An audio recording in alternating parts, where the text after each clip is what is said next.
Lin Feng believes that the gravest error of his life was placing his trust in the words of the illustrious school beauty, Fang. During middle school, she proclaimed that she would not engage in romantic pursuits, and in high school, she reiterated the same.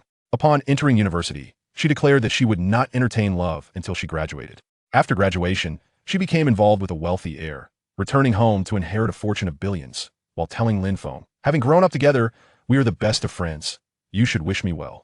Chapter 1. The misfortunes of a man begin with a heartache for a woman. Nightfall enveloped the bustling metropolis, illuminated by a myriad of lights. At 36, Lin Feng sat in a 500-square-meter villa, drowning his sorrows in alcohol. He reflected that his greatest mistake in life was believing in the empty promises of Fang, the school beauty.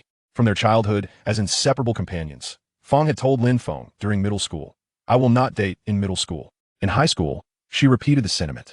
In university, she maintained that she would not engage in romance until after graduation. Upon finishing her studies, she became entangled with a wealthy heir, telling Lin Feng, "We have grown up together as the best of friends. You should bless me." 2 decades of unwavering companionship culminated in nothing but ephemeral dreams. Lin Feng concluded that his failure stemmed entirely from believing Fang's deceptive words. The ancients were not mistaken when they stated that a man's misfortunes commence with his heartache for a woman. From their early days, Fang had treated him like a pet. When he confessed his feelings in middle school, she dismissed him as too young. He attempted again in high school, only to be met with the same excuse. In university, she prioritized her studies over romance, and after graduation, she shifted her focus to her career. After considerable effort, Lin Feng finally ascended to the role of company president, amassing a fortune. Just as he was about to confess his feelings once more, Fang appeared with her wealthy boyfriend, requesting his blessings. "Damn it, I fell for your lies." A woman's words are the very essence of deception. Lin Feng cursed as he drank. Hours passed before he finally awoke. "Lin Feng, are you all right?" Someone nudged him. Opening his eyes, he recognized a somewhat familiar bespectacled, chubby figure, standing approximately 1.78 meters tall, a stark contrast to his own model-like stature of 1.88 meters at the age of 19. "Who are you?" Lin Feng inquired, puzzled. "Don't be silly, Lin Feng. I'm your good friend, Shi Longfei." The chubby man adjusted his glasses and replied, "Isn't Shi Longfei dead?" Lin Feng remarked, "What the hell, you bastard Lin Feng. I merely teased you yesterday after you confessed to Fang, and you don't need to curse me like that." The chubby man retorted angrily. Lin Feng suddenly stood up, scrutinizing the chubby man closely. With his bulbous nose and round face, weighing 180 pounds, it was indeed his long-lost friend, Shi Longfei. This fellow's family owned a delicacy shop, and he was Lin Feng's closest ally during high school.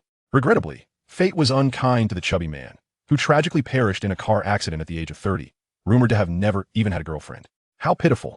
Lin Feng embraced the chubby man, bursting into tears. "Longfei, it has been so long. I missed you dearly.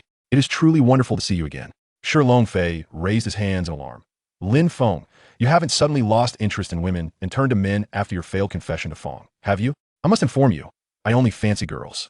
"Get lost." Lin Feng pushed him away, asserting, "I am steadfast. In this lifetime, my heart shall never waver, and I shall forever adore beautiful 18-year-olds. Shi Longfei scratched his head. "Ah Feng, when did you become so shameless?" Suddenly recalling something, Lin Feng furrowed his brow. "How did I end up in the infirmary?" Glancing around, he realized this was indeed the school infirmary. "Don't you remember? Surely you're not pretending to have amnesia out of embarrassment," Shi Longfei said skeptically. Lin Feng raised his fist. "Speak quickly, or beware of my mighty fists."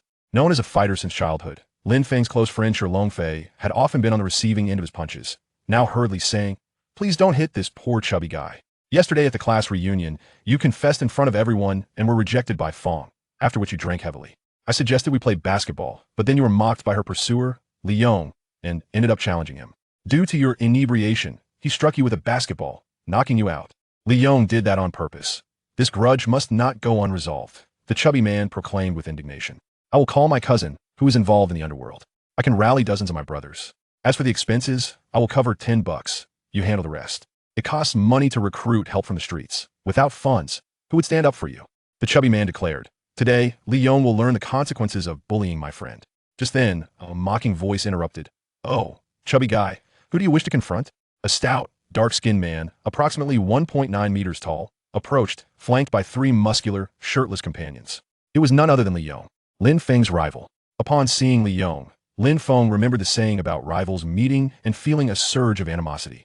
Yet, instead of anger, he felt a strange kinship, recognizing that Li Yong was just as much a victim of circumstance. Unlike Lin Feng, who had maintained a friendship with Fang, often dining and socializing together, Li Yong had forever been a mere admirer.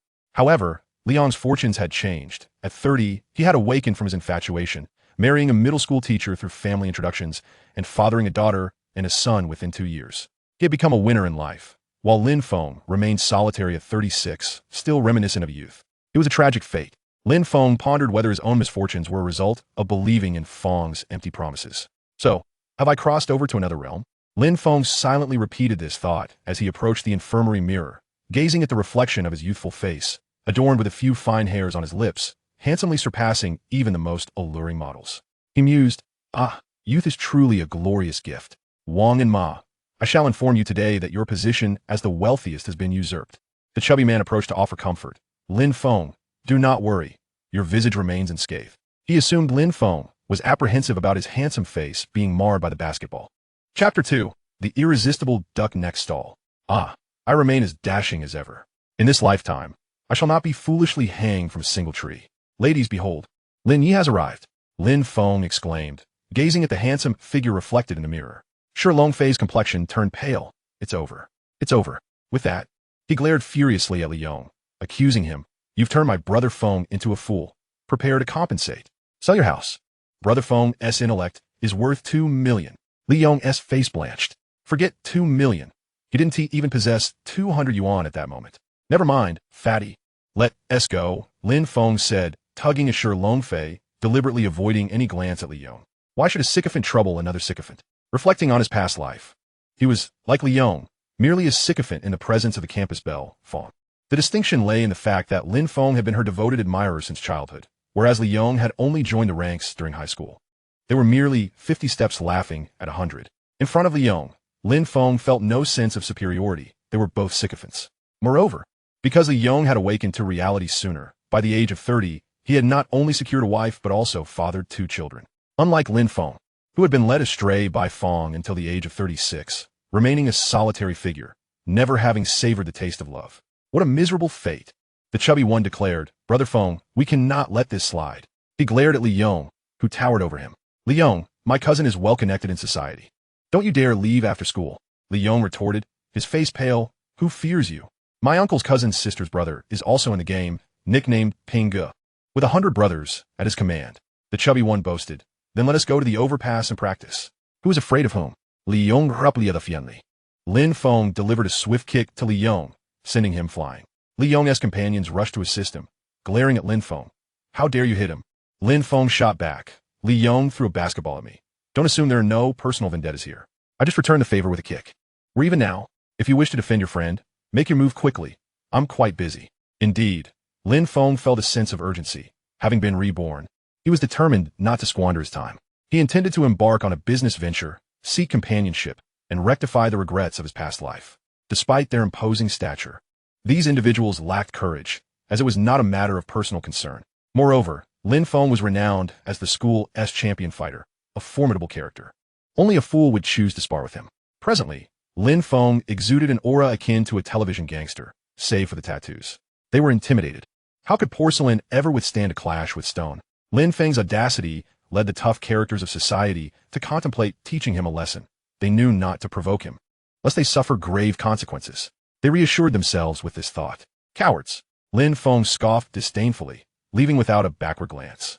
The chubby one approached the trio, snorted heavily, and caught up with Lin Feng outside the school infirmary. Brother Feng, that kick you delivered was spectacular. I dare say, even Bruce Lee would envy its flair. Lin Feng replied, enough with the flattery. I have no money to spare. By the way, have we completed our college entrance exams? The chubby one exclaimed, Brother Feng, have you truly been knocked senseless by that scoundrel Li Yong? We finished our exams a week ago. Lin Feng sighed with relief. Thank goodness the exams were over, or he would have surely failed to secure even a vocational diploma. Don't jest. You ranked in the top 10, the chubby one interjected. So, what are your plans for the summer? Naturally, I'll be online.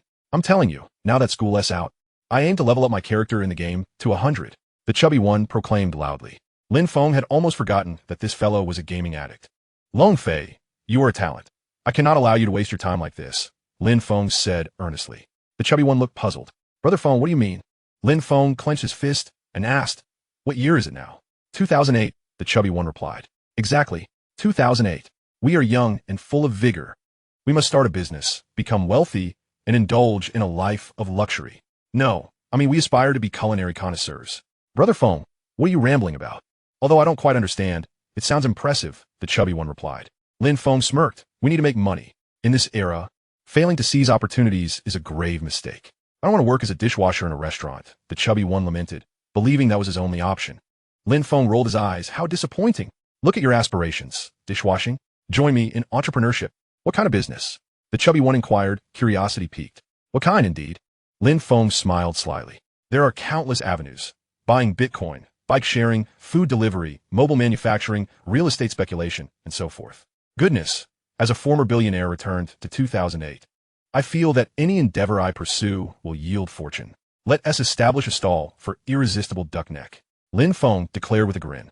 Irresistible what? Duck neck? The chubby one asked, bewildered. First, we must register the trademark with the Industrial and Commercial Bureau. Fortunately, irresistible duck neck has not been claimed by anyone yet, so I will secure the trademark without hesitation. After finalizing the trademark with the chubby one, Lin Feng proceeded to the market to purchase spices and duck necks. Thanks to his extensive entrepreneurial experience from his past life, he felt confident in creating dishes reminiscent of irresistible duck neck, despite not knowing the exact recipe. Together with the chubby one, they spent half a day preparing duck necks, kelp, edamame, duck frames, lotus slices, dried tofu, and bean curd skin. Lin Feng's version of irresistible duck neck emphasized spiciness, featuring a dry heat and a meat red hue, characterized by a blend of fragrant, numbing, and spicy flavors. It was not overly numbing or spicy while consuming, yet once paused, the lingering aroma and heat would be intoxicating. Duck necks are best enjoyed cold, with the meat offering a distinct texture that is quite chewy. After consuming the meat, one can savor the marrow from the bones, relishing the gratifying sensation. For those who enjoy heat, they can crush the bones and savor the lingering flavor at their leisure. It is a delightful treat in summer and a warming comfort in winter, igniting one's appetite. The chubby one was a true foodie, nearly unable to stop. He had already devoured nearly a tenth of their stock before they even set up the stall. Witnessing this, Lin Feng quickly intervened, preventing him from consuming any more. After all, he had invested 400 yuan into this venture. With the chubby one's appetite, even if everything were to go into his stomach, it would not be an issue. The chubby one's family owned a marinated food shop, complete with many spices and a food cart. Besides selling in their own shop, his father enjoyed setting up stalls at night markets. Lin Feng pushed the food cart, opting to sell nearby in a local park. The chubby one, feeling shy, hesitated to call out. But Lin Feng was different. Holding a megaphone, he shouted, "Duck necks for sale. Delicious duck necks. Gentlemen and ladies, come and sample these delectable treats. They are truly delightful." Upon hearing such words, similar to a vendor boasting of their wares, Shi Longfei felt an overwhelming urge to find a burrow to hide in. Embarrassed beyond measure, he believed that the dignity he had cultivated over 18 years was utterly tarnished this evening. Yet, he could hardly fathom that amidst the throng, no one would pay him any mind. After all, he was neither Tianle nor Yinzu, nor even Chengwu, who would notice this rather unremarkable, portly figure. Passers-by in the park were irresistibly drawn to the tantalizing aroma of duck necks emanating from Lin Feng's stall, along with the fervent shouts that accompanied it. Chapter 3. I hope you do not misjudge my intentions. A gentleman clad in a white, sleeveless t-shirt approached, leading a charming little boy by the hand, inquiring about the price of the duck necks. With a cheerful demeanor, Lin Feng replied, 20 yuan per pound. The gentleman exclaimed, "Oh dear, that seems rather steep." Lin Feng, still smiling, countered, "Grandfather, you get what you pay for. You're welcome to sample it. If it doesn't please your palate, there's no charge." As he spoke, Lin Feng picked up a piece of the prepared duck neck and offered it to the gentleman. The elder hesitated for a moment, but the enticing aroma prompted him to lick his lips and take a bite. Instantly, a delightful medley of sweet, numbing, fragrant, and spicy flavors burst in his mouth. His eyes lit up. This duck neck is absolutely delicious. The little boy tugged at his grandfather's hand, drooling, "Grandpa, I want some too." Lin Feng, still grinning, handed a piece to the child, who tasted it and exclaimed, "Wow, it's spicy and so good." The taste buds of both grandfather and grandson were completely captivated by Lin Feng's duck neck. The elder promptly placed an order. "Young man, I'll take 2 pounds. That'll be 40 yuan. Lin Feng replied cheerfully. "All right, here's the money," the gentleman said, handing Lin Feng a 50 yuan note. "Thank you for your patronage. Please come again." "Here's your change of 10 yuan. Lin Feng said swiftly as he collected the payment, offering a polite farewell. The gentleman nodded appreciatively. guiding his still nibbling grandson away until their figures vanished from sight. The portly boy remained incredulous. Wow, just like that, I've made money, 40 yuan. He thought to himself that earning money seemed far too easy. Business, he mused, was akin to a certain something. Once you made your first sale, there would be a second, a third, and hundreds more, day in and day out, until one felt utterly overwhelmed.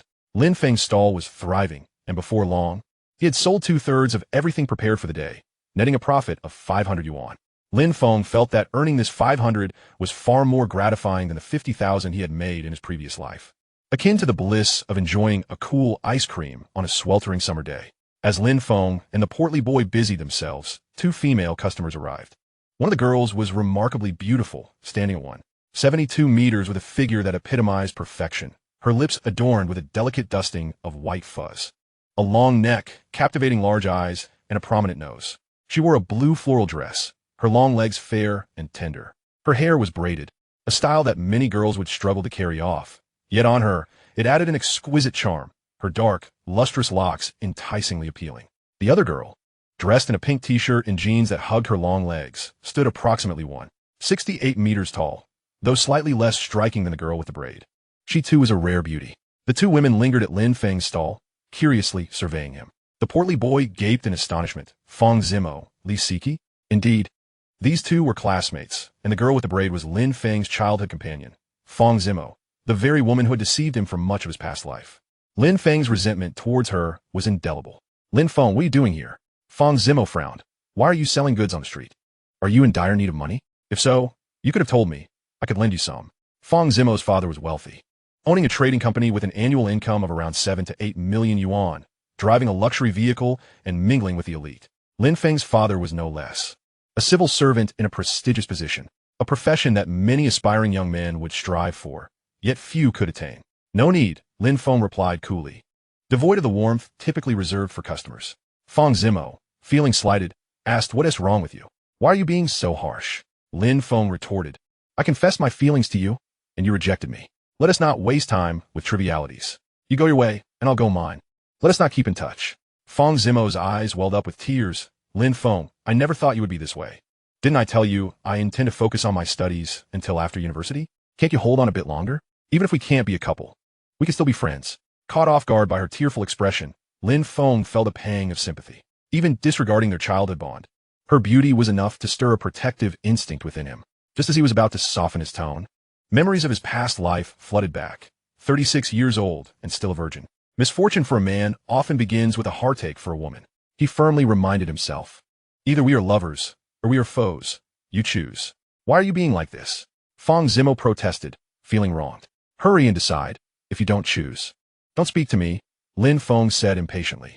Suddenly, his gaze brightened as he spotted another woman. She appeared to be around 18 or 19, breathtakingly beautiful, with large eyes reminiscent of stars, long legs, a slender waist, and a height of about 170 meters. Her figure was full and round, with cascading golden hair and exquisitely captivating features. Turning to Fang Zimo, Lin Feng declared, to have my attention is a privilege. I hope you do not misjudge this opportunity. I offer you one last chance. Accept my invitation to be my girlfriend, or I will pursue someone else. Fang Zimo scoffed at the notion that Lin Feng could so easily change his affections, her irritation evident. You're threatening me. What you're doing is wrong. Lin Feng dismissed her with indifference, focusing on the lovely girl in the white dress, whose figure was equally captivating. Hello, my name is Lin Feng, he said. The girl, glancing at the teary-eyed Fang Zimo, queried, are you talking to me?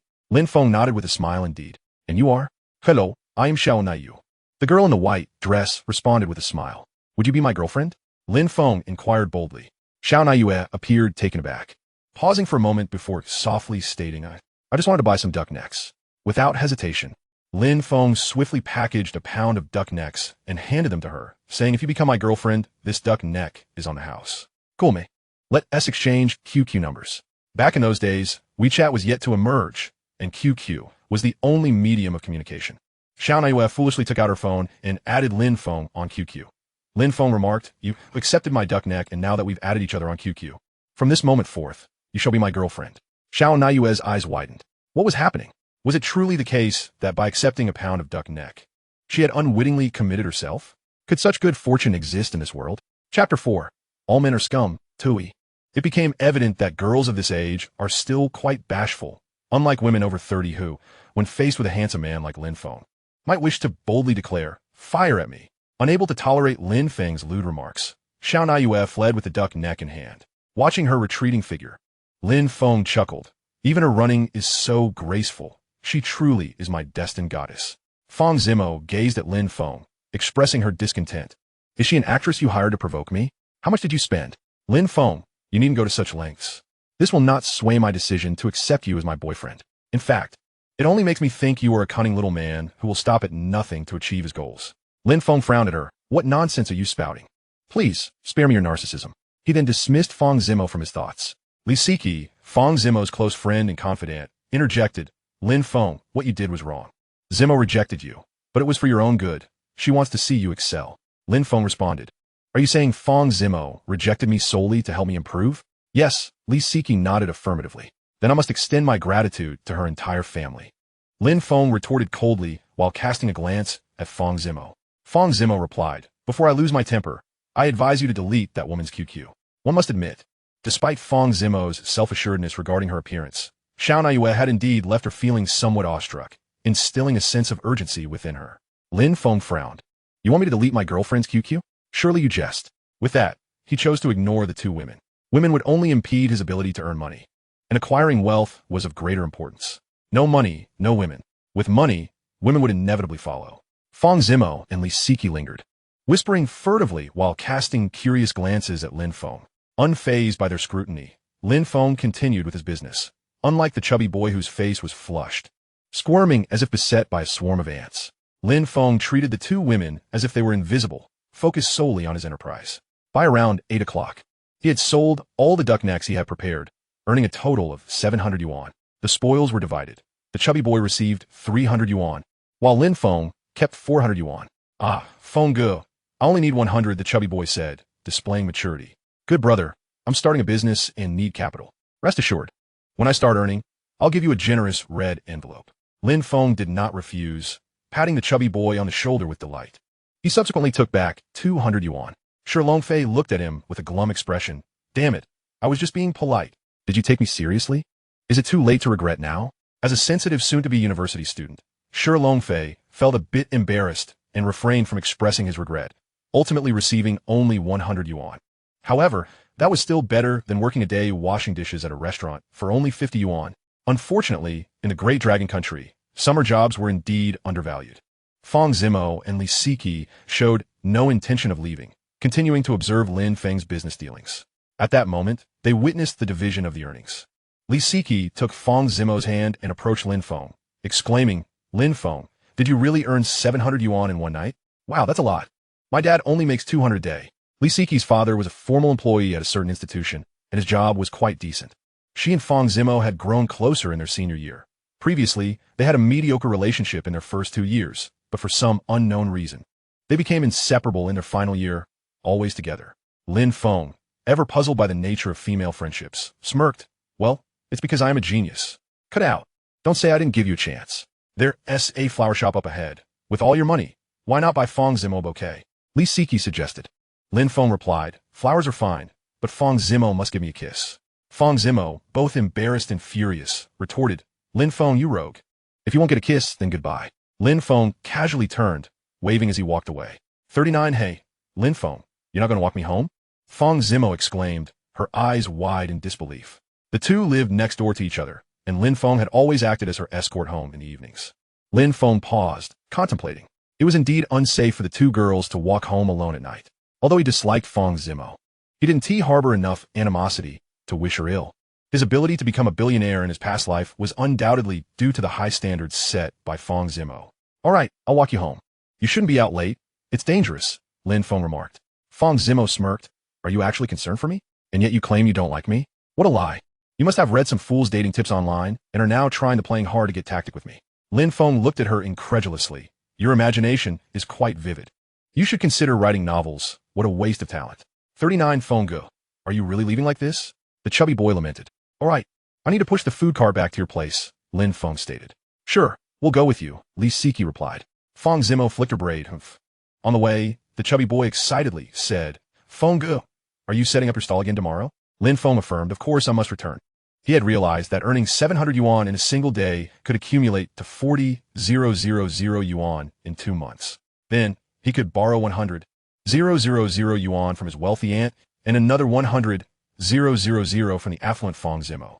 That would give him a startup capital of 240,000 yuan. Once in college, he could venture into shared bicycles or similar enterprises, then quickly sell for a substantial profit, eventually establishing an electronics factory, following the path of Lei Jun, leaving him with no options to escape. Well, one must take things step by step. One cannot leap too far ahead, or they risk falling flat. Lin Feng first pushed the food cart back to the chubby boy's home, then escorted Li Siki home, and finally returned home with Fang Zimo. Under the streetlight, their silhouettes were elongated by the dim glow. Lin Feng pondered entrepreneurship while Fang Zimo, swinging her long braid, walked ahead, visibly displeased, kicking stones along the path. She was waiting for Lin Feng to speak, but as they neared home, this typically talkative fool suddenly turned into a mute, uttering not a single word. Fang Zimo turned around, glaring at Lin Feng, observing him deep in thought. Unable to suppress my curiosity, I wondered what thoughts occupied his mind. Could it be that he was contemplating that beautiful girl from earlier? My mother was indeed not mistaken. All men are scoundrels. How repugnant. I once believed Lin Feng to be a good man, yet it appears I was grievously mistaken. In this world, all crows are as dark as each other. Lin Feng, do you have nothing to say to me? Fang Zimo suddenly halted, arms crossed, and spoke with an air of haughtiness. Lin Feng nearly collided with the illustrious Fang, whose form was irresistibly soft and fragrant. Chapter 5. Reducing Fang Zimo to tears. Even though I had long resolved to remain a stranger to the illustrious Fang, at this moment, I found myself irresistibly drawn to her allure. Very well, I confess, I am indeed a superficial man, enamored with beauty. Despite the fact that in my previous life, Fang had tormented me endlessly, faced with her youthful and exquisite figure, my heart could not help but flutter. You bumped into me. You're so hard. It hurt. Fang Zimo complained, rubbing her chest with a look of disdain. Lin Feng flashed a smile, remaining silent, but inwardly mused, you don't yet comprehend that men being hard is quite advantageous. You'll understand in due course. Nevertheless, this thought was swiftly followed by the realization that in the future, Fang would not belong to me. This left him feeling rather despondent. Lin Feng felt rather pathetic. He had previously wished to sever ties with Fang, to live in peace without entanglements, ensuring she would not endanger his second life. Yet here he was, unable to suppress his irritation towards the rich second-generation boyfriend she would have 18 years hence. He gazed at Fang's chest, hesitating before asking, does it hurt a lot? Shall I help you rub it? Fang Zimo blushed and retorted, pervert. Are you really not going to delete that woman from your QQ? She couldn't help but inquire. Lin Feng chuckled, that's my girlfriend. Why would I delete her? You've reminded me, we've been friends for so long, yet we've never even chatted. No chatting allowed. Fang Zimo's pretty face was clouded with frost as she replied angrily. Lin Feng found amusement in her anger, for reasons unknown. Seeing Fang upset brought him joy. Well, let you taste the bitterness of what you put me through in my past life, he thought. He took out his phone and, before her eyes, sent a message to Xiao Naiyue. Her QQ name, bite-marked Mooncake, was quite unconventional indeed. Lin Feng grimaced inwardly. His own QQ name, Moon Sea Love Wind, was rather foolish. He swiftly changed it to the universe's most handsome guy. The universe's most handsome guy. What you doing? Almost immediately. Bite-marked Mooncake. I'm contemplating. The universe's most handsome guy. Contemplating what? Bite-marked Mooncake. Contemplating whether to delete you. Seeing their exchange, Fang Zimo felt a surge of happiness and declared, see, you regard her as your girlfriend, yet she merely sees you as a foolish idiot. She's considering deleting you. You might as well stop dreaming. No woman will ever like you. Lin Feng rolled his eyes. If she deletes me, so be it. I'll be a billionaire someday. What do I have to fear from a lack of admirers? It was baffling why Fang Zimo found such joy in this. He was indifferent to the reply he received from Xiao Naiyue. It was all casual. The universe's most handsome guy. I advise you against that course of action. Bite-marked Mooncake, why? The universe's most handsome guy. Because if you delete me, you will undoubtedly regret it later. Have you heard the saying? It's delightful to torment a husband for a moment, but it leads to a funeral pyre for the husband. Bite-marked Mooncake. Hi, you're hilarious. Are you really that confident? The universe's most handsome guy. This isn't confidence, it's prowess. Perhaps finding Lin Feng's charm and wit appealing. Xiao Naiyue did not delete him. Rather, their conversation blossomed. Bite-marked Mooncake. Who is that young girl? She seems to like you. Lin Feng cast a glance at Fang Zimo. The young girl was intently focused on his phone, and he sensed her breath becoming rapid, a playful fragrance wafting into his nostrils. Fang Zimo was utterly eager to see Lin Feng's response to Xiao Naiyue. She feared he might declare her as his girlfriend, yet she also feared he wouldn't.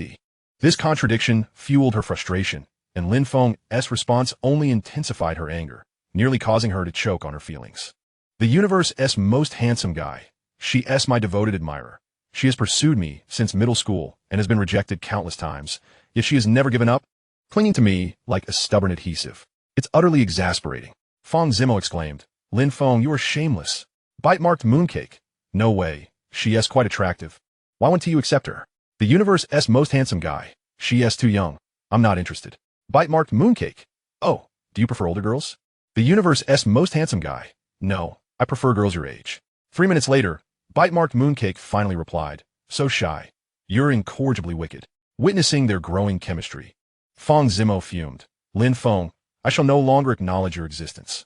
With that proclamation, she burst into tears and dashed to her home, knocking furiously on the door. At that moment, an elderly neighbor from the same community approached, chuckling. Lin Feng, why are you bullying Zimo? Given their familiarity, Lin Feng, with his extroverted nature, replied with a smile. Ah, Zimo finds me too handsome and insists on being my girlfriend. I believe academics are paramount, so I turned her down, and unexpectedly, she began to cry. What can I say? My charm is overwhelming. Elder Qin nearly burst into laughter. Xiao Feng, you're quite the braggart. One must listen to that with a grain of salt. Lin Feng shot the old man a surprised glance. You're quite astute, old man. Fang Zimo's mother, Zhang Yusin, opened the door, looking astonished at her tearful daughter. Zimo, why are you crying? Lin Feng, upon seeing Zhang Yusin, quickly retreated into his house, vividly recalling the fierce debates she had engaged in. Her fiery spirit could intimidate even the boldest. Zhang Yusin worked as a public security officer in a municipal bureau, holding a respectable position. Her family was filled with public security officers. Her father, brother, sister, and younger brother all served in the same field. The entire family of 9 public security officers could easily assemble 2 tables for mahjong. Lin Feng feared her greatly. Fang Zimo, sniffling, plaintively said, Mom, Lin Feng is bullying me. Zhang Yusin's expression shifted as she pulled her daughter inside, shutting the door with a stern face. How did Lin Feng bully you? Tell me all the details. My daughter is so beautiful. Did he take advantage of you? I told you, that boy with his shifty eyes is no good. You shouldn't associate with him. Fang Zimo's face turned crimson as she shook her head. That S nodded. Zhang Yusin sighed in relief, then curiously asked, Then why are you crying?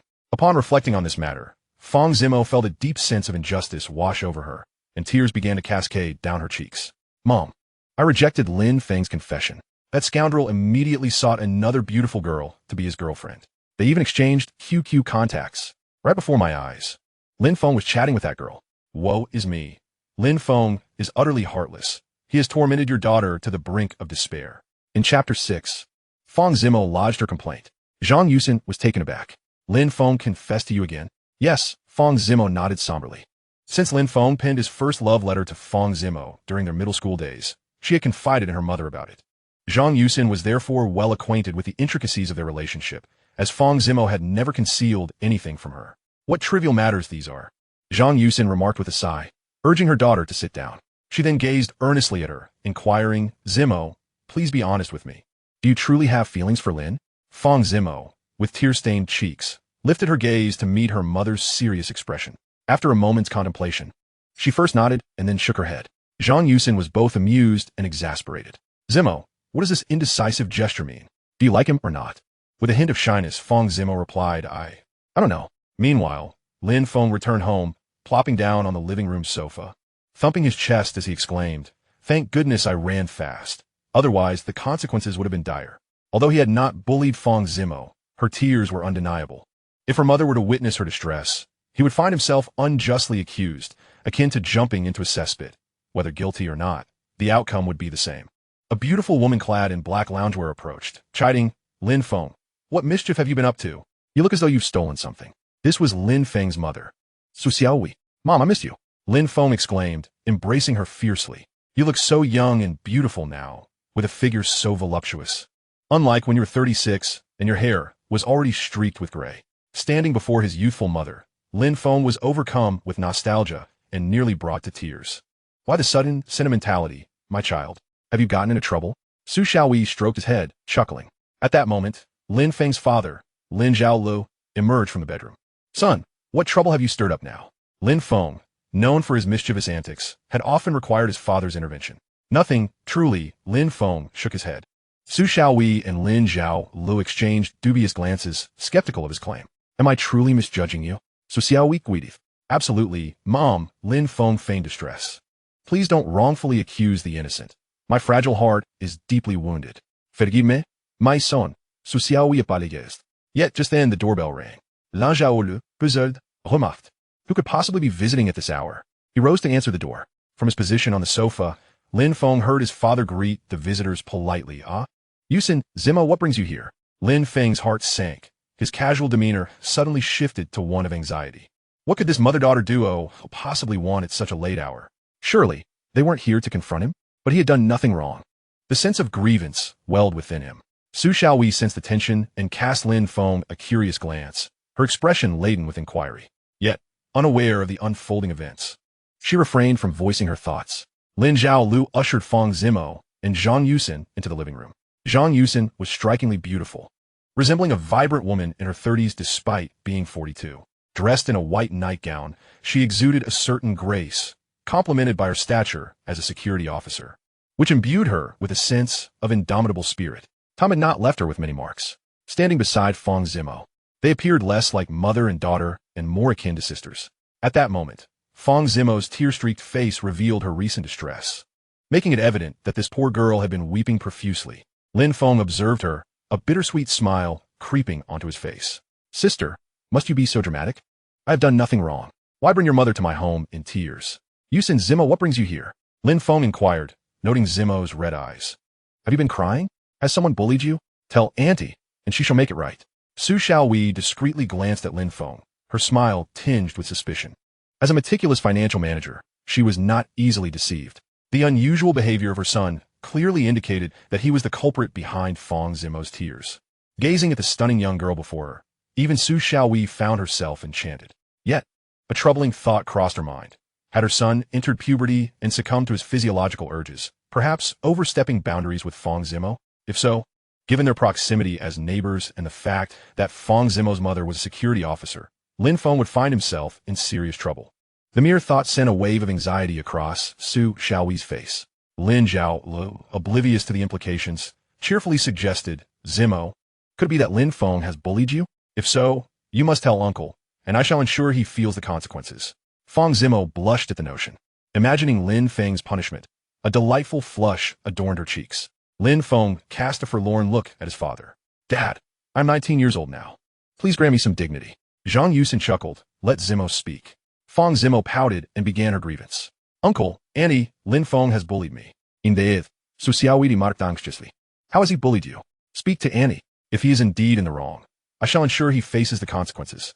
Lin Feng interjected, Fang Zimo, please refrain from fabricating stories. You are merely repaying kindness with malice, akin to a snake biting the farmer who has shown it mercy. I kindly escorted you home, and you accuse me of bullying. Indeed, you have bullied me. Uncle, Auntie, it is as follows. A few days ago, at a farewell gathering, Lin Feng confessed his feelings for me. I declined, explaining that we must focus on our university studies. I wish for Lin Feng to mature into a true man, capable of supporting me in the future. Yet, to spite me, he claimed he would ignore me henceforth and today added a girl's contact, chatting with her before my very eyes. Woe is me. How could he treat me so? Uncle, Auntie, I'm utterly heartbroken. As Fang Zimo recounted her tale, her sense of injustice deepened. Su Xiaowei breathed a sigh of relief. Thankfully, Lin Feng had not crossed any serious lines. Lin Zhaolu stated firmly, Zimo, I stand with you. How could Lin Feng behave so? This is simply unacceptable. Thank you, Uncle, Fang Zimo beamed. Lin Zhaolu turned to his son, his expression stern. Lin Feng apologized to Zimo. Apologize? For what? I have done nothing wrong. Lin Feng protested. Lin Zhaolu sighed. You have known Zimo since childhood. Zimo has also mentioned that she will accept you only after you graduate from university and become outstanding. Why are you in such a hurry? As for the girl you added today, you know nothing about her. What if she turns out to be a bad woman? I tell you, it's far better to have someone like Zimo, who you know well. Fang Zimo nodded in agreement. Indeed, that's correct. Chapter 7. Little Rich Girl Fang Zimo. Lin Zhaolu looked at Fang Zimo with a hint of sympathy and said, Zimo, speak up. If you want this little rascal to apologize, Uncle will certainly seek justice for you. Fang Zimo cast a glance at the dejected Lin Feng and replied earnestly, "Uncle, Auntie, I want Xiao Lin to apologize to me." Lin Chao nodded and addressed Lin Feng. "Xiao Feng, you have heard Zimo's request. Comply with it." Lin Feng protested. "Why should I?" Lin Chao winked at Lin Feng. "This matter is indeed your fault. Zimo's demand is reasonable and justified." Lin Feng understood his father's subtle hint. He thought, women want to hear what they wish. So just say it. After all, it won't cost you anything. When your mother made me kneel on the washboard, did I protest? I just did it. Su Xiaowei chimed in. "Yes, Lin Feng, you should listen to your father." Lin Feng retorted, "Dad, Mom, am I not your biological child? Why aren't you on my side?" Lin Chao replied, "You're the child we raised from a mere 24 yuan." Lin Feng was left speechless. He turned to Fang Zimo. "Zimo, I'm sorry. I won't do it again. I won't do it again. Is this even human language? I am infuriated." Fang Zimo could no longer contain herself, and, disregarding her demure image, lunged at Lin Feng. Observing the commotion, Zhang Yusin, fearing for her daughter's well-being, quickly pulled her daughter back. "All right, we won't disturb you any longer. It's quite late. So we'll take our leave." "All right," Su Xiaowei replied with a smile. "Xiaolin, I'll come and play with you tomorrow." After leaving a parting remark, Fang Zimo joyfully departed with her mother. Young girls are like that. Their anger flares up quickly but dissipates just as fast. Su Xiaowei called out, "Zimo, take care on your way." Lin Chao added, "Do come and play often." With a loud bang, the door closed, and Lin Chao and Su Xiaowei finally breathed a sigh of relief. Lin Feng shook his head and said, Dad and Mom, is it really necessary to force your own son to comply with such excessive demands from Fang Zimo?" Lin Chao smiled wryly. "There's nothing I can do. Our families are neighbors. We see each other every day. You made their daughter cry, and now they have come to seek an explanation. What do you expect us to do?" Su Xiaowei sighed. "Yes, once you become a parent, you'll understand our helplessness." "Oh," Lin Feng replied nonchalantly. Su Xiaowei's gaze fell upon him. "Now, tell me, what exactly is going on between you and Fang Zimo?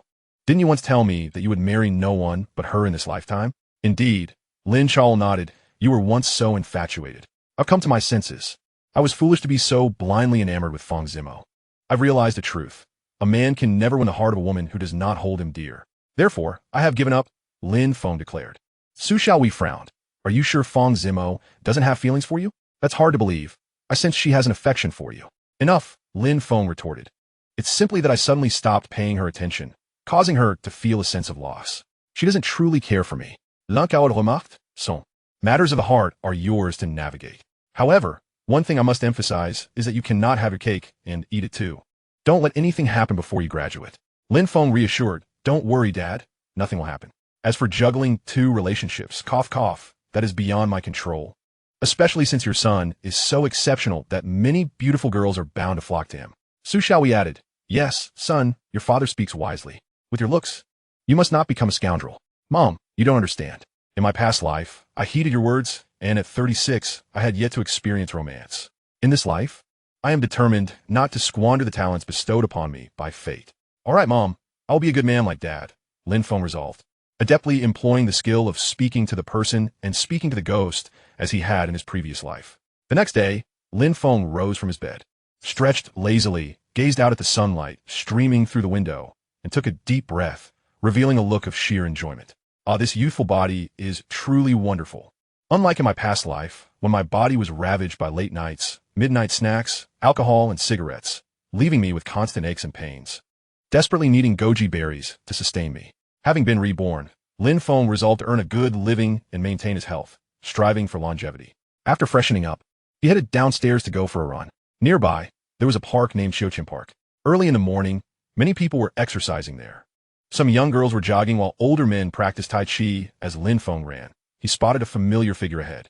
It was none other than Fang Zimo, her long braid swaying conspicuously.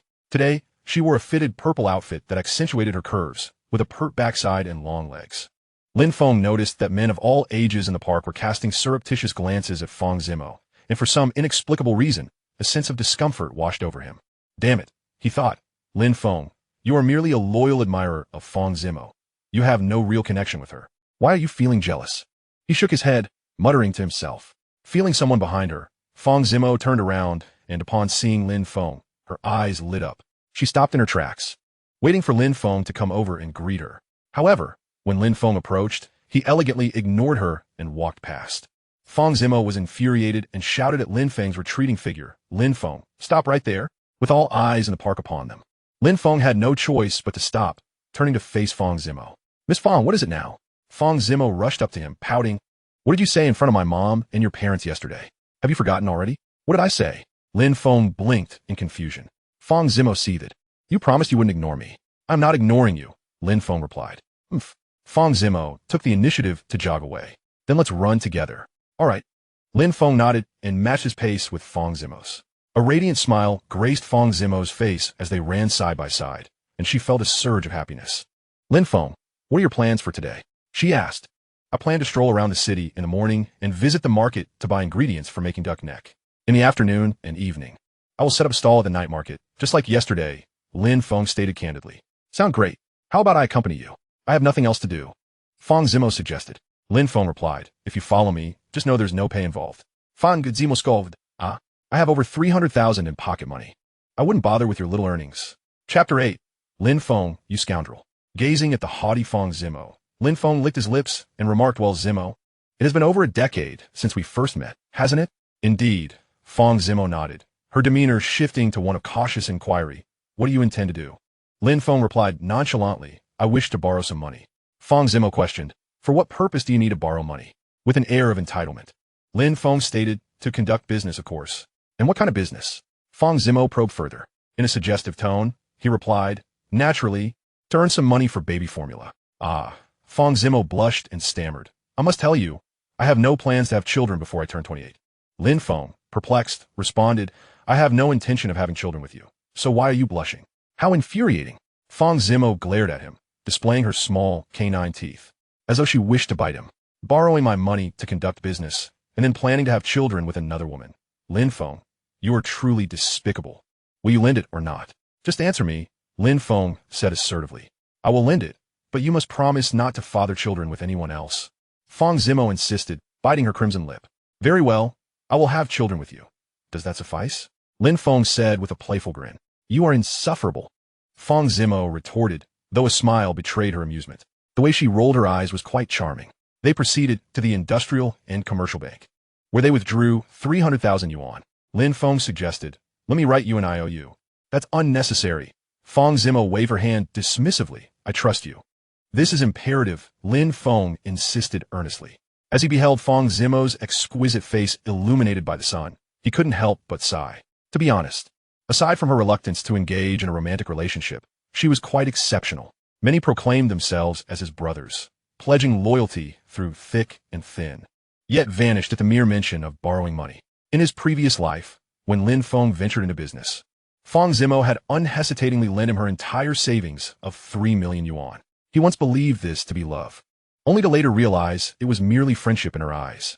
It was precisely because of Fang Zimo's influence that he remained chaste until the age of 36, until she introduced him to her wealthy boyfriend, at which point he finally awakened to the truth. "Fine, go ahead and write it," Fang Zimo decided, resolved to tear it up and dispose of it later, ensuring that Lin Feng would forever owe her. Lin Feng first ventured online to purchase Bitcoin, which was currently priced at 20 cents each. He invested 100,000 yuan to acquire 500,000 coins, intending to sell them in 2019 when the price would soar to $13,000 each, an astronomical profit. Subsequently, he opened a brokerage account using his identification and purchased stocks in Tencent and Matai, each for 100,000 yuan.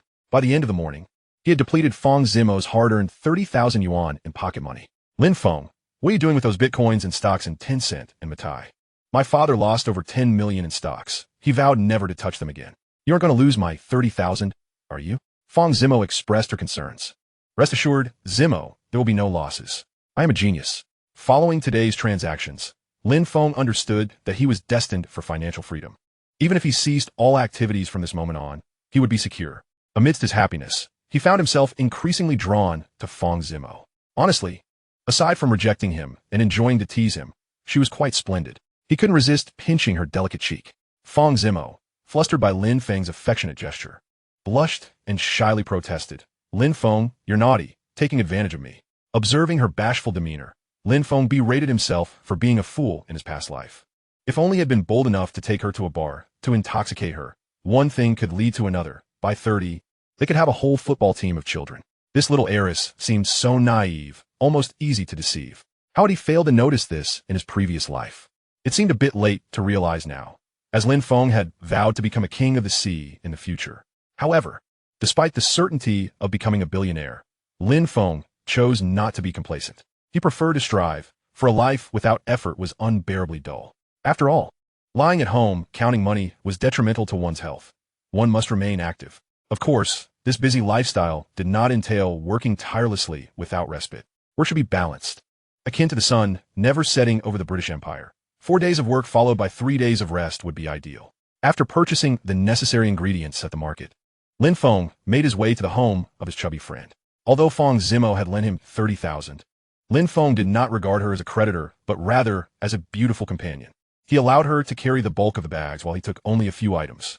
Upon seeing Fang Zimo struggling with her heavy bags while Lin Feng's hands were nearly empty, the chubby friend cursed Lin Feng internally for being such a cad, allowing the beautiful Fang to bear the burden. He looked at Lin Feng with admiration, saying, "Bro Feng, you are my idol. So, has the great Fang Zimo succumbed to your charms?" Before Lin Feng could respond, Fang Zimo interjected, "Long Fei, do not misunderstand. Lin Feng and I are merely friends." Inwardly, she thought, he hasn't confessed yet, and even if he did, I might not agree. However, if he wishes to be my boyfriend, he must confess again. Yes, everything she said is accurate. Lin Feng nodded in agreement. At 6 o'clock in the evening, after dining at the chubby friend's home, Lin Feng and Fang Zimo set out to sell their wares once more. This time, Lin Feng relocated to the civic square. Business continued to thrive, as Lin Feng's delectable duck neck was simply irresistible. The aroma wafted through the air, drawing customers from afar. An hour swiftly passed. At 7 o'clock, a furious Xiao Naiyue, hand in hand with her 6-year-old cousin, spotted Lin Feng at his stall and exclaimed, "You scoundrel! Why did you delete me from QQ?" Feeling humiliated for having been discarded by Lin Feng, she stormed over, fuming. She had thought he was pursuing her, yet he had not only ignored her, but also severed their online connection. Fortunately, Fang Zimo was not present. Otherwise, it would have turned into a battlefield. At 6:30, Fang Zimo had been summoned home by her mother, who feared that prolonged exposure to Lin Feng might jeopardize her purity. With the university yet to be attended, the prospect of an unplanned pregnancy was daunting. Zhang Yusin trusted her daughter, but had reservations about Lin Feng. Men could be treacherous, often seeking to seduce beautiful women. As someone with experience, Zhang Yusin understood this all too well, having encountered numerous cases of young men deceiving girls into compromising situations, only to evade responsibility afterward. She was unwilling to see such a tragedy befall her beloved daughter. Lin Feng, feeling distressed, lamented, "Yeah, you cannot blame me for this. It is all Fang Zimo's fault. She went to my home and complained. Our families are neighbors, and we see each other frequently. Consequently, my parents insisted that I delete you. Otherwise, how could I bear to part with you? You are, after all, the woman I cherish most." Xiao, merely 19 years of age and well protected by her family, had never encountered such sweet words before. Unable to resist, her cheeks flushed crimson, and much of her anger dissipated. It was not fair to blame Lin Feng. He too was coerced, not intending to sever ties with her. Sweet talk, who knows if it's genuine? Xiao Naiyue pouted, her lips forming a perfect bow. Chapter 9. Jinling University. Longfei gazed at the stunning Xiao Naiyue, adorned in a pink dress that revealed her long, fair legs, and could not help but feel puzzled. Why had his good friend Lin Feng suddenly found himself so fortunate in love? Just as one campus beauty departed, another, even more enchanting than the last, arrived. Xiao Naiyue's 6-year-old cousin, Zhang Meifeng, was chubby-cheeked, with delicate features and skin as smooth as silk, eyeing the delicious snacks at Lin Feng's stall. She gulped and asked in a sweet, childlike voice, "Annie, who is this handsome brother?" "What a well-mannered little girl," Lin Feng remarked with a squint and a smile. "Can you handle spicy food?" "I can." Zhang Meifeng eagerly nodded. "Splendid."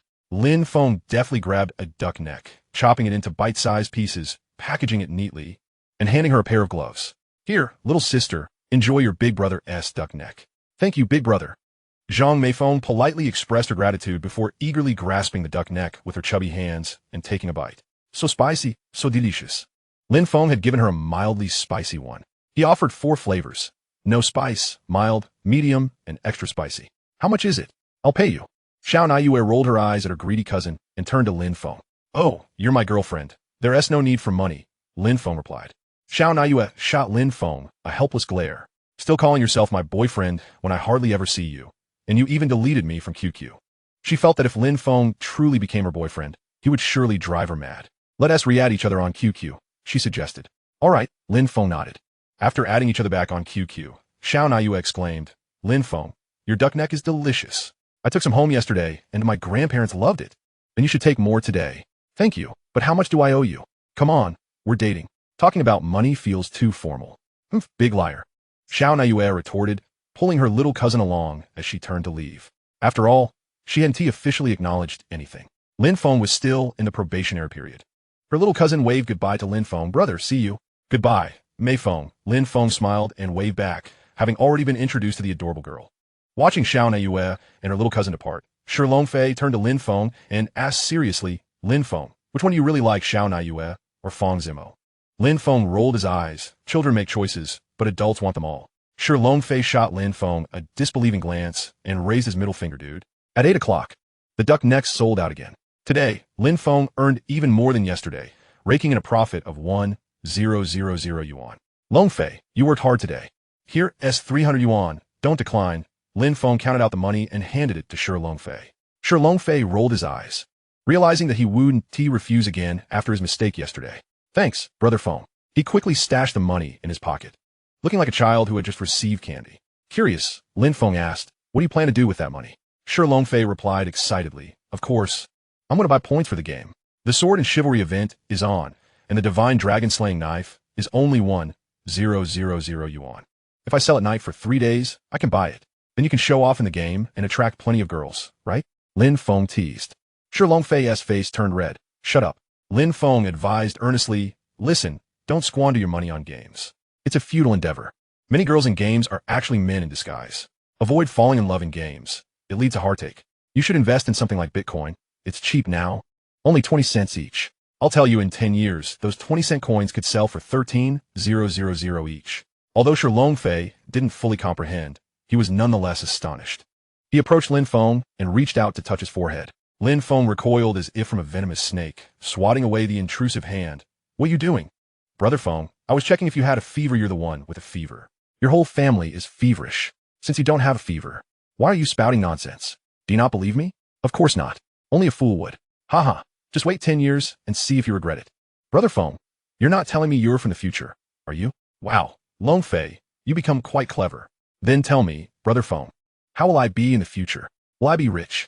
Will I marry a beautiful wife? Shi Longfei asked with excitement. Nope, at 30. You'll die saving a little girl from a car, still a virgin at the time. Lin Feng shook his head. Shi Longfei retorted indignantly. I don't believe you. How could I, Shi Longfei, be so unfortunate? Lin Feng sighed. People never want to hear the truth, Shi Longfei pouted. Longfei, have you changed your mind? Invest in Bitcoin. You'll be wealthy in 10 years. No, I want to buy the dragon-slaying knife in the game. Lin Feng exclaimed angrily. You're like a stubborn mule. Shi Longfei wailed. Wah, Brother Feng, don't scold me. The following days were a blend of simplicity and fulfillment for Lin Feng. Being a devoted admirer may seem joyous, yet not being one brought its own bliss. In this life, Lin Feng's world was no longer solely occupied by Fang Zimo, and thus he lived happily.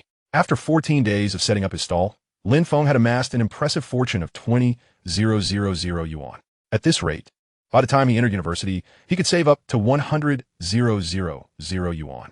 During these days, aside from his stall, he engaged in delightful conversations with Xiao Naiyue on QQ, and their relationship blossomed at an astonishing pace. Lin Feng believed that given the current state of their relationship, going out together and holding hands should pose no problem. One day, bright and early, Shi Longfei excitedly raced to Lin Feng's home, with his parents at work. Lin Feng was alone in the house, clad in a white checkered pajamas. Shi Longfei cast a somewhat envious glance at Lin Feng's 8-pack abs and remarked, Brother Feng, we can check our college entrance examination scores now. Oh, Lin Feng replied weakly. At 6 o'clock that morning, he had gone out for a run and encountered Fang Zimo, with whom he jogged together. After finishing their run and having breakfast, he returned to indulge in a brief nap. Fang Zimo was a woman of strong convictions. Unlike some girls who, lost in the throes of infatuation, spent their days clinging to their boyfriends. Although they were not in a romantic relationship, Shi Longfei, observing Lin Feng's languid demeanor, questioned, aren't you excited? The scores are about to be released. It's just university. What's there to be excited about? Lin Feng replied dismissively. If his memory served him correctly, he anticipated scoring 579 points on the exam, an outcome that could neither be deemed particularly good nor particularly bad. In his previous life, he attended Jinling University, and barring any unforeseen circumstances, he would likely do so again in this life. Jinling University was renowned for its abundance of beautiful women, many of whom were as stunning as Fang Zimo herself. Lin Feng felt rather foolish in his past life for failing to pursue any of the numerous attractive girls. Instead, he squandered time playing chess and dining on abalone with them, living a life of leisure. Regrettably, he had wasted his youth hanging around with a few dim-witted roommates, spending countless hours playing video games, which he now deemed utterly foolish. In this lifetime, he resolved to forge more friendships, immerse himself in learning, and stay informed through reading. He could not afford to repeat the mistakes of his previous existence. A 36-year-old virgin. How pitiful. Chapter 10. The exam scores are released after checking his own score. Lin Feng expressed his dismay. Brother Feng, I only scored 403 points. Lin Feng patted him on the shoulder and reassured him, it's all right. The score isn't the most important thing. What is then? Lin Feng asked, feeling both dejected and perplexed. Lin Feng, without hesitation, responded, of course. It's about being with the right people and doing the right things. Even a pig can fly if it's south in the right place at the right time. Lin Feng replied, Brother Feng, your words are too profound. I don't understand. Lin Feng said, you don't need to understand. Just follow me, and that will suffice. In his previous life, Lin Feng had not fared particularly well, working as a contract employee at the Power Supply Bureau. This time, Lin Feng was determined to help him soar.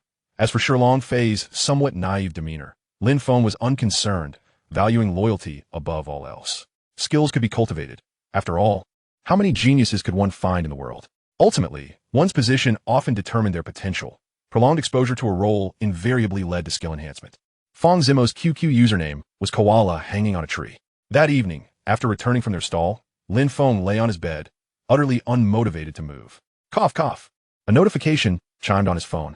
Lin Feng opened it to find a message from Fang Zimo. Koala hanging on a tree. Lin Feng, what was your exam score? Lin Feng checked, and, unsurprisingly, it matched his previous life, 579 points. Universe's most handsome guy, 579. Koala hanging on a tree. Haha, mine's higher, I scored 670. Oh. Lin Feng replied with indifference. Fang Zimo shyly typed, I told you I would attend Shumu University. So did you also apply to Jinling University to be closer to me? Lin Feng. Oh, now he remembered. In his previous life, out of naivety, he had applied to Jinling University simply because Fang Zimo chose Shuemu University. Both universities were located in Jinling. After a moment's hesitation, Fang Zimo typed, Lin Feng, I don't plan to date while in college. So even if we're in the same city, don't get your hopes up. Lin Feng, oh. 5 minutes later, noticing Lin Feng had not responded, Fang Zimo messaged. Question, Lin Feng, are you upset? No, Lin Feng replied, engrossed in a conversation with Xiao Naiyue. Naiyue, where are you studying? What is up? Just chatting. Going to Jinling Polytechnic University, Xiao Naiyue responded. Wow, I'm in Jinling too. What a coincidence. Indeed. As their conversation heated up, Lin Feng's phone chimed again.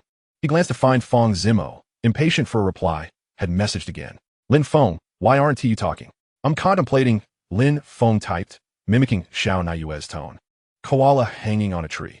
Curious, what are you contemplating? Lin Feng, whether or not to delete you. Fang Zimo, angry you dare. Lin Feng, I'm going to take a shower. Fang Zimo, it's only 9 o'clock. You're going to shower now? Lin Feng rolled his eyes. That was merely an excuse to avoid chatting with her. He chose not to respond. Fang Zimo also ceased messaging, likely waiting for him to finish his shower. However, Lin Feng did not shower, but continued his conversation with Xiao Naiyue. Are you still in the Magic City? Yes. How about catching a movie together tomorrow? Any good films? Red Cliff. Is that movie any good? Not really, but it features passionate scenes with Liang Yingdi and Lin Marin. Sounds interesting. Xiao Naiyue replied. You're lying. You haven't even seen it. How would you know? I've watched it countless times in my previous life. Lin Feng fabricated. I heard it from friend. Xiao, somewhat apprehensive, responded. I've never been to the cinema with a boy before. I've heard many boys like to get touchy-feely in theaters. You wouldn't do that, would you? Lin Feng felt insulted. You can question my character, but not my integrity. Xiao Naiyue. All right, let us go tomorrow. But you better not deceive me, or I'll never speak to you again. Don't betray my trust. Lin Feng, absolutely. An hour later, Fang Zimo couldn't contain herself any longer and messaged, Lin Feng, are you done showering? It's been an hour. After confirming plans with Xiao Naiyue to catch a movie together at 2 in the afternoon followed by dinner, Lin Feng saw Fang Zimo's message and replied, done. Fang Zimo replied in a somewhat playful tone, oh, why do you take so long in the shower?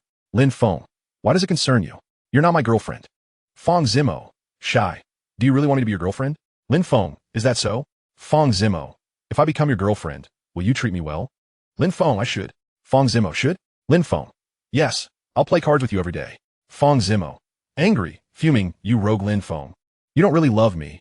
You just want my body. Lin Feng, correct, but there's no reward. Draped in her nightwear, revealing her snow-white thighs. Fang Zimo lay on her bed, her delicate calves propped up, engaged in conversation with Lin Feng.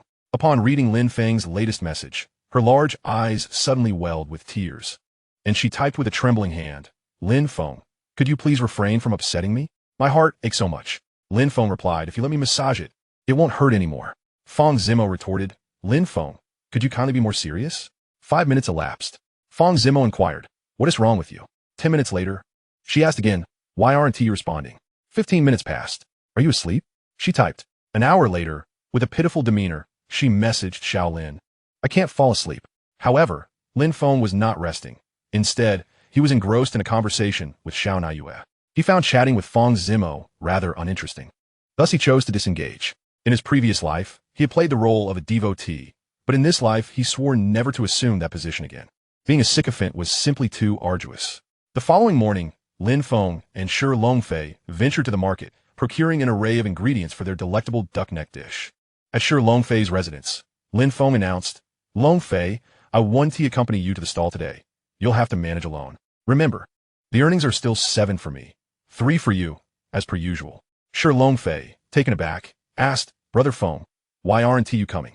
Lin Feng explained, I'm testing you. Shi Longfei, puzzled, replied, testing me?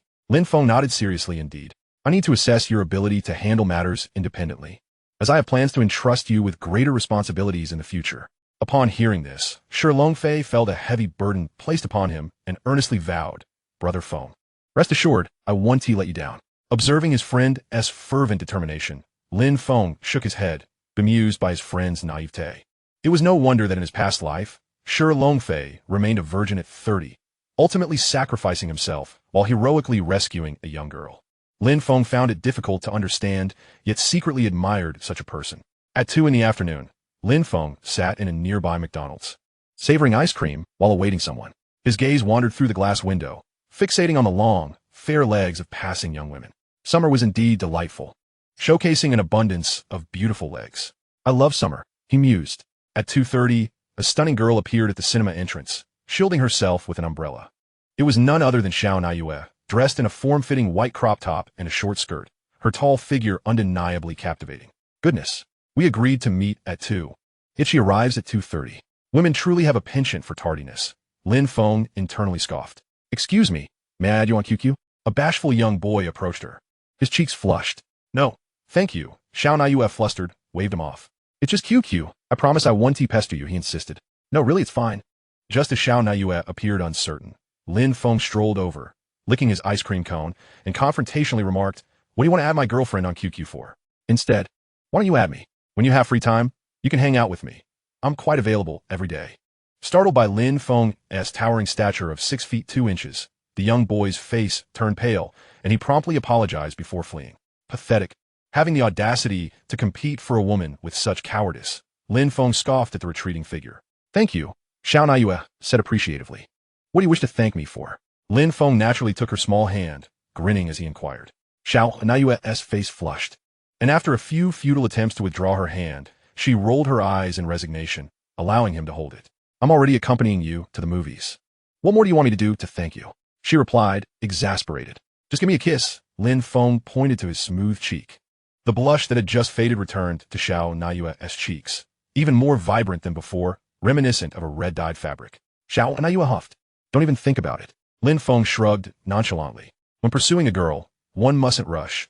Haste makes waste. I firmly believe Xiao Naiyue will not escape my clutches. It's merely a matter of time. The pair arrived at the ticket counter. Lin Feng presented his student ID to the ticket clerk, saying, 2 tickets for Redcliffe, please. I have a student ID, so I expect a 50% discount. The ticket clerk, somewhat dismayed, scrutinized him, commenting, at your age, I would believe you were 30. Standing at 6 feet 2 inches tall, shaved of facial hair, and dressed in a white shirt and black trousers, Lin Feng appeared unusually mature, exuding an aura of charisma. Handsome. With your looks, I'd say you're still quite young at 30, she remarked. Don't believe me? Check my student ID. After confirming his student status, She reluctantly handed over 2 tickets for Red Cliff, 100 yuan. Here you go. Thank you.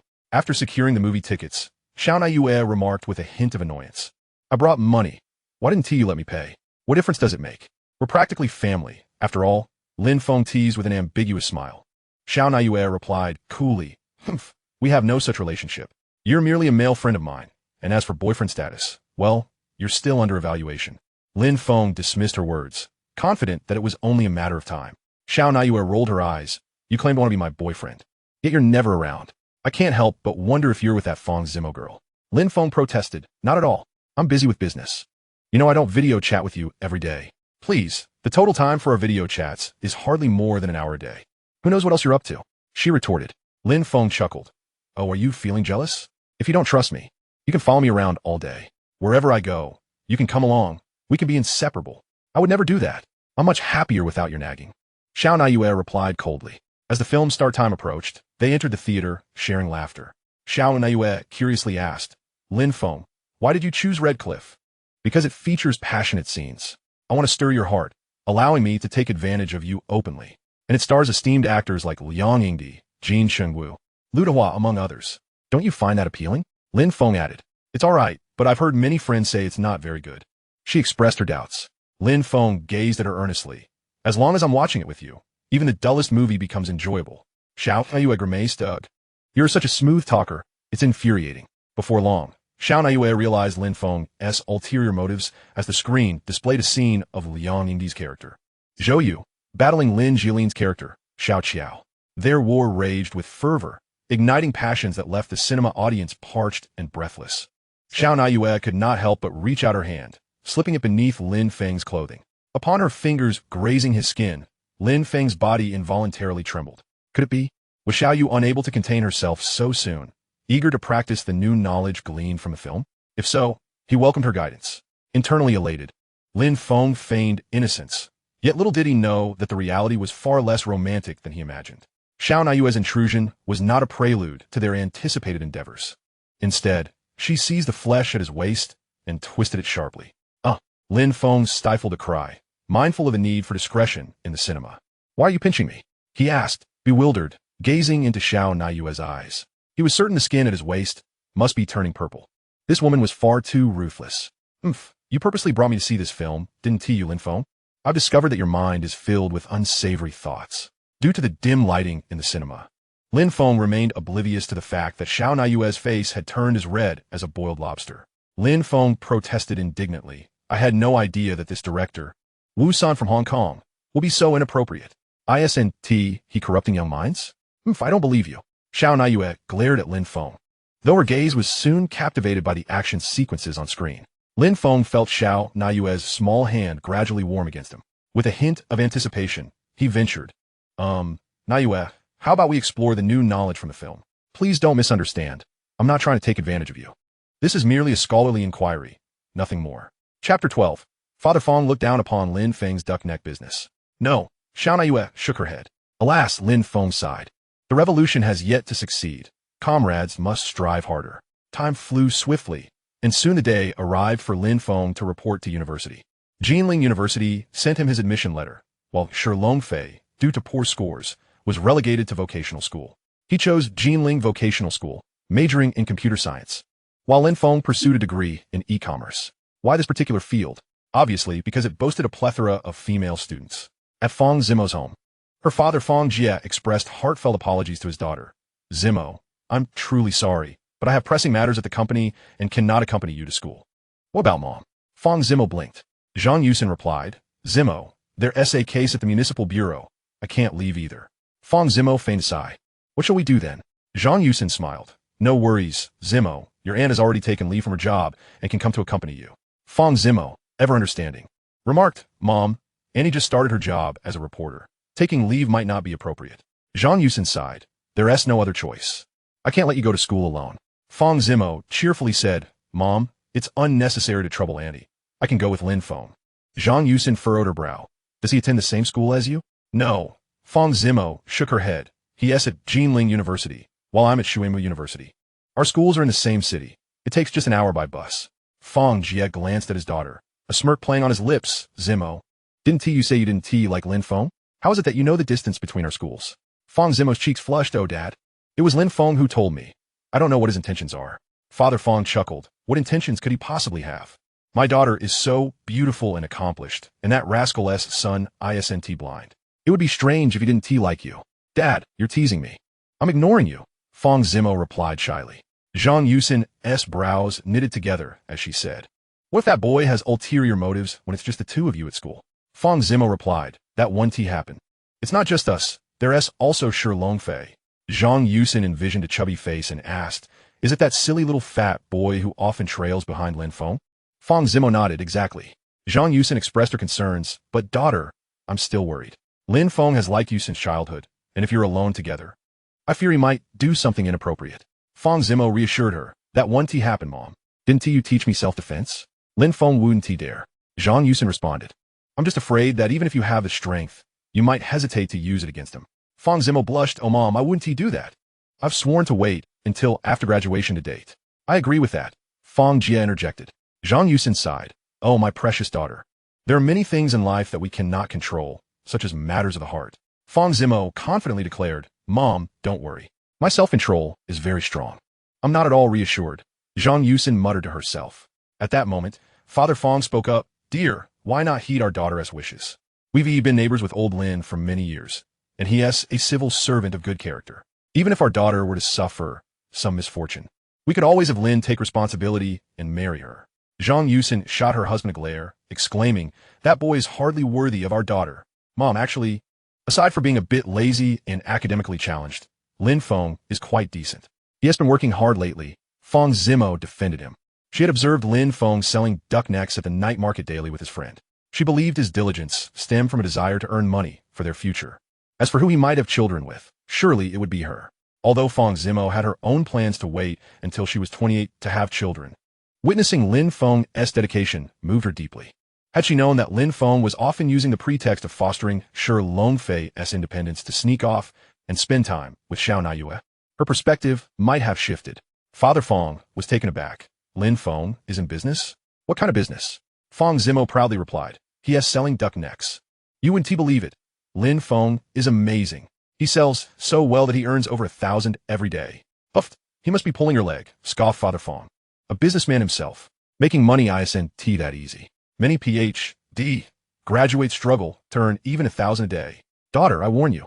Never trust a man as tall tales. They love to boast in front of pretty girls. Fang Zimo frowned. Lin Feng isn't like that. Has he ever shown you the money he has made? Father Fang inquired. Fang Zimo pondered for a moment before shaking his head. Not at all. Lin Feng is not the type to seek attention.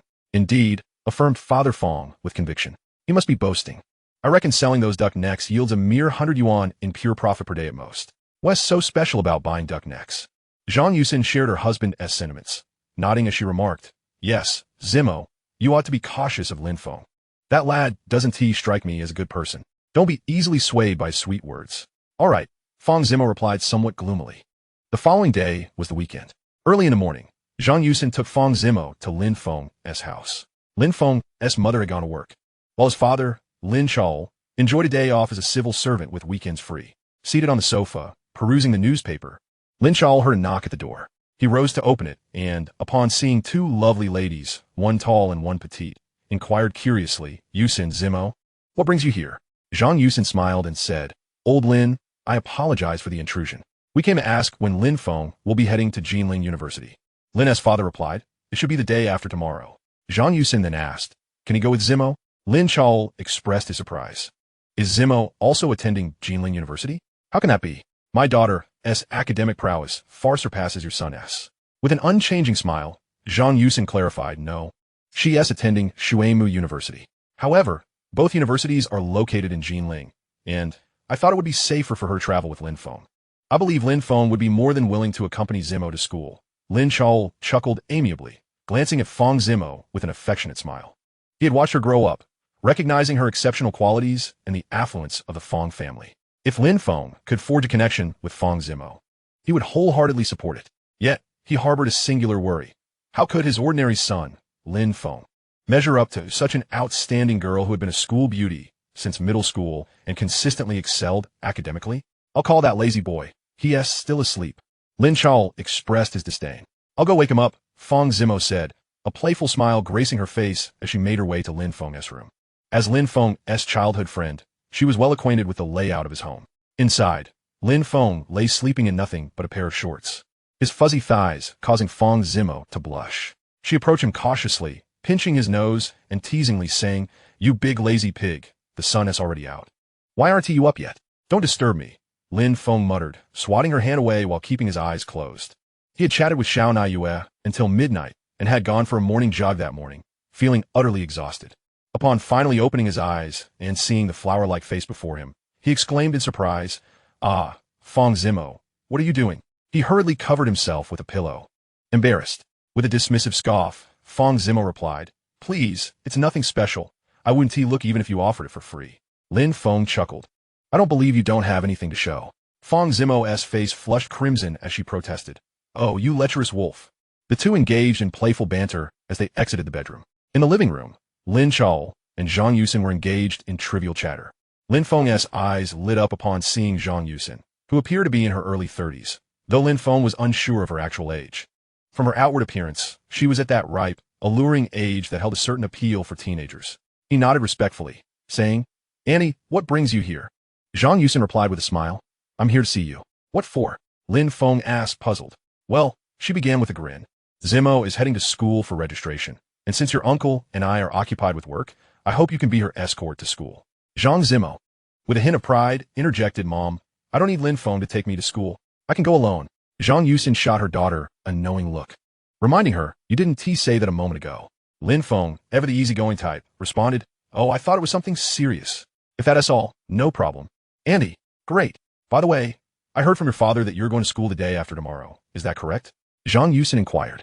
"Yes," Lin Feng nodded. "How will you be getting there?" "By the green train, of course." "All right, but be careful. There are often pickpockets on trains. You two need to stay vigilant," Zhang Yusin cautioned.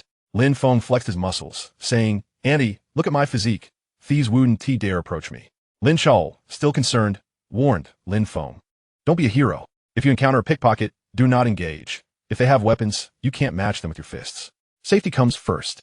I'd rather you lose some money than risk your life." Lin Feng solemnly replied, "I understand, Dad." "Yes, your father makes a valid point. Lin Feng, you must listen. If anything happens, call 110 and seek help from the security personnel," Fang's mother added. "Okay." In the afternoon, Li Yong arrived at the Fang residence clad in a suit. Taking a deep breath, he knocked at the door, followed by ringing the doorbell. Soon, a woman in a white house dress, with an appealing figure, opened the door. Zhang Yusin, regarding the somewhat mature-looking young man before her, inquired, "Who are you?" "Hello, Auntie. My name is Li Yong, and I am Zimo's classmate," he replied politely. Zhang Yusin, still unsure, observed him without the intention of letting him in. Li Yong blushed as he asked, "Annie, is Zimo at home? I have something to discuss with her." "What do you wish to say? I can relay it to her." Zhang Yusin offered with a smile. "I know Zimo is going to Shuimu University, and I'm also attending Shuimu. I would like to go to school with her." Li Yong explained. Zhang Yusin contemplated this, recalling that Zimo often mentioned which boys were pursuing her. She recognized Li Yong's father as a prominent figure in the area, a real estate mogul and quite wealthy. While he may not possess the charm of Lin Feng, his impressive height of 183 meters and fair complexion were still commendable. If given the choice, Zhang Yusin would undoubtedly prefer Li Yong over Lin Feng as a potential son-in-law, seeing in him an affable demeanor that suggested he would be easy to manage, coupled with his affluent background.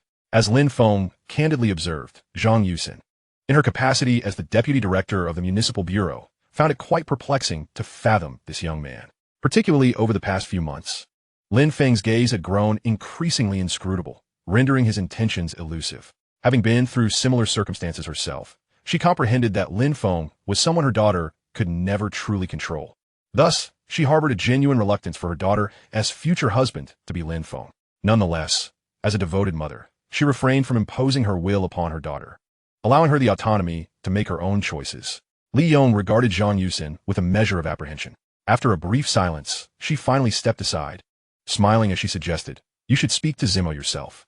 If Zimo agrees, considering you were high school classmates and now attend the same university, I would not oppose it." "Thank you, Auntie," Li Yong exclaimed joyfully.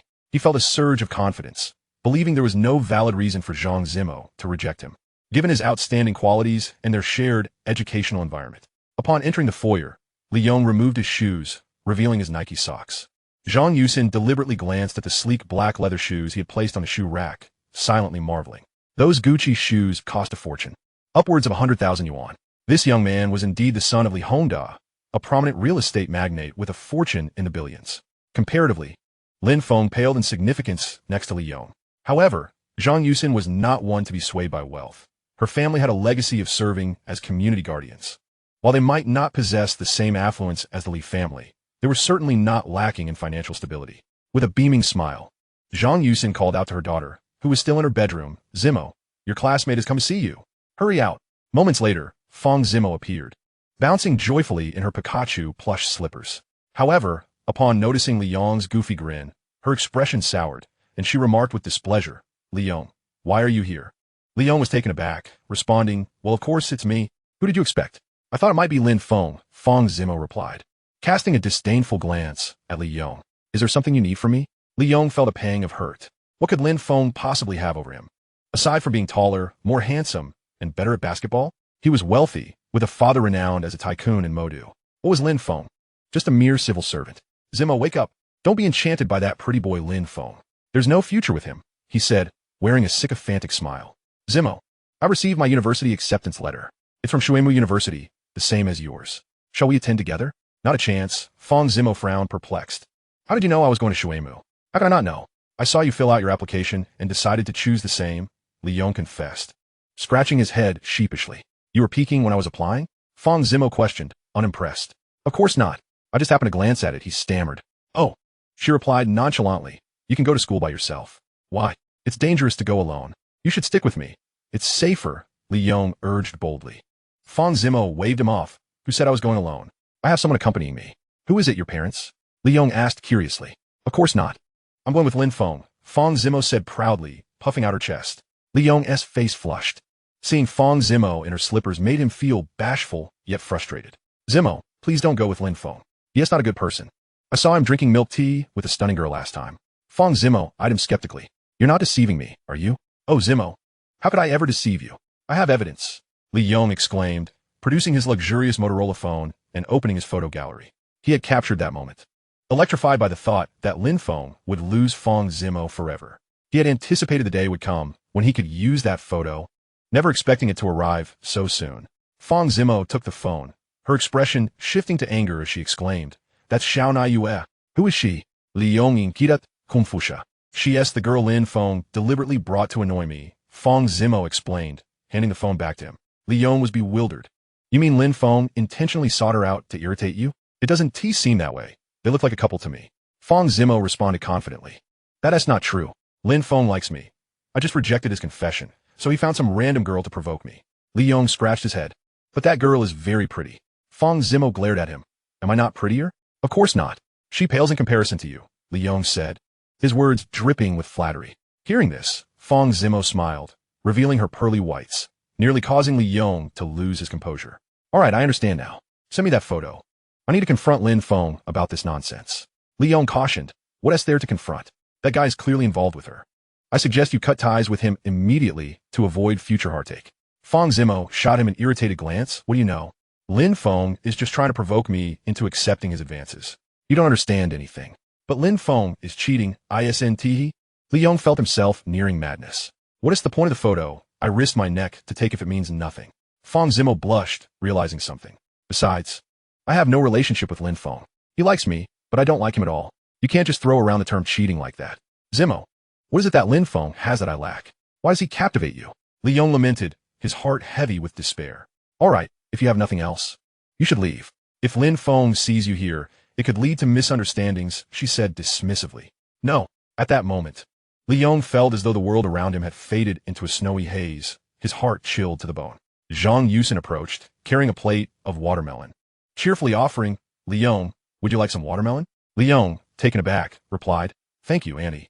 Fang Zimo interjected, "Mom, Li Yong is leaving. He doesn't want any." Li Yong looked at Fang Zimo with a sense of grievance, wondering if he held such little significance in her eyes that even a slice of watermelon was denied him.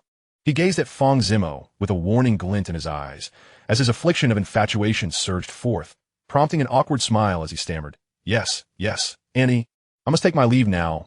My father is taking me to inspect a construction site today." This was his final display of stubbornness, determined to leave a commendable impression of a promising young man before Fang's mother.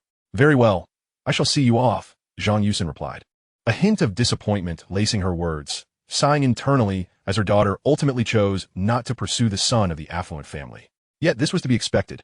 An 18-year-old girl often remains oblivious to the allure and power of wealth. She still yearned for love, for true affection. In a decade's time, however, these girls would come to understand the significance of financial stability.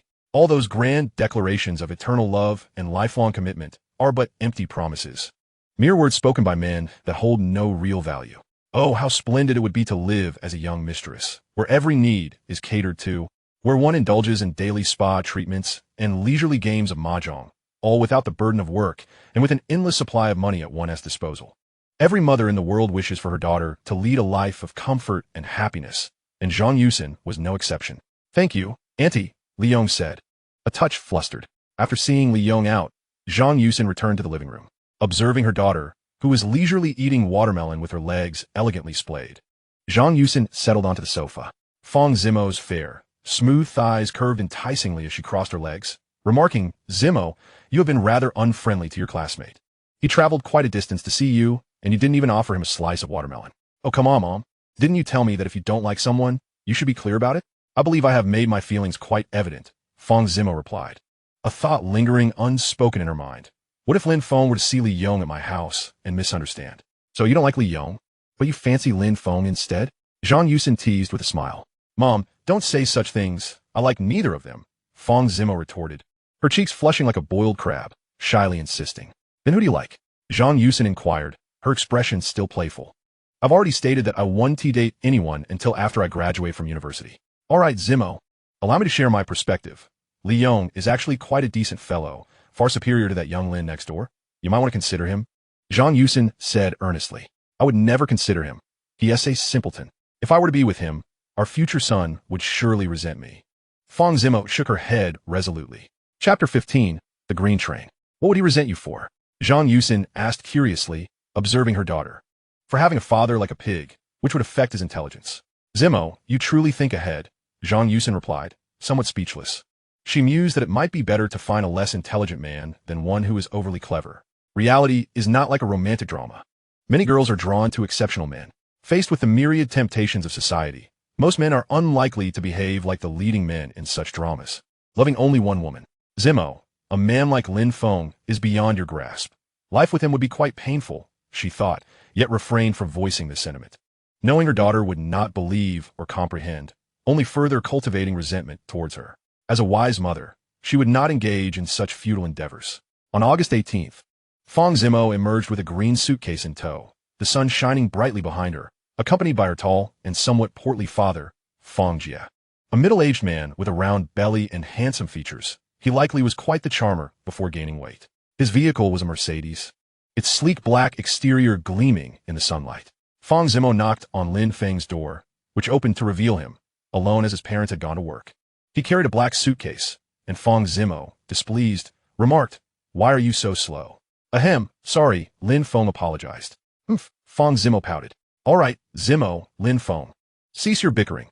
I shall drive you both to the train station, Fang Jie said cheerfully. Sure thing, Lin Feng nodded with a smile. Upon arriving at the train station, they found a chubby young man anxiously awaiting them.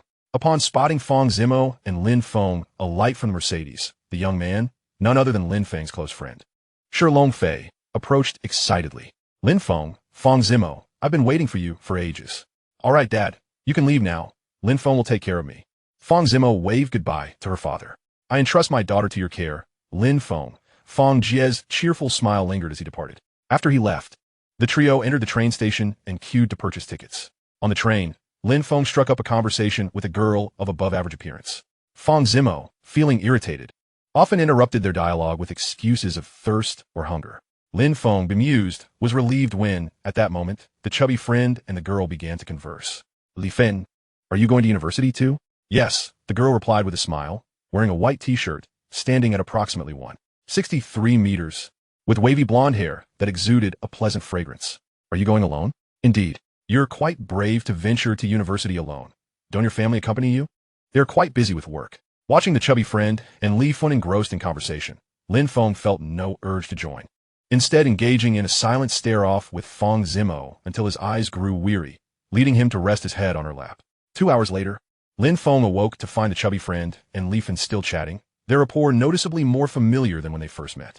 Lin Feng, drawing from experience, discerned that it was primarily Li Fen initiating the conversation, as the chubby friend seemed too tongue-tied to sustain such an exchange on his own. Observing the exuberant chubby friend, Lin Feng's face clouded with concern. Li Fen appeared worldly and likely had encountered numerous men, adept at handling them, perhaps even a manipulative type. If the chubby friend grew too close to her, he could very well end up hurt.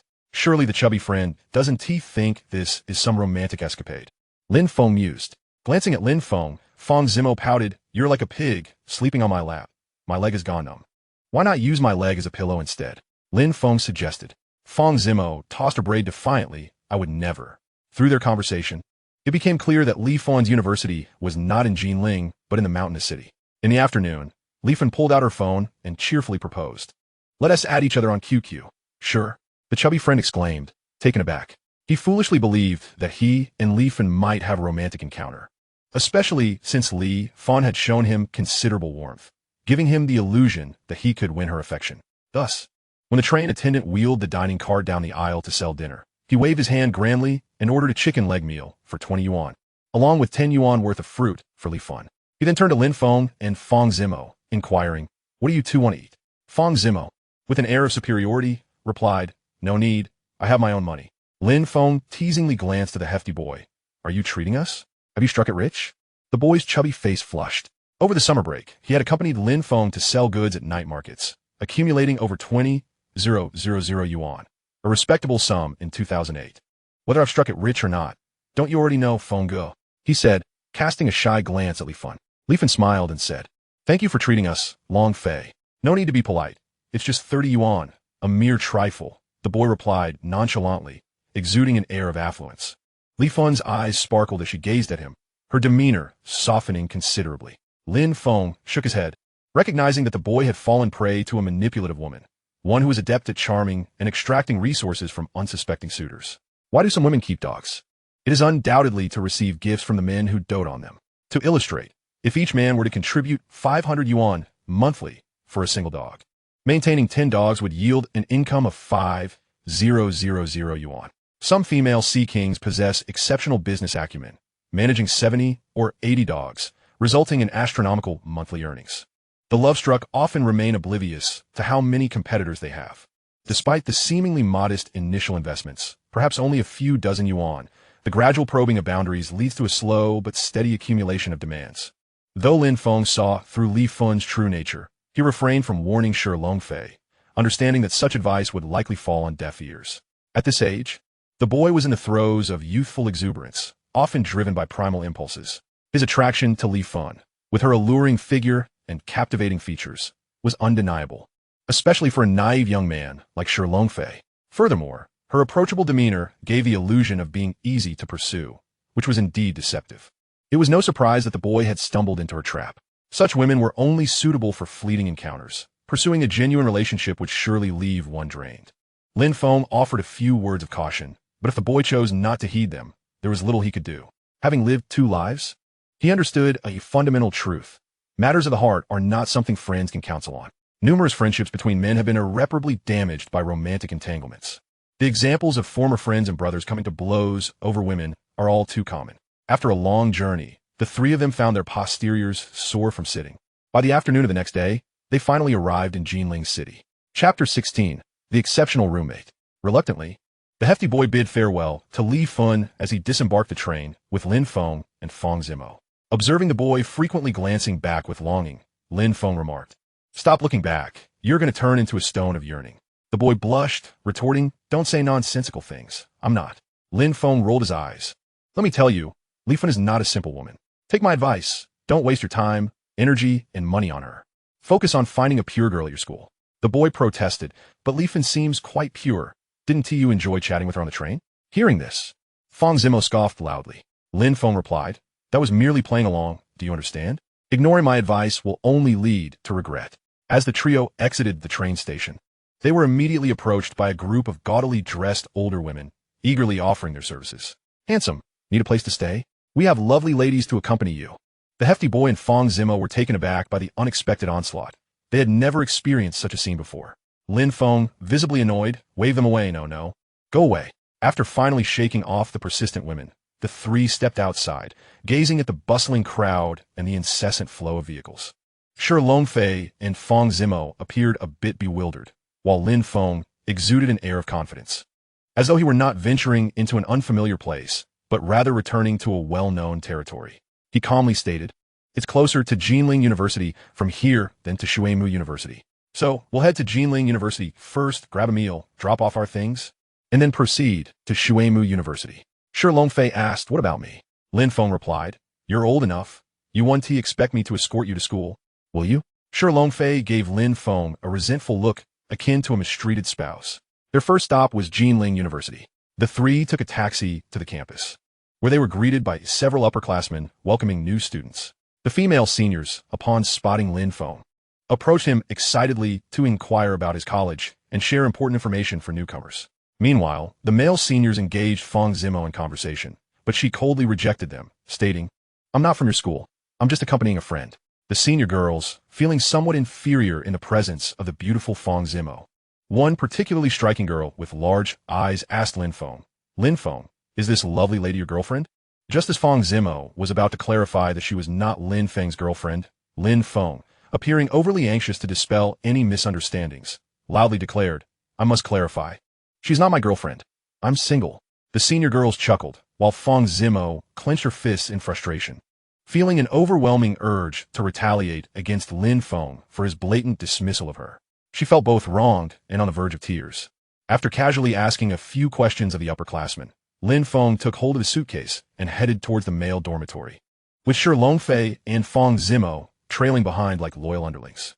The male dormitory at Jinling University was quite unique, allowing female students inside, while males were prohibited from entering the female dormitory. However, on the first day of classes, it was permissible for boys to visit the girls' dorms, as many parents were accompanying their daughters to school. To avoid unnecessary complications, the dormitory arrangements had already been made by the university. Lin Feng took a glance around and noted, "Goodness, it's just like in my previous life. I'm on the upper bunk. Thankfully, I sleep soundly and needn't worry about falling out at night." At that moment, his three roommates had also arrived. One was a towering figure, standing at 185 meters, with a physique even more robust than Lin Feng's, clad in a black tank top and denim shorts, smiling warmly as he greeted Lin Feng. "Hello there, classmate." "Hello," Lin Feng replied, recognizing him as Lu Tian, a fellow from northeast China. The other roommate was a thin, almost skeletal lad, looking somewhat pale but reasonably attractive. His name was Han Shan, a local from Jinling. Another individual, adorned in designer attire, with distinctly permed hair, standing approximately 175 meters tall, is named Zhang Jiqing. This gentleman is quite remarkable. He hails from Yanjing and is rumored to possess numerous properties due to his family's recent relocation. The crowd exchanged familiar greetings.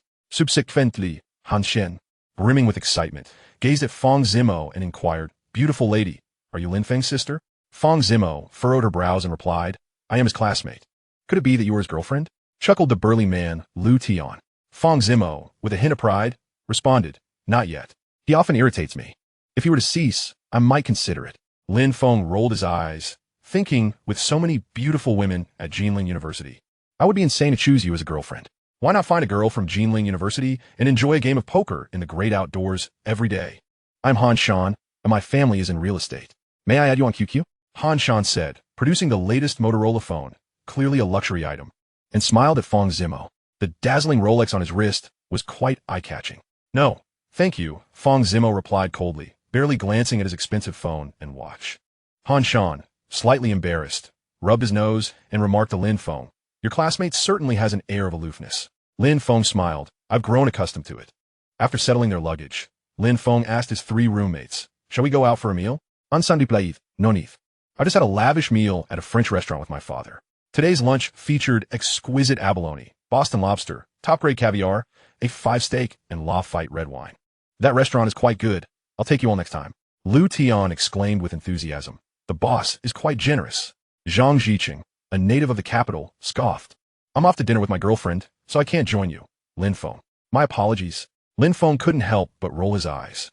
It was evident that Han Shan and Zhang Jiqing remained unchanged. one seizing every opportunity to flaunt his superiority, while the other, self-proclaimed as a person of the capital, looked down on everyone, his eyes solely on his girlfriend, Su Xiaoyu, with Han Shan and Zhang Ziqing opting out. Lu Tian initially wanted to join, but felt too shy to go. Lin Feng nonchalantly stated, "Then we shall dine together next time." The three proceeded to the restaurant. Along the way, Shi Longfei remarked, "Lin Feng, your roommate seems a bit." He struggled to find the right adjective. Lin Feng chuckled. "A bit pretentious, perhaps?" The chubby boy's eyes lit up as he retorted, "Exactly. It's just too pretentious." Lin Feng laughed. "It matters not. We cannot change others, but we can adapt to them and our environment. This is advice I give to myself and to you. Remember it well." The chubby boy pondered thoughtfully. "All right." Fang Zimo nodded, then looked at Lin Feng with a hint of admiration, saying, "Lin Feng, you felt different to me lately." "In what way?" Lin Feng inquired. Fang Zimo tilted her head, reflecting for a moment, then said, "You seem to have matured, exuding a sense of security. Do you regret rejecting me now?" Lin Feng teased. Fang Zimo proudly replied, "I, Fang Zimo, never regret my decisions." In Chapter 17, Lin Feng took Fang Zimo and Shi Longfei to a quaint restaurant in Nali, renowned for its delectable Sichuan cuisine. Lin Feng ordered 7 dishes in total: shredded pork and garlic sauce, kung pao chicken, and boiled beef. The boiled beef, a harmonious blend of numbing, spicy, fresh, and aromatic flavors, featured tender beef that was neither tough nor bland. Many Sichuan restaurants compromise quality by substituting pork for beef in what is commonly known as boiled meat slices, although the cooking method is similar. Boiled beef offers a superior texture compared to its pork counterpart. The dish known as husband and wife lung slices contains no lungs. It primarily consists of beef head skin, heart, tongue, tripe, and meat, all marinated, sliced, and topped with chili oil and Sichuan pepper. This dish is a celebrated cold appetizer and ranks among the top 10 classic dishes of Sichuan cuisine. Mapo tofu and twice-cooked pork followed. A skilled chef can craft the pork into a unique spiral shape, known as a lampstand nest, where the fat renders to a crispy, fragrant perfection, rich yet not greasy. The final dish was spicy chicken feet. Upon seeing the multitude of dishes Lin Feng had ordered, the chubby boy expressed concern about waste, saying, "Lin Feng, that's too much food for just 3 of us. Let us order less." Fang Zimo nodded in agreement, indeed. Although her family was wealthy, she was not one to waste food. Lin Feng rolled his eyes. "If you don't eat, I will. Cherish this opportunity. It may be rare to enjoy such authentic Sichuan cuisine again." Lin Feng recalled that in 2 years, the restaurant owner would open a new establishment in Yanjing, reputed to be perpetually bustling with patrons. The owner had become prosperous due to his restaurant business back in 2014, as gossip from their class as Gossip King, Li Xiang, suggested. Lin Feng frequently dined here in his previous life, and the owner's culinary skills were unparalleled. It was no wonder he would achieve great success. "Have you dined here before?" Shi Longfei asked curiously after hearing Lin Feng. "I only visited in my past life. This is my first time in this life." Lin Feng replied. "No, I haven't tea," he added, shaking his head. "Then how do you know the food here is excellent?" Shi Longfei inquired. "Word of mouth from online friends," Lin Feng responded. Shi Longfei enviously remarked, "Lin Feng, you're impressive. You seem to know people wherever you go." "I merely possess a lifetime of experiences more than you," Lin Feng thought to himself. Indeed, when the waitress brought the dishes to their table, both Shi Longfei and Fang Zimo could hardly contain their excitement, relishing every bite as if they might swallow their tongues. Within half an hour, the 7 dishes were nearly devoured by the trio. The chubby boy patted his belly, a satisfied expression on his face. "Lin Feng, your online friend was right. The food here is incredible." Lin Feng shot him a look. "When have I ever deceived you?" The chubby boy responded with a hint of melancholy. "Haven't you tricked me before?" "Ahem," Lin Feng coughed. Fang Zimo, demurely wiping her mouth with a napkin, said, "Lin Feng, you must bring me here more often in the future, understood?" "Understood," Lin Feng replied. After satisfying their appetites, Lin Feng escorted the two around their university, Jinling University, which boasts iconic buildings such as the North Building, East Building, West Building, Northeast Building, chapel, library, and student dormitories, among others. All these structures feature gray brick walls, hip and gable roofs, topped with gray tiles, exhibiting a rigorous and symmetrical architectural style, with substantial depths and small windows, presenting a closed and stable appearance that reflects the characteristics of northern official architecture in Huagua. Subsequently, Lin Feng led Fang Zimo to Shuimu University. At the entrance of Shuimu University, the area was bustling with parents bringing their children for enrollment. Few individuals like Lin Feng and Fang Zimo arrived alone. After completing the registration forms, Lin Feng and the chubby boy escorted Fang Zimo to the female dormitory. The chubby boy had never been to the girls' dormitory before, his face alight with excitement and enthusiasm. This left Lin Feng perplexed. Come on, it's the first day of school in broad daylight. The girls certainly want to be undressed. What are you so excited about? He remarked. Fang Zimo's dormitory was in room 505. Lin Feng pushed the door open, only for the chubby boy's expression to shift to one of disappointment, as all the girls inside were impeccably dressed, revealing nothing at all. The balcony, too, lacked any vibrant decorations. Greetings, lovely ladies. This is my classmate, Fang Zimo. I trust you will take good care of him. Lin Feng said with a cheeky grin directed at the three young women in the room. They exchanged glances for a moment. One girl with an oval face, elongated neck, ample bosom, and snow-white skin stood up, her curiosity piqued as she looked at Lin Feng. Hello, what is your relationship with Fang Zimo? She inquired. Lin Feng blinked. I already said we are classmates. Is that all? The fact that you brought Fang Zimo here suggests you're quite impressive.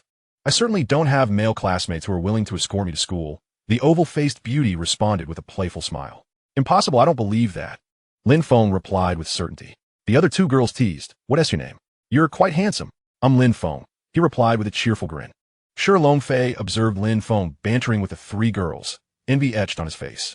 Brother Feng is incredible. He can converse with beautiful girls wherever he goes. I, on the other hand, cannot.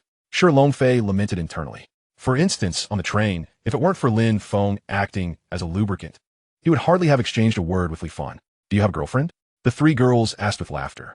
It must be said, Fang Zimo's three roommates were quite attractive, particularly the oval-faced girl with ample bosom and fair skin, exuding charm. As Lin Feng engaged in pleasant conversation with his three roommates, Fang Zimo felt inexplicably on the verge of tears. Lin Feng, where's my Pink Panther gone? Lin Feng, bewildered, responded, how would I know? Fang Zimo insisted. I don't care. You must find my Pink Panther. Lin Feng inwardly cursed, wondering if she had lost her mind. He had no intention of dealing with her and continued his conversation with the oval-faced girl. Ignoring Fang Zimo's irritation, the girl said to Lin Feng, it's a pleasure to meet you. I'm Zhang Xiaolu. Hey, it's a pleasure to meet you too. Let us add each other on QQ, Lin Feng replied, displaying a bright smile. Fang Zimo desperately hoped Lin Feng would decline, but he did not. Instead, he appeared genuinely pleased as he agreed, sure. The two exchanged QQ numbers, leaving Fang Zimo feeling despondent. Lin Feng glanced at the chubby boy, who was awkwardly staring at them, thinking, what a disappointing fellow. You were so proactive with Li Fan on the train. Why are you silent now? He understood that Shi Longfei's boldness on the train stemmed from Li Feng's approachable demeanor. In contrast, Fang Zimo's three roommates appeared more sophisticated and aloof, making the chubby boy hesitant to intrude. Chapter 18. Fang Zimo's strained relationships with her roommates. This is my friend, Shi Longfei. He is a bit naive, wealthy, easily fooled, and single. You can bother him. Of course, I'm single too, so feel free to bother me as well. Let us all add each other on QQ. Lin Feng suggested. He believed Fang Zimo's three roommates were far superior to Li Fan. The latter, with her affable demeanor, was the most dangerous type. Lin Feng would rather see Shi Longfei pursue Fang Zimo's three roommates. At least in his previous life, he knew they were not frivolous girls. But their relationship with Fang Zimo was quite poor, almost adversarial. Lin Feng did not understand the reason behind it. He felt compelled to help Fang Zimo maintain a relationship with her roommates, even if they could not become friends. They should not become enemies as they had in his previous life. Shi Longfei thought it was impossible. These three roommates of Fang Zimo appeared too beautiful and accomplished to be the type to casually add boys on QQ. Just as he was about to tell Lin Feng to stop joking, the three girls giggled. All right, my QQ is 35. In a flurry of laughter and chatter, Shi Longfei foolishly added the three stunning girls on QQ. Lin Feng, where do you study? Zhang Xiaolu asked with a smile. It must be noted that she was a remarkably charming woman, her skin as white as milk, and her figure was enviable. Lin Feng found himself somewhat envious of her future boyfriend. I attend Jinling University, Lin Feng beamed. Then we should hang out sometime. Sure, if I'm free. I'll take you to have some fun, Lin Feng replied, smiling at Zhang Xiaolu. Where are you taking me? She asked shyly. To a thrilling place, Lin Feng said. Ah, Lin Feng, you're not a player, are you? Zhang Xiaolu feigned panic. By thrilling place, I'm in an amusement park. What do you think I meant? Lin Feng replied, earnestly. Zhang, I suspect your thoughts may not be entirely wholesome. I didn't think anything, Zhang Xiaolu said, her face flushed. Watching Lin Feng and Zhang Xiaolu so engrossed in conversation, Fang Zimo felt a pang of jealousy and sadness. She experienced a strange sensation, akin to feeling betrayed by Lin Feng, as if he were seeking an affair with her best friend. These feelings were peculiar, causing her heart to ache. "All right, Zimo, I'll come visit you again when I have time. I must take my leave now. It's getting late," Lin Feng announced as he stood up. The chubby boy shyly said to Zhang Xiaolu, "I'm leaving." Zhang Xiaolu nodded with a smile. "All right, let us hang out when you're free." "Sure," the chubby boy responded, somewhat flustered. Lin Feng offered a friendly nod to Fang Zimo's other two roommates as they departed. Feeling disheartened, Fang Zimo could not help but rise from her bed and approach Zhang Xiaolu, saying earnestly, "Lin Feng likes me. He confessed to me before and wanted me to be his girlfriend. I simply rejected him, hoping he would establish a career after graduation before I consider him. So, he wants he like you. Since you added Lin Feng on QQ, you should delete him now." The three girls stared at Fang Zimo in astonishment, their expressions a mix of confusion. For Fang Zimo, the only one she felt threatened by was Zhang Xiaolu, though the other two roommates were also stunning. They were at most an 80 out of 100 in beauty, and she paid them no mind. Zhang Xiaolu, while perhaps not as refined in features, possessed a figure that seemed almost extraordinary. Fang Zimo felt a surge of anxiety. From a young age, Fang Zimo had always been the center of attention, enjoying the treatment of a princess wherever she went. Thus, it was only natural for her to demand Zhang Xiaolu to delete Lin Feng's QQ account. However, she overlooked a fundamental truth. Society is unforgiving, and not everyone will indulge her whims as her parents did. Zhang Xiaolu raised an eyebrow and retorted rather bluntly. "On what grounds?" Instantly, Fang Zimo's eyes reddened with emotion. The other two roommates exchanged cold smirks towards her. One donned earphones to listen to music, while the other pulled out a laptop to play QQ Racing, completely disregarding Fang Zimo's presence. With a disdainful huff, Zhang Xiaolu declared, "What I choose to do is none of your business. Does your family sell water pipes?" Confused, Fang Zimo inquired, "What do you mean?" The girl playing QQ Racing chuckled mockingly. "It means you were meddling too much. How could they be so ungrateful?" Fang Zimo felt utterly wronged. After all, Lin Feng had been her admirer for over a decade, professing his feelings countless times. She believed that Lin Feng's apparent closeness to Zhang Xiaolu was merely an act of vengeance for her refusal. It was not wrong for her to ask Zhang Xiaolu to sever ties with Lin Feng. She merely wished to protect her roommate from potential heartache. Lin Feng did not love her. His affections were solely for her. Why were these people so blind to her good intentions? At that moment, her phone rang. Glancing at the screen, she saw it was her mother calling. Without further ado, she answered, "Hello, Mom." "Zimo, have you arrived at school?" asked Zhang Yusen. "Yes," Fang Zimo replied, her voice tinged with a hint of grievance. Sensing something amiss, Zhang Yusen probed, "What's wrong?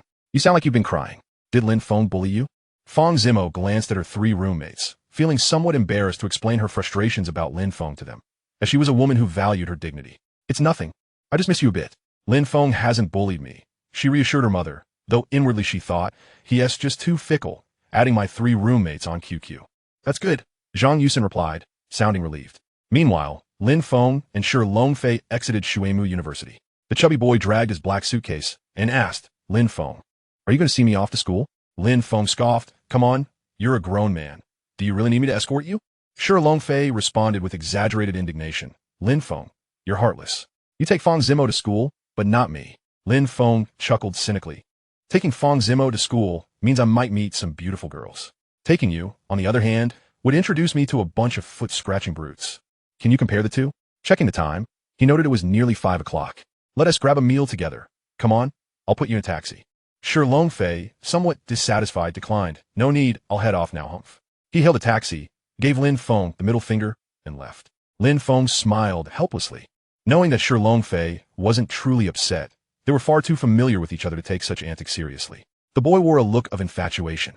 After all, he had added 4 beautiful girls to his QQ in recent days, so he was likely elated. Lin Feng was well aware that Shi Longfei's feigned anger was just an act. Chapter 19, The Roommate's Girlfriend. Lin Feng hopped into a taxi heading from Shuimu University to Jinling University. The bus ride would take about an hour, but the taxi would only require around 40 minutes. The driver, a robust middle-aged man, was quite chatty, unlike most drivers over the past decade who were more taciturn. "You're a student, right?" he asked. "Yes." "Which school?" "Jinling University." "You're quite handsome. Do you have a girlfriend?" "No." "Driver, do you have any good recommendations?" "I would consider introducing you to my daughter, but she is only 8 years old." Lin Feng chuckled. "Forget it, uncle. I'm not looking to step into a sewing machine." He bantered with the driver, then pulled out his phone to chat with Fang Zimo on QQ. "Zimo, you need to manage your relationship with your roommates better. Understand? University, ISNT home. You can't be willful. Meanwhile, Fang Zimo had finished packing and was lying on her bed, tears streaming down her face.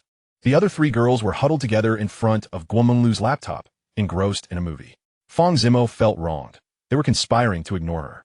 What? Lin Feng. They're not speaking to me. The three of them are watching a movie together, and one T even acknowledged me.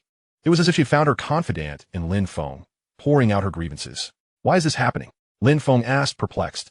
In his past life, he had been oblivious to the discord between Fang Zimo and her roommates, but in this life he had personally escorted her to the dormitory, and they had seemed to get along well previously. Why were her three roommates now shunning her? Lin Feng found himself deeply puzzled. With a quivering nose, Fang Zimo confessed. I asked Zhang Xiaolu to delete your QQ. Lin Feng was taken aback, unable to comprehend. Why would you do that? I didn't want you to hurt other girls because of me. I know you added them on QQ just to provoke me, she explained. Lin Feng inwardly sighed, wondering if it was possible that his intention to add them was merely to engage in a spirited game. He was no fool and wouldn't openly share his true feelings with Fang Zimo. He comforted her over QQ, encouraging her to get along with her roommates. 45 minutes later, they arrived at Jinling University. The driver, having overcharged him, demanded 100 yuan. What a ripoff, Lin Feng thought, contemplating reporting the driver, who would have the fare before driving away. Watching the taxi disappear, Lin Feng muttered, though I'm not short on cash, driver, you're no beauty. Don't think you can take advantage of me. Upon returning to his dormitory, Zhang Ziqing looked up from his phone, exclaiming, Ah, our handsome guy is back. Lin Feng glanced over, noticing that Zhang was playing Snake. Mobile games were still limited at that time, primarily consisting of classics like Racing, Tetris, and Snake. Indeed, Lin Feng nodded. Han Shan, reclining on his bed with a comic book titled Gangs of Hong Kong, set it down and grinned. Did you drop your girlfriend off at her school? Lin Feng replied earnestly, Fang Zimo is not my girlfriend. I am single. Oh, come on, Han Shan teased. With a girl as beautiful as Fang Zimo, how could you not have feelings for her unless you were made of glass? It's true that I have feelings, but I pursued her, and she rejected me, Lin Feng said with a wry smile. Han Shan eagerly chimed in. Then introduce her to me. No way. Lin Feng firmly refused. Lin Feng, you are rather stingy. Since you cannot possess it anyway, why not let me have it? My family runs a real estate company, and I am destined to inherit the family business. If, after graduation, you find yourself struggling to secure employment, I could certainly assist you. Han Shan remarqued. Lin Feng scoffed internally, as if to say, 10 years from now, who knows how many real estate firms will have gone bankrupt. From the gossip of Li Xiang, the class gossip, Lin Feng learned that Han Shan lived quite lavishly until he turned 30, but after that, his family fell into ruin, and his father ended up in prison. According to Li Xiang, the now bankrupt Han Shan was living a miserable life, reportedly working in renovations, painting walls, and cleaning windows high up on buildings. It was both exhausting and perilous, with meager pay. I am merely concerned for your well-being, Ashan. Heed my warning. Fang Zimo's depths are unfathomable, and you may find yourself out of your depth, Lin Feng advised. Han Shan retorted, as if you have somehow gauged the depths of Fang Zimo. Let us have dinner together. I shall treat. Zhang Ziqing suddenly received a message and cheerfully announced to his three roommates. Wow, Lao Zhang, how generous of you. What's the occasion? Lu Tian asked. You don't plan to become our dorm leader, do you? Get lost. A dorm leader's job is grueling and thankless. Not even a dog would want it. I am merely a good friend, offering to introduce you to some lovely ladies, Zhang Ziqing replied. Lovely ladies? Count me in, Lu Tian exclaimed, his eyes lighting up like two 37-watt bulbs. Curious, Han Shan asked Zhang Ziqing. You just arrived at school today like us. How do you already know girls? I'll tell you, my standards for a girlfriend are quite high. Otherwise, with my charm, I wouldn't still be single, Han Shan boasted. I know. My girlfriend's roommate is stunning, Zhang Ziqing asserted. Han Shan, feigning surprise, said, No way you have a girlfriend? Zhang Ziqing, somewhat irritated, replied, What do you mean? Am I not allowed to have a girlfriend? Of course you can. You're quite handsome after all. I was merely curious about what your girlfriend looks like, Han Shan said, grinning deceitfully. A proud smile spread across Zhang Ziqing's face as he described her. She is a bit headstrong and impulsive, yet not bad-looking. Comparable to Lin Feng's girlfriend, Fang Zimo. Really? Lu Tian gasped. Fang Zimo is the most beautiful woman I've ever seen. Lao Zhang, is your girlfriend indeed that attractive? You're not pulling my leg, are you? Why would I deceive you? If even Lin Feng can attract someone of Fang Zimo's caliber. Being a descendant of the Aizenjoro clan with over 10 properties, I have no trouble finding a beautiful girlfriend, Zhang Ziqing declared. You know how exorbitant real estate prices are in the capital? I'm the only son, and I'll surely become a billionaire one day. Sang Yi. I acknowledge your prowess. By the way, how is your girlfriend's roommate? I've yet to meet her, Han Shan inquired. Although I haven't met her myself. My girlfriend mentioned that her roommate is exceptionally attractive, not at all inferior to her. She even touched her leg, revealing a smile that any man would understand. Long and beautiful. Like a supermodel, Zhang Ziqing added. Lin Feng, are you going? Zhang Ziqing asked Lin Feng. Lin Feng had little interest in beautiful women. Although Zhang Ziqing's girlfriend, Su Xiaoyu, was quite lovely and statuesque, she was undeniably a green tea.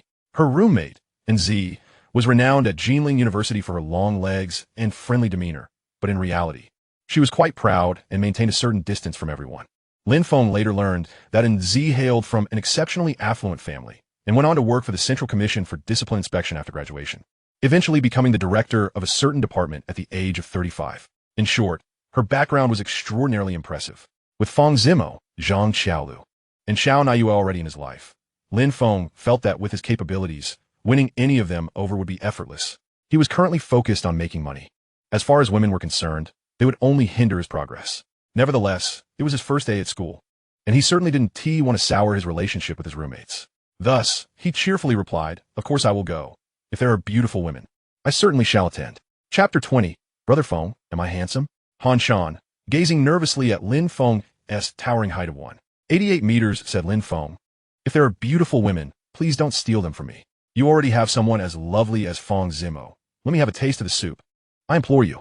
With a smile, Lin Feng responded, "First of all, Fang Zimo is not my girlfriend. Secondly, matters of the heart depend on one's own merits. Besides, she might prefer someone like Lu Tian instead." Lu Tian, pleased, stretched out his arms in a muscular pose, declaring, "I am quite the hunk. It is said many women prefer my type." Zhang Ziqing chuckled. "Our school is filled with young girls. Your type is better suited for married women or wealthy matrons. You've come to the wrong place. You should try working in a KTV." Fuming, Lu Tian retorted, "Get lost. Even if I were to starve or jump from an 8-story building, I would never sell my body for money. I am a respectable man." Lin Feng shook his head, recalling that Lu Tian had not had a single romantic encounter throughout his 4 years at university. At the graduation party, in a drunken stupor, he had loudly proclaimed his intention to seek out a 100 yuan escort, narrowly avoiding a trip to the police station, thanks to Lin Feng and Zhang Ziqing's intervention. Dingling. Zhang Ziqing's phone rang. He answered, and a rather haughty yet melodious voice spoke. "Are you ready yet?" With a grin, Zhang Ziqing replied, "I'm all set. Are there any handsome guys in your dorm?" The girl on the other end inquired. "Am I not the handsome guy?" Zhang Ziqing boasted. Lin Feng, Lu Tian, and Han Shan exchanged glances. Honestly, at 175 meters tall, with a few pimples on his face, Zhang Ziqing could only be considered passable. And handsome was quite a stretch. It was a mystery from whom he derived his audacity to utter such shameless words. "Get real. If there aren't any, I won't call my beautiful friend from the dorm, lest your roommates embarrass me." The girl on the other end sounded impatient. Yes, I have a 188-meter tall handsome guy in my dorm. Leg for days, absolutely stunning. You must call your beautiful friends." Zhang Ziqing exclaimed. The girl teased, "Oh, so you want to find a beauty?" Zhang Ziqing replied earnestly, "Don't get it twisted. I already have you. I'm merely considering my 3 roommates. Indifferent." The girl said, "Feel free to look around. After all, you are still in the trial period. If I'm not satisfied, I can return you any time." Zhang Ziqing, brimming with confidence, assured her, "Don't worry. I will definitely satisfy you." Lin Feng rolled his eyes, thinking to himself that Zhang Ziqing was just boasting. In his memories, throughout their 4 years at university, Zhang Ziqing had never engaged in any intimate moments with Su Xiaoyu. Officially, they were a couple, but to Lin Feng, Zhang Ziqing was merely Su Xiaoyu's servant, catering to her every whim without any benefits in return. As for their prospects after graduation, Lin Feng was uncertain. Considering Zhang Ziqing was from a family of demolishers in Beijing, and their social standings were vastly different. Once they graduated from school, there was little contact among them. In any case, prior to his reincarnation, Lin Feng had not received any wedding invitations from them. Of course, there exists the possibility that they had married and simply chose to exclude Lin Feng from their celebrations. Who knows? Regardless, possessing memories of his past life, Lin Feng was well aware that Su Xiaoyu was a quintessential green tea, a term for a deceptive person pretending to be innocent. At school, numerous remarkable young men would go to great lengths for her, risking life and limb, yet they never even held her hand. They continued to devote themselves to her with unrelenting enthusiasm. Such mastery of manipulation. The conversation between Zhang Ziqing and Su Xiaoyu persisted, observing the sweet smile adorning his face. Lin Feng and his companions felt a pang of discomfort. Meet us at the entrance of my dormitory, Su Xiaoyu instructed before abruptly ending the call. Zhang Jiqing set his phone down and grinned at his three roommates. All right, you all should spruce yourselves up. We can head out soon. Han Shenmarkid, Sheng Yi. Why do I feel like, from your phone call, she's not really your girlfriend? Zhang Jiqing smirked. I genuinely laughed. If she is not my girlfriend, then what is she? Han Shan retorted. It seems like you're merely her obedient servant. Zhang Jiqing, incensed, replied, Get lost. I'm from Yinjing, with over 10 properties in my family. Do you think I would be your servant? Huh, your imagination is truly vivid. With a beautiful woman in front of him, Han Shan took no offense and chuckled. It was merely a misconception on my part. Lin Feng quietly mused. No, it's not a misconception. It's the stark reality. Han Shan washed his hair, styled it with gel, resembling the character from a gambling film, just missing a suit and a chocolate bar. Lu Tian turned to Han Shan. Brother Han, can I borrow your shampoo and gel? Han Shan scoffed. Dude, can't you buy your own? My shampoo and gel are Estee Lauder. They're quite expensive. Oh, I haven't bought any yet, but I'll return it once I do, Lu Tian replied. Please, do you really think someone of my status would use supermarket brands? Han Shan dismissed him disdainfully. Watching Lu Tian's face adorned with an obsequious smile, Lin Feng shook his head. This burly man from the northeast was rather stingy. Throughout their 4 years at university, he had only purchased shampoo and shower gel twice, relying on the other 3 for the rest. Zhang Jiqing had also washed his hair, but did not flaunt it like Han Shan. He was just short of wearing a sign that read, I am wealthy. His shampoo was head shoulders, and unlike Han Shan, his attire was quite modest, yet he wore a Rolex worth over 800,000, which commanded respect. However, when it came to ostentation, Han Shan reigned supreme in their dorm, his dazzling Rolex catching everyone's eye. Despite his lean stature, Han Shan had truly enjoyed his university years. According to Lin Feng's memories from his previous life, Han Shan had been rather successful in his early years, dating 3 girls during his freshman year. By sophomore year, he had completely let loose, changing girlfriends almost weekly until he fell ill and settled down, no longer daring to engage in casual flings. The 3 of them had washed their hair and changed into new clothes, while Lin Feng remained unadorned. While they were busy preparing, he lay back, chatting with Xiao Naiyu, nurturing their relationship. Lin Feng was indifferent to beautiful women. As long as he could attract one, he was content. If not, it didn't matter. After all, once he had wealth, what kind of woman could he not have? The trio arrived at the girls' dormitory entrance. Zhang Jiqing pulled out his phone, dialed his girlfriend's number, and with a humble smile said, Xiaoyu, I'm downstairs at your dorm. Okay, just wait, came the casual reply before the call ended. Lu Tian, dressed in a white Adidas t-shirt adorned with a golden logo, approached Lin Feng, boasting, Bro Feng, do I look handsome? This is a designer shirt. Lin Feng glanced at him and noted the obvious counterfeit Adidas with an extra stripe. He wore jeans that, to be honest, not only looked unflattering, but also a bit tacky. However, as an adult, one must not speak the truth too bluntly or risk losing friends. Lin Feng feigned enthusiasm. Absolutely dashing. If I were a woman, I'd surely be captivated by you. At this, Lu Tian beamed with delight. Han Shen scoffed dismissively, as if looking at a fool. Zhang Jiqing burst into laughter. You know, among my friends, those who wear Adidas or Nike are considered unsophisticated. Bruce, your shirt is way too fake. Adidas has 3 stripes, not 4. Yours has an extra one. Chapter 21. The Stunning NZ. Lu Tian was visibly displeased, but refrained from offending the affluent Zhang Jiqing. For the sake of the beautiful women, he endured it. He pouted, convinced that Zhang Jiqing was envious of his height, looks, and physique, hence his remarks. Lin Feng settled under a shady tree. Zhang Jiqing remarked, Lin Feng, we're off to eat. Why are you just sitting there? Come on, women are notoriously slow. When they say they're coming, it'll take at least half an hour. Lin Feng internally scoffed, then said, I doubt they'll come down that quickly.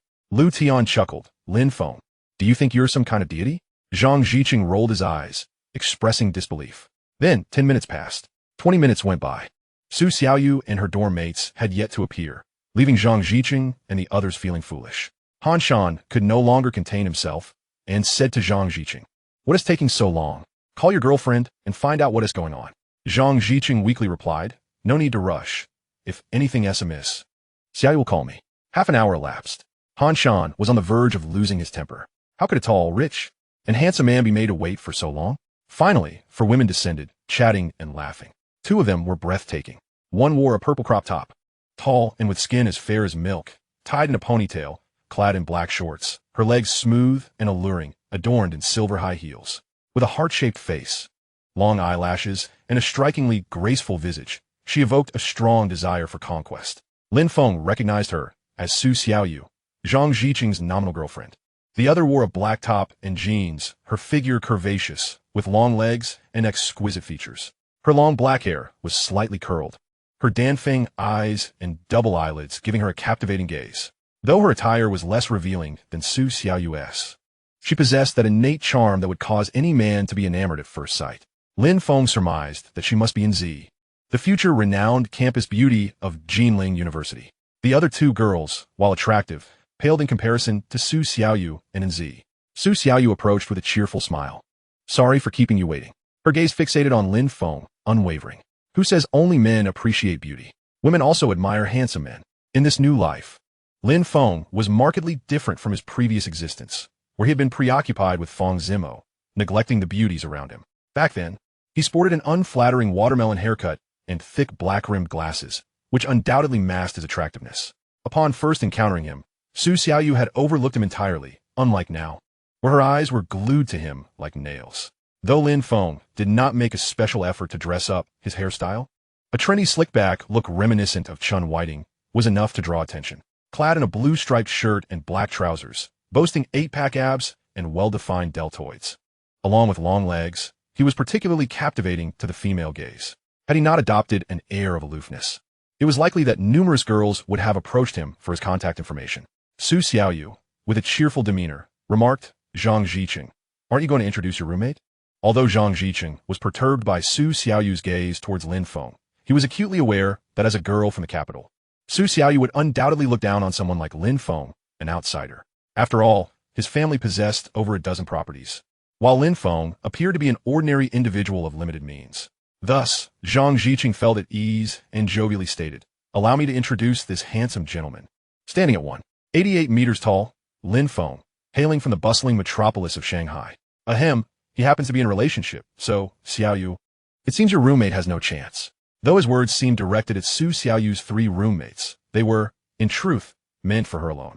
While he did not believe there would be any romantic entanglement between Su Xiaoyu and Lin Feng, it was wise to be cautious, ensuring no opportunity for the two to develop a connection. This was the shrewdness of a city dweller. Su Xiaoyu nodded, finding it entirely reasonable, with Lin Feng's striking looks. He surely had a girlfriend. Lin Feng interjected, don't listen to his nonsense. I am single and available. His rebuttal left Zhang Ziqing somewhat displeased, yet he masked his irritation, pretending not to hear, and continued with the introductions. This is Lu Tian from Northeast China, and this charming fellow is Han Shan, a local from Jinling. Once Zhang Ziqing concluded the introductions, Su Xiaoyu beamed as she introduced her roommates, starting with the leggy beauty. This is our dormitory's flower, and Z. An Z hastily protested. I'm not at all good-looking. I'm the ugliest in my family. Xiaoyu, you are the most beautiful in our dorm. Su Xiaoyu shook her head. I am quite self-aware. You are definitely the prettier one. No, you are beautiful. The two girls exchanged compliments, their humility evident. Lin Feng, unable to contain himself, exclaimed, please, stop it. You both are quite unattractive, all right? He often found it perplexing why women feigned modesty, insisting they were not desirable when they were clearly confident in their looks. The two girls rolled their eyes at him. Su Xiaoyu chuckled. Ziqing, your roommate is quite humorous. Had Lin Feng not been handsome, his remarks would likely be deemed lacking in social grace, branding him as an undesirable. He enjoys joking around. Don't take it to heart, Xiaoyu, Zhang Ziqing said nervously, fearing Lin Feng might upset her. In his mind, his girlfriend was quite easily irked. Am I that petty? Su Xiaoyu rolled her eyes and continued. This is Ma Jingjing, introducing a girl of 163 meters, bespectacled and gentle, with fair skin. And this is Chun Inua, she said, pulling a 165-meter tall girl with a delicate face beside her. After the introductions were complete, Su Xiaoyu sighed, oh dear, it's so hot. Where shall we eat? Han Shan suggested, I know a nice Western restaurant. How about we go there? Lu Tian frowned, apprehensive about the costs.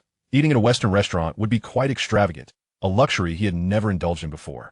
Sensing Lu Tian's discomfort, Lin Feng said, why go to a Western restaurant? We are all students. I can't afford that. Let us opt for a nearby food stall instead. The four girls exchanged astonished glances. It was rare for boys interacting with them to openly admit their financial constraints. Most would feign affluence, but Lin Feng's candidness was refreshing. Lu Tian concurred indeed. Lin Feng is right. Let us eat something casual. Han Shan glanced at his Rolex. It was already 7 o'clock. and going to a Western restaurant would be impractical since reservations were required. Next time, I'll make a reservation and treat you all, he offered. As long as he wasn't footing the bill, Lu Tian was pleased. Thank you, Han Ge. Ma Jingjing suddenly remarked, your watch is quite flashy. Is it real or fake? Finally, a girl had noticed Han Shan's watch. He felt a surge of excitement, but maintained a facade of nonchalance, replying, this is a Rolex 380, crafted from pure gold with diamonds. I bought it for 3 million. Wow, that's like wearing a house on your wrist. Chen Yinhuo exclaimed, astonished. No, it's nothing serious, Han Shan humbly replied. In truth, I'm just an ordinary person. Please don't feel intimidated because I'm a second-generation rich kid with several billion in family assets. Lin Feng rolled his eyes, thinking, you're not an ordinary person. What else could you possibly be? Must you always show off? All right, let us go eat. I'm starving, Su Xiaoyu said with mild impatience. Han Shan's wealth was irrelevant to her. He wouldn't share it with her anyway. As they ventured outside campus, Zhang Ziqing pointed to an open-air food stall. Let us eat here. Why? It's so crowded, Han Shan remarked disdainfully, believing such a place was beneath his status. Don't be foolish, Zhang Ziqing grinned. Look at how many people are eating here. The food must be excellent. This is our choice. Lin Feng glanced at Zhang Ziqing, surprised by his insight. Despite being somewhat of a sycophant, he was indeed clever. In Lin Feng's opinion, the food here was quite good. Then it's settled. By the way, you big guys must drink. Zhang Ziqing, if you don't down a bottle of Tiantian, don't blame me for looking down on you, Su Xiaoyu asserted. Zhang Ziqing chuckled. I'm the god of wine. Lin Feng rolled his eyes again, thinking how this guy loved to put on a show in front of Su Xiaoyu. Why was it so difficult to admit he wasn't great at drinking in front of a girl he liked? They found a table and sat down. Lin Feng initially intended to sit anywhere, but Su Xiaoyu pulled him over, saying, come, sit here. He looked at her quizzically, but said nothing as he took his seat. Su Xiaoyu settled on his left, and Z on his right. Lin Feng was somewhat taken aback. To be honest, he had only come out for a meal, not to pursue romance. Zhang Ziqing naturally took the seat beside Su Xiaoyu, while Lu Tian quickly occupied the spot next to Z. Han Shan cursed under his breath, glancing at Lu Tian, and settled for an empty seat, frustrated that he had missed out on a prime spot. With both Z and Su Xiaoyu now flanked by men, Han Shan felt his chances of winning affection were dwindling. Perhaps it was his financial prowess, or perhaps Chen Yinhuo and Ma Jingjing sensed the subtle charm emanating from Han Shan, but for some reason, the two girls chose to sit beside him, one on each side. His mood improved slightly. Han Shan occasionally glanced at his watch. Ma Jingjing could not help but ask, Han Shan, are you in a hurry? Do you have something to attend to? I wanted to draw your attention to my watch. Han Shan nodded yes. I have a meeting in my company at 9 o'clock tonight. Your company? Chen Yinhuo cast him a curious glance. Indeed, Han Shan replied with a feigned look of helplessness. My family is in real estate. Now that my father is retired, it's my turn to take over as chairman. So my father wants me to start familiarizing myself with the company environment. We have to hold various video conferences regularly. Oh, come on, Dad, Lin Feng silently criticized. Let's not mimic the way people from Hong Kong speak. During this time, many from the mainland held a deep admiration for things from Hong Kong, believing that they were more advanced. In fact, this was true. Hong Kong's development was ahead of the mainland by 20 years. 20 years ago, property prices in Hong Kong were already soaring. In Hong Kong, wealthy individuals' children referred to their fathers as dad. Wow, Han Shan, you truly are a young talent. Ma Jingjing exclaimed with admiration. Chen Yinhuo took the initiative to pull out her phone. Han Shan, what is your number? Let us add each other on QQ2. Han Shan chuckled. What do you need my QQ for? Chen Yinhuo batted her eyelashes playfully. Oh, I'm just afraid I might not find a job in the future. If I can't find one, I might come to seek you out. Not to mention, Chen Yinhuo was quite a beauty herself, curvy and fair-skinned. If it weren't for the allure of a better option in Z, Han Shan would certainly have pursued her as his first girlfriend in college. All right then. Han Shan nodded. They exchanged QQ numbers and saved each other as phone contacts. Ma Jingjing pulled out her phone. Han Shan, let us add each other too. Han Shan wore a subtle smile. Sure. He was aware that many bespectacled girls were in high demand, particularly those who appeared innocent. As the saying goes, one should not judge a book by its cover. Perhaps beneath that innocent exterior lay a different persona, one that was quite flirtatious. Han Shan's rich experiences led him to suspect that Ma Jingjing might fit this type of beauty. Sitting beside Ma Jingjing, Lu Tian felt quite displeased. Zhang Ziqing was laughing and joking with his girlfriend, Su Xiaoyu, while Han Shan, Ma Jingjing, and Chen Yinhuo were engaged in lively conversation, leaving him feeling isolated. Fortunately, the most handsome Lin Feng was also ignored, which provided Lu Tian with some solace. At least he wasn't the most unfortunate. He couldn't understand what was happening in the world. In the dormitory, He and Lin Feng possessed the best looks, yet no girls paid them any attention. And Z felt somewhat dejected. Lin Feng had not approached her for conversation. This was an unprecedented occurrence for her. No boy could resist engaging her in conversation, often going to great lengths to obtain her contact information. Yet, Lin Feng remained indifferent to her. This was tea to say she had a crush on Lin Feng, but rather than while waiting for their meal, she found it a bit boring and decided to strike up a conversation with him. Are you chatting with your girlfriend?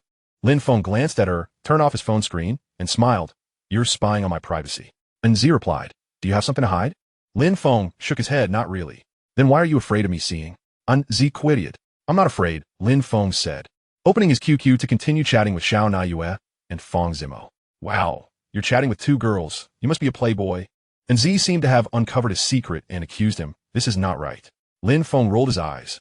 Didn't you see a girl actively trying to chat with me? I hardly pay her any attention. As for the other one, I'm pursuing her. But she hasn't agreed to be my girlfriend, so I think it's fair to say I'm still single. As he spoke, he glanced at Z's ample bosom and said with a grin, little girl, you look quite good. I'm giving you a chance to be my girlfriend. So I advise you not to be ungrateful. And Z quickly covered her chest. Ah, you lecher. No way. Lin Feng shrugged, well then forget it. Just then, Fang Zimo's stunning roommate, Zhang Xiaolu, sent him a message. What are you doing? Lin Feng replied instantly, eating. Where are you eating? Outside the school. With whom? Lin Feng glanced at Z and replied with a smile, with a beauty. Oof, I don't believe you. Really, I'm an honest lad, never a liar. Do you have any evidence? Sure, I'll send you a photo of her. How about that? Okay. Lin Feng took a photo of Z and sent it to her. Ah, Lin Feng, you really are dining with a beauty. Wow, you're done for. I'm going to tell Fang Zimo. Come on. Fang Zimo complained to me that the three of you in the dormitory isolated her. She told you that? This isn't my fault. She's being unreasonable, asking me to delete your QQ. Lin Feng was a man without principles, unwilling to defend his childhood friend.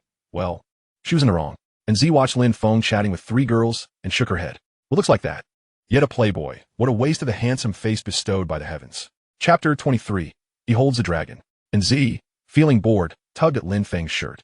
Lin Feng turned to look at her, a questioning expression on his face.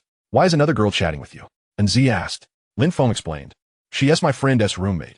I'm not very familiar with her, and I don't know why she initiated a conversation with me. Perhaps it's because of my striking looks. Such a complicated relationship. Shamalis, on Z scoffed. Lin Feng and Z leaned in close, whispering to each other, appearing quite intimate, which saddened Lu Tian. The three boys in the dormitory had girls to converse with, while he was left all alone, feeling unloved and neglected. Fortunately, the boss lady began serving the dishes, alleviating his embarrassment. During the ordering process, Su Xiaoyu had been quite assertive, ordering over 20 dishes, which made Lu Tian cringe as he kept saying, That's enough. It's too much. We can't eat it all. Zhang Jiqing chuckled. It's fine. Xiaoyu can order whatever she likes. Su Xiaoyu poured a full glass of liquor for Zhang Jiqing. Drink up. If you can't finish a bottle today, I'll look down on you. How could I, a Beijinger, not finish a bottle of liquor? Zhang Jiqing replied disdainfully. Knowing this guy's drinking capacity, Lin Feng rolled his eyes. Men just love to show off in front of the girls they like. Su Xiaoyu asked the other three, Do you drink liquor? Lu Dong had a good tolerance, but hesitated to drink, knowing that the liquor was expensive and fearing the possibility of splitting the bill. After all, Zhang Jiqing hadn't mentioned treating them. I want tea drink, Lu Tian shook his head. He naively thought that as long as he didn't drink, he could only pay for the food and not for the liquor when it came time to split the bill. Zhang Jiqing remarked, Lu Tian, I must say, with your towering stature, it is a pity that you cannot even handle a drink. At that moment, in 2008, the enforcement against drunk driving was lax. And there was no excuse of needing to drive that could prevent drinking, especially since Lu Tian did not possess a vehicle. I'm feeling a bit unwell and do not wish to drink, Lu Tian replied, his face flushed. Han Shan, perceiving himself as humorous, quipped, Brother Tian, are you perhaps like the ladies, experiencing discomfort for a few days each month? Ha ha ha. A chorus of laughter erupted from the group of young men and women, with only Lin Feng remaining silent, aware that Lu Tian's abstention was not from distaste for alcohol, but rather from the fear that consuming too much would increase his share of the bill during the split. Su Xiaoyu turned to Lin Feng and asked, Will you be drinking? Lin Feng shook his head. I do not partake. Su Xiaoyu pouted. Why not? Are you also feeling unwell, like Lu Tian? Lin Feng explained, Not at all. The patrons here are quite a mixed bunch. I fear that if I were to get intoxicated, it might hinder my ability to protect you lovely ladies should any ruffian decide to take advantage. Humph, Su Xiaoyu retorted dismissively. You speak as though you are a hero. Zhang Jiqing, brimming with pride, added, "Indeed, Lin Feng, you overthink things. Do you believe this is a drama? We are at Jinling University, where thugs are scarce." Lin Feng rolled his eyes. In a previous life, a horrific incident had transpired here, where a group of men assaulted 3 women, leaving one grievously injured and in critical condition. You would not be laughing then. Su Xiaoyu looked at Han Shan. "You cannot possibly be unable to drink either? No way." Han Shan smirked, raising his glass. "Fill it up. A man cannot refuse." "All right, that's the spirit." Su Xiaoyu commended him with a thumbs up. Flattered by such praise from a stunning beauty, Han Shan felt his heart race, sensing an ethereal connection with her gaze. A thought flickered through his mind. Perhaps Su Xiaoyu harbored feelings for him. "Oh dear, what to do? She is my roommate's girlfriend. I cannot betray Zhang Ziqing." However, he pondered, his acquaintance with Zhang Ziqing was rather superficial, and if something were to occur between him and Su Xiaoyu, would it truly be a betrayal? If Lin Feng were aware of his thoughts, he would undoubtedly chide him for overthinking. Su Xiaoyu treated all commendable young men with the same warmth. If one mistakenly believed that her kindness indicated affection, they would be gravely mistaken. She merely flirted, deriving benefits, and would not even extend a hand to assist a man.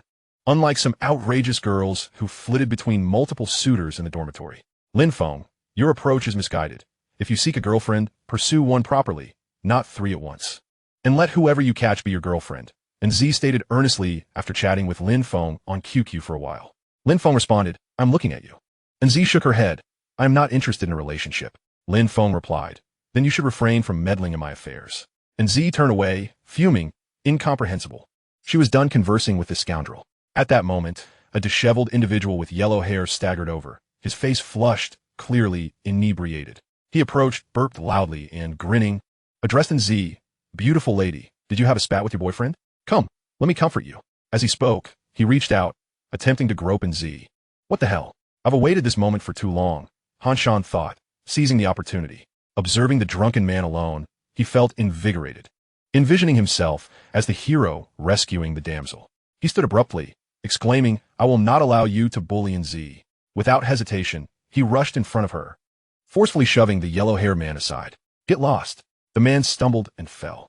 Rattled, the yellow-haired man shook his head, stood, and glared at Han Shan. "Do you know who I am, kid?" Han Shan, unimpressed by the drunken ruffian, replied, "I care not for your identity." Isu sius tut, tugging and shen his sleeve. And cautioned, "He has a dragon tattoo. Do not provoke him, avoid confrontation." Han Shan dismissed her concerns. "Puff, just because he has a tattoo does not make him formidable." Han Shan, do not fear such petty ruffians. I will take on anyone." His bravado stemmed from a knowledge that the yellow-haired man was inebriated and alone. With 8 of them present, Han Shan thought, "We cannot possibly lose this fight," and thus boldly stepped forward to defend the fair maiden. Lin Feng, however, furrowed his brow. In this country, tattoos did not necessarily denote ill character, yet the yellow-haired man's demeanor bespoke trouble. As expected, the man pointed at Han Shan, stating, "I am Long Ge from Hengsha District, with hundreds of brothers under me. Kid, if you dare to cross me, you are finished." Han Shan scoffed, "Anyone can boast. With 8 of us against 1, we are more than enough." The yellow-haired man laughed. "So, you think numbers matter?" "Indeed," Han Shan replied. Zhang Ziqing and Lu Tian, displaying camaraderie, rose to stand beside Han Shan, resembling guardians ready for battle.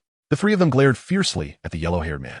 And Z, disappointed by Lin Feng's inaction, questioned, "Why aren't you helping?" Lin Feng responded, "I remain here to protect you ladies."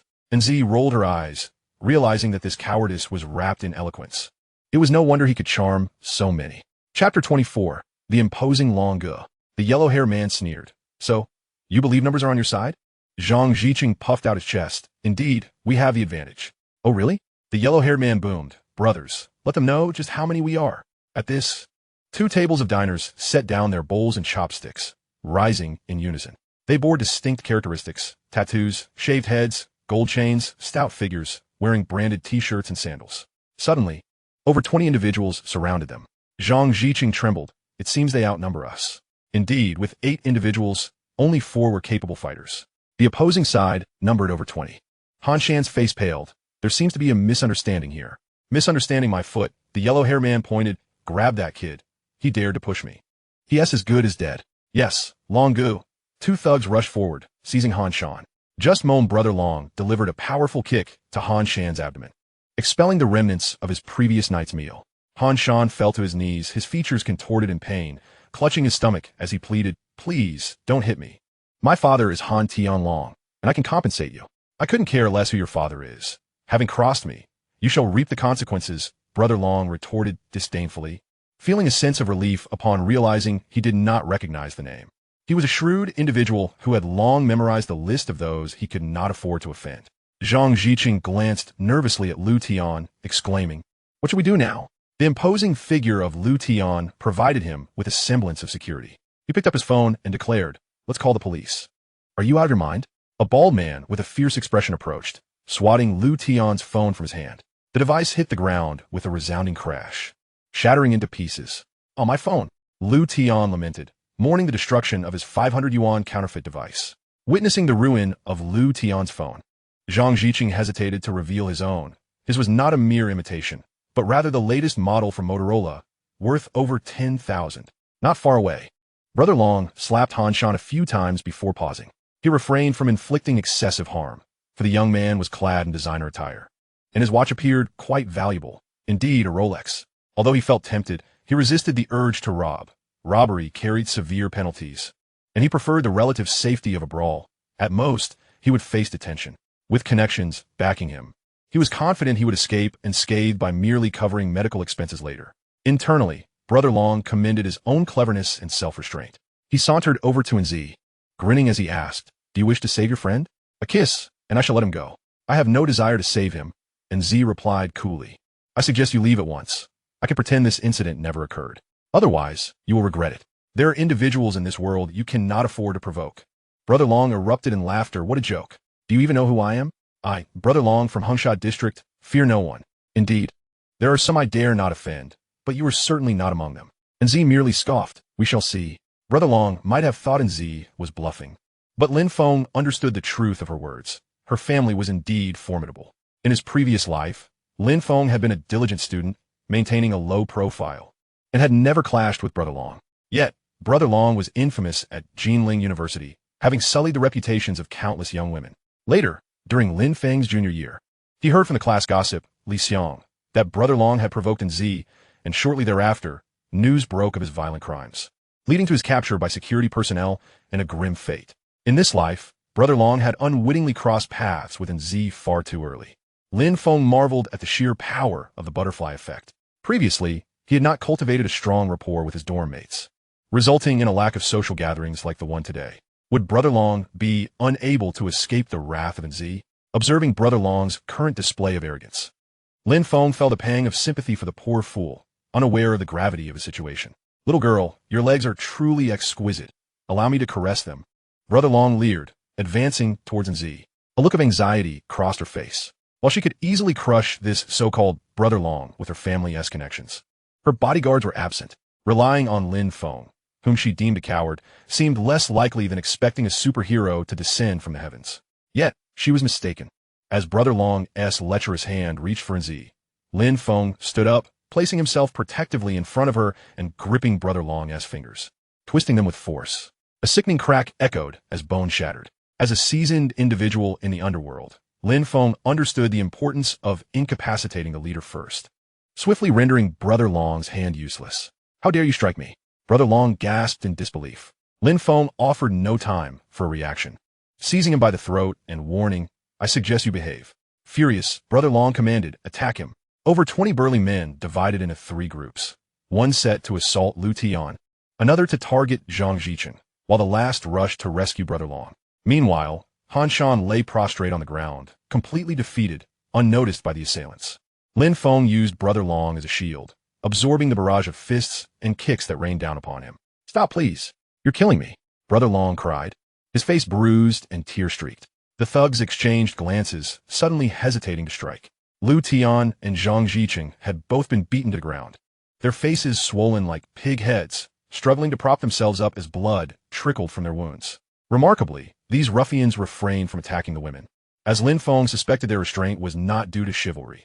Rather, it was because Ma Jingjing and her friends had not intervened. Had they chosen to fight back, the thugs would have shown no mercy, just as one unfortunate girl had suffered grievously in a similar incident outside a campus eatery in his past life. If they stayed passive, they might only face harassment, but should they retaliate, it would be a life-threatening gamble. "Release Brother Long," a tall thug shouted at Lin Feng. "Not happening." Lin Feng replied. Brother Long sneered. You're finished. You're as good as dead. With a swift motion, Lin Feng slapped him hard across the face, causing 2 bloody teeth to fly from Brother Long's mouth. Speak again, and I'll knock out the rest of your teeth, Lin Feng warned. Brother Long conceded. All right. I was wrong. Just treat me like a fart and let me go. Lin Feng retorted. You're dreaming. What do you really want? Feeling wronged, Brother Long replied. Just wait. My big brother will come to negotiate with you. Lin Feng dismissed him. Who's your big brother? You'll find out when he arrives, Brother Long replied. In truth, Lin Feng was awaiting security personnel, having noticed Nzi hiding beneath a table while calling for help, unbeknownst to the thugs. Thus, Lin Feng and the gang of thugs remained in impasse. A crowd of onlookers had gathered, watching the spectacle unfold, but not a soul stepped forward to assist. The restaurant owner and his wife attempted to intervene, but their efforts proved futile. Until the authorities arrived, Lin Feng had no intention of releasing his hostage, Brother Long. After all, he could not single-handedly take on 20 men. He was no IP man. Half an hour later, the security personnel finally arrived. As he watched 3 flashing patrol cars approach, Lin Feng internally grumbled. If you had delayed much longer, Brother Long's injuries would have healed, and he wouldn't even need to visit a hospital. A young male officer approached Lin Feng and inquired, who called the police? Nzi raised her hand, her voice clear and assertive. I did. What's going on here? The officer asked. Lin Feng, apprehensive that Nzi might remain silent, pointed at her and declared, we are all students of Jinling University. It was that fellow known as Dragon who attempted to harass her. I am her classmate and acted in defense of righteousness. One was a ruffian from the neighboring villages, while the other was an innocent and kind-hearted male university student. Surely, if the security officer were a good person, he would know whom to assist. The identity of university student was to be leveraged at this critical moment. Nzi had initially intended to speak, but upon hearing Lin Feng's words, she nodded and affirmed, indeed, that is correct. As anticipated, the security personnel's expressions softened significantly after hearing Lin Feng's statement. One of the officers, upon spotting Dragon, jestingly remarked, Wang Jinfeng, it's you again. Evidently, this individual was a familiar face within the security bureau. Dragon, wearing a grimace, protested, I am the victim here. You must not let the assailant escape. The leading officer, Zhang Chong, responded, we will thoroughly investigate the matter. We shall not let any evildoer slip away, nor unjustly accuse any innocent soul. He turned to Lin Feng and instructed everyone involved, please accompany us to the bureau to provide your testimonies. Lin Feng replied, Uncle Security Officer, the situation is already quite clear. We are students and still have classes to attend. Might we be excused from going to the bureau? Of course not, came the firm reply. Very well then, he conceded, and a group of them proceeded to the security bureau. 2 officers took Lin Feng's statement. Name, Lin Feng. Gender, male. What transpired today? Zhang Chong inquired. The story is as follows. My classmates and I were dining when that dragon suddenly approached, leering at my classmate Nzi. After Lin Feng finished, Zhang Chong chuckled. You certainly have guts. You knocked out 3 of Dragon's teeth, and now he demanded a medical examination. Let him have it, Lin Feng responded nonchalantly. The reason he dared to take such decisive action was that he had stood up for Nzi, knowing her background. One of her uncles was the mayor of Jinling. What was there to fear? Indeed, Lin Feng spent 20 minutes in the testimony room. 2 individuals entered, a young man in a well-tailored suit, wearing gold-rimmed glasses. Appearing to be in his late 20s, handsome and cultured, the other was a man in his mid-30s, about 173 meters tall, with a round face and a slightly portly physique, sporting a buzz cut with some gray hairs. Upon their arrival, the officers recording Lin Feng's statement quickly rose and addressed the heavier man, Director. Yes, Li Shengli replied, glancing at Lin Feng with a smile. Young man, we have clarified the situation. You acted in defense of righteousness and deserve commendation. Zhang Chong internally scoffed. I haven't even finished taking the statement. And the investigation is already resolved? Damn it, a certain missing persons case took 3 months to investigate without resolution. However, he understood that this young man must possess significant connections, or the director would personally come to fetch him. Secretary Zheng, I leave him in your capable hands, Li Shengli said, smiling at the bespectacled young man. All right, thank you, Director Li. Let us have a meal together sometime. Zheng Ji responded with a smile. That sounds good. It's settled then, Li Shengli replied, somewhat taken aback. Lin Feng and Zheng Ji exited together. Zhang Chong turned to Li Shengli and asked, Director, who is that? Why are you treating him with such courtesy? Li Shengli replied, he is the secretary of our city's mayor. The 2 security officers gasped in surprise. Zheng Ji led Lin Feng outside and handed him a business card, smiling. You're Lin Feng, correct? This is my number. Feel free to call me if you need anything. Who are you? Why do you want to help me? Lin Feng inquired. Zhang Ji smiled and said, I'm Secretary Zhang, the mayor of Jinling's aide. Lin Feng's pupils slightly contracted. It was as he suspected. He feigned a demeanor of humility and asked, What prompts your assistance? Mayor Zhang is Z's uncle, and he shares a deep bond with her father. Young man, you have saved Missin. Your future is bright. Zhang Ji remarked, observing the fortunate young man with a smile. Was this truly luck? Certainly not. 99% of fortune in the world is orchestrated by human hands, akin to lottery winners always being relatives of the directors.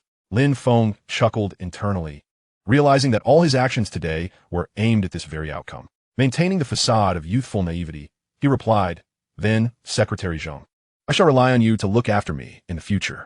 It is my duty, Zhang Ji responded with a smile. Being a person of the establishment, Zhang Ji understood the importance of connections. Lin Feng was Z's savior, and since they attended the same school, there would be ample opportunities for interaction. The potential for future developments was evident to anyone not lacking in common sense. Even if the likelihood of Lin Feng being able to assist him was a mere 1%, Zhang Ji would not miss the chance to cultivate a favorable relationship with Lin Feng. Such ambition is a requisite for someone in his position. Lin Feng and Zhang Ji exited the security bureau. Meanwhile, Z and her 3 dormitory mates, along with Lin Feng and his 3 roommates, waited outside. Feeling the chill of the wind, Su Xiaoyu had draped herself in Zhang Jiqing's jacket. Z turned to Lin Feng and asked, Are you all right? Em fine. Lin Feng replied with a smile. Su Xiaoyu glanced at Zhang Jiqing and chided, This is all your fault. What kind of dreadful place did you choose for dinner that we ended up at the security bureau? Zhang Jiqing, feeling wronged, apologized, I'm sorry, it was my mistake. Su Xiaoyu tossed her head in disdain, You never do anything right. Observing this scene, Lin Feng was not at all surprised. Zhang Jiqing had always been subservient in front of Su Xiaoyu, never exhibiting any masculine demeanor. Z addressed Zhang Ji, saying, Thank you so much this time, Brother Zhang. Zhang Ji chuckled, No problem. If you need anything in the future, just give me a call. By the way, you do have my number, right? Z nodded with a smile, I do. That's good, Zhang Ji replied. He was merely a secretary to the mayor. Even if Z had matters to discuss, she would likely reach out to her uncle rather than him. Nonetheless, Z maintained the necessary decorum. Their conversation with Zhang Ji had been devoid of discomfort. Behind them, 2 black Honda vans awaited, arranged by Zhang Ji. Let us head back, Z declared. All right, Lin Feng agreed, entering one of the vehicles. As Z had something to say to him, Ma Jingjing and Chun Inua did not hesitate and took a seat as well. Zhang Jiqing attempted to join them, but was pushed back by his girlfriend, Su Xiaoyu. What do you think you're doing? There are 2 vehicles. You boys should take the other one. It's too cramped here. Zhang Jiqing, somewhat displeased, retorted, but Lin Feng is also a boy. Why can he ride with you girls? You're the one who got beaten up like a pig. What more do you want? Su Xiaoyu scoffed. Zhang Jiqing, defeated, reluctantly boarded the other van. Han Shan and Lu Tian exchanged glances and wisely followed Zhang Jiqing's lead. Inside the vehicle, Lu Tian expressed his frustration. Why does Lin Feng get to ride with 4 girls while we have none? Han Shen sighed, alas. Who told him to be the hero who saves the damsel in distress? We also stepped in, didn't we? Lu Tian countered, with a bruised face. Han Shan grimaced in pain, lamenting, Indeed, we are the epitome of failed heroes rescuing the damsel in distress. The 8 of them first proceeded to the hospital, underwent a CT scan, and received treatment for their injuries. Had they ventured to the hospital on their own, they would undoubtedly have faced long queues. However, within Z's presence, they were able to bypass the wait and proceed directly to imaging, such as the privilege afforded to those of high status. After the examinations, it was confirmed that Lu Tian and the others had merely sustained superficial injuries, and once assured of their well-being, the group returned to campus. Following this incident, all 7 of them became acutely aware of Z's extraordinary background. Han Shan and Lu Tian gazed at Z with even more fervor, contemplating how winning her affection might spare a man 50 years of hard work. Chapter 26, Military Training. In a different vehicle, Z once again expressed her gratitude to Lin Feng, who modestly replied that it was unnecessary. Su Xiaoyu, holding her phone, suggested, Let us add each other on QQ. Lin Feng, not one to indulge in narcissism, did not assume that her request indicated romantic interest and cheerfully agreed. The 2 exchanged QQ contacts, prompting the other 3 women to express their desire to connect with Lin Feng as well. As a man with the experience of 2 lifetimes, he graciously accepted their requests. That evening, the 4 of them returned to their dormitory. Han Shan was engrossed in a lively chat on QQ with Ma Jingjing and Chun Inua. Observing this, Lin Feng advised old Han, While it's all in good fun, remember to stay safe. Otherwise, you might end up in serious trouble or worse. Han Shan retorted, Bro Feng, what are you talking about? I'm still a virgin. Lin Feng rolled his eyes. It was hard to believe a man who had experienced 3 different STDs during his university years could still claim to be a virgin. Zhang Ji-chung was busy chatting with his girlfriend, always sending long messages, while Su Xiaoyu's replies were infrequent, and he found amusement in it. Lin Feng, on the other hand, had a wider array of chatting partners: Fang Zimo, Xiao Naiyu, Zhang Xiaolu, and Zi and Su Xiaoyu. He generally did not respond to women who were unable to sleep, such as the dream-weaving master Fang Zimo, who would often send 10 messages before he replied with a terse response. The following day, the 4 of them made their way to class. Apart from Lin Feng, the other 3 were brimming with anticipation for their new classmates. However, the 3 wolves in Lin Feng's dorm were soon captivated not by their female classmates, but by the stunning class instructor, Guo Fang. Wow, this instructor is absolutely gorgeous. Han Shan exclaimed, nearly drooling. Zhang Ji-chung chimed in, wipe your mouth. Lin Feng gazed at the class instructor, endowed with a striking figure, and sighed inwardly, lamenting how in his previous life he had been so preoccupied with Fang Zimo, missing out on so many beautiful sights. He couldn't help but wonder which man would eventually win the affections of this lovely instructor. Lin Feng felt a pang of jealousy, knowing Guo Fang had recently graduated. In his past life, she had mentioned that Lin Feng's class was her first batch of students. Han Shan, with his roguish eyes, scanned the female classmates, completely disregarding the male ones as he sought out beauties. This woman is great, with a curvy figure perfect for childbearing. That one is not bad either. Long legs, but a bit too flat. Wow, that girl is impressive. I feel like she could smother me. The trio of wolves sat in a row, discussing their female classmates, while others formed small groups to engage in similar conversations. Of course, there were also those like Lin Feng, who remained focused on his phone, pretending to be the epitome of a gentleman. The beautiful instructor Guo Fang smiled and addressed the class. Hello everyone, I am Guo Fang. It's a pleasure to meet you. I have just graduated from university, and you're my first group of students. Let's work hard together. Here's my phone number and QQ. After writing her contact information on the blackboard and giving a brief introduction, she said, now, I would like each of you to stand up and introduce yourselves. Each student stood to introduce themselves. Some were brief, while others spoke at length, displaying qualities fit for leadership. Lin Feng's introduction was quite simple. Hello everyone, I am Lin Feng from Magic City. That was all. He promptly sat down. Once everyone had introduced themselves, the classroom intercom announced, new students, please gather on the playground for the orientation ceremony. The orientation followed the same old routine from Lin Feng's previous life. Speeches from the principal, student representatives, and school leaders. What could have been wrapped up in a few minutes dragged on for over an hour. The new students were to participate in military training, which at Jinling University lasted for 20 days. After receiving their camouflage uniforms, the group of new students changed and proceeded to military training. Lin Feng's class was the 08 Electronic Commerce cohort. The instructor, Li Wei, appeared to be in his 20s, with a dark complexion and a height of just over 1.7 meters, yet he emanated a serious demeanor. As he blew his whistle, he loudly directed the students in their drills. The class consisted of 28 boys and 15 girls, a typical case of many wolves and little porridge. During training, 2 boys, Lin Jiacheng and Lu Fu, were engaged in a light-hearted discussion about the game Dream of the West when the instructor, with keen eyes, caught them. Stop, Li Wei commanded, and the group obediently halted. He approached Lin Jiacheng, who was animatedly chatting, and pulled him out from the group. Lin Jiacheng felt humiliated and struggled, shouting, let go of me. Li Wei ignored him, dragging him to the front of the class. While everyone else is training, what do you think you are doing? After releasing his grip, Li Wei glared at Lin Jiacheng, demanding accountability. I wasn't doing anything, Lin Jiacheng protested, refusing to admit he had been slacking off. Don't treat me like I'm blind. You were clearly talking to a classmate. As he spoke, he glared at Lu Fu. You come out too. Lu Fu, being more timid, blushed and stepped forward, standing obediently beside Lin Jiacheng. You two are not taking the training seriously. Do 100 push-ups, Li Wei instructed. Under the scrutinizing gazes of the female classmates, Lin Jiacheng felt humiliated and couldn't help but retort. Who do you think you are to give me orders? If you want me to do it, then you can get lost. My team doesn't need trash like you. Calling me trash? Who the hell do you think you are? Lin Jiacheng shouted angrily. The instructor, known for his short temper, kicked out at Lin Jiacheng, sending him sprawling to the ground. Li Wei was careful not to exert too much force, knowing Lin Jiacheng was just a student. He understood that if he didn't make Lin Jiacheng submit today, managing the class would become arduous. How dare you hit me? Lin Jiacheng felt his pride wounded, his face flushed with rage, and he charged at Li Wei without a second thought. Seeing Li Wei's expression change, Lin Feng noticed that none of the classmates were intervening. Many were simply watching with amusement. Shaking his head, Lin Feng rushed forward, swiftly grabbing Lin Jiacheng as if he were an eagle snatching a chick. When Li Wei saw Lin Jiacheng being restrained, he ceased his aggression, maintaining a stern demeanor as he observed the two.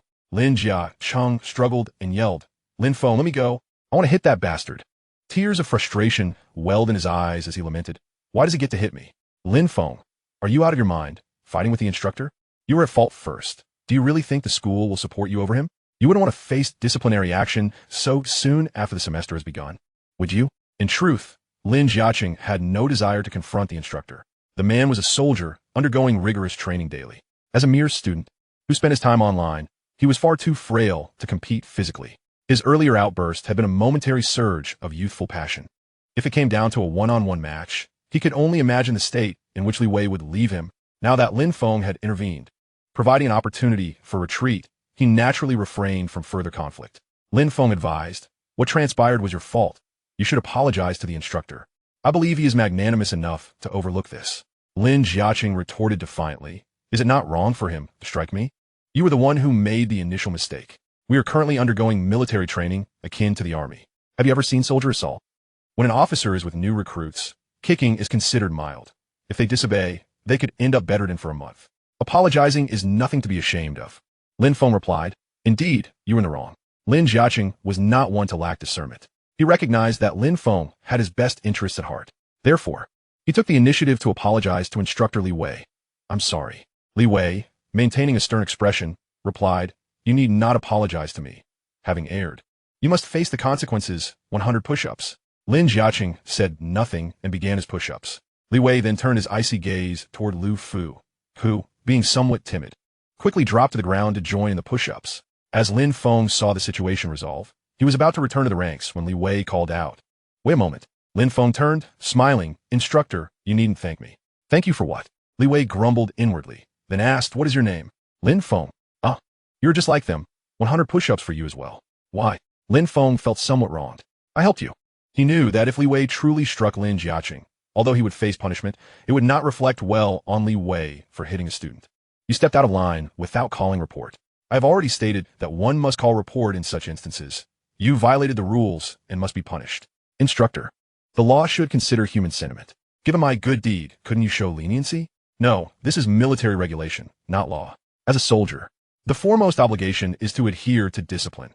If you cannot uphold this, no amount of excellence in other matters will suffice." Lin Feng cursed silently, adhering to the principle that a wise man does not suffer immediate loss. He obediently squatted down, executing push-ups. Observing Lin Feng, Lin Jiacheng displayed an expression of guilt, feeling he had brought trouble upon him. Chapter 27. The Entrepreneurial Plan Evening. Military training concluded. Everyone returned to their dormitory. In Lin Feng's dormitory, the three wolves were engaged in discussion. "Which girl in our class do you think is the most beautiful?" Lu Tian opened the topic. "Obviously, it's our instructor, Guo Fang," Zhang Zicheng replied without hesitation. If it weren't for his girlfriend, Su Xiaoyu, he wouldn't mind embarking on a teacher-student romance like Yanghua. Guo Fang's voluptuous and fair figure held an irresistible allure for boys like him. Lu Tian rolled his eyes. "Pursuing a teacher? That's improbable.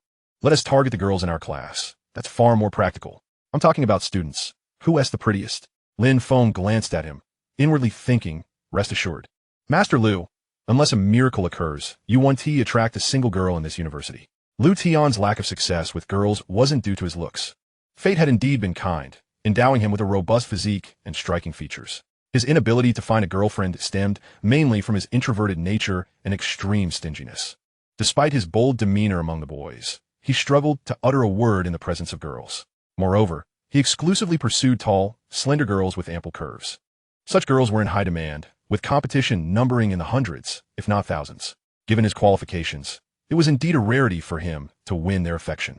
Han Shan remarked, "If we disregard our 3060 instructor, the most beautiful girl is undoubtedly Pan Nan. Pan Nan was a girl standing at 163 meters, with a slim figure, golden curves, and fair skin. Exactly the type Lu Tian feared would suffocate him." Lin Feng shook his head quietly. Pan Nan was indeed attractive. If you were to grade the girls, Fang Zimo would score a 9, Xiao Naiyue a 9, Zhang Xiaolu an 8. Opt, Guo Fang a 9, Anzi a 9. and Su Xiaoyuan. Pan Nan, benefiting from her makeup and attire, along with a figure reminiscent of Miss Kitagawa from Japan, could barely scrape a score of 85. The trio noticed Lin Feng's silence and assumed he was introverted.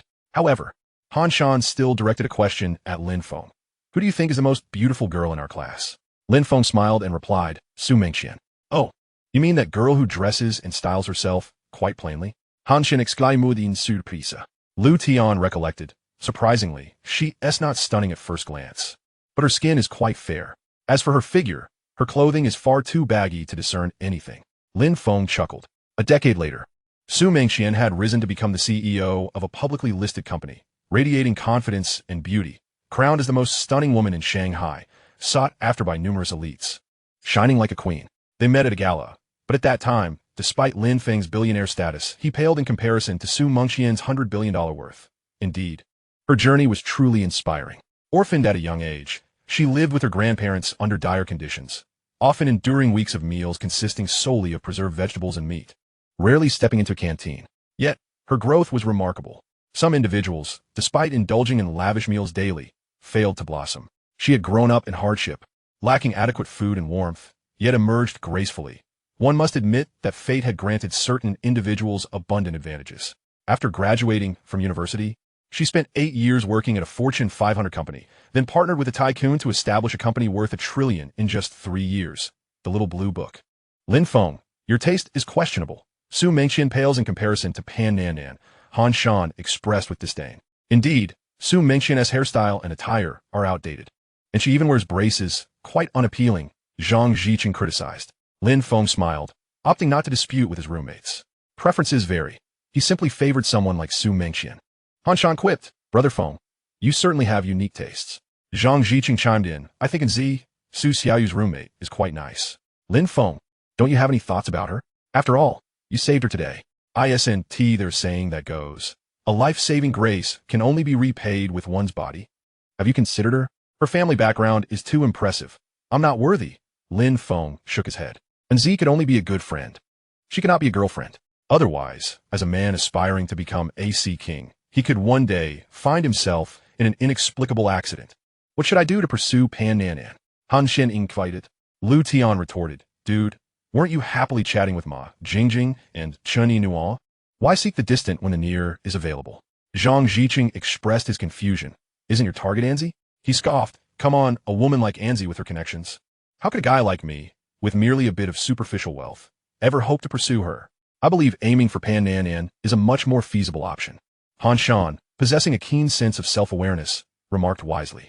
Lin Feng cast a glance at him, silently musing, as if you could ever win over Pan Nan. Having spent 4 years in university in his previous life, Lin Feng was acutely aware of Pan Nan's true nature. She was the epitome of a green tea girl, with suitors lining up from Jingsheng to Yanjing. Moreover, her family was affluent. She was not a woman to be won over merely with money. In his past life, both Han Shan and Lu Tian had pursued Pan Nan, but to no avail. Fortunately, Pan Nan had not let them squander their wealth, refusing to accept their financial gifts. Listening to the trio exchange their strategies for courting women, Lin Feng chose to remain aloof. He understood that as long as one possessed wealth, the dilemma of finding a girlfriend would be non-existent. In Huagua, charm, humor, and sincerity were mere illusions. With sufficient wealth, women would cling to you like a stubborn adhesive, impossible to shake off. Conversely, without money, no matter how handsome one might be, women would only indulge in fleeting flings, lacking any depth of feeling. To put it succinctly, an action or statement made by a poor person would elicit disdain, while the same from a wealthy individual would be deemed as humor and approachability. The pursuit of entrepreneurship was paramount for a brighter future. With this thought in mind, Lin Feng produced his laptop and posted a message on the campus forum, recruiting programmers proficient in chat software, with a monthly salary ranging from 10,000 to 30,000. Indeed, he aspired to develop WeChat, allowing Xiao Ma to focus diligently on QQ without distraction. However, should the price be right, Lin Feng would be open to selling WeChat to Xiao Ma. Truth be told, his current pocket money amounted to merely 2,000 yuan, a sum provided by his parents. A monthly allowance of 2,000 was not insignificant. The earnings from his duck neck business and loans from the affluent Fang Zimo had all been spent, either on Moutai stocks, Penguin stocks, or Bitcoin. Money seemed to vanish with alarming speed. It was no wonder that many wealthy individuals desperately sought loans from banks. Like the Su Jiayin who borrowed 1,000,000,000,000 yuan. Lin Feng had no immediate plans to sell his Bitcoin or the stocks of the two companies. In 2019, during the Bitcoin boom, he would consider selling at a price of $13,000 each. It would surely be a lucrative venture. Naturally, he wouldn't sell all at once, but rather in increments to avoid raising suspicion among traders, which could lead to significant fluctuations in the market. The initial stages of developing WeChat would yield no income. So Lin Feng planned to establish some cash cows, such as a duck neck shop, a milk tea store, and an internet cafe. Jinling University was teeming with talent, housing many individuals with genuine skills. Not long after posting his message, Lin Feng received a response from a tech-savvy individual. The following day, during a break from military training, he met the tech enthusiast who had messaged him the night before, Zhang Yangming. A frail young man with glasses and a few adolescent pimples, he was truly average, not the kind of boy one would notice on the street. However, upon hearing his self-introduction, Lin Feng was taken aback. This individual would, in a decade's time, become the pride of Jinling University and the technical director of the R&D department at Penguin Group. 10 years later, Lin Feng would dine with him, where he would be impeccably dressed and brimming with confidence, surrounded by sycophants. Even if Lin Feng had wished to join them, he would have found it difficult. Unexpectedly, in this life, this individual would come to work for him. At present, Zhang Yangming was merely a struggling sophomore. Eyeing Lin Feng, who donned a full camouflage outfit and appeared as youthful as Gu Qianlin in his prime, he skeptically inquired, "Are you truly able to offer me a salary of 10,000 to 30,000? Having lived two lives, Lin Feng was adept at persuasion, responding nonchalantly, "Of course. However, until you deliver results, I can only offer you a monthly salary of 2,000. Would you be willing to accept that?" He mentioned that Fang Zimo had shared with him that her parents provided her with an allowance of 20,000 a month. Her father had advised her to manage her finances wisely while she was still studying, hence the monthly allowance. In response to this, Lin Feng could only wish for a father like that, one with such refinement. He intended to use Fang Zimo's funds to support this future technical director of Penguin Group, as he had been advised by a doctor that he had a poor appetite, thus suited to a life of soft living. One must acknowledge that today's university students were quite sincere, unlike some shameless students from 10 years later, who would defame others after secretly filming them, offering no apologies. Blushing, Zhang Yangming protested, "I am not a fraud. It's merely the creation of chat software. It's a piece of cake." Lin Feng replied, "All right, let us wait until you produce results to discuss further. Rest assured, once I see your capabilities, I will increase your salary. The internship period is 3 months. After that, you can become a permanent employee with a salary of 5,000. If you meet my expectations and successfully develop the chat software, I assure you that not only 30,000 a month, even 300,000 would be within reach." Lin Feng thought to himself that tech enthusiasts could be easily swayed. Zhang Yangming did not doubt Lin Feng's ability to pay him such a salary. After all, 2,000 a month was quite satisfactory for him as a student seeking part-time work. However, he remained naive. If Lin Feng failed to pay him for 1, 2, or even 3 months, he would undoubtedly take off. Fortunately, Fang Zimo's financial backing was substantial, ensuring that Lin Feng would not struggle to meet his employees' wages. Chapter 28.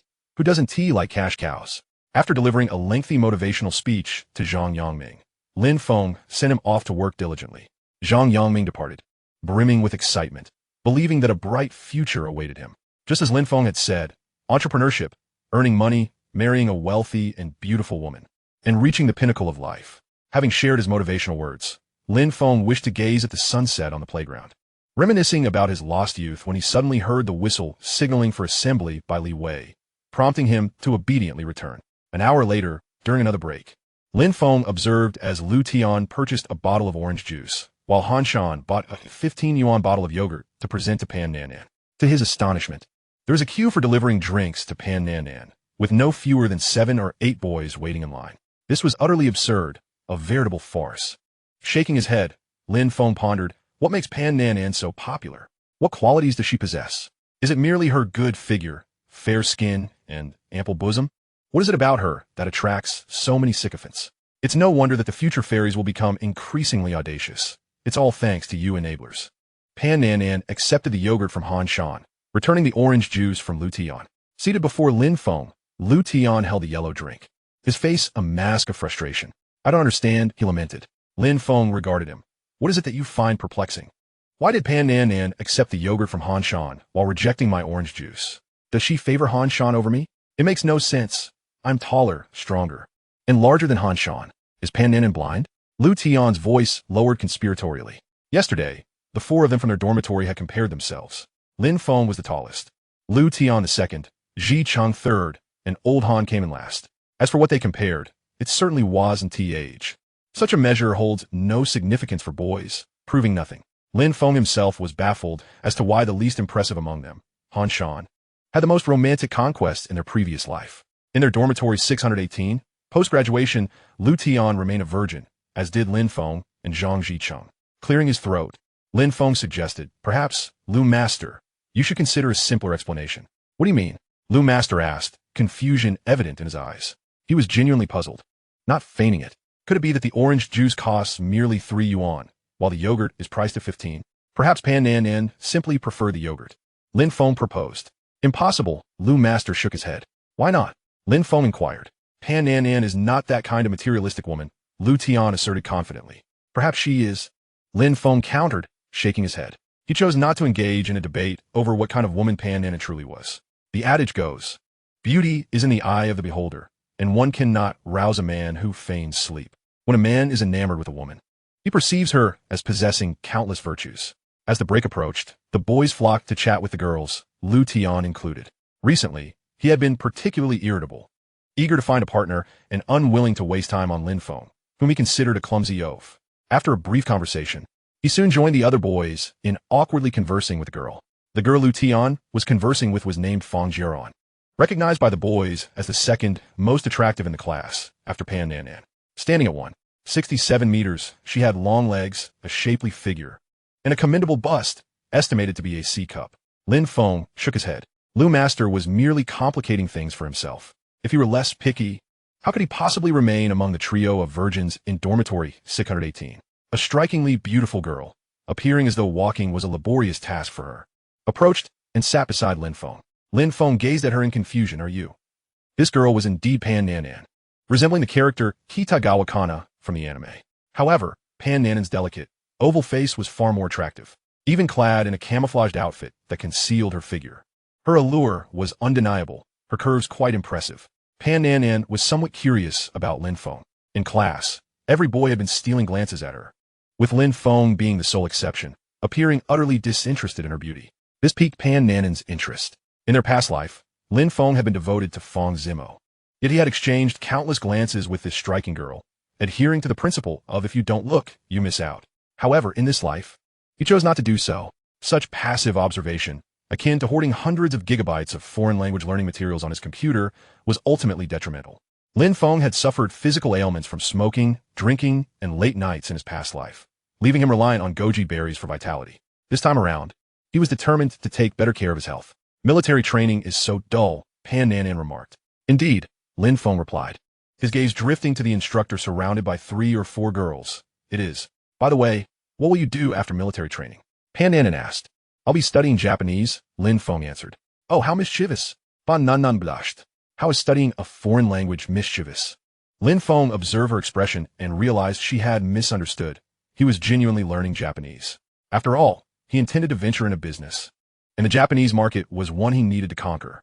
Thus, while no major players had yet noticed it, he aimed to prepare early. I'm not just studying Japanese. I am earnestly pursuing it as I plan to do business in Japan, Lin Feng explained seriously. All right, I get it.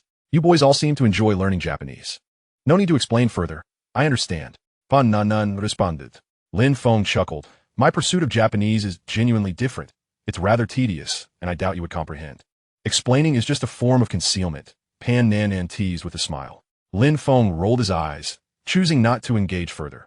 The more he explained, the more convoluted it became. Are you thirsty? Would you like some yogurt? Pan Nan Nan offered, holding a bottle of yogurt. Isn't that what Old Han bought for you? Why aren't you drinking it and offering it to me? Lin Feng wondered. He glanced at her, shaking his head. I don't particularly enjoy that. Pan Nan Nan hugged her chest, shyly asking, then what do you prefer? Lin Feng blinked, yes. Her face flushed crimson as she pouted. I refuse to guess. Not a single one of you men is good. Lin Feng felt unjustly accused. I merely asked you to guess. The conversation faltered. Women can be so hypocritical, professing annoyance while still yearning for conversation. Thus, when a woman truly detests someone, she will ignore him. If she engages, her words are mere fabrications. Pan Nan Nan produced her latest Chinese smartphone and said, "I don't have your phone number yet. Can you save it for me?" "Why would I need to save my number?" Lin Feng asked. "Well, we could perhaps watch a movie or have a meal together sometime." Pan Nan Nan replied with a sweet blink. Wait a moment. This line sounded strikingly familiar. Oh no. This is standard pickup dialogue used by Old Han when wooing girls over seafood. No wonder it sounded so familiar. Could it be that Pan Nan Nan was attempting to flirt with him? Lin Feng couldn't help but glance at her. Truth be told, he was a normal man, naturally attracted to attractive women. After all, milk is nutritious and healthy, beneficial for both body and mind. Chapter 29. In the days to come, the snowstorm is you. However, Lin Feng was acutely aware that Pan Nan Nan was a master manipulator. Getting too close will be perilous. Thus, he decisively took out his phone and said, "My QQ is 789x times x times x times x. Add me." The weekend had arrived, and it was 3 in the afternoon. The afterglow of the scorching sun cascaded from the heavens as Lin Feng sought out Xiao Naiyue for a delightful rendezvous, intent on pursuing her with unwavering seriousness. After all, several months of conversation had transpired. Failing to make his mark would be a disservice to his rebirth. As a man of considerable stature, his time was indeed precious. A taxi ride of 45 minutes left him somewhat sore, yet he finally arrived at Xiao Naiyue's school. There she stood at the entrance, a vision of youthful charm. Adorned in a white dress and knee-high white socks, her delicate legs appeared enchanting. Students passing by, regardless of gender, were unable to resist stealing glances at her. It seemed that beauty transcends gender. It captivates all. Why seek me out when there are so many lovely ladies at Jinling University? Remarked Xiao Naiyue, a playful smile gracing her lips as Lin Feng approached. He was well-versed in the art of flirtation, a skill honed over a lifetime. As a 36-year-old virgin reborn, he possessed a bravado thicker than the walls of a fortress. No matter how exquisite the other women might be, in his heart, they were mere fleeting phantoms. For only she held his affections. If life were, but as it was at first sight, amidst the vast waters, I would only take a single sip from you. Xiao Naiyue playfully chided him. You're just full of nonsense. Yet, despite her words, her heart swelled with sweetness akin to honey. Where shall we venture today? She inquired. Let us visit the overpass, Lin Feng suggested. The dimly lit overpass was a favored haunt for many couples. Sounds good, Xiao Naiyue nodded, naturally wrapping her arm around Lin Feng's. They took a taxi to the overpass, a ride that cost 20 yuan, which pricked Lin Feng's frugality. He calculated that, at 20 cents per Bitcoin, he could have purchased 200 Bitcoins with that fare. Given the future value of each Bitcoin at $13,000, he lamented a loss of $260,000. Yet for the sake of Xiao Naiyue's beauty, he was more than willing to part with his money. Upon arriving at the overpass, Lin Feng spotted a street performer, a young man with long hair, strumming a guitar and singing a poignant song, Dongguang Love Story. His lyrics conveyed a sense of nostalgia and longing, resonating deeply with the small crowd gathered around him. Although his singing might not rival that of a professional, it was certainly above average. With a spark of inspiration, Lin Feng turned to Xiao Naiyue and said, "Let me sing you a song." Her curiosity piqued, she replied. "You can sing?" "Of course," he assured her. "You won't be in danger, I promise." With a playful flick of her tongue, Xiao Naiyue teased. "I'm afraid you might be terrible." "Just listen," he replied. Once the performer finished, Lin Feng, feeling a pang of sympathy, dropped 10 yuan into the man's collection bowl. The performer acknowledged him with a grateful nod. "Could I borrow your guitar for a moment? I wish to serenade my girlfriend," Lin Feng asked politely. At this, Xiao Naiyue's cheeks flushed crimson, while nearby onlookers exchanged knowing smiles. The street performer, taken by the beauty of Xiao Naiyue and intrigued by Lin Feng's confidence, nodded in agreement. Lin Feng took the guitar, adjusted it, and a crisp melody filled the air. The performer's eyes widened.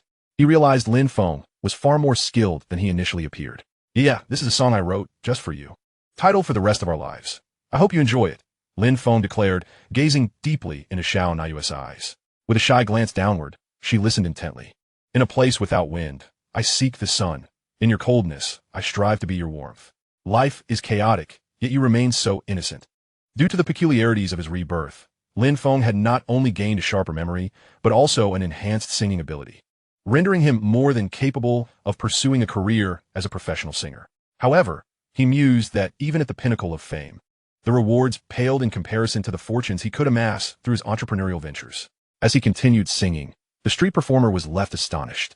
He had expected mediocrity, but Lin Feng's voice was nothing short of extraordinary.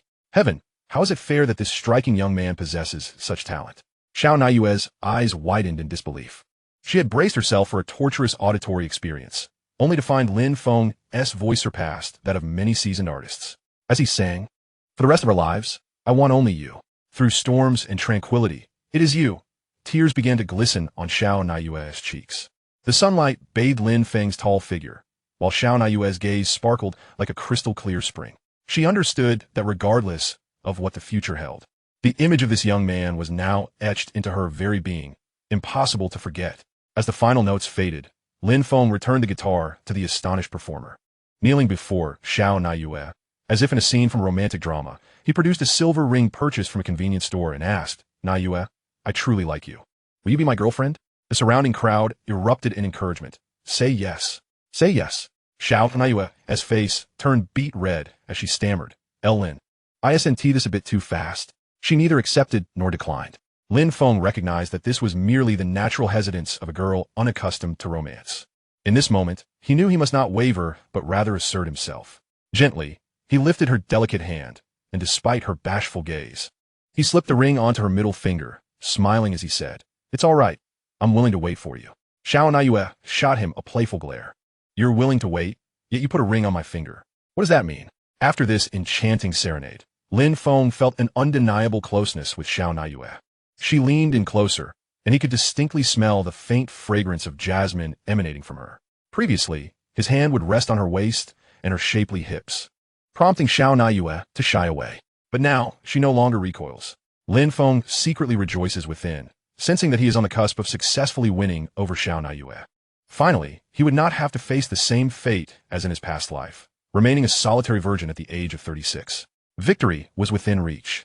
He felt an exhilarating rush to charge ahead. Chapter 30. Her smile is sweet, like purely made plum jam. Upon returning to his dormitory, Lin Feng retrieved his Lenovo laptop and registered the copyright for The Rest of Our Lives on a copyright website. He had contemplated selling his song to earn his first pot of gold for entrepreneurial ventures. However, after researching the market, he discovered that a novice's song typically fetched only several hundred to a few thousand yuan, with most agreements resulting in a complete buyout of the song's rights by the buyer. This meant that after selling his song for a mere few hundred or thousand yuan, all future earnings from it would belong to the purchaser, leaving him with little to gain. Such meager sums were hardly sufficient to fill his pockets. Therefore, he resolved not to sell his songs. Even if they were to fade into obscurity, he would not part with them. At most, he would record them during his free time and publish them online, becoming a digital singer, perhaps even achieving fame and earning a modest income. Monday, 3:40 p.m. The military training had concluded. Typically, at this hour, everyone would return to their dorms, some would go on dates, while others would surf the internet.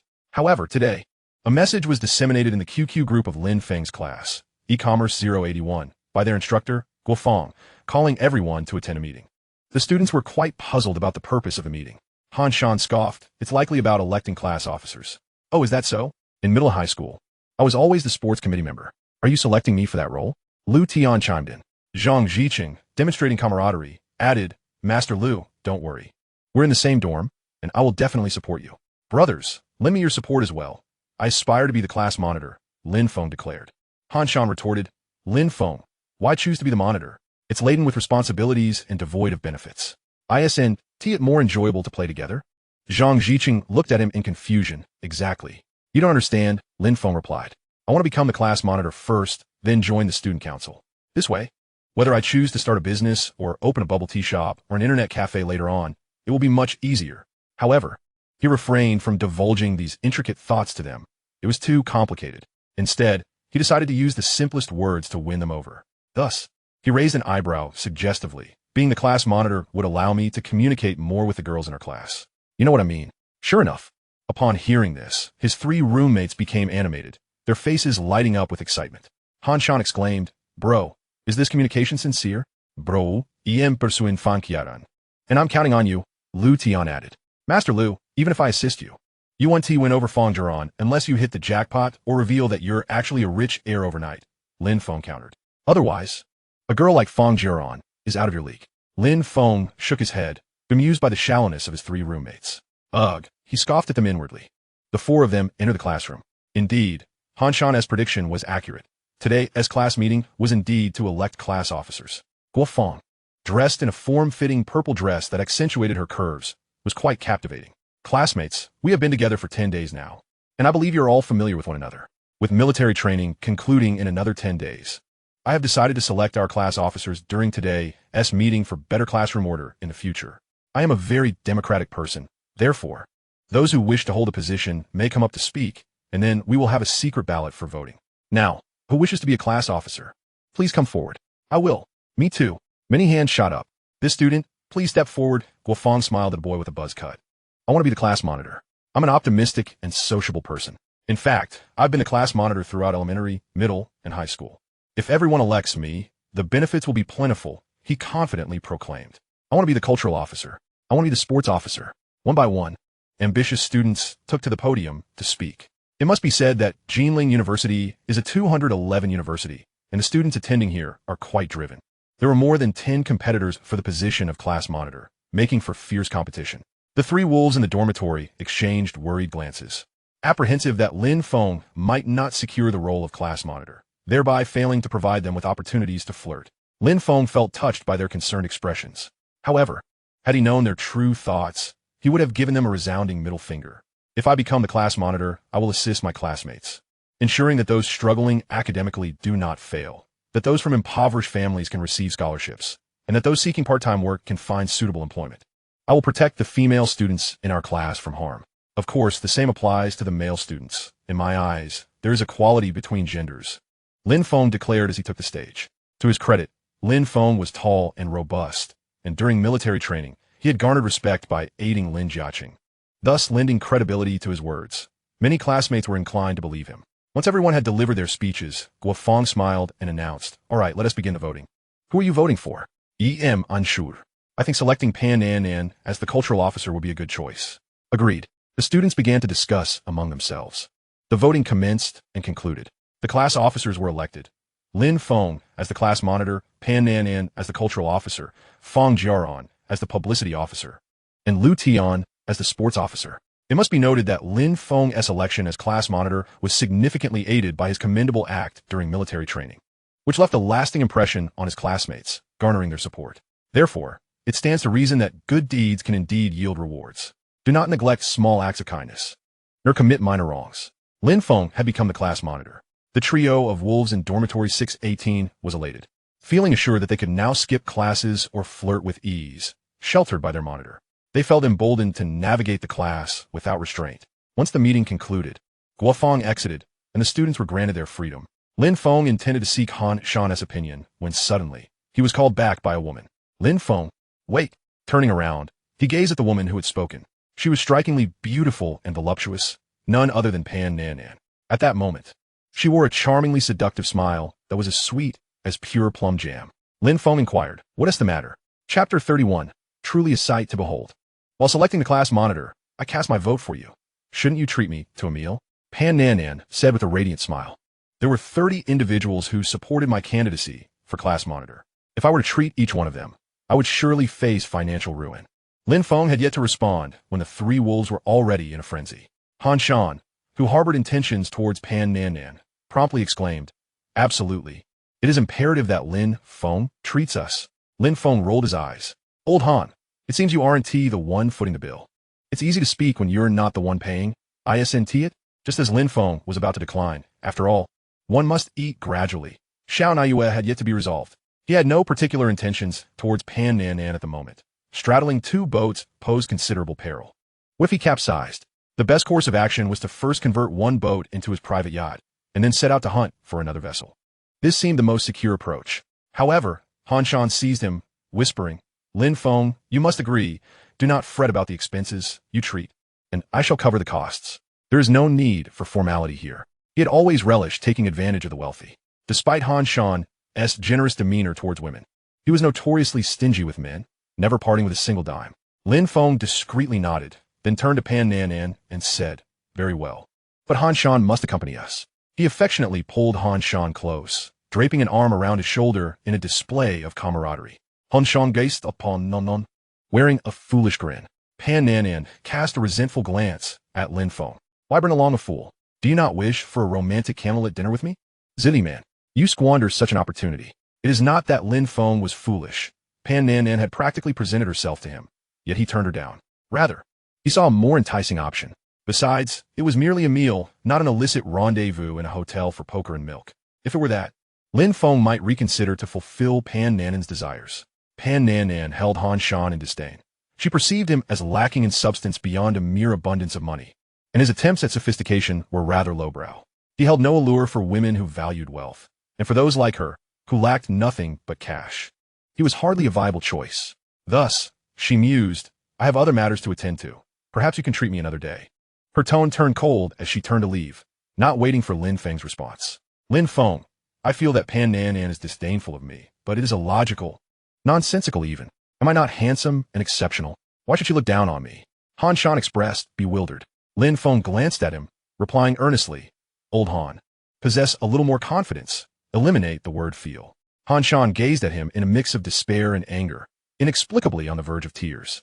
He had never been rejected by a girl throughout his life. Today was truly a sight to behold. The four of them, devoid of female companions, headed to an internet cafe to play Crossfire. Come on, don't be afraid. Old Han shouted. Damn it, I'm in. Why aren't you following me? You're betraying the team. Lu Dashu exclaimed. Zhang Zicheng. Damn, Lin Feng is a zombie. He killed me. Han Shan mocked. Who told you to stick so close to him? 2 hours later, at 6 o'clock, it was time for dinner. The three wolves from dormitory 618 planned to settle for instant noodles, relishing the combination of eating and gaming. Eating instant noodles is unhealthy. Lin Feng declined their proposal and departed alone. He arrived at a spicy hot pot restaurant. As he stepped inside, he was captivated by a tall girl. She wore a black hat, had phoenix eyes, long eyelashes, fair skin, an oversized black t-shirt, jeans, braces, and black frame glasses. It was Su Mengxian. Su Mengxian was a profoundly solitary woman. Nearly every girl in the class had one or two small groups, yet she remained perpetually alone. As a 36-year-old man with ample life experience, Lin Feng speculated that she might suffer from social anxiety. It seemed she was working there, serving dishes. Because Su Mengxian rarely wore makeup, favored loose clothing, and used glasses to obscure her features, few boys in the class recognized her extraordinary beauty. And even if the girls did, they remained silent about it. Consequently, compared to popular girls like Pan Nanan and Fang Jiaran, Su Mengxian was virtually unnoticed. Of course, her extreme shyness contributed to this. Whenever a boy spoke to her, she would flee. Who would be attracted to such a woman? Fan Nanan, Fang Qiaran, and other beautiful girls had a swarm of boys pursuing them, their minds filled with lustful thoughts as they played the role of infatuated admirers. Su Mengxian had no suitors at all. What a coincidence, Lin Feng thought, a smile creeping onto his face as he approached Su Mengxian. Su Mengxian, what brings you here? Startled by the voice behind her, Su Mengxian, who had just delivered a meal, initially jumped, then exhaled in relief upon seeing Lin Feng's grinning face. With a hint of nervousness, she stammered. C-class monitor, I'm working here. Are you here for a meal? Indeed, Lin Feng nodded. Then, what would you like to eat? Su Mengxian inquit. You're asking me what I want to eat? Are you treating me? Lin Feng replied with a chuckle. This comment nearly brought Su Mengxian to tears as she hastily waved her hands. I have no money. Lin Feng found delight in teasing someone who appeared easy to fluster, especially since he seemed to be the only one among the boys to recognize her concealed beauty. This gave him a sense of possessing a rare treasure, which he found immensely gratifying. Aren't you working? How could you have no money? I just started here yesterday. Su Mengxian replied, feeling wronged. How much do you earn in a day? 30 yuan. How long do you work? From 4 to 9. 5 hours for 30 yuan? Isn't that a pittance? It's not. It also includes a meal. Su Mengxian shook her head, speaking with a hint of self-deprecation. She did not mention that her monthly living expenses amounted to only 100 yuan. Xiaoqian, what are you doing? Come and collect the dishes for table 11. The boss lady called out. Oh, coming. Su Mengxian responded, then turned to Lin Feng. You order first. I need to get busy. Very well, Lin Feng casually nodded. He walked over to the glass display, selecting various ingredients for his hot pot, placing them in a stainless steel bowl. There were quail eggs, lettuce, oil wheat, lotus slices, bamboo shoots, wood ear mushrooms, enoki mushrooms, beef, tofu skin, dried tofu, and beef tendon noodles. After paying, he received a ticket numbered 27 and sat down to wait for his meal. The wait was rather dull. Lin Feng took out his phone and chatted with Xiao Naiyue on QQ. Through Lin Feng's efforts, their relationship had grown increasingly intimate, and he believed that soon he would hit a home run. A bald customer with a face full of excess flesh leered at Su Mengxian, despite Su Mengxian's attempt to appear unappealing. Her unparalleled beauty still captivated the attention of many infatuated admirers. Chapter 32. What is this, living off others? Your meal has arrived. Su Mengxian placed a large bowl before the bald man and was about to turn away when he seized her delicate hand. "Don't go," he leered with a lascivious grin. Panic washed over Su Mengxian's fair and rosy face as she gasped. "What do you want?" "Just a drink with me," he replied with a smirk. "I refuse." "Let go of me." Su Mengxian, accustomed to farm work, swiftly broke free from his grasp. Enraged, the bald man retorted, "You dare to be so insolent? Do you believe I can make you unable to work in this establishment?" Their quarrel attracted the attention of the proprietress, who approached and inquired, "What is going on?" Feeling somewhat wronged, Su Mengxian replied, "He asked me to drink with him." The proprietress cast a disdainful glance at the bald man. Although she disapproved of his behavior, she was a serious businesswoman and did not wish to escalate matters. Thus, she forced a smile and said, "I apologize, sir. This young lady is a university student working part-time in my establishment. She does not serve drinks." The bald man scoffed. "So what if she's a university student? She just pushed me. How should we settle this?" The proprietress turned to Su Mengxian and asked, "Is that true?" "Yes." Su Mengxian nodded, her cheeks flushed as she explained. "He grabbed my hand." The bald man scowled. "That was an accidental touch." "What? Is your hand made of gold? You can't handle a little contact?" Seeing that the bald man was not to be trifled with, the proprietress sought to pacify him. "I'm sorry, sir. I apologize on behalf of Su Mengxian.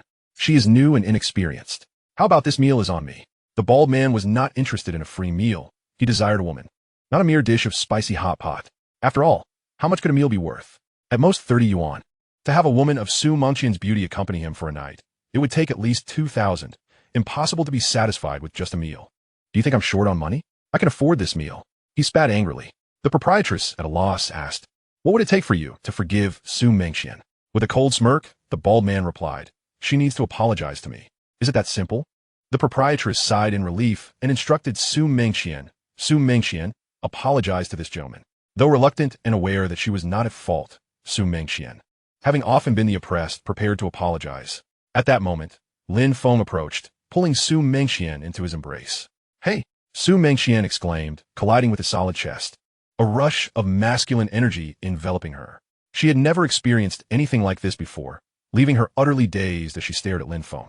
Lin Feng glared at the bald man. "You dare take advantage of my girlfriend and demand an apology? Is there no justice left in the world?" The proprietress was taken aback. "What? You're Su Mengxian's boyfriend?" "Yes," Lin Feng replied, his expression impassive. Seeing Lin Feng's imposing stature, the bald man quickly lost his bravado. "All right, fine. I don't want this stupid meal anymore." As he turned to leave, Lin Feng delivered a swift kick to his backside. With a thud, the man fell, crashing into a chair. "That hurts," he shouted, glaring at Lin Feng. "You trying to get yourself killed?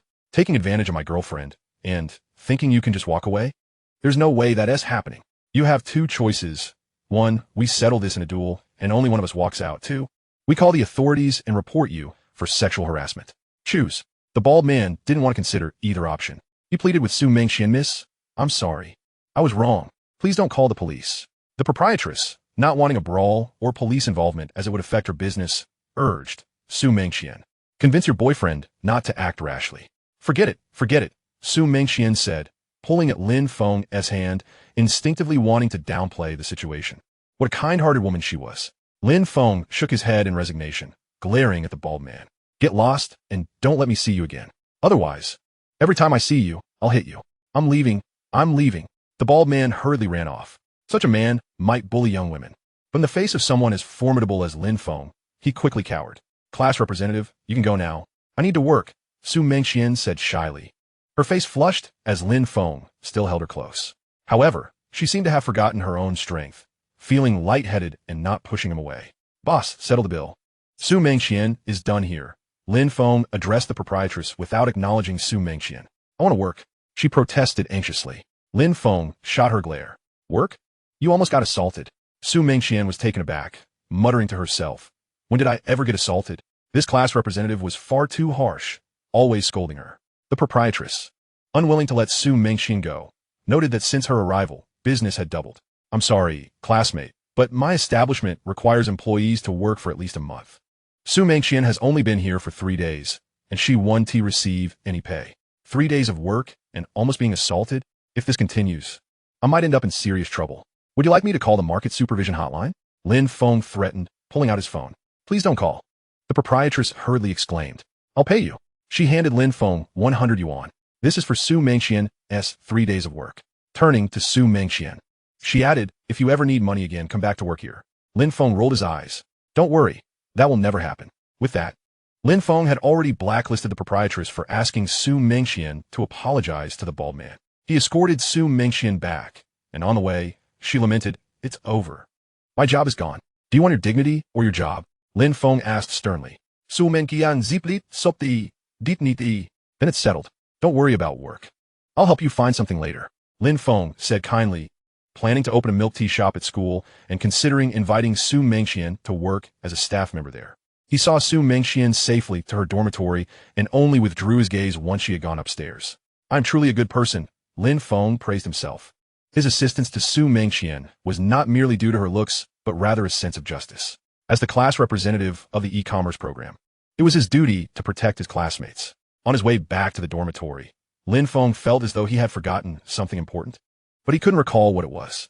It wasn't he until he reached his room and decided to take a shower, removing his pants, that he suddenly discovered a 100 yuan bill in his pocket. I have inexplicably failed to return 100 yuan to Su Mengxian. That woman is truly something. She hasn't even mentioned it. What does this mean? Is she relying on others? Lin Feng muttered foolishly while holding the money. Chapter 33. The Enlightened Boss Han. After finishing his shower, Lin Feng suddenly recalled that Su Mengxian might not have eaten. As the class monitor and a good person, he pondered whether he should let a girl go hungry, especially one as beautiful as she. He was just about to head to the noodle stall at school to buy her a bowl of noodles when Han Shan approached. Carrying several plastic bags and wearing a beaming smile, Lin Feng eyed the items in his hands with curiosity and asked, Boss Han, what is this? Oh, this? It's a grand meal my mother bought for me from Tianshi. You might not know, but it's a highly renowned restaurant in Jinling City. With a minimum spending of 5,000 yuan per meal, Han Shan boasted, unable to resist showing off. Given Lin Feng's long acquaintance with him, he recognized Han Shan as a veritable paragon of pretentiousness. Hearing this, a smirk tugged at Lin Feng's lips. This is what they call serendipity. Just when one desires a nap, the heavens provide a pillow. Boss Han, it seems we are fated to share this meal, Lin Feng remarked. Han Shan looked perplexed. Fated? You are the one who has to pay for it. Why should I? This is a heartfelt dinner for my mother, delivered by our family driver, Old Wang, who drove 20 kilometers just to bring it to me. Han Shan protested, nearly jumping up as he clutched the bags protectively, like a mother hen guarding her chicks. Old Han, do you still want my help in pursuing Pan Nan Nan? Lin Feng, well aware of Han Shan's character, knew exactly how to make him surrender the dinner. Han Shan wished to proclaim loudly that he was a man who could not be swayed by beauty, but soon realized he could not manage it. He despondently said, I want to. It's just a meal. How can it compare to a beautiful woman? Lin Feng insisted. Well, there is plenty of food here. Even if just the two of us eat, it would be sufficient. Let us share it, Han Shan suggested. I'm already full. Eating too much isn't good for the stomach. Lin Feng shook his head. He certainly did not want to jeopardize his 8-pack abs. You've already eaten, yet you still covet my meal? Han Shan queried, perplexed. Although he had consumed instant noodles with 2 friends at an internet cafe, he had eagerly rushed to retrieve the food after receiving a call from Old Wang, intending to enjoy it alone in his dormitory. To be honest, even if he had leftovers, he would rather not share with those he deemed unworthy. He had assumed he would be alone in the dormitory, not realizing Lin Feng had already returned. I'm taking it to Su Mengxian, Lin Feng declared. What? Han Shan was incredulous. You're taking my mother-s carrying dinner to a girl? Lin Feng, I never thought you were this kind of person. Doesn't your conscience ache for doing this? Lin Feng, growing impatient, retorted, enough with the nonsense. Will you give it to me or not? Han Shan's expression shifted, revealing a smile. I'll give it to you, but you must help me pursue Pan Nan Nan in the future. Of course, Lin Feng replied as he took the bags from Han Shan's hands, thinking to himself that with Pan Nan Nan's type, even with 10 of his assists, Han Shan wouldn't have a chance. Yet, modern college students seldom appreciate the truth, much like superiors who prefer to gloss over reality. Lin Feng certainly wouldn't share this insight with Han Shan. Old Han clutched the bags tightly. Let go. Don't you want Wu Pan Nan Nan anymore? Lin Feng quipped. For Nan Nan, Han Shan sighed deeply and slowly relinquished his grip, sitting on the bed with a pained expression. Just take it, Lin Feng. Lin Feng rolled his eyes. Old Han, don't be so dramatic. Didn't you say that women only slow your sword-drawing speed? Why are you now pursuing Su Mengxian? Han Shan looked bewildered. Although Su Mengxian was indeed attractive, her fashion sense was too dowdy, and the braces she wore made him apprehensive about kissing her, fearing he might cut his tongue on the metal. A girl with such simplicity could never compete with the alluring and sophisticated Pan Nan Nan. If Lin Feng had known Han Shan's thoughts, he would have advised him not to overthink it. Lin Feng understood that most college students were drawn to those who knew how to flaunt their allure. They seldom paid attention to genuine, hidden gems, only to lament later that women were too pragmatic. Yet, those non-pragmatic women remained invisible to them, as they fixated on those who dressed provocatively. Such women were universally adored by men. Their competitiveness was overwhelming, and winning their affections was no small feat, especially since they likely consumed more protein than one with salt. I say, your mind seems filled with lewd thoughts, Lin Feng remarked disdainfully after giving him a glance. I merely feel pity for Su Mengxian, who hasn't eaten, and I intend to help her. Han Shen scoffed, unconvinced. There are plenty of impoverished girls in our class. Why do you only wish to assist Su Mengxian? Lin Feng replied solemnly, damn it, I'm not a firefighter. My abilities are limited, and I can only help one. Han Shan shook his head knowingly. Excuse after excuse. Lin Feng, you're just lusting after Su Mengxian's body. Lin Feng was taken aback. When had Han Shan become so perceptive? In truth, Han Shan was no fool. He recognized that Su Mengxian was a very attractive girl. Were she to shed her baggy clothes, discard those hideous glasses, and get a fashionable hairstyle, she might very well emerge as a beauty. After all, standing at 1.72 meters, with such height and a delicate oval face, how could she be unattractive? Yet, not a single boy in their class harbored an interest in pursuing Su Mengxian. This girl spent her days gnawing on steamed buns in the cafeteria and couldn't even splurge on a 2 yuan bottle of water. Her personality was equally off-putting. Boys who attempted to converse with her retreated as if confronted with a natural disaster. Who in their right mind would fancy such a girl? Thus, observing Lin Feng's expression. Anshanesa the man no shifta. Boss Han, please refrain from looking at me as if I'm an idiot, Lin Feng said, slightly irked. I'm not. Don't say such things, Han Shan denied. All right, enough chit-chat. I'm off to Su Mengxian's dormitory to deliver her meal, Lin Feng declared cheerfully. Go on, go on. Han Shan waved him off, inwardly cursing him as a beast, unwilling to gaze at the bags of delicacies, lest his heart ache. Goodbye. After joyfully waving to Boss Han, Lin Feng departed. The air outside was refreshing, and the school's greenery was commendable. At this moment, it was already 7 o'clock. The moon had risen, casting a beautiful silver glow. Lin Feng arrived beneath Su Mengxian's dormitory and took out his phone to call her. As soon as the line connected, a soft and delicate voice resonated, imbued with the charm of the Wu dialect. What's the matter? As the class monitor, he had perused Su Mengxian's background and was aware of her origins from the Wu region, renowned for its women whose voices are famously light and melodious. I'll give you 3 minutes. Come down. I have something important to discuss with you. With that, Lin Feng ended the call. Su Mengxian was in her dorm, nibbling on a steamed bun. She set down her Nokia phone, which she had purchased for 100 yuan from a second-hand market, and carefully wrapped the remaining half of the bun in a plastic bag, placing it in her drawer. Then, in a flurry, she dashed out of the dormitory. Her roommate, Zhang Feifei, observed this and curiously inquired, Mengxian, what is going on? In nothing, Su Mengxian replied nervously as she hurried away. The three roommates exchanged glances and, driven by curiosity, rushed to the balcony to see what was unfolding below. Under the glow of the streetlights outside the girls' dormitory, Lin Feng stood with bags in hand, seemingly awaiting someone. Within a mere few minutes, 3 girls had approached him, seeking his contact information, all of whom he politely declined, citing that he had a girlfriend. What a jest. With beauties like Su Mengxian, Xiao Naiyue, and Fang Zimo by his side, he had no interest in the ordinary. As a reincarnated individual, he certainly had the right to be selective. Chapter 34. Could she become pregnant? When Su Mengxian finally descended, her face was as red as a ripe apple, radiating beauty. With her head bowed, she softly asked, do you need something from me? Lin Feng withdrew 100 yuan from his pocket and remarked, you really shouldn't disregard your hard-earned money from the past 3 days. He naturally lifted her hand, placing the money in her palm. To his surprise, her delicate fingers felt exquisitely soft. Su Mengxian blushed, resembling the peach blossoms of March, utterly enchanting, and in her shyness, she did not withdraw her hand, simply gazing at Lin Feng with a dazed expression. Meanwhile, on the 7th floor, 3 little heads peered over the balcony, observing the scene below. No way. ISNT that our class monitor? One exclaimed. Indeed. How'd he end up with Su Mengxian? Are they dating? Su Mengxian's roommates, Lin Feifei, Huang Meng, and Zhao Yihan began to speculate. Lin Feifei remarked, is Lin Feng a fool? With so many attractive girls in our class, why would he choose the quiet and poor Su Mengxian? Zhao Yihan teased. Shouldn't he prefer someone like you? Lin Feifei's face flushed. Oh, Zhao Yihan. You dare to mock me. She playfully lunged at her, attempting to tickle her. Don't. The 3 girls continued to watch the unfolding drama below, while playfully bantering, their laughter a fleeting joy amidst the scenery that went unnoticed. "You haven't eaten, have you?" Lin Feng asked, gazing at the captivating woman before him. "I've eaten," Xu Mengqian replied softly. "That is nonsense," Lin Feng retorted, not fooled. Previously, Xu Mengqian had been working in a hot pot restaurant, and during peak hours at 7 o'clock, any competent boss would never allow employees to eat. "I really have eaten." "What did you have?" "Be bun," she stammered. "You had just a bun for dinner?" Lin Feng's eyes widened in disbelief, questioning if he had misheard. "Ygajis," Xu Mengqian replied chaidi.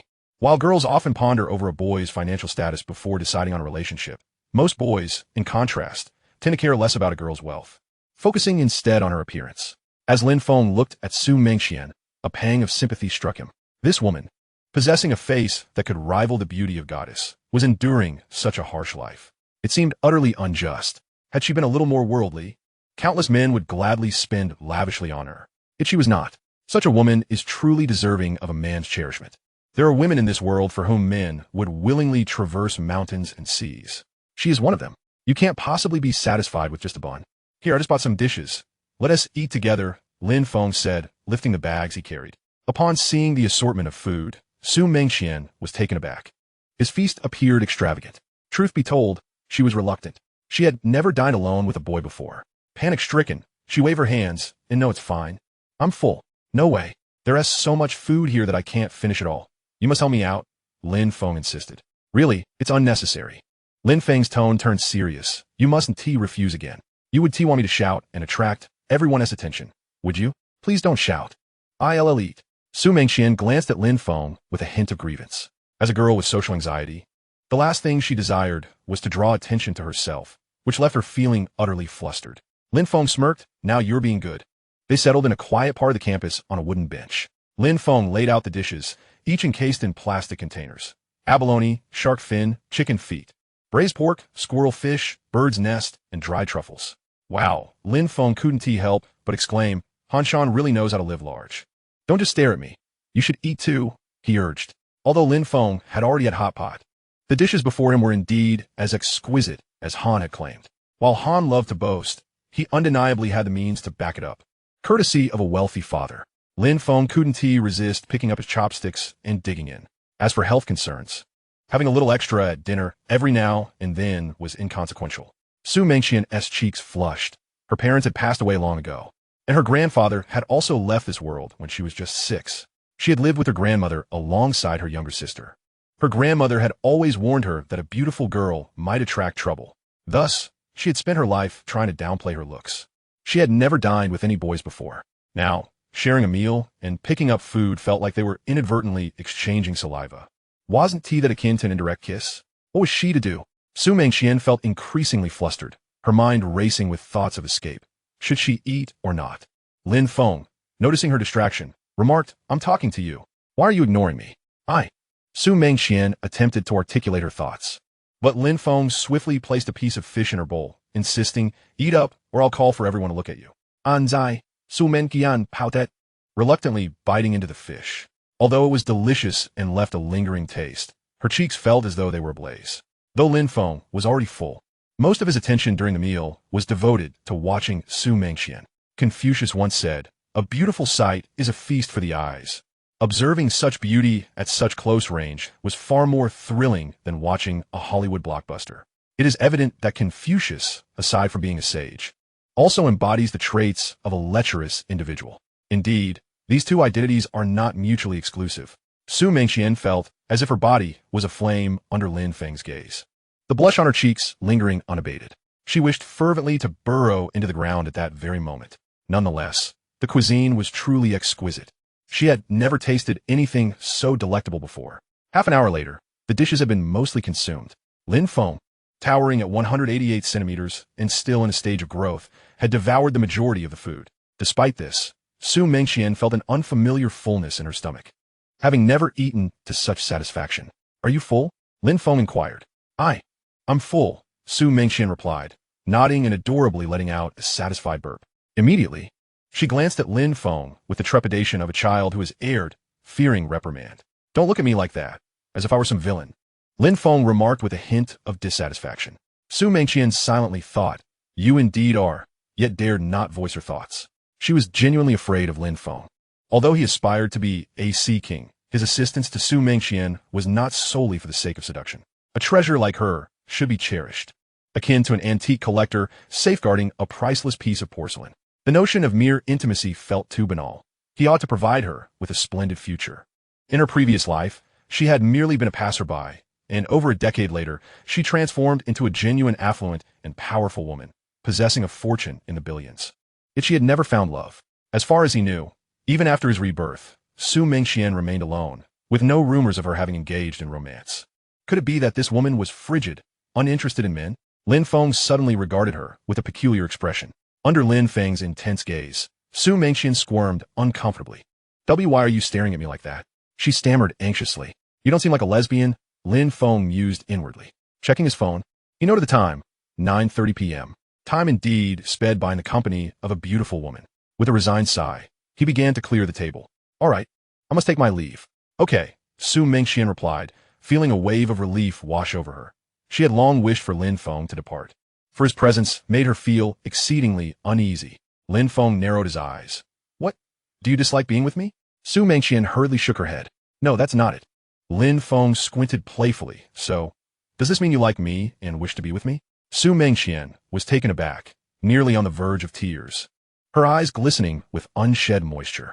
I don't, she stammered, wanting to flee but feeling it would be impolite to do so. After all, had it not been for Lin Feng's assistance at the spicy hot pot restaurant, she shuddered to think how that bald man might have treated her. Lin Feng observed her in silence. Just as her body tensed and her hair stood on end, he suddenly leaned in closer. She could distinctly see his handsome face approaching her, and a wave of panic surged within her. What was he about to do? Would he? At that moment, a large hand reached out and wiped the grease from the corner of her mouth. The delicate touch sent a ripple of confusion through Lin Feng. Maintaining a serious facade, he chided, Look at you, eating with grease all over your mouth. If someone saw, they would mock you. Lin Feng's gesture brought a sigh of relief from Su Mengxian, but then a thought struck her, and her cheeks flushed with embarrassment. Goodness, no boy had ever touched her lips before. He did. What should she do? Could she end up pregnant? Chapter 35. The Green Tea Master, Pan Nanan. On this day, the sun shone brightly. Boss, the WeChat you mentioned is ready, Zhang Yangming said, inviting Lin Feng to the school canteen, his face adorned with a hint of pride. Why the canteen, you ask? Because it offered free seating. Lin Feng was taken aback. He recognized Zhang Yangming's talent, but he had not anticipated such rapid progress. Within just a week, he had developed WeChat and already secured copyright for its logo and name at the Copyright Office. If the Penguin Company wished to pursue WeChat, then Xiao Ma could only change its name and logo. Lin Feng was inclined to have Xiao Ma purchase it from him. Of course, he needed to expand WeChat's reach to catch Xiao Ma's attention. Zhang Yangming, puzzled, asked, Boss, what are you planning to do with this? It overlaps significantly with QQ, which has its own space, various upgrades, and even games like stealing vegetables. WeChat lacks any features and is solely for chatting. Indeed, WeChat is quite basic at present, but I plan to introduce new functionalities. Lin Feng nodded, agreeing with Zhang Yangming's assessment. QQ was good, but overly flashy with its yellow, green, and purple diamonds, and various games that appealed more to students with leisure time. In a few years, adults would be the exploited laborers of society, burdened with endless work for meager wages, leaving little time for frivolous distractions. Software, much like products, is best when simple, with low entry barriers and a wide audience. WeChat's simplicity is a key factor in its potential popularity. Well done, Yangming. Tomorrow, I will treat you to a substantial red envelope, Lin Feng said, patting him on the shoulder with a smile. How much? Zhang Yangming's eyes lit up with anticipation. 200 yuan.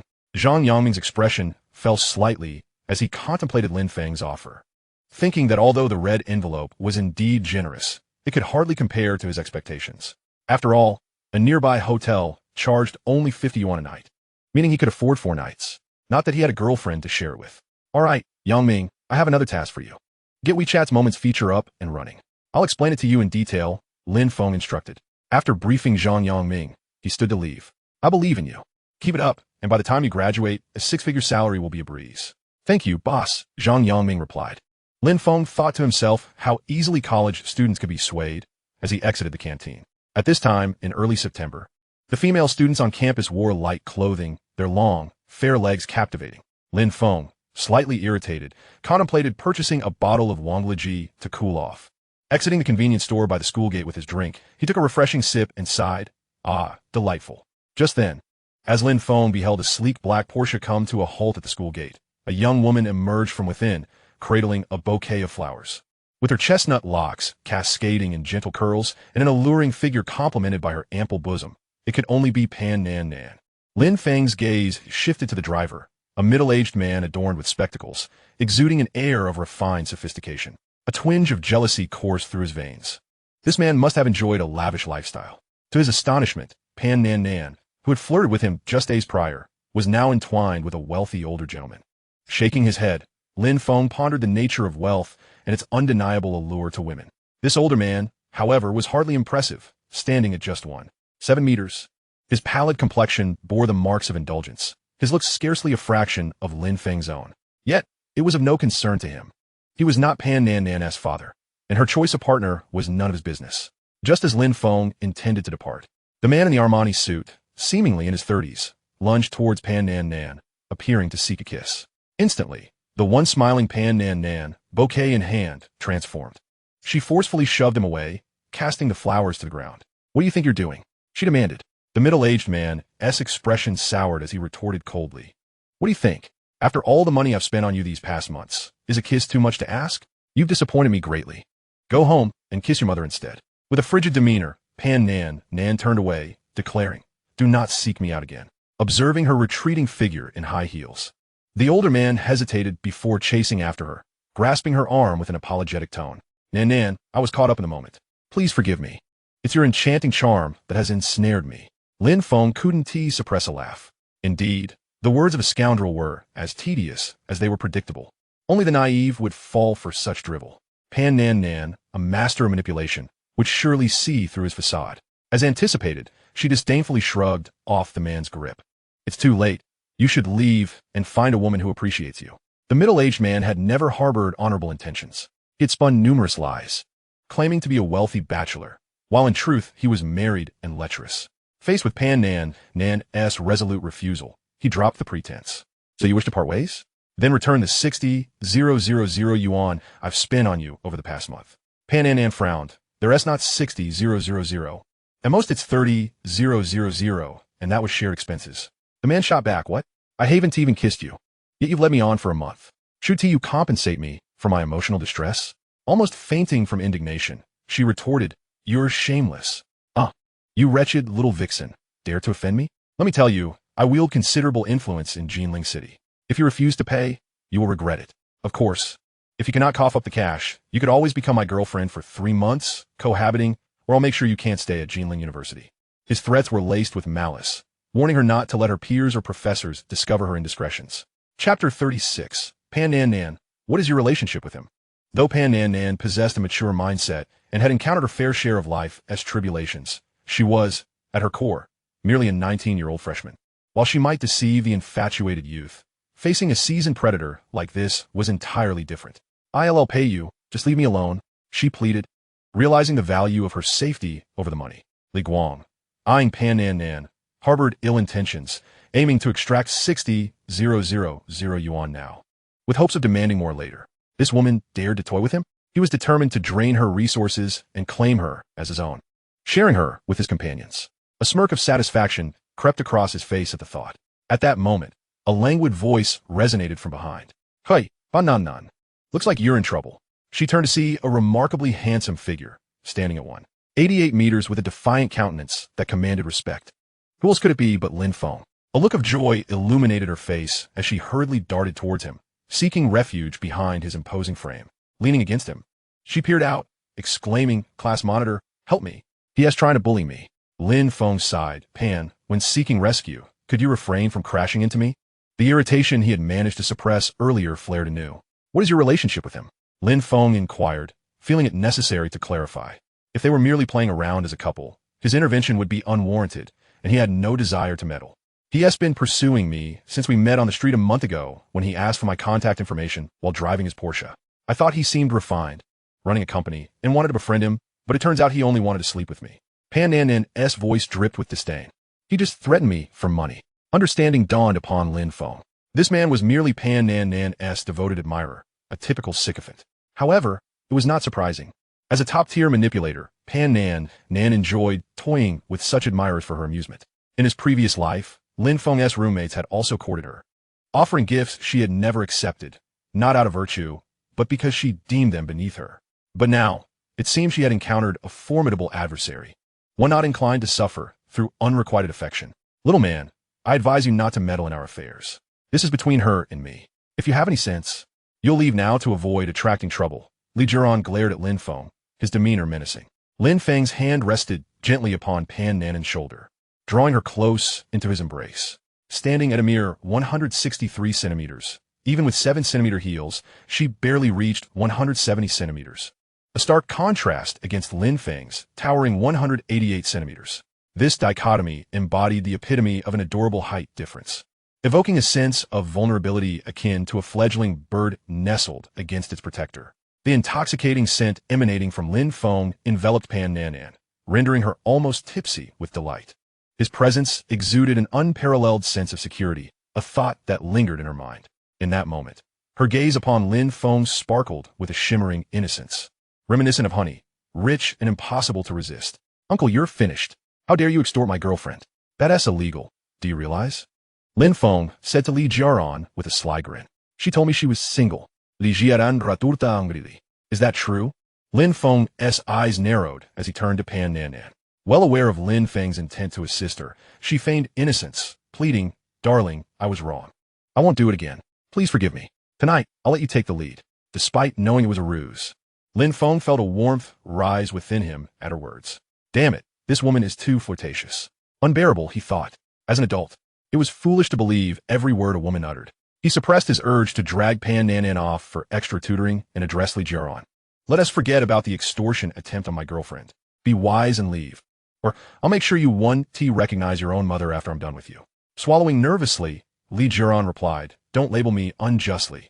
I merely sought what I rightfully deserve. I've spent a lot on her. That was your choice, remember. If you want to pursue women, don't be stingy.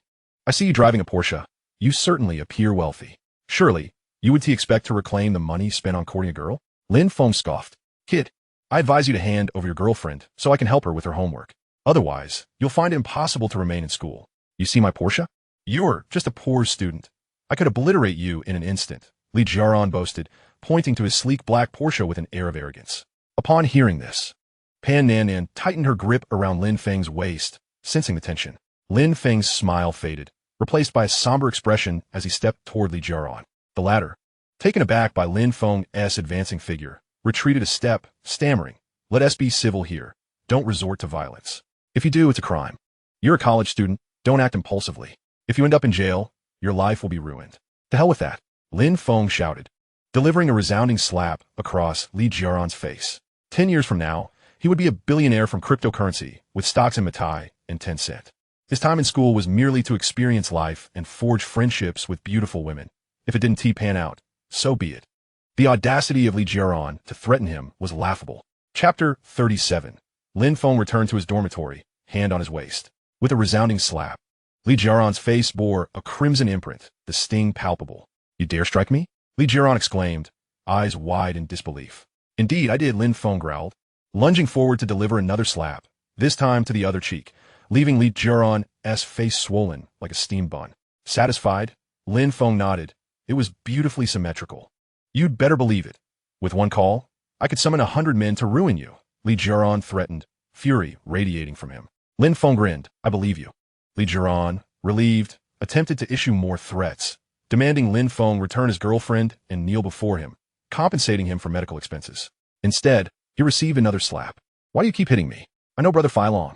He asked the leader of the Axe Gang, with hundreds of brothers under him. Brother Filong, you say?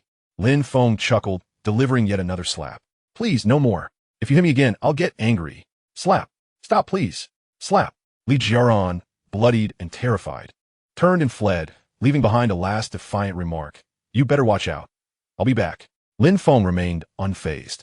If Li Jiaran sought retribution through legal means, he would surely end up behind bars. In truth, Lin Feng had overestimated Li Jiaran, who was all bark and no bite. In this world, the brazen feared the resolute, and the resolute feared the brazen. As a relatively affluent businessman, Li Jiaran had encountered many people. He could see that Lin Feng genuinely was not intimidated. After all, Who would dare provoke a man driving a Porsche?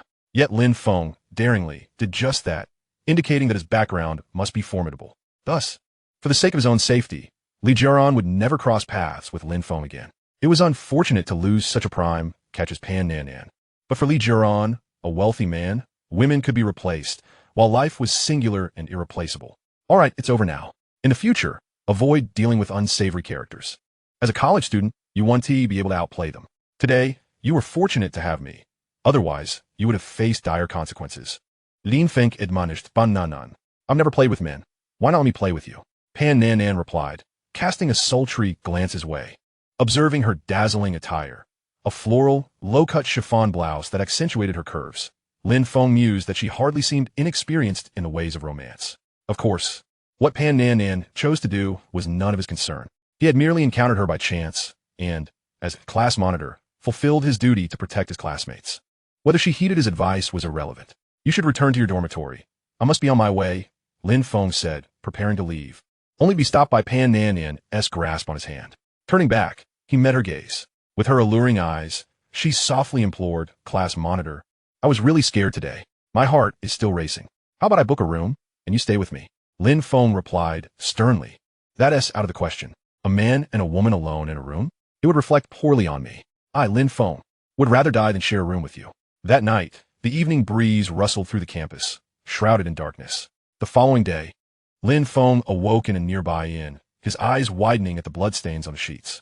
Could it be? Was Pan Nan a virgin? He pushed aside the weight that had settled upon his arm and chest, feeling utterly exhausted. Lin Feng cautiously rose to his feet. Last night, he and Pan Nan had been immersed in their studies until the clock struck 3 in the morning. Determined not to disturb her slumber, he decided to let her rest a little longer. Therefore, he quietly donned his clothes, moving with the utmost stealth as he slipped out of the room. Outside, the sun shone brightly, and fluffy clouds floated lazily in the sky. Supporting himself with a hand on his waist, Lin Feng staggered out of the hostel. Truly, one could not underestimate the tenacity of a dairy cow. It was not a feat that an ordinary man could conquer. Had it not been for his extraordinary talents and a combat prowess of 28, he might still be lost in dreams, unable to rise. After a brief moment of reflection, Lin Feng trudged heavily, his legs trembling as he made his arduous way back to the dormitory. At Jinling University, in room 618, the internet-addicted youth Han Shan had spent the night lost in the fantasy world of an online game. Upon seeing Lin Feng enter, he looked up in confusion and inquired, Lin Feng, where were you last night? Why didn't you come back? Of course, he had been playing poker with your goddess. However, Lin Feng refrained from voicing this thought. There was no need. Regardless of past lives or this one, the relationship between Han and Pan Nan remained innocent and untainted. Their bond was simple. It was merely the self-absorbed and ostentatious Han who harbored unrequited feelings for the dairy cow. It was now the year 2008, and university regulations were still quite lax. Even if students did not return to their dorms at night, it was of little consequence. The school never bothered to check. As night fell, luxury cars would line the school gates, and many beautifully dressed female students would climb into them. What they were up to, Lin Feng had no idea. Hey, Lu Tian was busy lifting dumbbells, firmly believing that a man could attract numerous beauties if he had a good physique and handsome looks, failing to comprehend that these attributes were secondary. The true essence lay in whether one had a prosperous father and a well-filled wallet. Hearing their conversation, Master Lu set down his weights, gazing at Lin Feng's dark circles with a teasing smile. Lin Feng, you didn't go to a hotel with a girl, did you? Bingo, Master Lu, you actually guessed it right, but there's no prize. No, I spent the night at an internet cafe playing a game. Lin Feng opted not to disclose the truth. If he revealed it, with the big mouths of his companions Zhang Ziqing and Lu Tian, by the end of the day, the entire class would know, and by the next, the whole school. Lin Feng wished to avoid any whispers reaching the ears of Xiao Naiyue and Fang Zimo. At 9 o'clock, everyone donned their camouflage uniforms and headed out for military training. After an hour, the students rested on the spot.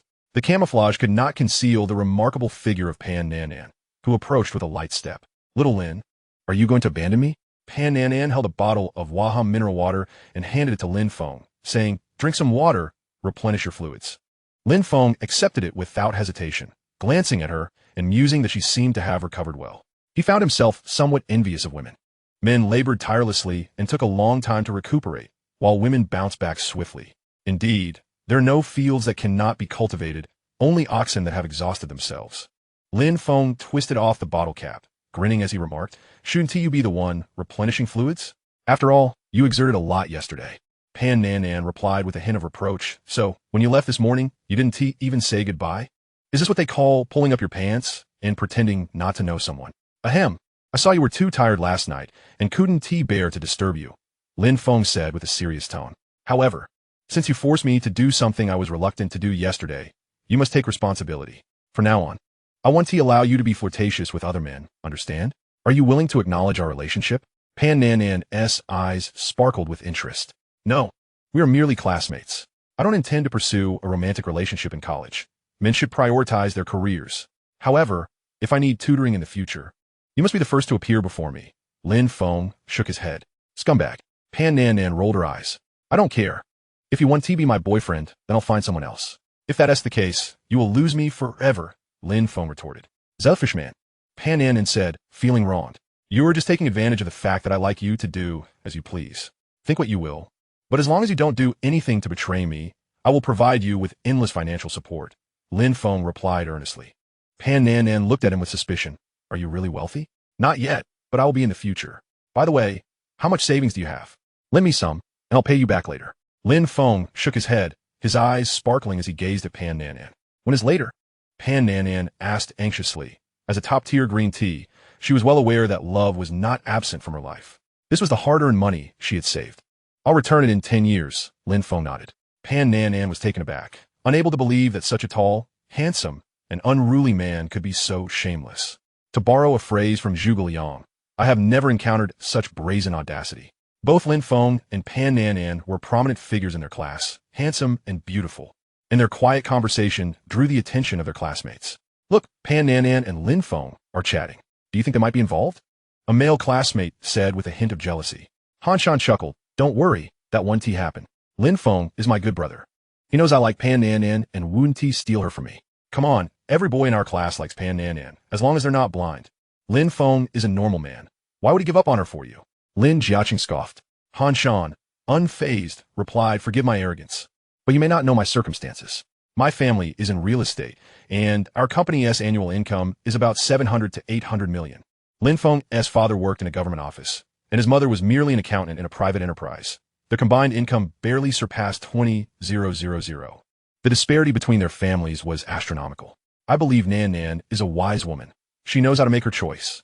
Since being saved by Lin Feng, Lin Jiaqing had taken to praising him, dismissively stating, so what? Lin Feng is handsomer than you. Han Shan retorted, I have over 10 million in savings.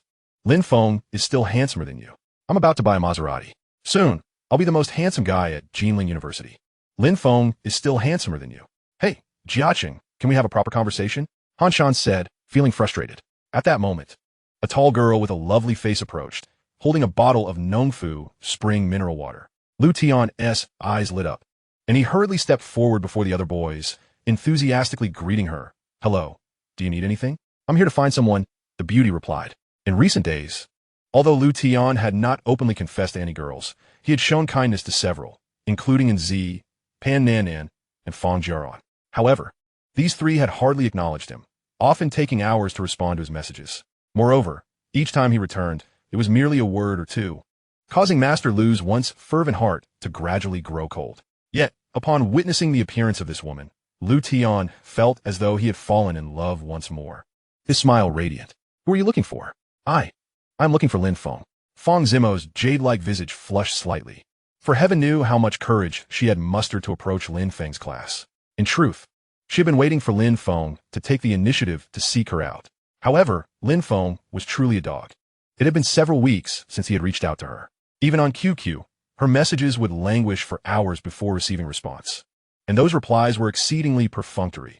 Either he was showering or had already gone to sleep.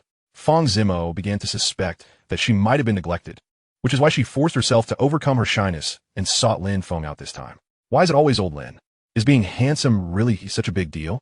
Lu Tian muttered in frustration, then shouted into the crowd with vigor. Lin Feng, a beauty is looking for you. As a true northeastern brute, Lu Tian's voice was quite powerful, and his call resonated throughout the class.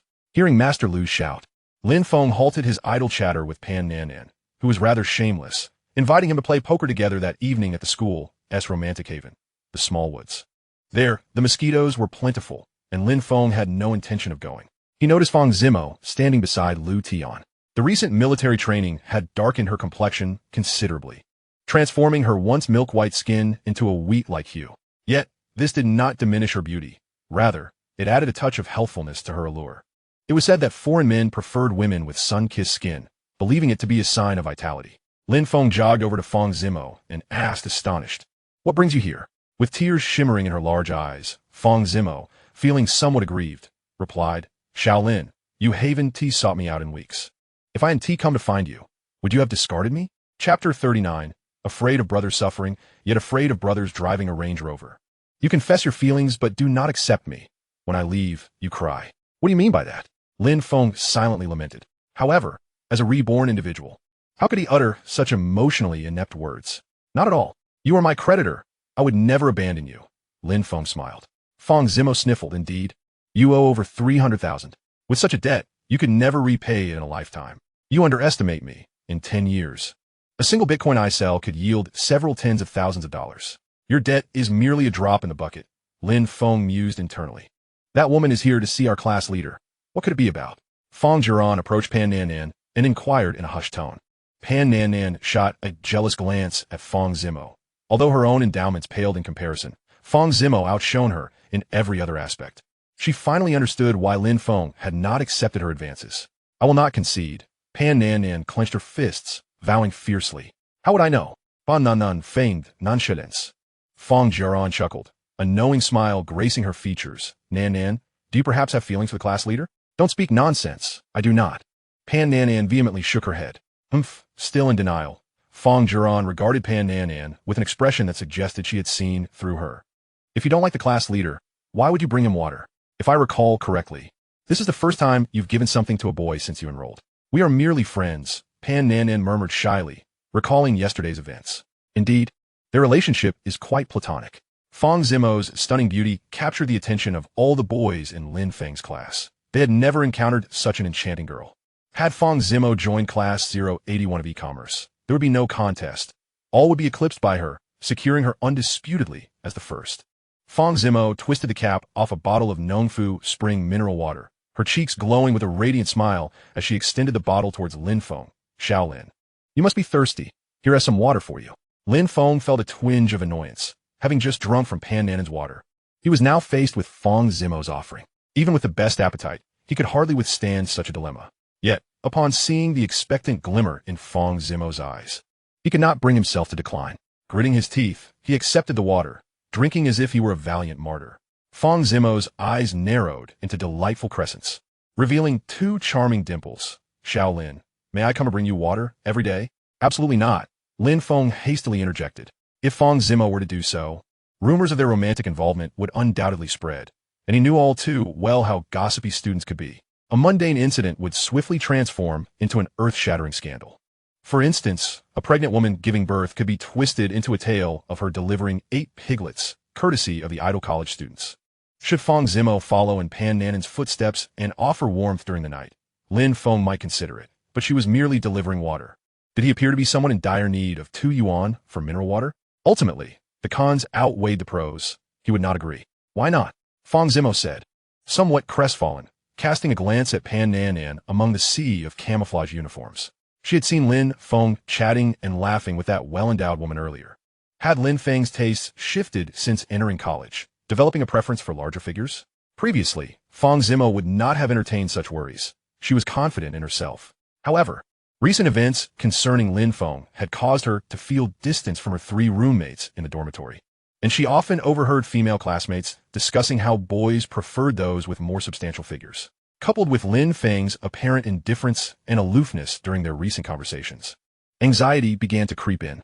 Lin Feng, oblivious to Fang Zimo's turmoil, was a man of experience. He could easily fabricate a white lie. I fear you may tire yourself. Zimo. Indeed, Fang Zimo was easily placated. Upon hearing this, her smooth, porcelain-like cheeks flushed at an observable pace, blooming into 2 lovely rosy clouds. You are so kind to me, Shaolin. Let us not quarrel. Let everything return to how it once was. We cannot go back. Lin Feng stated earnestly. Zimo, we are no longer in high school. We are now in college. We have grown up, and thus, I will not continue as your devoted admirer. Fang Zimo felt a surge of urgency. Lin Feng, have you developed feelings for another woman? I. Lin Feng was about to affirm. But upon seeing Fang Zimo's tears, his heart softened, and he shook his head. No. Then, do you still have feelings for me? Fang Zimo inquired, hope glimmering in her eyes. Lin Feng hesitated, not wishing to deceive her. Yes, but only a little. At present, he is merely infatuated with Fang Zimo's physique. As for anything beyond that, there is truly nothing. In his past life, Fang Zimo inflicted deep wounds upon him. His resentment towards Fang Zimo far outweighs any lingering affections. If Fang Zimo were inclined to read romantic novels, she might well grasp the essence of what it means to be tortured by love, where pursuing a partner leads one to a veritable grave. It's enough, Fang Zimo said with a quavering voice. Xiaolin, it's not that I do not accept you. I merely wish for you to excel. Can you understand my predicament? I. Lin Feng was about to respond when Pan Nanan and Fang Jiaran approached in unison. A teasing voice rang out. Oh, class monitor, who is this stunning beauty? She's absolutely gorgeous. Could she possibly be your girlfriend? Following the sound, Lin Feng and Fang Zimo turned to see that it was Fang Jiaran speaking. Fang Zimo, unfamiliar with Fang Jiaran, was somewhat taken aback by the remarkable beauty of these two women, though they were slightly less attractive than she. Nevertheless, she harbored concerns, having heard from the girls in their class that men are inherently visual creatures, unable to resist allure. While they may not surpass her in looks, they certainly possess a certain charm. Fang Zimo was acutely aware of her own conservative style, both in attire and demeanor. She feared that Xiaolin might be momentarily dazzled and ensnared by these provocatively alluring women. Should that occur, Fang Zimo believed she would undoubtedly weep. Since the farewell dinner after their high school graduation, Lin Feng had not once confessed his feelings to her. This saddened Fang Zimo. Previously, Lin Feng had proclaimed his affections weekly. Moreover, Lin Feng's QQ nickname had once been Love Fang for a lifetime, with a personal signature, I like you. What concern is it of yours? Now, however, Lin Feng had changed his QQ nickname to the handsomest guy in the universe. And his signature read, I shall never again be a sycophant. Yet before Fang Zimo could deny the insinuation, Lin Feng, seemingly anxious about any misconceptions, hastily interjected, Fang Jiaran, please do not speak out of turn. She is not my girlfriend, merely a high school classmate. Other students perked up, intrigued by the unfolding drama. Upon hearing that Fang Zimo was not Lin Feng's girlfriend, a collective sigh of relief escaped the male students. There is a saying, one fears both the struggle of a brother and the allure of a luxury vehicle. For the majority of the boys in Lin Feng's class, the sentiment was clear. They were equally apprehensive of the class monitor remaining single and of him dating an exceptionally attractive girl. If someone as remarkable as Fang Zimo were to become Lin Feng's girlfriend, they would feel a profound sense of loss. Such a beautiful girl should not be wasted on Lin Feng. He simply does not deserve her. Fang Zimo had come to converse with Lin Feng. But as the class instructor announced the end of their break and the commencement of training, she took her leave. Thus, a day of military training passed in unremarkable fashion. At around 4 o'clock, Lin Feng returned to the dormitory. Wow, Lin Feng, who was that girl looking for you today? She's stunning. Upon entering the dorm, Han Shan approached Lin Feng with enthusiasm. Lin Feng found himself explaining once more, she is my high school classmate. At that moment, Zhang Ziqing cast a sidelong glance at Han Shan and remarked sarcastically, what is this? Has our esteemed Han Shan developed a crush? His girlfriend, Su Xiaoyu, had informed him that Han Shan was a playboy, simultaneously pursuing Z while also engaging in flirtatious banter with Ma Jingjing and Chen Yinhua. This left Zhang Ziqing feeling somewhat embarrassed, believing that Han Shan had tarnished his reputation. He mentally scolded, Han Shan, use your brain. Even if you want to juggle multiple relationships, don't court girls from the same dormitory. It's a recipe for disaster. Yet, it was easy to understand Han Shan's mindset. If Z were to accept him, he would undoubtedly forsake any flirtation with Ma Jingjing or Chen Yinhua, content to be her sole partner and behaving more faithfully than those imprisoned laborers. However, the issue remained that Z was rather indifferent to him. Thus, Han Shan concluded that should the opportunity arise, seeking a relationship with either Ma Jingjing or Chen Yinhua would suffice. If they were agreeable, there would be no harm in pursuing both. After all, while Ma Jingjing and Chen Yinhua may not reach the level of top-tier beauties like Z or Su Xiaoyu, they were certainly above average, and Han Shan found himself quite taken by them. Had there not been a more alluring option, he would have pursued either of them long ago. Indeed, I'm intrigued. Lin Feng, please introduce your childhood sweetheart to me. Han Shan admitted with a cheeky grin. Lin Feng shook his head. That's simply one do. Why not? If you're not interested, why not let a good brother benefit? Why let her go to someone else? Han Shan argat. It's just not happening, Lin Feng reiterated firmly. Well then, Han Shan said, somewhat discontented. Although Lin Feng knew that even if he were to introduce Fang Zimo to Han Shan, he would not stand a chance, he simply did not wish to facilitate it. To him, Fang Zimo held a uniquely significant place in his heart. He despised her. One does not harbor hatred without reason. His animosity stemmed from love. Because he loved her, he hated her. 20 days of military training finally drew to a close, and Lin Feng officially commenced his studies. There was much to learn, including courses such as Introduction to E-commerce, Economics, Management, Accounting, Operations Research, Statistics, and English, among others. Having already encountered these subjects in his previous life, coupled with the fortuitous enhancement of his memory due to his reincarnation, Lin Feng found it easy to recall the information swiftly, allowing him to progress rapidly in his studies. Another 20 days passed following the conclusion of military training. During this time, Lin Feng maintained a low profile. One day, under a clear sky and brilliant sunshine, in the E-commerce 081 class, everyone was diligently engaged in their studies. Those admitted to Jinling University were all prodigies, and few students were distracted during the lecture. Lin Feng's deskmate was none other than the affluent Han Shan. Sitting beside him afforded Lin Feng a clear view of Han Shan's activities. To Lin Feng's observation, Han Shan must have studied diligently in high school, likely due to his wealth, allowing for access to numerous excellent tutors. Thus, despite his average intelligence and lack of bookishness, he managed to gain admission to the prestigious 985 Jinling University. His college entrance exam scores were commendable, exceeding 600 points, surpassing Lin Feng's results. However, since arriving at university, Han Shan appeared to have completely let loose, often indulging in playing Dream of the Red Chamber until dawn in the dormitory. Just as he was now, during instructor Guofang's class, he was not paying attention. While other students diligently took notes, he instead attempted to sketch the beautiful young instructor, Guofang. Unfortunately, his artistic skills left much to be desired. He managed to transform Guofang, a stunning woman who would have scored over 90, into something resembling a caricature. Guofang taught English, possessing an impressive level 8 certification and a master's degree from Sichuan University. Upon learning of Guofang's alma mater, Lin Feng mused to himself, Guolaosher, it's fortunate you're not seeking employment over a decade from now. Otherwise, you would surely struggle to find a good job. University professors enjoy a relatively high salary, starting at an annual income of 100,000. After attentively listening for a while, Lin Feng realized he comprehended everything Guofang was articulating and subsequently lost interest, opting instead to take out his phone and engage with QQ. Observing Lin Feng absorbed in his mobile device, Boss Han mistakenly assumed that he was akin to himself, disinterested in learning. Thus, treating Lin Feng as a kindred spirit, he cheerfully picked up his notebook and inquired, Lin Feng, how do you find my drawing? Who is this? Lin Feng glanced at the voluptuous figure depicted in the notebook and asked. Our instructor, Han Shan replied. Can you not tell? While others diligently took notes. You found amusement in sketching the teacher. In truth, Lin Feng had already deduced, observing Han Shan's infatuated gaze directed at teacher while he sketched, who the subject was. However, the crude artistry was enough to induce nausea. If this fellow were to pursue a career as an artist or designer, he would undoubtedly starve. I thought you were drawing Sister Furong, Lin Feng remarked. Surely not. What kind of eyesight do you possess? I believe my drawing is quite commendable, Han Shan retorted.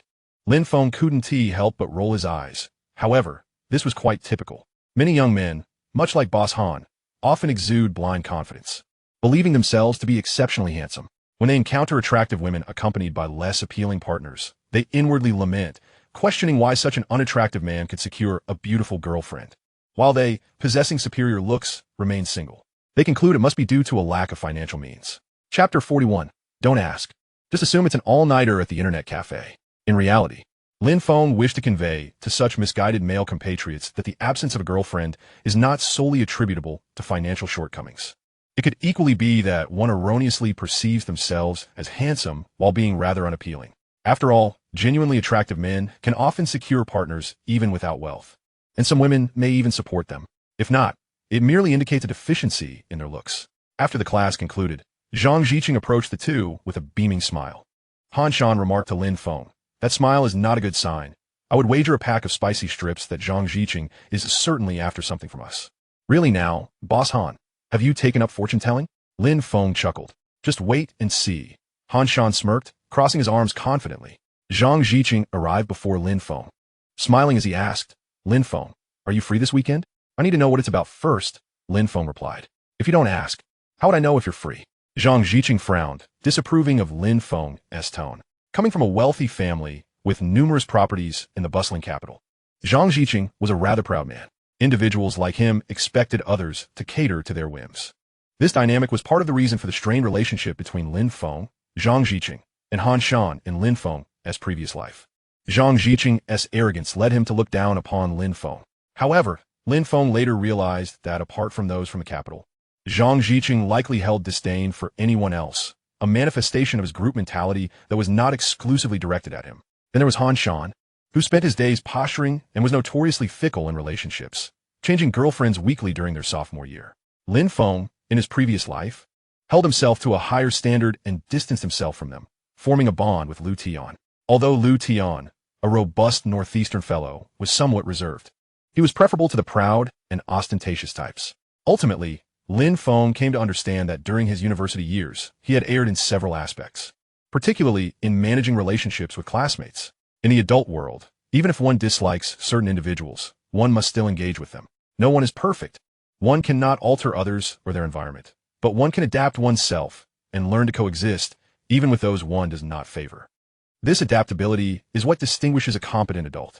Had it not been for his girlfriend Su Xiaoyu insisting that he invite Lin Feng, Zhang Ziqing would not have sought Lin Feng to join in their outings. Damn it, how comfortable it would be to spend time with my girlfriend alone. Bringing along Lin Feng, such a handsome guy, poses a significant risk of being cuckolded. With a forced smile, Zhang Ziqing said this weekend, Su Xiaoyu and I are going out. Lin Feng, you should join us. The more, the merrier. Where are we going? Lin Feng inquired. To the haunted house. A few of us are going, including Su Xiaoyu's 4 roommates. Oh, then I'm free. Lin Feng nodded in agreement. Zhang Ziqing added, so if Su Xiaoyu's roommates decide not to go, you'll suddenly be busy, right? No consideration for the opposite sex. How heartless. Liu Tian excitedly interjected, great. We're going to have a wonderful time with Su Xiaoyu's 4 roommates this weekend. Ever since he laid eyes on the stunning beauty in Z, he had been unable to stop thinking about her, often dreaming of her and waking up early to discreetly wash his pants. Zhang Ziqing shot Liu Tian an odd look. Master Liu, I had even thought of bringing you along. However, having you join wouldn't be a problem. The more, the merrier. After all, Su Xiaoyu indicated that as long as Lin Feng attended, it was inconsequential whether others joined. Of course, Zhang Ziqing wasn't naive. He had nervously inquired Su Xiaoyu about why it was imperative for Lin Feng to be there. Su Xiaoyu casually replied that she wanted to play matchmaker between Lin Feng and Nzi. Zhang Ziqing felt a pang of jealousy, thinking Lin Feng was too ordinary to deserve someone like Nzi. He is quite handsome, Su Xiaoyu asserted. Zhang Ziqing then fell into a prolonged melancholy, nearly booking a flight to Korea for cosmetic surgery. However, upon researching online, he discovered the potential dangers of such procedures, realizing that one must exercise caution, as a botched operation could lead to severe consequences, including death. Thus, he abandoned the idea and opted to remain in the country. Moreover, Zhang Ziqing believed that Su Xiaoyu was not a superficial woman who overly valued a man's appearance, but rather one who appreciated a man's inner beauty and character. He considered himself to embody such qualities. Han Shan interjected, Zhang Ziqing, are you attending the haunted house this weekend? Indeed. Then you wouldn't forget about me, would you? What do you mean? I want to go too. Sure, but we'll split the cost. With Liu Tian joining, adding Han Shan wouldn't pose a problem. Zhang Ziqing remarked, please, do I look like a man without money? Han Shan scoffed, raising his valuable Rolex in disdain. Really? We have to pay. I thought you were treating us. Boss Zhang, Liu Tian lamented. Get lost. You use my shampoo, my body wash, my napkins, and when you go out to chase girls, you expect me to foot the bill? I'm not your father. Do you take me for a fool? Zhang Ziqing retorted angrily. Don't be mad, brother Zhang. I just haven't had the chance to buy it yet. Once I do, we can all share, Liu Tian replied with a forced smile. Several individuals have been residing in a dormitory for over a month now. Zhang Ziqing, well aware of Liu Dashu's character, rolled his eyes and remarked, come on. Who knows when you'll actually buy it? All right then, let's set off at 1 o'clock on Saturday, Zhang Ziqing stated. Sound good, came the reply. Oh, for goodness sake. Lin Feng glanced at his phone, where a new message appeared in his dark pupils. The message came from a fellow whom Lin Feng had labeled as a seafood merchant. The content read, the room is ready. Youth hostel, room 606. Lin Feng replied, okay, take a shower first. I'll be there shortly. The seafood merchant responded with a simple, action. Lin Feng rose from his bed and made his way outside. Observing this, Zhang Ziqing remarked, Lin Feng, are you going out again? Yes, Lin Feng nodded. Zhang Ziqing teased, out of 30 days in a month, you spent 23 nights away from the dormitory. What on earth are you up to every night? Lin Feng retorted, don't ask. It's just staying up all night at the internet cafe. With that, he departed without a backward glance. Chapter 42. You clearly want to take advantage of me. Do you really think Lin Feng is genuinely spending his nights at the internet cafe? Zhang Ziqing questioned his two roommates, his tone laced with skepticism. Hung, wearing headphones while playing Dream of the Red Chamber, removed them and said, what Lin Feng says is probably true. He always comes back in the morning with dark circles under his eyes and unsteady steps. Lu Tian interjected, but I come back after staying up all night. I don't look like that. Han shot him a glance and replied, perhaps your body is in better shape than Lin Feng's. Zhang Ziqing proposed, how about we follow Lin Feng and see what he's really up to at night? I seriously suspect he's not at the internet cafe, but rather gaming with some girl. Han rolled his eyes. Zhang, sir, you claim to be from the capital, yet you would engage in such trivial pursuits? If we have time to call you sir, you shouldn't genuinely think you are one. Han's words bore some truth. Zhang Ziqing nodded, feeling that Lin Feng, an unremarkable roommate, wasn't worth the effort to understand. He simply didn't deserve such consideration. The following day, at youth hostel, room 606, Lin Feng awoke and weakly pushed the slumbering Pan Nan off him. She let out a soft whimper and continued her sleep. Indeed, during this period, he had been playing dart games with her every night. Lin Feng's skills were exceptional. He consistently hit the bullseye, except for the first day, when he lost to Pan Nan and, due to physiological reasons, the subsequent days were predominantly marked by Lin Feng's victories. Both were young adults, and after their initial extracurricular study session, they gradually became enamored with learning together. Therefore, over the past month, apart from the 7 days when Pan Nan had other commitments, they dedicated their time to exploring intricate knowledge beyond their curriculum. Only through practice can one attain truth.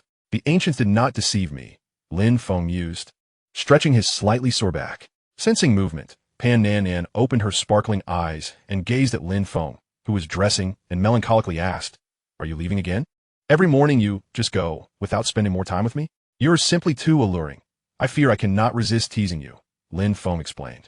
After all, my body is not made of iron. I cannot be pushed too far. You always find excuses, Pan Nan replied. You merely want to take advantage of me. You don't truly love me. Please don't say that out loud. The truth can wound the heart, Lin Feng retorted earnestly. No. You are very important to me. Pan Nan gazed at Lin Feng's handsome face, and her lingering resentment gradually dissipated. She felt as though she had truly fallen for him. Being with Lin Feng not only meant she paid for her own meals, but also that she had lent him over 500,000 yuan she had saved for years to invest in two internet company stocks, Alibaba and Tencent. While she was familiar with Tencent, Alibaba was an enigma to her. Was she certain that investing in their stocks would not lead to a total loss? I must be out of my mind, she thought. She had contemplated ignoring Lin Feng to prevent him from taking advantage of her, as she felt deprived of his affection. Yet upon seeing Lin Feng's striking features and physique that surpassed even that of a world-class model, all her grievances vanished in an instant. Thus, loving someone could be quite agonizing, couldn't it? Pananan bander to herself. It was no wonder so many girls online claimed that rather than choosing someone you love, it was better to choose someone who loves you. For the one you love, you would be willing to give everything, yet the return might not be as fervent. Conversely, the one who loves you would offer everything, allowing you to simply enjoy and accept their kindness. One is about accommodation, the other about enjoyment. Clearly, enjoying is far more comfortable than accommodating. Once Lin Feng was fully dressed, he exited the youth hostel, gazing up at the scorching sun, a contemplative expression gracing his features. He estimated he had around 100,000 yuan in cash, which should suffice to open a milk tea shop. He wandered near the school, searching for a suitable location. Before long, he discovered an ideal storefront located just to the left of the campus entrance, easily visible to students as they emerged. Previously, this shop had sold roasted duck but had become vacant, possibly due to poor management or the owner's new ventures. The entrance was adorned with a bright red lock, and a notice was affixed to the glass window, Shop for Rent. Contact number 138XXXXXX. Lin Feng smiled, muttering, it's as if the universe has conspired to support my entrepreneurial endeavors. Hello, are you the landlord? Lin Feng inquired, pulling out his phone to dial the number on the notice. The man who answered had a somewhat hoarse voice. Yes. How much is the rent per year? 60,000. Could you come over? I'd like to take a look inside. Sure. After about 10 minutes, the landlord arrived in a Santana, a dark-skinned middle-aged man wearing a straw hat, slender in stature, approximately 1.7 meters tall, jangling a set of keys as he walked. Lin Feng approached the shop, and the landlord looked at him and asked, are you the one who called? Yes, Lin Feng confirmed. After negotiating the price, Lin Feng went to a nearby bank to withdraw cash. They signed a contract, and Lin Feng handed over the money while receiving the keys in return. As Lin Feng stood before his newly leased shop, he began to contemplate. Now he had only 40,000 yuan left, and with renovations, hiring staff, purchasing milk tea ingredients, and marketing, that amount would surely be insufficient. It seemed he would need to learn about capital management. He first went to the Copyright Office to register the trademark for his milk tea venture, Haiti. After successfully registering the trademark, he arranged a meeting with the manager of the Rural Bank's loan department, using Mutai stocks as collateral, and successfully secured a loan of 200,000. Subsequently, he sought out a well-known interior design company within the industry and, according to his specifications, transformed the space into a charming bubble tea shop. This entire series of operations took merely 10 days. During this time, Lin Feng invited his classmates to assist in tidying up the premises. After all, as the class monitor, having established his own small business, he felt it was only right to share the experience with his peers. This was not merely a business favor. In gratitude, Lin Feng treated them to bubble tea afterward. Next came the recruitment of employees. The shop, spanning over 50 square meters, was quite spacious, and Lin Feng hired 4 female staff members, all of whom were quite attractive. Chapter 43. Do not judge a handsome man with the eyes of a wolf. In this era, there remains a wealth of beautiful women yet to be lured into foot massage parlors or the opulent domains of the affluent. Opening the doors to business makes it relatively effortless to attract aesthetically pleasing female employees. Thus, it can be said that the owners of this time enjoy a certain ease. Unlike a decade later, when business becomes increasingly challenging and finding a partner grows ever more difficult, due to the absence of franchise fees. Lin Feng's venture into the bubble tea business was notably economical, costing around 100,000 in total. Although he employed 4 staff members with a monthly salary of 3,000 each, this payment would only commence after they had completed a full month of work. Lin Feng organized an opening event that was quite simple, a buy-one-get-one free promotion. The bubble tea was offered in 3 sizes, medium for 10 yuan, large for 15 yuan, and extra large for 20 yuan, with additional toppings charged separately. The majority of bubble teas on the market consisted mainly of tapioca pearls, a mere mixture of flour balls and powdered milk, yielding a rather unimpressive taste. In contrast to the past, when students relished bubble tea, Lin Feng's Haiti quickly rendered the bubble tea sold at the school gate undesirable. Presently, few ventured into the bubble tea business, hence, upon opening, Lin Feng's shop experienced a brisk trade, with lines stretching outside.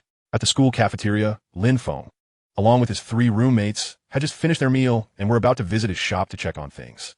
To be frank, the cafeteria's food was rather unpalatable, with the serving staff often a bit clumsy, yet it was economical. However, Lin Feng's attention was caught by a girl in a red cafeteria uniform named Su Mengxian, who was mopping the floor.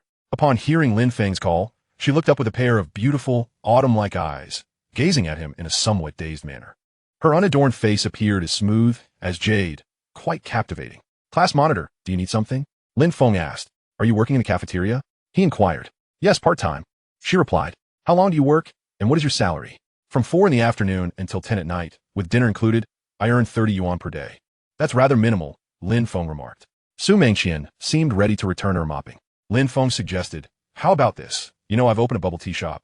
Why not work there part-time? I'll pay you 60 yuan a day, with all meals included." "All meals?" Su Mengxian asked, puzzled. "Yes, breakfast, lunch, and dinner." Lin Feng replied with a smile. Su Mengxian appeared hesitant.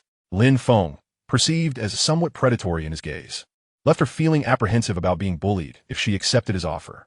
"No refusals," Lin Feng stated commandingly. "You don't have to be so fierce," Su Mengxian said, feeling wronged. "Is it all right if I agree then?" The 4 returned to their dormitory. Han Shan remarked to Lin Feng, "You've changed." Lin Feng, curious, asked, "How have I changed?" Han Shan replied, "You used to be so innocent, never flirting with women, yet now, since opening the bubble tea shop, you seem to be using your position to pursue Su Mengxian." "Do I really come across that obviously?" Lin Feng questioned. "Indeed," Master Lu chimed in. "The way you looked at Su Mengxian just now was as if you wanted to devour her. Do not judge a handsome man with the eyes of a wolf." Lin Feng rolled his eyes and retorted. Han Shan chuckled. "Feng Ge, your taste is quite discerning. I dare say, if Su Mengxian were to remove her braces, swap those clunky black glasses for a stylish hairstyle instead of that silly ponytail, she would undoubtedly ascend to goddess status." "Then why don't you pursue her?" Lin Feng inquired. Zhang Ziqing scoffed. "Lin Feng, Boss Han did make his moves. On the first day, he brought breakfast to invite Su Mengxian out, but she declined. The next day, he wanted to take her to the movies, and again, she refused. On the 3rd day, he suggested hanging out over the weekend, and from then on, She avoided him like the plague. Wow, Boss Han, I had no idea you were so proactive behind the scenes. Why didn't you tell me? Lin Feng remarked. Master Lu interjected. Enough, enough. You've been consumed with your bubble tea shop for days. Who has time to keep tabs on Boss Han's romantic endeavors? Lin Feng recognized the truth in this. He had indeed been busy, having not even checked in on Pan Nan Nan for tutoring in several days. With even the 36D female classmate requiring his attention, he barely had the leisure to concern himself with the romantic pursuits of a lovesick Boss Han. Are you planning to pursue Su Mengqian? Han Shan asked Lin Feng. Lin Feng shook his head. No, I do not intend to date during university. Master Lu expressed regret. With your looks, not dating is such a waste. Lin Feng looked at him quizzically. Not dating does not mean I abstain from seafood. Having a girlfriend would only constrain him. As someone who had been reborn, he felt a profound responsibility to rejuvenate the nation. He could not afford to confine his ambitions to romantic entanglements. Competing for women among the masses was beneath him. His aspirations lay in conquering the vast cosmos of technology, competing against the likes of Musk in the business realm. After conversing with his 3 roommates, Lin Feng made his way to his shop. The promotional event, lasting 3 days, had concluded. During the event, the shop was bustling with activity, with no empty seats available. Although business had cooled somewhat post-promotion, it remained quite satisfactory, with daily revenues hovering around 3,000 yuan, sometimes spiking to 4,000 and peaking at 5,000. After deducting rent, utilities, and material costs, he could earn about 2,500 yuan daily, affirming that opening a bubble tea shop in 2008 was indeed lucrative. Upon arriving at the bubble tea shop, Lin Feng found that his staff had grown to 6. Among them, 4 full-time employees, while 2 were classmates, named Han Qian and Zhang Na. They all shared a common trait, pleasing appearances. If one were to rate attractiveness, Su Mengqian and Fang Zimo would score a 9, while his current hires would be a solid 7, classifying them as moderately beautiful. It was not that Lin Feng judged based solely on looks. Rather, when hiring bubble tea shop staff, having overly unattractive employees might dissuade customers from enjoying their beverages. It was all for business, after all. Lin Feng, much like the readers of this tale, was a respectable and handsome man. Upon Lin Feng's arrival, the female employees' faces turned tense, and they worked even harder. The formal employee, Kai Hui, rushed over. Boss, do you need something? I'm just here to check things out. Carry on with your work, he replied. Lin Feng uttered a remark, then proceeded to the changing room, donned his work attire, and began to lend a hand. Chapter 44. Preserving a business is more challenging than starting one. The myriad varieties of milk tea and their secret recipes are, in fact, quite easy to decipher. He harbored no fear of his employees learning the craft. Should anyone dare to pilfer his ideas, Lin Feng was prepared to take legal action, even at a financial loss, to ensure that the thief bore the consequences. Moreover, even if he were to lose in court, he remained unfazed, for his greatest advantage lay in his understanding of future trends. In the realm of business, as long as one remains a half step ahead of competitors, invincibility is assured. Thus, for Lin Feng, the presence of rivals was hardly a concern, should anyone dare to compete. He possessed ample means to drive them to ruin, leaving them with nothing. Not long after Lin Feng began his tasks, a shifty-eyed, middle-aged man entered. Dressed in a drab-gray shirt, he was rather unremarkable and purchased a cup of milk tea for 15 yuan. Instead of taking a seat, he began to meander around the shop. Upon witnessing this, Lin Feng's eyes narrowed instantly. The world is rife with envious eyes in any industry. There are numerous individuals vying for business. A successful enterprise inevitably attracts imitation and competition. Any wealthy individual who has stood firm for over 20 years possesses a certain acumen. Those inept entrepreneurs who, despite initial luck, may find themselves ultimately bankrupt. In summary, it can be said that preserving a business is far more arduous than starting one. Lin Feng surmised that this seemingly unsavory middle-aged man was eyeing his milk tea venture with intentions of competition. Guodigan once remarked that rivals are akin to adversaries, and those in the comic dialogue industry often hope for the downfall of their competitors. While this statement may elicit a chuckle, it rings true across all sectors. The market's pie is finite. If you partake, others are deprived. Only by eliminating competitors can one secure a larger share. Hence, for the majority of entrepreneurs, their approach towards rivals is often ruthless. Realizing that the man might be a competitor, Lin Feng chose to remain discreet, understanding that the individual was there to gather intelligence. And he was curious to observe the man's actions. He also wanted to assess the adaptability of his employees. Miss, your shop's business is truly flourishing, the lecherous middle-aged man remarked to Pan Hui. She cast a glance his way, offering a polite, yet distant smile. Indeed. What is your daily turnover? The middle-aged man inquired. I'm afraid I don't know, Pan Hui replied, shaking her head. Having navigated the social landscape for several years, she was far too savvy to speak indiscriminately. Seeing that he could glean no information from Pan Hui, the middle-aged man shifted his focus to the more naive Han Xian. This college student, significantly more innocent than Pan Hui, became flustered by the man's flattery and, without any guard, divulged nearly everything she knew. Lin Feng, observing from the side, couldn't help but facepalm. This sweet but naive girl was likely to be deceived and was practically handing over information. Han Qian, what are you doing? Lin Feng approached her, his expression devoid of emotion. I'm engaging with a customer. Didn't you tell me that the customer is king and we must provide excellent service? Han Qian replied, blinking her big eyes innocently. Her naivete made it difficult for Lin Feng to reprimand her. That is not the kind of service I meant. The middle-aged man turned to Lin Feng, a puzzled look upon his face. Han Qian smiled and said, he's our boss. A look of evident tension crossed the middle-aged man's face, though he feigned calmness, pulling out a cigarette and offering it to Lin Feng. Oh, so you're the boss. You look quite young. Truly remarkable, he exclaimed. Lin Feng accepted the cigarette, producing a lighter and slowly releasing a plume of smoke. He bore an air of rebelliousness, bordering on arrogance. Are you attempting to flirt with my employee?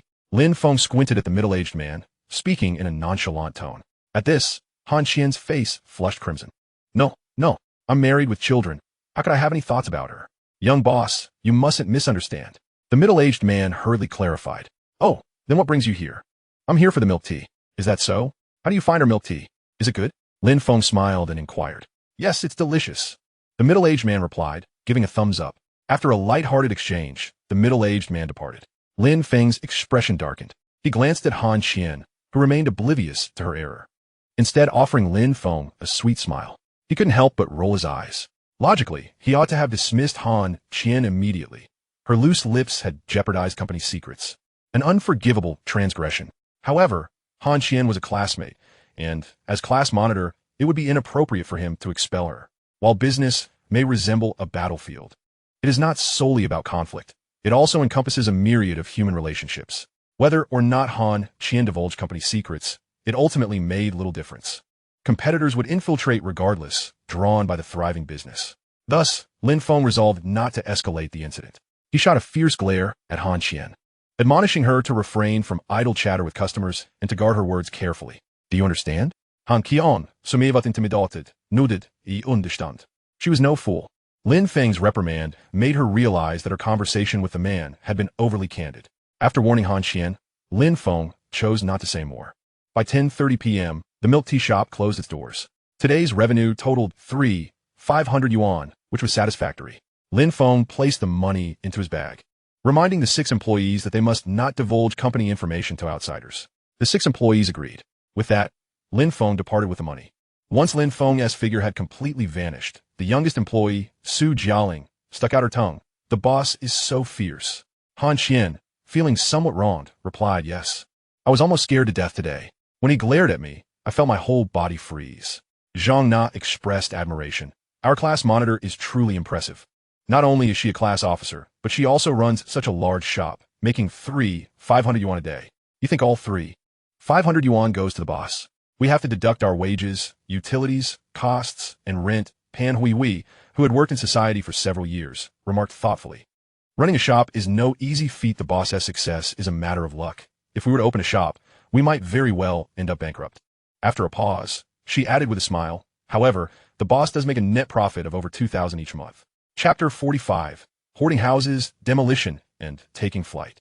2,000 a day is indeed quite remarkable. I wonder if the boss has a girlfriend, Su Mingling said dreamily. Ha ha, little girl, you're being flirtatious. Are you yearning for a man? Han Qian teased, playfully pinching Su Mingling, causing her to squeal. Despite her submissiveness in front of Lin Feng, among the group of girls in the shop, she was quite the spirited one. She chuckled and remarked, however, you stand no chance. You have no idea just how popular our class leader is at school. He receives at least 10 confessions from girls every day. Yet, regardless of the girl, he always declines. But why? With a mischievous blink, Su Mingling, influenced by her plethora of romantic novels, wondered, could it be that the boss prefers men? That is unlikely. Pan Hui shook her head, suddenly recalling something. A hint of shyness graced her delicate cheeks. He always seems to be looking at Qian's backside. At this revelation, the other girls in the room were left blushing profusely. In truth, they had all sensed the boss's less-than-innocent gaze to varying degrees. Yet, rather than feeling repulsed by Lin Feng's lecherous stares, they found themselves secretly delighted, even anticipating a more brazen display of interest from him. However, women can be hypocritical creatures. They often refuse to acknowledge the truth, even when it stares them in the face. Han Qian's face flushed. No way. Oui, don't say such things. The class leader doesn't tea like me. Ironically, standing at a height of 1.7 meters with a curvaceous figure, Han Qian's allure was undeniably substantial. I'm not speaking nonsense, Pan Huihui replied with a smile. Then why doesn't the boss pursue Sister Qianqian? Su Mengling ponde a lao. After a moment's thought, Pan Huihui responded, it's akin to seeing a beautiful outfit on the street. Most of the time, we merely admire it without intending to purchase it. There are myriad reasons for this, perhaps financial constraints or a belief that the garment doesn't suit one's style. Similarly, the boss has multiple reasons for not pursuing Qianqian. Maybe he believes a rabbit shouldn't graze in its own burrow, or perhaps he merely appreciates her physique. Han Qian lamented. I think he simply doesn't find me attractive. Unbeknownst to Lin Feng, his little employees were discussing him. He arrived at the youth hostel, specifically room 618.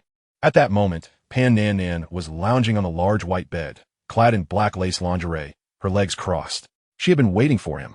As she puffed on a Chinese cigarette, Lin Feng approached and sat beside her, taking the cigarette from her hand and admonishing, it's not good for girls to smoke. He then placed it to his lips and took a drag, discovering an intoxicating fragrance. He was bemused by why Pan Nanan's cigarette smelled so delightful.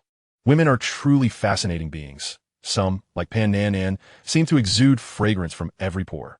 Unperturbed by the theft of her cigarette, Pan Nanan smiled, stood up, twirled around, and asked Lin Feng, do you like my outfit? You're trying to tempt me, aren't you? Indeed, I am, Pan Nanan declared, then playfully fell against Lin Feng's chest, wrapping her arms around his waist, and murmured, Lin Feng, I've truly fallen for you. But I don't love you. Lin Feng replied candidly. Can't you just lie to make me happy? Pan Nanan pouted, her voice tinged with melancholy. I'm sorry, but I am an honest person. I never deceive. Lin Feng shook his head. Let's change the subject. Did you just return from milk tea shop? Fan Nan Nan inquired. Yes, he replied. How much did you earn today? A net profit of 2,500, Lin Feng said with a smile. Though this amount seemed modest to Pan Nanan, whose family boasted assets in the millions and an annual income of 1 to 200,000, she was nonetheless drawn to men who could earn money. At just 19, Lin Feng managed to earn over 2,000 a month entirely on his own merits, without relying on his family, which made Pan Nanan, who admired strength, regard him with newfound respect. Nanan, I feel that our current arrangement isn't sustainable, Lin Feng said, smoking lightly. Pan Nanan's heart tightened, her delicate body trembling slightly as she nervously asked, are you planning to end our relationship? Of course not, Lin Feng replied, shaking his head. While he may not have loved the milk cow, he certainly enjoyed the benefits it provided, especially free milk, which no young man would refuse. A smile crept onto his lips as he added, now that I have money, we could rent or even buy a place outside of school. Let us buy it. I'll cover the costs, Pan Nanan exclaimed, relieved to hear Lin Feng had no intention of rejecting her. Lin Feng looked at her in surprise. He had intended to contribute financially, but Pan Nanan had unexpectedly taken the initiative. What constitutes a good woman? This is what a good woman is, he mused. Had he not been a time traveler, he might have genuinely considered marrying her. Although she may not have been as stunning as Fang Zimo, who would only torment him, Pan Nanan treated him exceptionally well, providing him with free milk daily and generous funds, all while being beautiful, spirited, and devoted. Such a woman is hard to come by. Regrettably, as a reincarnated individual, he was destined not to be bound by a single woman. Moreover, he was certain his future held the promise of becoming a prominent figure. A successful man, after all, which successful man is not supported by a cadre of women. Currently, his single dollar was akin to several $1,000s a decade or so into the future. Indeed, $1 could purchase multiple bitcoins today. Thus, with Pan Nanan offering to buy the house, he felt it inappropriate to insist on footing the bill himself. Very well, Lin Feng nodded. Pan Nanan gleefully exclaimed, yes. How did I not think of this sooner? Buying our own place is a splendid idea. We'll be in university for 4 years. We can live together and study outside of class every day. Lin Feng internally sighed. Nanan, I think you may have misunderstood. I never intended to live with you for 4 years. However, seeing her so elated, he had no desire to dampen her spirits and maintained a graceful smile. If you're going to purchase a house, I recommend one of the older properties along Zhongnan Street near our school, Lin Feng suggested. Why is that? Fan Nan Nan inquired. Because that area is slated for demolition within a year. Really? Indeed. Chapter 46, Another Washington. How do you know this? Pan Nan asked, somewhat incredulous. Because I'm a reincarnated individual, he replied. I have a friend who works in the government. You must keep this under wraps. Only the heavens, the earth, you, and I can know about this. I can't betray my friend, Lin Feng cautioned. All right, Pan Nan said excitedly. Then, giving Lin Feng a sidelong glance, she said, Darling, you're far too timid. Since you know we'll be demolished, why buy just one? Instead, I can borrow 5 million from my father. And we can hoard properties. When the time comes for demolition, we'll soar. Lin Feng queried. Didn't you say your family has assets in the millions? How could your father possibly lend you 5 million? Pan Nan blinked. True, while my family's assets are merely in the millions. My father is 3 million in debt to the bank. Lin Feng gave Pan Nan a thumbs up, internally thinking, your father certainly embodies the spirit of a shrewd businessman. While his company may not be impressive, he can secure loans in the billions. This is quite a talent. Some individuals visit the bank and find themselves unable to secure even a single cent in loans. Pan Nan's audacity is genuinely impressive, earning Lin Feng's admiration. Initially, he had not given much thought to the demolition issue, considering it would not come to fruition for another year. His current finances are precious, and he would not squander them on matters that lie so far ahead. The mere suggestion of purchasing a house stemmed from his desire to escape the confines of a hotel, which he found unsatisfactory due to its lack of cleanliness and the multitude of unknown visitors. A careless encounter could easily lead to the risk of sexually transmitted diseases, particularly in the throes of passion. To his surprise, Pan Nan displayed such boldness. If she indeed managed to secure 5 million from her father to invest in properties, she would undoubtedly soar within a year. If loans were considered, Lin Feng estimated that 5 million could potentially acquire 20 properties, each compensated at 500,000, culminating in a total of 10 million. 5 million, doubling within a year. This investment seemed promising. Are you not afraid I might deceive you? That's a considerable sum. 5 million. Lin Feng gazed intently at Pan Nan. Not at all. I am willing to be deceived by you, she replied nonchalantly. You are quite foolish, Lin Feng said, shaking his head while caressing her smooth cheek. Such a girl, had she not crossed paths with him, would surely face hardships in the future. Despite being a quintessential green tea girl, she genuinely cared for those she loved. You hurt me. Go to the bathroom and help me wash my back. I've already bathed. Wash again. You rogue. Lin Feng lifted Pan Nan, and together they made their way to the bathroom. The following day, at the crack of dawn, Lin Feng, supporting his waist and walking with difficulty, returned to his dormitory. Han Shan, the show-off, had spent another sleepless night playing Dream of the West, and upon seeing Lin Feng in a more disheveled state than his own, exclaimed, What happened to you? You look as if a siren has drained your essence. His other 2 roommates also turned to gaze at Lin Feng.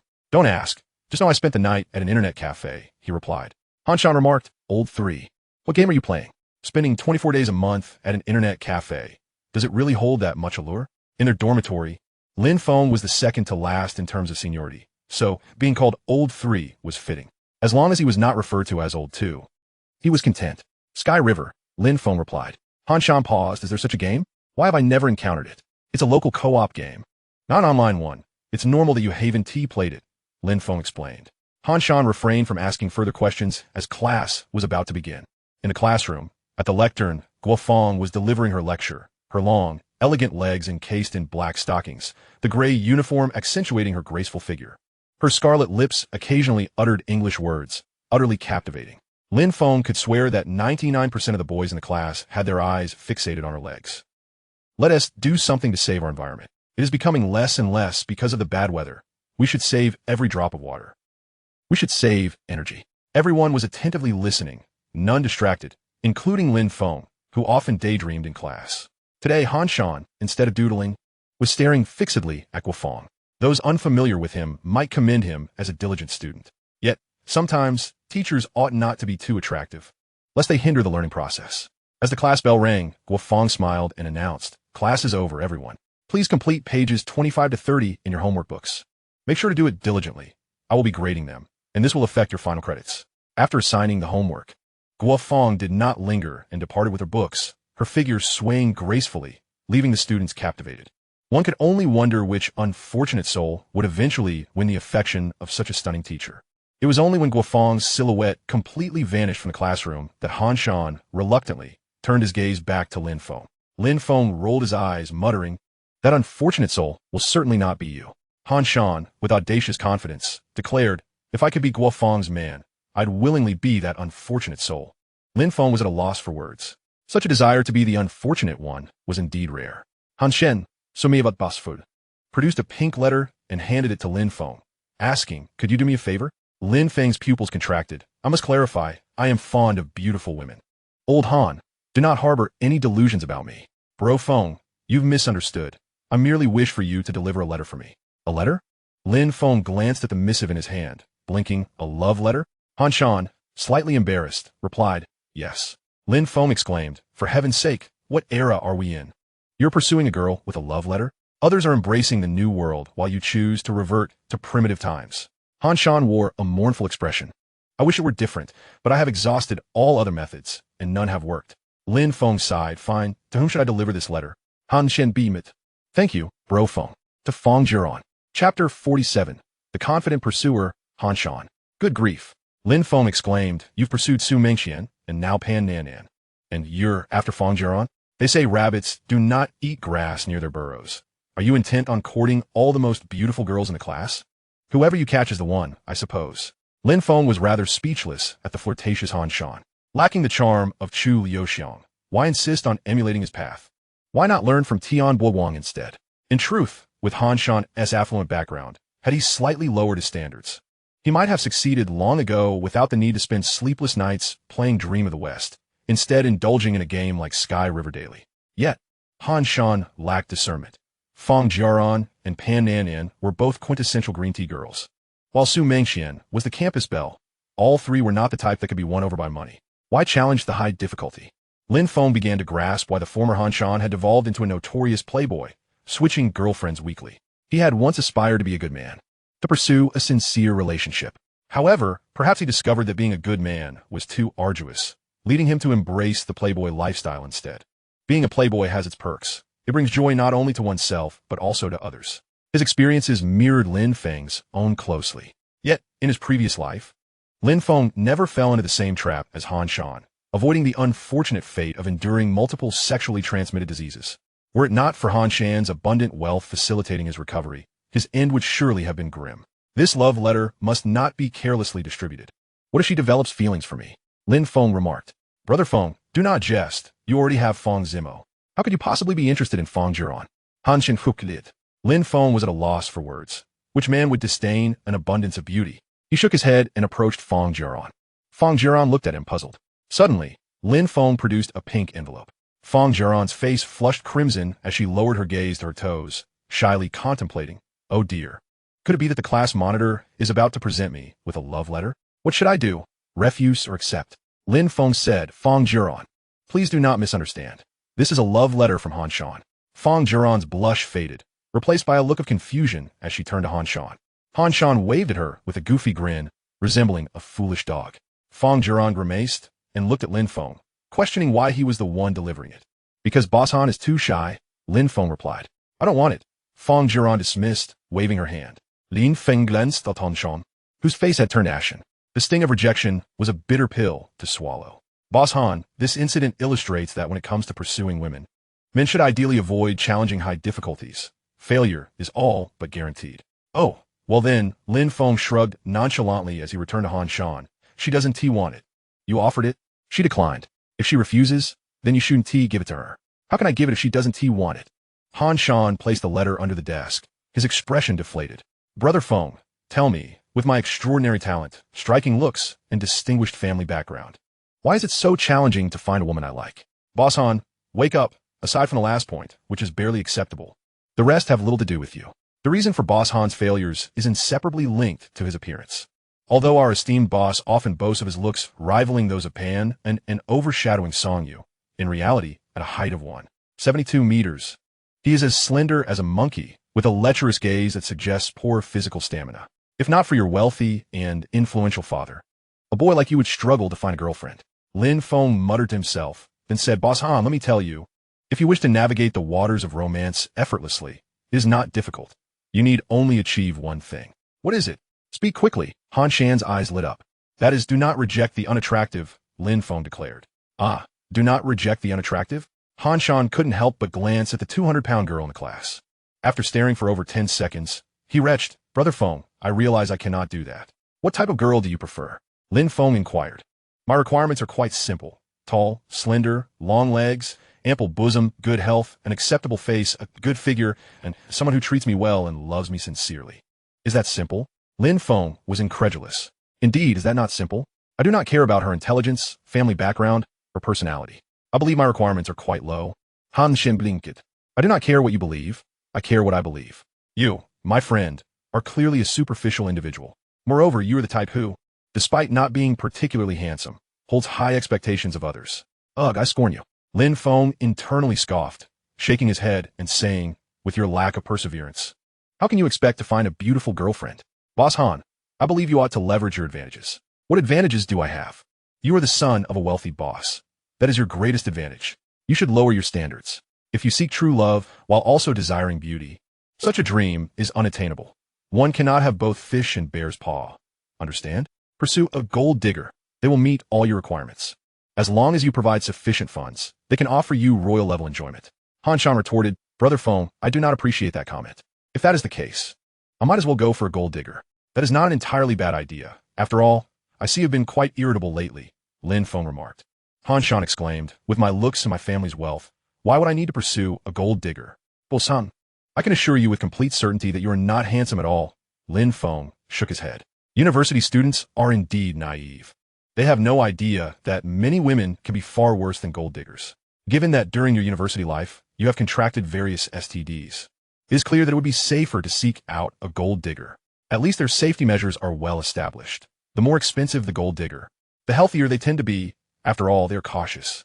Zhang Ziqing, having overheard their conversation, interjected, Lin Feng is not wrong. Bosan, I suggest you pursue girls from less affluent backgrounds. Success will be easier. As far as I know, both Pan Nanan and Fang Jiaran come from wealthy families. Attempting to woo them with money yields almost zero success. Han Shan, brimming with confidence, declared, do I need to use money to pursue women when I am this handsome? His confidence was laughable, given his mediocrity.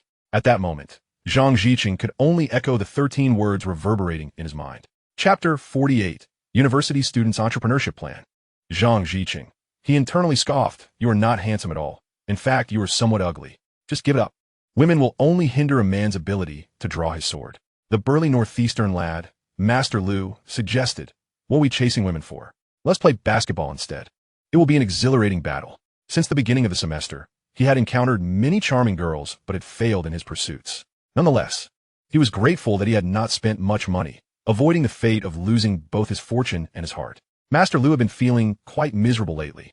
Before entering university, he had heard older friends say that university life was splendid, with beauties everywhere. Indeed, the beauties were abundant, but not one belonged to him. Han Shen, Zhang Ziqing, and Lin Feng were all basketball players. Well, Master Lu, your suggestion is quite good, Lin Feng said with a smile. I haven't exercised in a while. My body feels a bit rusty. Let's play basketball after class. Great.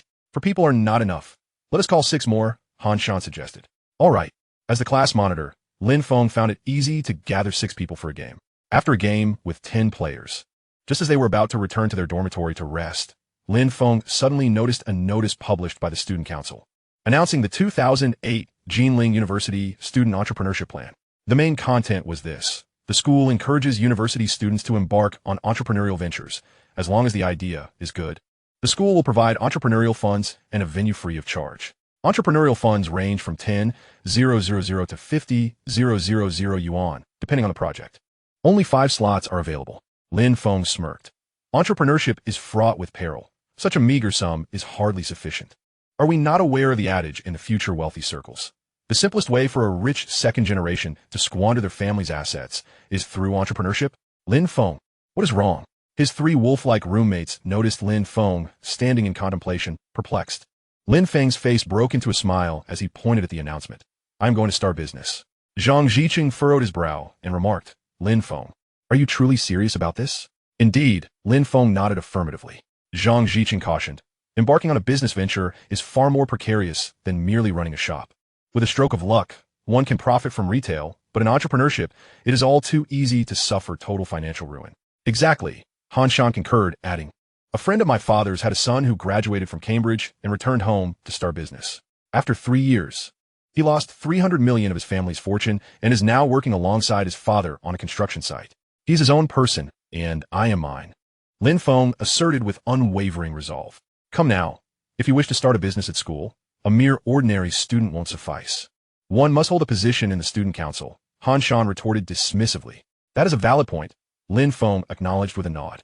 The founders of Jin Dong and Xiao Huang Che, for instance, both held the title of student council president. For freshmen to aspire to such a position seems utterly implausible. But one can take gradual steps, Han Shan countered. You're not the emperor's brother-in-law, enjoying high office and wealth without effort. Progress must come incrementally. So, in order to start a business at school, I must first become the student council president? Lin Feng inquired suddenly. Is the student council currently recruiting? He asked. Indeed, Lu Tian interjected, but if you lack connections, it can be quite difficult to get in. I applied to the cultural and sports department and was turned away without even a reason. It was quite unfair. All right then, let us go sign up, Lin Feng declared. Han Shan exclaimed, Fengge, you've changed. What is the point of joining the student council? There are no benefits, just endless chores. Isn't it better for us to be free and enjoy ourselves together? Lin Feng's eyes suddenly deepened with intensity. Old Han, one must have aspirations in life. Han Shan plead. I have no such need. My family has assets worth billions waiting for me to inherit. I have no desire to engage with you, Lin Feng retorted. Han Shan turned to Lu Tian and Zhang Ziqing, asking, Do you see Lin Feng's attitude towards me? Have I said something wrong? Do not speak to me. Zhang Ziqing replied, curtly. I also have no wish to converse with you, Lu Tian added. The student council comprises various departments. The secretariat, the academic department, the public relations and practice department, the promotion and planning department, the life and accommodation department, the cultural and sports department, among others. Lin Feng sought his roommate's opinions. Which department do you think I should join in the student council? Before Lu De and Zhang Ziqing could respond, Han Shan, brimming with enthusiasm, interjected, Isn't that obvious? It must be the promotion and planning department. Why is that? The three others asked, puzzled. Oh, I've done my research, and this department has the most attractive members. Han Shan grinned loudly. Lin Feng's lips twitched slightly. Indeed, Han Shan had a keen understanding when it came to matters of women. No wonder he would later become the ultimate player. Lin Feng, are you intending to join the student council? Han Shan asked. Yes, Lin Feng confirmed with a nod. Let me accompany you, Han Shan eagerly offered. Aren't you going back to your dorm to play Fantasy Westward Journey? Lin Feng asked in surprise. Recalling how Han Shan would dash to the dormitory to indulge in computer games the moment class ended. Of course, it was because he lacked a female companion to play with. Otherwise, wouldn't it be more enjoyable to play cards with a girlfriend? What nonsense is this? Han Shan asserted seriously. Games are no match for brotherhood. Lin Feng quipped. Are you certain you're not just going to the student council to check out the girls? Han Shan bristled. Old three, do you think so little of me? You are precisely the kind of person, Lu De, Lin Feng, and Zhang Ziqing chimed in unison. Han Shan lamented, Woe is me. In September, the autumn wind blew coldly. One moment was drenched in sunlight, the next was shrouded in gloom. The three friends, under the pretense of supporting their comrade, made their way to the building housing the student council. Upon arriving at the recruitment area for the promotion and planning department, they found a queue already formed. There, Lin Feng encountered his classmate Fang Jiran, along with two other girls from their class. Though not as striking as Fang Jiran, the two girls were certainly pleasant to behold. The reserved Lu De immediately showered the girls with attention. Class monitor, what brings you here? Fang Jiran inquired curiously, completely disregarding the other three boys. Lin Feng chuckled. What? Are you the only one allowed to come here? Not at all. Fang Jiran shook her head, her bright eyes landing on Lin Feng as she asked, Does the class monitor also wish to join the student council? Of course, Lin Feng responded. You aren't hoping to find a girlfriend in the student council as promotion department, are you? Fang Xian glanced at Shen, directing her words at Lin Feng. Lin Feng frowned in displeasure. Do I look like someone who needs to seek out a girlfriend? With my looks, aren't they the ones coming after me? You certainly have a sense of humor. Han Shan remarked. Why does that sound so familiar? That is my line. Chapter 49. This is my right. Lu Tian and Zhang Ziqing exchanged glances, realizing they were mistaken. It turned out that the dormitory's blind confidence was not exclusive to Han Shan. But Lin Feng shared it as well. Perhaps it was Lin Feng's good looks. In any case, the deputy minister responsible for recruitment, Chang Chunling, waved her hand and promptly accepted Lin Feng into the student department. Naturally, Fang Jiaran was also successfully selected. Lu De felt quite envious. Old three. Why was it so easy for you to join the student council while I was rejected? Ahem, master, the school is like a miniature society. This incident illustrates that we live in a society that values appearances. You should get accustomed to it, Lin Feng quipped. Damn, in the teaching building, The head of the student department, Ma Siqing, was reviewing the applications for entrepreneurship. Upon seeing Lin Feng's submission, he remarked to his colleague Zhou Jie, "Today's freshmen are truly something else, wanting to start a business in their first year. Who do they think they are? Elon Musk." Zhou Jie glanced at the application, replying, "I think this project called WeChat is quite promising. It's suitable for promotion on campus." Ma Siqing cast him a mild glance, stating, "I don't care what you think. I care about what I think." "All right." Zhou Jie nodded. "Who am I to argue with you, the boss?" In the classroom, while drafting his business plan, Lin Feng received a text message. "We sincerely apologize, but your business plan has not been approved by the student department." Lin Feng frowned. Having submitted his plan just yesterday, only to have it returned the very next day. What was going on with the student department? After all, he had spent several years in university during his past life, and he was a graduate student. He understood that, under normal circumstances, the review of such plans should take at least a week, allowing the responsible faculty or school officials to review them. The swiftness of the rejection indicated only one possibility. The student department had not even bothered to submit his proposal for review. To put it bluntly, the members of the student department resembled palace eunuchs, tasked with delivering edicts to the emperor. Their current behavior was akin to hiding the proposals submitted by ministers instead of forwarding them. If Lin Feng were merely an ordinary student, it would be one thing, but he was not. He could not swallow this indignation. It wasn't solely about his desire to participate in the school's entrepreneurship program, but rather, traversing the school landscape would undoubtedly accelerate his growth. The incompetence of the student council members was hindering his progress significantly. Thus, the moment classes ended that afternoon, Lin Feng proceeded to the student affairs department. The sun blazed fiercely outside, casting a warm glow on Lin Feng's face, which reddened under its intensity. Nonetheless, he was consumed by a profound anger, as if a tremendous flame raged within him, yearning for an outlet. Even if he were to withdraw from the plan, he felt compelled to vociferously chastise the individual responsible for this matter. What a farce! A mere lackey, is it? Without even presenting it to the school authorities? They have obliterated my proposal. Are they wielding a feather as if it were a command? How utterly absurd! A mere insignificant official, not even worthy of consideration. Yet they act with such arrogance. Bang! Lin Feng forcefully flung open the door, startling the students inside. A female student with long hair and glasses gazed at the seemingly menacing yet handsome newcomer with curiosity, inquiring, "Classmate, what seems to be the matter?" Lin Feng flashed a broad smile, revealing his pearly white teeth. "Wow, he is so handsome," the girl thought, her heart fluttering as she looked at Lin Feng, her gaze akin to that of bees drawn to honey. "Hello, classmate. I would like to inquire who is in charge of the college entrepreneurship program," Lin Feng asked amiably. "It's teacher Su Dongmei," the girl replied, unaware of the underlying tension. Believing Lin Feng was merely seeking information, her mind already weaving romantic tales of their future encounters. "Then, hasn't the entrepreneurship proposal been submitted yet?" Lin Feng continued with a smile. "Yes, there is still time. Registration is in 2 weeks, and then it will be submitted.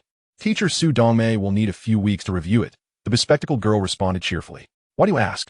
Lin Feng's expression darkened. If the proposal had yet to be shown to teacher Su Dongmei, then which imbecile had returned my proposal? The girl gasped, staring blankly at Lin Feng. Noticing the commotion, Ma Siqing, who had been sitting with an air of dominance, lifted his head and frowned at Lin Feng. "Who are you? Making such a racket in the student affairs department?" Lin Feng turned to him, grinning maliciously as he approached. "I am Lin Feng. What do you want?" Ma Siqing asked, his brow furrowing. The name seemed somewhat familiar. "I came to ask which fool has the audacity to dismiss my entrepreneurship proposal without submitting it to teacher Su Dongmei," Lin Feng declared loudly. At this, Zhou Jie glanced nervously at Ma Siqing.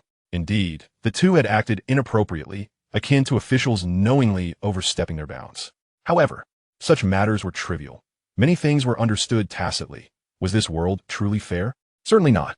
Those with a modicum of power could manipulate others without consequence. If a regular student encountered this situation, they would likely endure it silently, unlike Lin Feng, who boldly confronted them. Ma Siqing's expression soured upon hearing Lin Feng's words. Indeed, the fool Lin Feng referred to as him.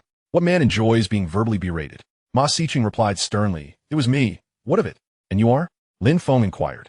"I am Ma Siqing, the head of the student affairs department. Do you have any further questions?" "I do. I want to know, what authority do you possess to dismiss my proposal?" Lin Feng retorted. "I apologize, but this is an internal matter of our student council. I am not obliged to explain myself to you," Ma Siqing replied coldly. Lin Feng grinned, producing his badge from the publicity department for Ma Siqing to see. "I'm also part of the student council, so now you may speak freely." Ma Siqing suppressed his anger. The number of applicants for the entrepreneurship program was overwhelming. Junior, you are still young. You should allow the senior some opportunities, as many are about to graduate. He scoffed inwardly, thinking that offending him would not bode well for Lin Feng. That's of no concern to me. I only know that you have no right to dismiss my proposal. Lin Feng asserted. This is my right. Who granted you that right? Chapter 50. Avoiding years of missteps. Hearing the commotion, several male and female students gathered around. A muscular male student addressed Ma Siqing. Minister, is someone causing trouble? This student, robust and tall, could rival Lin Feng in stature. However, size alone did not determine the victor in a fight. A seasoned martial artist could easily defeat a gym-goer, regardless of their physique. Though Lin Feng had not trained in martial arts, his physical condition had been notably enhanced since his arrival in this world, as evidenced by Pan Nanin's daily struggles to rise from bed. The other boys, deferring to Ma Siqing, glared at Lin Feng with hostility. Yet Lin Feng remained undaunted, his demeanor defiant as he met their gazes without fear. Ma Siqing adjusted his glasses, adopting a pretentious air as he attempted to appear magnanimous. It's nothing. Just a naive freshman who doesn't know better. In truth, while he yearned to physically discipline Lin Feng for challenging his authority as the head of the student council, Ma Siqing prided himself on being a civilized individual and despised resolving issues through violence. Moreover, should the situation escalate, despite the justifiability of his actions, they were still technically unlawful. Many matters were better left unspoken, even though the unspoken rules were well understood. Your name is Lin Feng, correct? I see no need to explain myself to you. Kindly leave. I do not wish to see you again. Ma Siqing feigned generosity, glancing at Lin Feng and waving his hand dismissively. Lin Feng grinned menacingly. Others might fear the title of student affairs minister, but he was unafraid. If necessary, he would abandon this wretched school. He would not demean himself. You, good sir, have quite the audacity. You are the one in error. Yet you portray me as the ignorant one. Fine, I acknowledge that this is your domain, and I cannot impose upon you. I could curse you, but you might rally your cohorts to assault me. However, let me make this clear. The tides of fortune will shift, and I shall report this matter to the school authorities.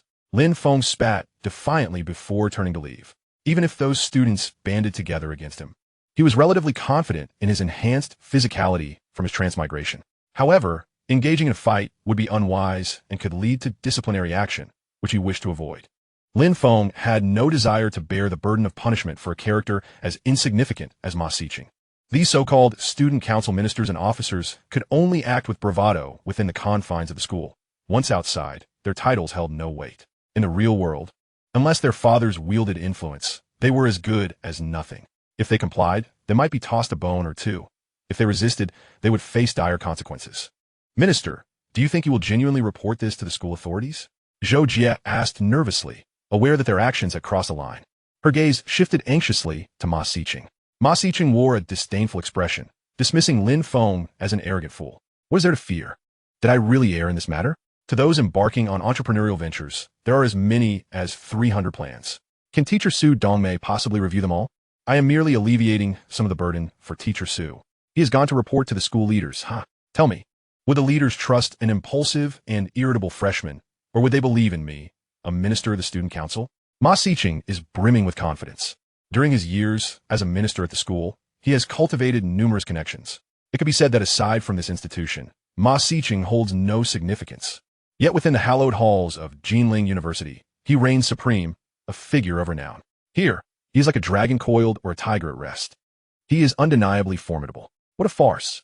You merely possess a modicum of power, scheming to reap benefits for yourself, do you not? As Ma Siqing serves as the intermediary for Teacher Su Dongmei regarding the university's entrepreneurial initiative, he has certainly reaped numerous rewards. It is only natural that Lin Feng, who has not yielded any benefits to Ma Siqing, has been eliminated from consideration. Not only Lin Feng, but over 100 others have also been dismissed, mere individuals lacking any connections. Had they possessed a network, even Ma Siqing would not have dared to dismiss them. The members of the student council are all acutely aware of this reality. What surprises them, however, is that while more than 100 individuals have been dismissed, the only one audacious enough to confront Ma Siqing in such a confrontational manner is Lin Feng. They cannot comprehend how a mere freshman like Lin Feng could dare to offend the minister of the student council, Ma Siqing. It must be noted that Ma Siqing is not a magnanimous individual. He is a hypocrite, skilled at concealing his malice behind a facade of charm. The council members believe that Lin Feng has made a grave mistake in provoking Ma Siqing and will undoubtedly face dire consequences. Indeed, Ma Xiqing's gaze gleams with cold light, his mind racing with countless schemes, a smirk playing on his lips as he mutters to himself. Lin Feng, is it? Your days are numbered. Upon exiting the academic building, the anger etched on Lin Feng's face dissipates in an instant. He is acutely aware that although Ma Xiqing has erred in this matter, should it escalate to the attention of the school leaders, given the character of those involved, they would surely side with Ma Xiqing. For he is the minister of the student council, while he himself is merely an inconspicuous freshman. What authority do the leaders have to advocate for him? Soon enough, a smile graces Lin Feng's lips as an idea strikes him.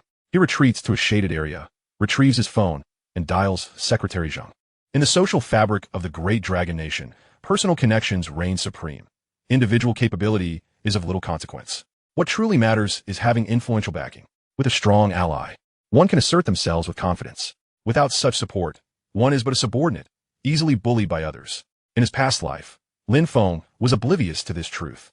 Upon entering the workforce, he believed himself to be the protagonist of his narrative, certain that all his endeavors would yield success, dismissing the importance of connections. It was only after experiencing the harsh realities of life that he understood his lack of status and wealth rendered him insignificant.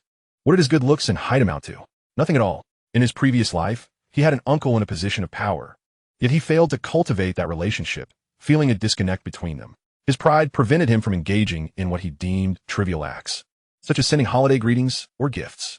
Consequently, he wandered for over a decade along a misguided path. In Chapter 51, Shaolin, I Need an Umbrella, had Lin Feng not been overly self-conscious and inept at leveraging available resources in his previous life, he would not have merely been a billionaire by the age of 35. His wealth would have multiplied exponentially. Now reborn, he fully comprehends the significance of managing relationships within the great dragon nation. He intends to utilize all the resources at his disposal. This is precisely why he seeks financial assistance from Fang Zimo and Pan Nanan, shamelessly depleting their hard-earned savings. He is confident that he will earn even more in the future. A man who spends a woman's money and does not repay it is labeled a scoundrel. Yet Lin Feng believes he is not a scoundrel, but rather a good man. After all, he has lived 2 lives, and the current Lin Feng is far from the average university student. Most contemporary students are characterized by lofty ambitions, yet low execution, reluctant to engage in labor for fear of discomfort or embarrassment, or to accept meager wages. In short, there are countless excuses for avoiding work, and the idea of utilizing connections or offering gifts is often met with embarrassment. How foolish! When an opportunity presents itself, why would Lin Feng not seize it? Zhang Ji is no ordinary individual. He is the secretary to the mayor, wielding substantial power. Even the president of Jinling University would appear subordinate in his presence. Since Zhang Ji has extended his business card to Lin Feng as a gesture of goodwill, how could Lin Feng not take advantage of this connection? Although he is acutely aware that Zhang Ji's motivation stems solely from his association with Nzi, he recalls the words of an elder: whether a cat is black or white, as long as it catches mice, it is a good cat. Lin Feng is entirely untroubled by the prospect of being perceived as a kept man leveraging a woman's influence for personal gain. At most, once his endeavors bear fruit, he will treat Nzi to a lavish meal. In a high-end residential community, Secretary Zhang emerges from a refreshing shower, clad in a white bathrobe, having dried his hair. His wife, adorned in enticing lingerie, awaits him on the bed, her legs crossed, eager for his return. A smile of excitement spreads across his face as he anticipates a passionate discussion on the philosophy of life with her. Just then his phone rings. The sound is jarring. He furrows his brow, a frown taking shape. One of man's greatest frustrations is having a phone ring while he is engrossed in something. However, upon glancing at the caller ID, surprise washes over his features. Unexpectedly, it is him. Husband, hurry up. Come here. His wife, clad in pink lingerie, calls out impatiently. Zhang Ji gestures for her to remain silent, indicating that he needs to take the call. His wife is accustomed to this. Who wouldn't be patient when married to the secretary of the mayor? She enjoys the privileges that come with his position, yet understands that compromises must be made. Nothing in this world is perfect, and gaining something often requires sacrificing another. It is barely 10 o'clock. Yet there are times when the higher-ups may call in the dead of night, summoning Zhang Ji to attend to urgent matters. As long as he is able, he must comply. Hello. A voice rich with charisma resonates through the line. Lin Feng cheerfully replies, Zhenggu, are you asleep? Fang Zimo dreams of a time when Lin Feng remains the adoring figure who caters to her every whim, as she endeavors to mold him into the man of her dreams, charming, affluent, and successful. Thus, she had never acquiesced to Lin Feng's pursuit. Finally, as she had anticipated, Lin Feng became a billionaire, ascending to the pinnacle of his life. However, much to her dismay, with his newfound wealth, an increasing number of admirers began to surround him. It seemed as though he had become somewhat oblivious to her, indulging in a hedonistic lifestyle of revelry and excess. Consequently, in her dreams, she encountered a super-rich heir who was pursuing her, masquerading as her boyfriend, with the intention of compelling Lin Feng to propose to her. To her surprise, the Lin Feng of her dreams appeared rather cowardly. When she introduced her boyfriend to him, he exhibited no anger, no interrogation, nor any inclination toward violence. Instead, he adopted a wounded demeanor, resembling a mere shell of his former self, and walked away. Then, the slightly portly middle-aged Lin Feng transformed into the youthful version of himself. His expression frosty as he addressed her. "Fang Zimo, allow me to introduce my girlfriend, Xiao Naiyue." A stunning girl with cascading brown curls greeted her with a smile, saying, "Hello, Zimo, I am Lin Feng's girlfriend. I've heard that you two share a close bond from childhood. Let us also become good friends." "I do not wish to be your friend. Lin Feng belongs to me," Fang Zimo wept, rushing to Lin Feng, grasping his arm with all her strength, her heart pounding against his firm bicep. "Lin Feng, please do not leave me." Lin Feng, cold and unfeeling, brushed her hand away, saying, "Fang Zimo, please show some respect.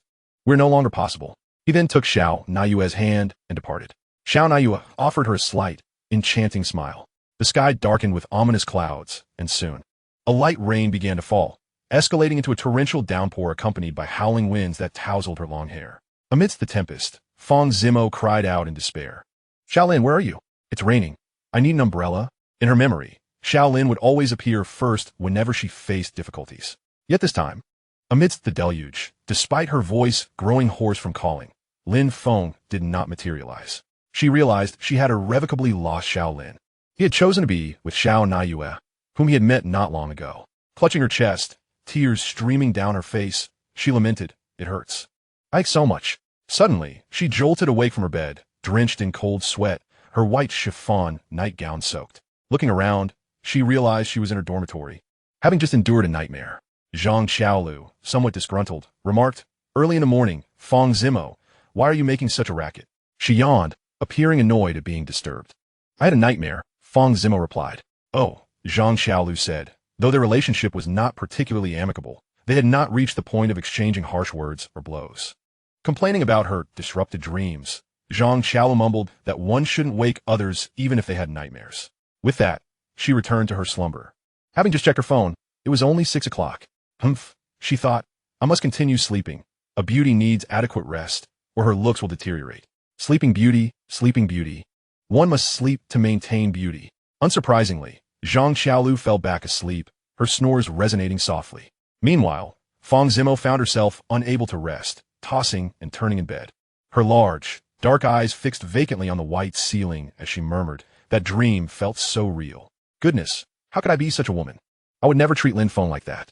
Lin Feng, will you truly leave me for Xiao Naiyue, just like in a dream?" As she spoke, tears glimmered in her eyes. She regretted having rejected Lin Feng's confession previously, prioritizing her studies as the reason. "Xiaolin, I regret it." In the principal's office, Principal Wang de Biao was leisurely perusing a newspaper while nibbling on a persimmon cake and sipping goji berry tea. Just then, a series of knocks echoed from the door. He set down the persimmon cake, a stern expression crossing his face as he said, "Come in." The door creaked open to reveal a middle-aged man in a blue suit, accompanied by a strikingly handsome young man. The youth was promptly ignored by Wang de Biao, who focused entirely on the middle-aged man wearing gold-rimmed glasses. He quickly rose from his seat, a look of deference on his face, slightly bending at the waist as he approached the man. "Secretary Zhang, what brings you here?" Despite Wang de Biao's authoritative position at Jinling University, his social standing paled in comparison to Secretary Zheng Ji, the #1 secretary in the city. Zheng Ji smiled and replied, "What is this, Principal Wang? Am I not welcome at your school?" "Ha, how could that be?" Wang de Biao laughed heartily. "I warmly welcome any leadership visiting our school to inspect our work." "You are too kind, Principal Wang." After an exchange of pleasantries lasting 20 minutes, Zheng Ji finally stated his purpose. "Principal Wang, I am here not for official business, but for personal matters." Lin Feng admired their seemingly endless conversation, where they could speak at length about trivial matters, displaying an impressive talent for eloquence. It seemed that a certain expert was correct. The top-tier talents of the Dragon Country mingle in politics, while second-rate ones engage in commerce. Third-rate talents become executives, and the rest are merely chives. He resolved never to enter the system. It seemed far too challenging. What could be considered trivial could fill 20 minutes of discussion. Observing their reluctance to conclude their dialogue, it was clear that time had not yet reached its limit for them. No wonder these leaders could speak for hours on end about seemingly insignificant topics. Although Lin Feng could not comprehend much of what they discussed, he recognized that the ability to converse for hours was a fundamental skill for leadership. What are personal matters? He wondered. Whatever I, old Wang, can manage, I will ensure it is handled impeccably for Secretary Zheng. Principal Wang chuckled. Zheng Ji remained silent, turning his gaze toward Lin Feng, who was idly playing on his phone. Clearly bored by their chatter, he beckoned Lin Feng over, saying, "Lin Feng, come here." Lin Feng set down his phone, feigning a compliant demeanor as he approached. Zheng Ji took Lin Feng's hand warmly, saying, "Brother Wang, this is my nephew, Lin Feng." "Ah, so he is Secretary Zheng's nephew. No wonder he is so dashing. I wonder how many girls he will captivate in the future," Principal Wang praised. Lin Feng could not help but roll his eyes internally, reflecting on how Zheng Ji had previously ignored him. Now, upon learning of their familial connection, Principal Wang's demeanor had shifted entirely. It was all too realistic. Such a principal could hardly produce virtuous students, and it was no wonder that more students like Zhang Wei were emerging. Learn to be a person first, then acquire knowledge. Do you understand, old Wang? Lin Feng wore a youthful, somewhat awkward smile. Principal, you flatter me. Principal? Wang de Biao appeared perplexed. Shouldn't you be calling me Uncle Wang? Ah, I see. Zheng Ji smiled. My nephew Lin Feng is a student at Jinling University. Ah, that makes sense, Wang de Biao responded, finally grasping the situation. However, my nephew has suffered unjust treatment at school. He has been bullied. Secretary Zheng's expression shifted faster than one could turn the pages of a book. And with a frown, he said, "Who bullied him?" Wang de Biao was taken aback. Lin Feng, why don't you share your grievances with Principal Wang? He urged. Alas, I feel quite embarrassed to speak of it. Some individuals at school truly behave outrageously. A mere petty official dares to wield authority like a feathered quill, clearly having never experienced the harsh realities of life. Secretary Zheng sighed and shook his head as he glanced at Lin Feng. Wang de Biao's countenance turned serious. Principal, it is as follows, Lin Feng began, meeting Wang de Biao's inquisitive gaze. The school organized a college student entrepreneurship initiative, which piqued my interest. I signed up, and to bolster my chances of selection, I even joined the publicity department of the student council. However, despite my diligent efforts in completing the application, the head of the student department, Ma Siqing, summarily dismissed my application. Upon further inquiry, I learned he had no authority to do so. That privilege belonged solely to teacher Su Dongmei, who oversees the initiative. My proposal was discarded like refuse before it even reached her. I see. Wang de Biao nodded thoughtfully, turning to Secretary Zheng and inquired, "What do you think, Secretary Zheng?" Secretary Zheng, sipping on the Tiguanyin brewed by Wang de Biao, chuckled, as the president of Jinling University. "You hold the reins regarding university matters. While Lin Feng has faced grievances, the institution has its own rules and regulations to address such issues. So do not concern yourself with my opinion." Damn it, how could I not care? You brought your nephew personally to my office. If I did not stand up for him, you would undoubtedly make my life difficult. You shameless creature, Wang de Biao cursed inwardly. Yet, he maintained a solemn demeanor as he addressed Lin Feng.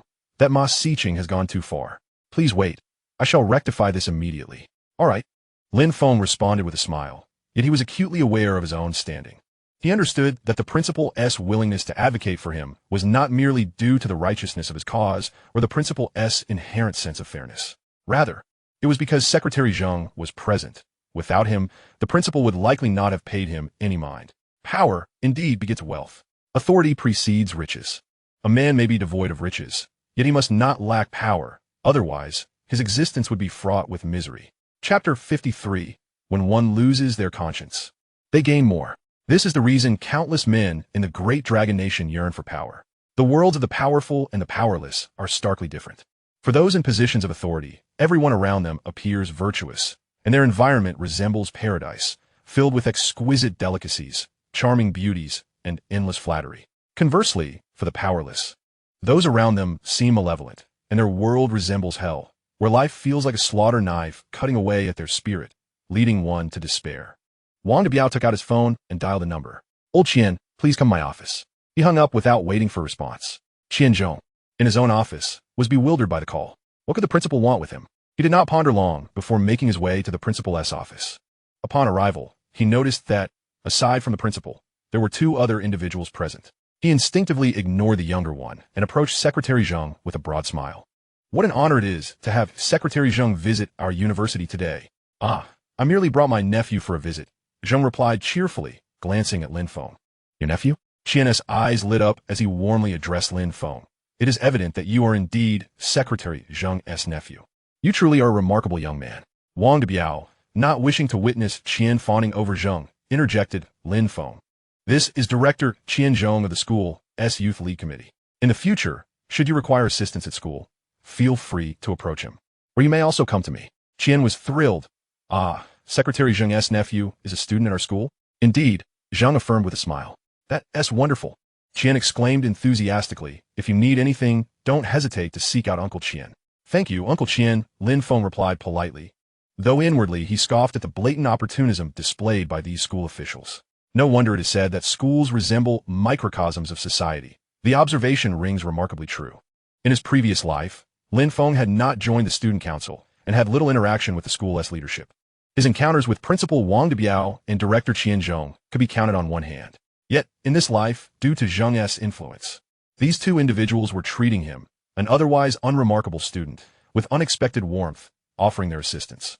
Is this the privilege that power bestows? Lin Feng pondered, realizing why Qi Tongwei remarked that power is addictive. He did not lose to Ho Yangping, but to the allure of authority. Had Qi Tongwei's backing been stronger than Ho Yangping's, their fates would likely have been reversed. It is no wonder Qi Tongwei claimed he would rather take his own life than face judgment from Ho Yangping. Many people favored Qi Tongwei over Ho Yangping. Four individuals like Qi embodied the essence of the common man. Lin Feng recognized it was time to reconsider his relationship with Nzi.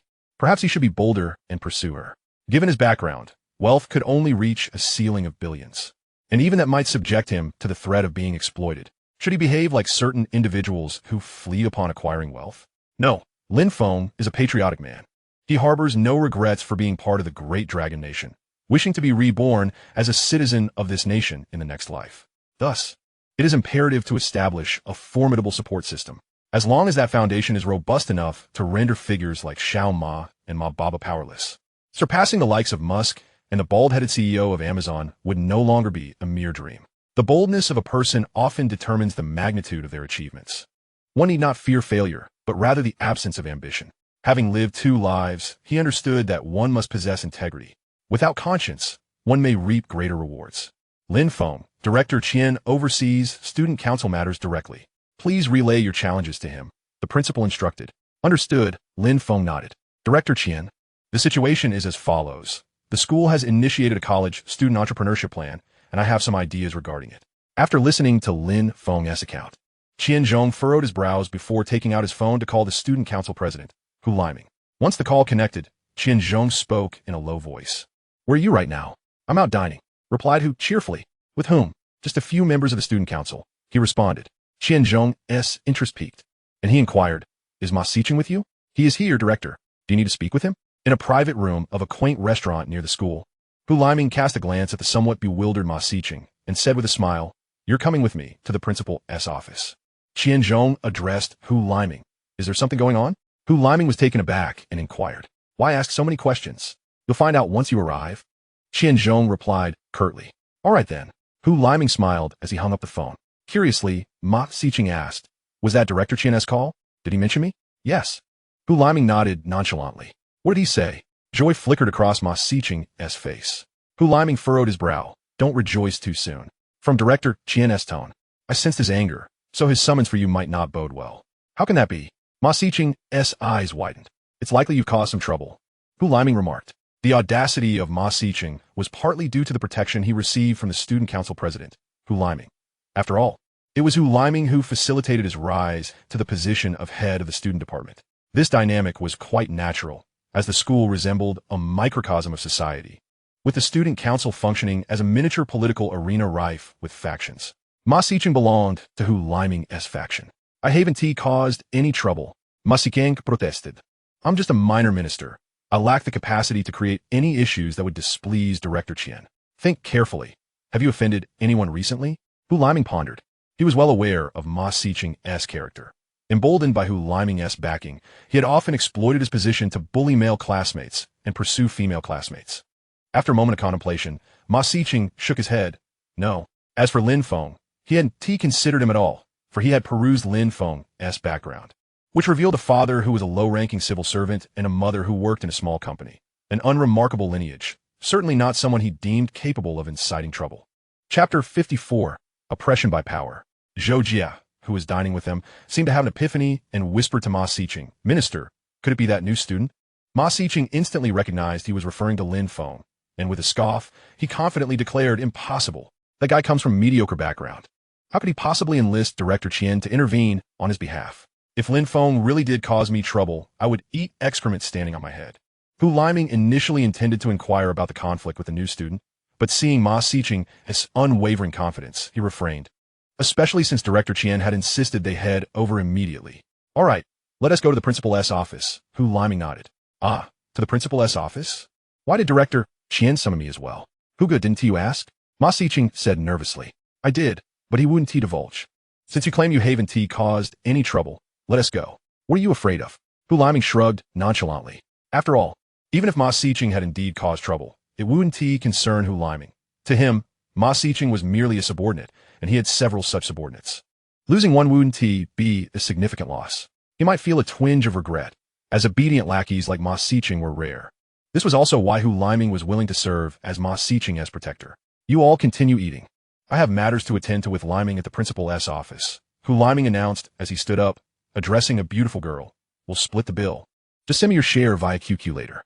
The head of the literary department, Tan Wei, smiled and replied, "Understood." Hu Liming wiped his mouth with a napkin and exited the restaurant, with Ma Xiqing hurriedly following suit. Ma Xiqing felt a knot of anxiety as he accompanied Hu Liming to the principal's office. Upon entering, his gaze was immediately drawn to Lin Feng, who wore a cold smirk. A sudden sense of foreboding struck him. Darn it, Zhou Jia's ominous words had indeed proven true. It was this fellow. "I don't want to eat excrement." Panic surged within him. This was bad. He had stumbled upon a formidable opponent. Surely this arrogant new student must have some formidable backing. At that moment, he felt utterly disoriented. Zheng Ma Xiqing, a student council officer, was recognized by Qian Zhong, who waved him over with a stern expression. "Come here." "Yes." Ma Xiqing approached with a heavy heart. Hu Liming remained oblivious to the situation, but upon seeing Ma Xiqing's expression, he surmised that matters were not in his favor. It appeared his earlier conjecture was correct. Ma Xiqing had likely offended someone. His eyes scanned the office, landing on two unfamiliar faces. He glanced at Zheng Ji, who was leisurely sipping green tea, someone he did not recognize. Then his gaze fell upon Lin Feng, who bore a mischievous expression. The defiant demeanor he exhibited seemed rather provocative. A flicker of curiosity danced in Hu Liming's eyes. He chose to remain silent and observe the unfolding drama. "Qian Song, noticing Ma Xiqing esse pas complexion," spoke with a sharp tone that radiated authority. "Ma Xiqing, Lin Feng has submitted a college student entrepreneurship plan. Did you fail to submit his proposal through the proper school channels to teacher Su Dongmei, opting instead to dismiss it without due process? Although the adage confess and receive leniency, resist and face severity might apply in other contexts, it clearly did not fit the current situation. If Ma Xiqing were to lie, the repercussions would be dire. Did he not notice the piercing gazes of the principal and the director of the youth league fixed upon him? The two high-ranking officials bore expressions of disapproval. Such matters could not withstand scrutiny. Any investigation would reveal the truth, especially since numerous witnesses had observed the altercation with Lin Feng that day. Thus, Ma Xiqing dared not fabricate a story and simply nodded. "Yes." "Why did you do this? Are you not aware that such actions contravene school regulations? As a student council officer, how can you lead by example when you blatantly violate school rules? If you were to become a civil servant in the future, that would be tantamount to knowing the law yet breaking it, which is a grave offense." Qian Zhong admonished sternly. "Goodness, isn't this the unspoken rule everyone knows?" Ma Xiqing thought to himself, feeling somewhat aggrieved. "Director, there were simply too many applicants for this project. Over 700. I feared teacher Su Dongmei would be overwhelmed, so I eliminated some less meaningful projects." "Ma Xiqing, you truly infuriate me. How could you act so recklessly? Who granted you such authority?" Qian Zhong lamented, his disappointment palpable. This question was one Lin Feng had previously posed to Ma Xiqing, to which Ma Xiqing had defiantly replied, "This authority was bestowed upon me by the school. If you have objections, you may address them with the principal." Now, however, Lin Feng had indeed brought the principal into the fray. The sting of embarrassment was sharp. Why had he chosen to show off in front of Lin Feng yesterday? Had he known Lin Feng could summon Director Qian to his aid, Ma Xiqing would never have dared to confront him. How I wish he had merely mentioned knowing Director Qian earlier. Everything could have been negotiated. In the depths of his heart, Ma Xiqing was filled with profound regret, his face contorted in sorrow as he bowed apologetically to Director Qian, uttering, "I'm sorry, Director. I was wrong. A man must sometimes show humility, for a true hero does not suffer immediate losses." Director Qian quickly stepped aside, shaking his head and said, "Ma Xiqing, you need not apologize to me. The person you owe an apology to is Lin Feng." Turning his gaze towards Lin Feng, Ma Xiqing observed him straightening his posture, adjusting his collar and sleeves, his expression revealing a clear expectation for an apology. Clenching his fists, Ma Xiqing felt an overwhelming desire to retaliate against Lin Feng. Yet he knew the current circumstances forced him to bow his head. A smile that was more grotesque than tears forced its way onto his face as he approached Lin Feng and sincerely said, "I'm sorry, Lin Feng. It was not my intention. I hope you can forgive me. I bear no ill will, merely wishing to alleviate some pressure from Teacher Su." Director Qian interjected. "The pressures faced by teachers do not require your intervention. As a student council officer, it suffices for you to perform your own duties. Other matters should remain beyond your purview." "I understand, Director Qian." Ma Xiqing nodded, feigning an understanding of his mistakes. "What do you think of this matter?" Director Qian inquired.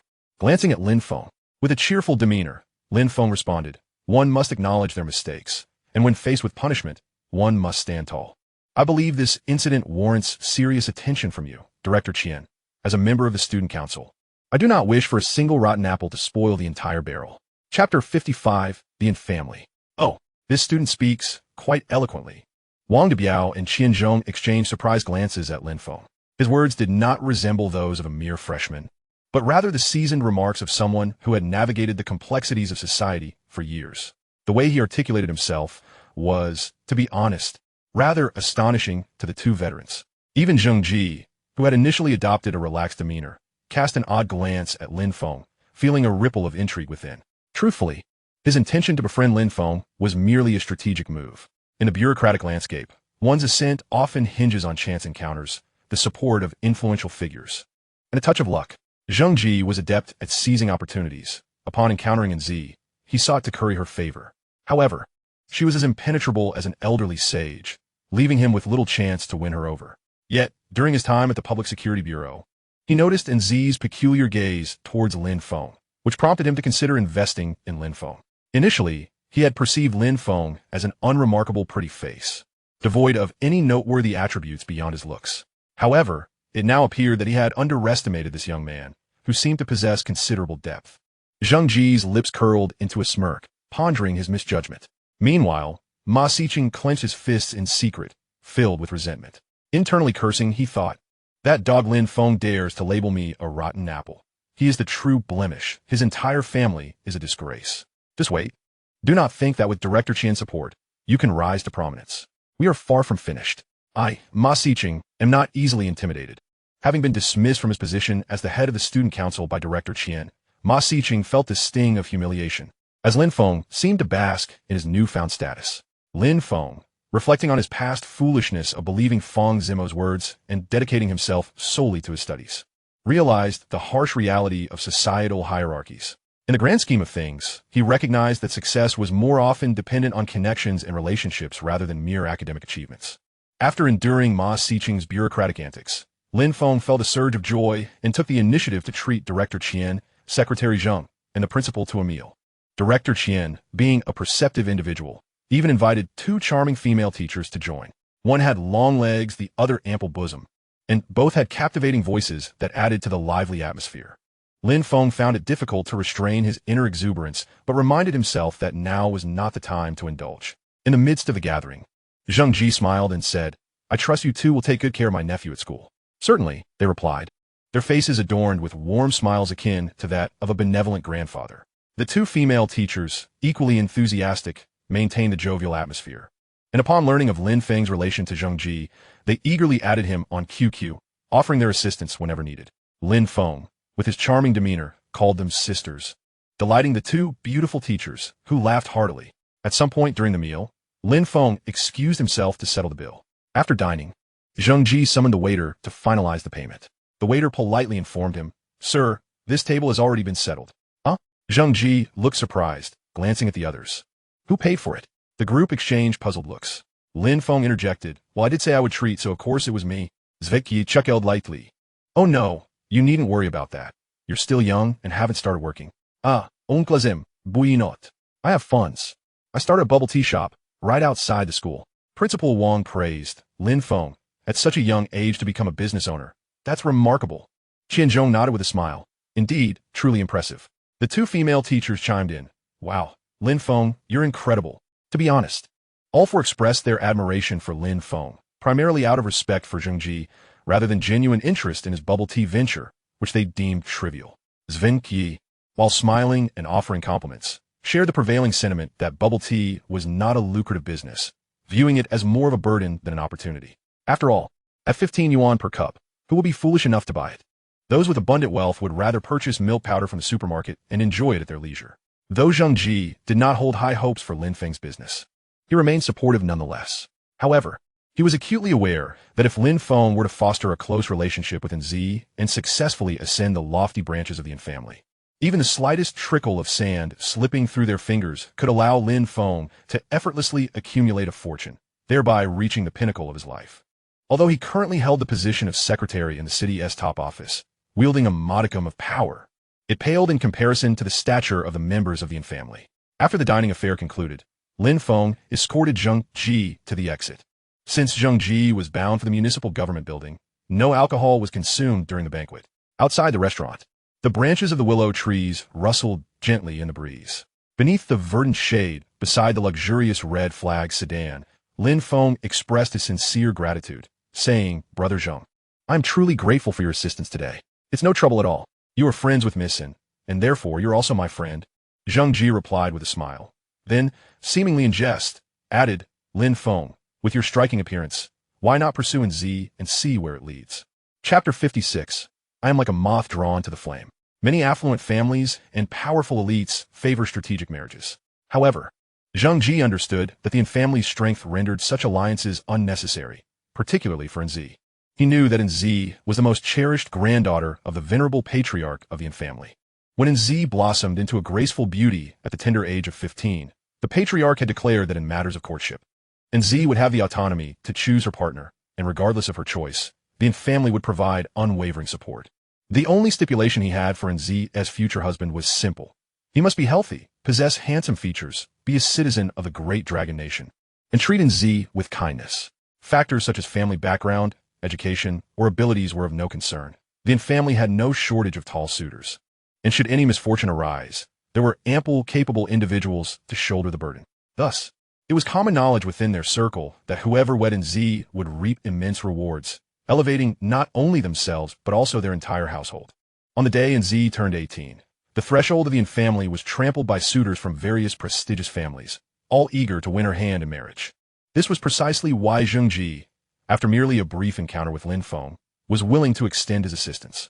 Although Lin Feng was unaware of the intricate details surrounding the Yin family, he was adept at leveraging connections.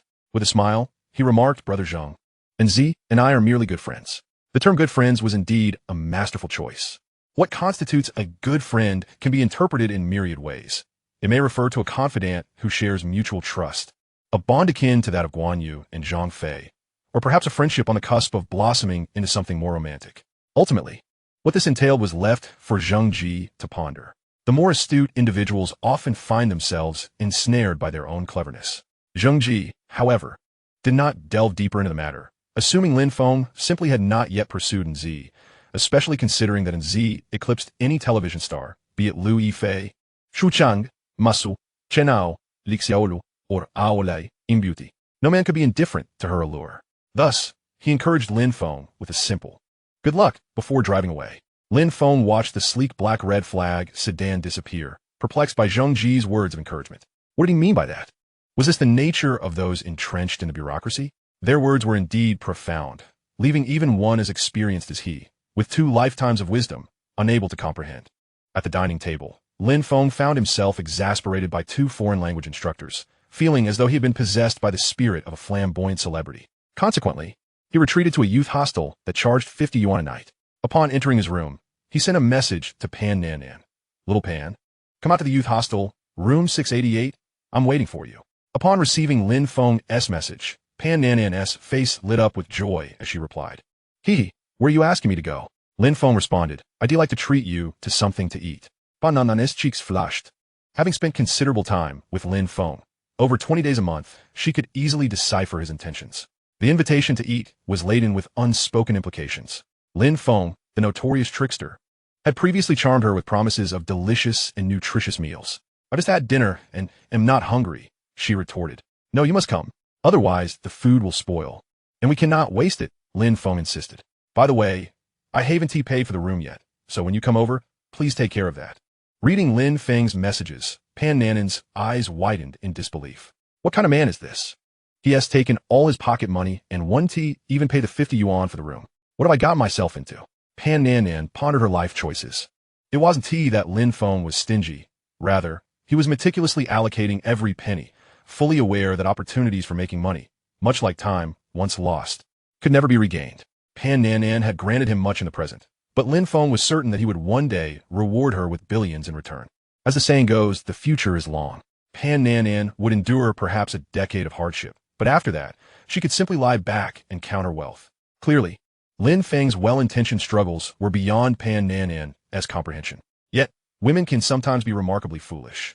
Despite knowing she was at a disadvantage in this relationship, a situation that would make even a dog shake its head, Pan Nanan continued to throw herself into supporting Lin Feng, perhaps believing that this was true love. This scoundrel, Pan Nanan gritted her teeth, set her phone down, and, after a moment's thought, donned a pink crop top that exposed her midriff, along with white stockings, presenting herself as both innocent and alluring. Her roommate, Liang Jing, regarded her with a smirk. Nanan, off to see someone again? Yes, a friend asked me out, Pan Nanan replied. Liang Jing remarked, yesterday it was a cousin, the day before that, a sister. Ban Nan, you have quite the social circle. Roommate Zhang Xiuwei chimed in. Indeed, dressing like that to meet a friend seems a bit much. Nanan, are you dating someone? If so, it's no big deal. We want to laugh at you. Just admit it. Don't use cousins as an excuse. Pan Nanan felt tears welling in her eyes. I wish I could say that. But Lin Feng won't allow it. He insists that love only distracts from his ambitions. He feast on abalone, but refuses to pursue a relationship.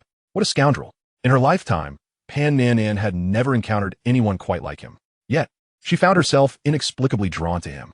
She believed that if she treated him well and persevered, there would come a day when he would be moved, ultimately marrying her and loving her wholeheartedly. Yes, she was confident in that, for she considered herself not lacking in beauty. That evening, Pan Nanan helped Lin Feng with his foreign language studies, and they toiled late into the night. The following day, Lin Feng returned to his dormitory. Observing Lin Feng's dark circles and pale complexion, Han, who was engrossed in playing a game, furrowed his brow and asked, Old 3, did you pull another all-nighter at the internet cafe last night? Yes, Lin Feng nodded. Boss Han said with a serious tone, Lao San, I have my doubts about you. You didn't spend the night at the internet cafe. Rather, you were at the basketball court. Lin Feng was taken aback, thinking, Boss Han, are you some kind of fortune teller? How did you guess that? Impressive. However, there was no way he would admit to such a thing. He understood that if the loudmouths in his dormitory found out, it would be the talk of the campus by the next day. Are you out of your mind? Who goes to play basketball late at night? Lin Feng retorted. Boss Han snorted. You know what I mean by playing basketball. It's not merely about the game. Chapter 57. Do you think playing basketball is just playing basketball? The naive Master Lu was utterly confused, foolishly asking, Lao heir, what do you mean by playing basketball? I understand every individual word you say, but when they come together, it makes no sense. Bolsung, having spent 2,000 yuan to give his first time to a beautiful sister at the club, felt quite smug and disdainfully remarked at Master Lu. Do you really think playing basketball is just playing basketball? You're still a child. How could you possibly comprehend? Master Lu, incensed, replied, I will not allow you to insult me. Calling me a child is not a bad thing. It just proves my youth. Ha empa lao ia. Have you ever seen a fist the size of a sandbag? No, no, no. We are civilized people. Gentlemen use words, not fists. Zhang Ziqing interjected, stop arguing. This Saturday, my girlfriend suggested we have another social gathering between our two dorms. Don't say I didn't give you guys a chance. Her dorm mates are quite approachable, especially you. Bolsung, find a girlfriend already, so you won't keep suspecting Lao San of cheating. Lin Feng rolled his eyes. I haven't cheated. I eat openly and honestly. Amidst this noisy banter, the four wolves of 618 headed off to class. In the classroom, the counselor, Guo Fang, smiled as she announced, I have something to declare. Boss Han interrupted, you're not getting married. Are you, Teacher Guo? Fang appeared as youthful as a girl in her early 20s, looking so fresh that she seemed to be glowing. She certainly was quite young, mingling effortlessly with the students, who lacked the usual respect and fear reserved for a teacher. Particularly Boss Han, perhaps influenced by his encounters with the big sisters at the club, had fully let loose, speaking rather frivolously. Freshly minted as a university teacher, Fang's face turned crimson from Boss Han's remark, her fair neck resembling a layer of rosy icing, leaving everyone momentarily stunned. Master Lu, with a pained expression, thought to himself, "Oh no, tomorrow morning I'll have to wash my pants again. Life is unfair, people are different. Some suffer from drought, while others drown in floods." Just yesterday, Pan Nanan had insisted that Lin Feng accompany her for a late-night snack, despite it being past 4 in the morning. Lin Feng felt utterly drained, having already eaten 5 meals that day. Who eats 5 meals in one night? Even a competitive eater wouldn't manage that much seafood. Master Lu, on the other hand, dreamt of indulging in the seafood that Lin Feng had grown tired of. Alas, he could only resort to lifting weights to pass the time. "I would like to congratulate a classmate from our class," Feng announced from the podium. "Who is it?" The students inquired with curiosity. Feng's watery gaze landed on Lin Feng, and with a smile, she said, "Lin Feng's entrepreneurial project has been approved by the school, and they're offering strong support. The school has requested every class, along with all faculty and students, to download a WeChat app, which Lin Feng developed. You can use it as a way to support your class leader." "What is WeChat?" a student asked, intrigued. Feng turned to Lin Feng and encouraged Lin Feng. "Why don't you explain it?" "Sure," Lin Feng replied as he rose and approached the podium. In his previous life, as a company president, he often spoke at meetings and had addressed vast audiences of thousands. Thus, he spoke confidently and composedly, exhibiting poise that belied any nervousness. WeChat is a mobile app one created. You can download it from the Mobile Dream website of the telecom company or directly from Baidu. It's a chatting software, similar to QQ, but simpler. The students bombarded him with questions, which Lin Feng diligently answered. As he spoke eloquently at the podium, Pan Nanan gazed at him with admiration, feeling happier than when she received an award. "This is the man I like. So handsome." At that moment, she completely forgot about the previous day's grievances with a certain dog of a man who even made her pay the 50 yuan for the room. Thanks to WeChat, Lin Feng became a household name. The students were baffled by the school's peculiar insistence on every student downloading the app. Initially resistant, they soon discovered its superior functionality compared to QQ, especially the amusing emojis. Seeing her man excel, Pan Nanan felt inspired to take action as well. Upon returning to her dormitory after class, she called her father. "Dad, I need to borrow some money." "How much?" Pan Dawei, enjoying a foot massage at a spa, casually inquired. For the affluent, life was indeed delightful. Every day filled with exquisite delicacies and the luxury of relaxation, indulging in royal treatment. No wonder everyone aspired to be wealthy. Their joy was unimaginable to ordinary folk. 5 million. What? Pan Dawei nearly spat out his green tea, his heart racing as he looked at the attractive technician attending to him. Ignoring her incredulous expression, he said nervously, "Nan, have you encountered some trouble? You can tell me." "No, Dad, I'm fine. I just want to start a business," Pan Nanan replied. A freshman seeking 5 million for a business venture? What kind of enterprise could possibly require such a sum? Unsurprisingly, Pan Dawei was skeptical and asked, "What kind of business?" "Dad, I'm going to get rich. A friend of mine has insider information that a street near our school is about to be demolished. I want to buy properties and wait for the demolition this fall. It's going to be a windfall." "What friend? Are they reliable?" Pan Dawei clearly wasn't as easily swayed as his daughter. Lin Feng could convince her of anything. "He is a good friend of mine," Pan Nanan said bashfully, recalling Lin Feng's past actions. "Is he male or female?" Pan Dawei frowned. As an open-minded father, he didn't oppose his daughter dating now that she was in college, but he insisted that any boy must be dependable, even if he was penniless. He had witnessed too many wealthy individuals suffer due to reckless romantic entanglements, leading to dire consequences. One could say that the threat of diseases like AIDS forced many to remain virtuous. "He is a guy," Pan Nanan spoke in a crisp tone. Chapter 58. With my beauty, my business must surely flourish. "You must tell me honestly, is that man your boyfriend?" "No," Pan Nanan shook her head. She was well aware of her father's tendencies. If she claimed he would undoubtedly board a plane from Suzhou to Jinling to meet her man. Therefore, she chose not to reveal the truth. "Then I won't lend you any money," Pan Dawei stated coldly. His tone was imbued with an irreversible firmness that exuded an air of unassailable authority. However, as a master manipulator, Pan Nanan knew precisely how to handle her father. Pouting her lips in feigned sorrow, she said, "Dad, you don't love me anymore. If you refuse to lend me money, I might resort to selling myself." With my looks, I would surely do well. Her words struck at Pan Dawei's vulnerable core. In the past, young women ventured into such trades out of desperation or to support a gravely ill family member. Nowadays, the scenario had changed. Young women were often lured by the allure of indulgence, seeking to earn a living without hard work, desiring luxury brands and gourmet food. Faced with poverty, yet unwilling to toil, what was left but to sell themselves? Any father would recoil at the thought of his daughter engaging in such a profession. To accept it would signify a monstrous depravity. Pan Dawei shouted, "No, Nan, anything you desire, I shall provide. Please, do not squander your body. 5 million, is it? I'll transfer it to your bank card immediately."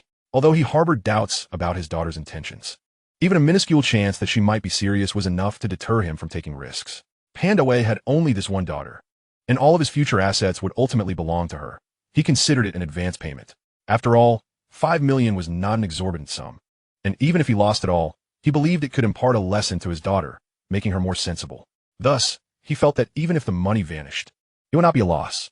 "Yay, Dad, you're the best. Rest assured, I would never sell my body. Please transfer the funds to my Bank of Commerce card." "All right," Pan Dawei sighed in relief. Just then, he sensed an unusual movement below. He looked quizzically at the technician, giving him a foot massage. "Miss, what are you doing?"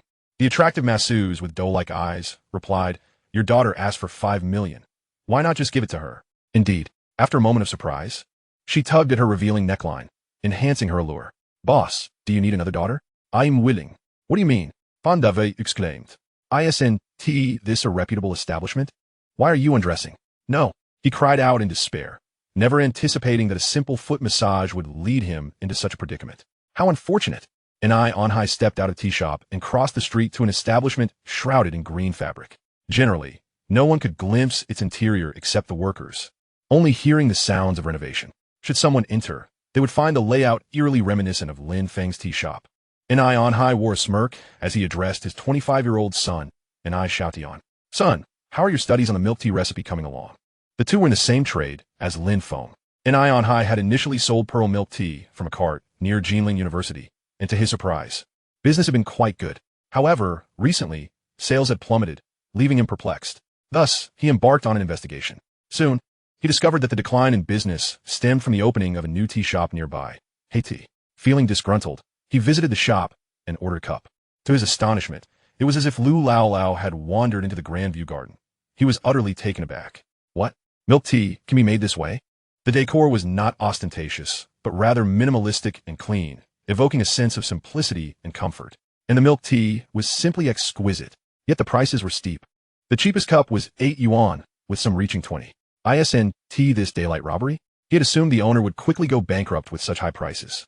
Who would be foolish enough to buy such expensive tea? To his surprise, the shop had flourished since its opening. Envious, An eye on high noted that people in the Dragon Country were quick to follow trends. Upon seeing others profit, they would steal their ideas, akin to a certain penguin that defeated its originator and reaped the rewards.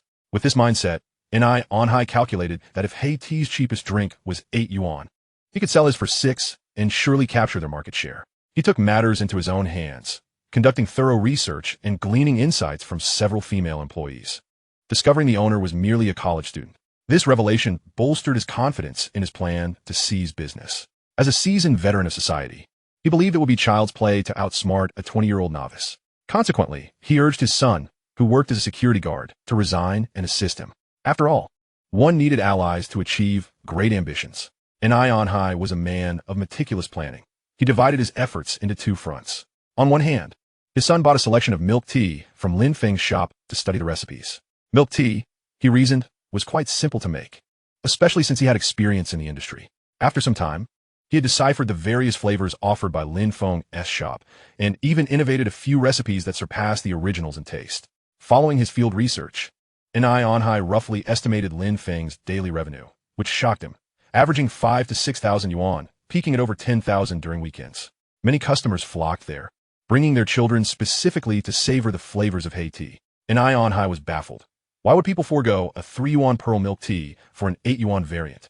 Was it a case of affluent families seeking to indulge? Unable to comprehend it, he chose to stop pondering. As a cunning individual, he understood one vital principle.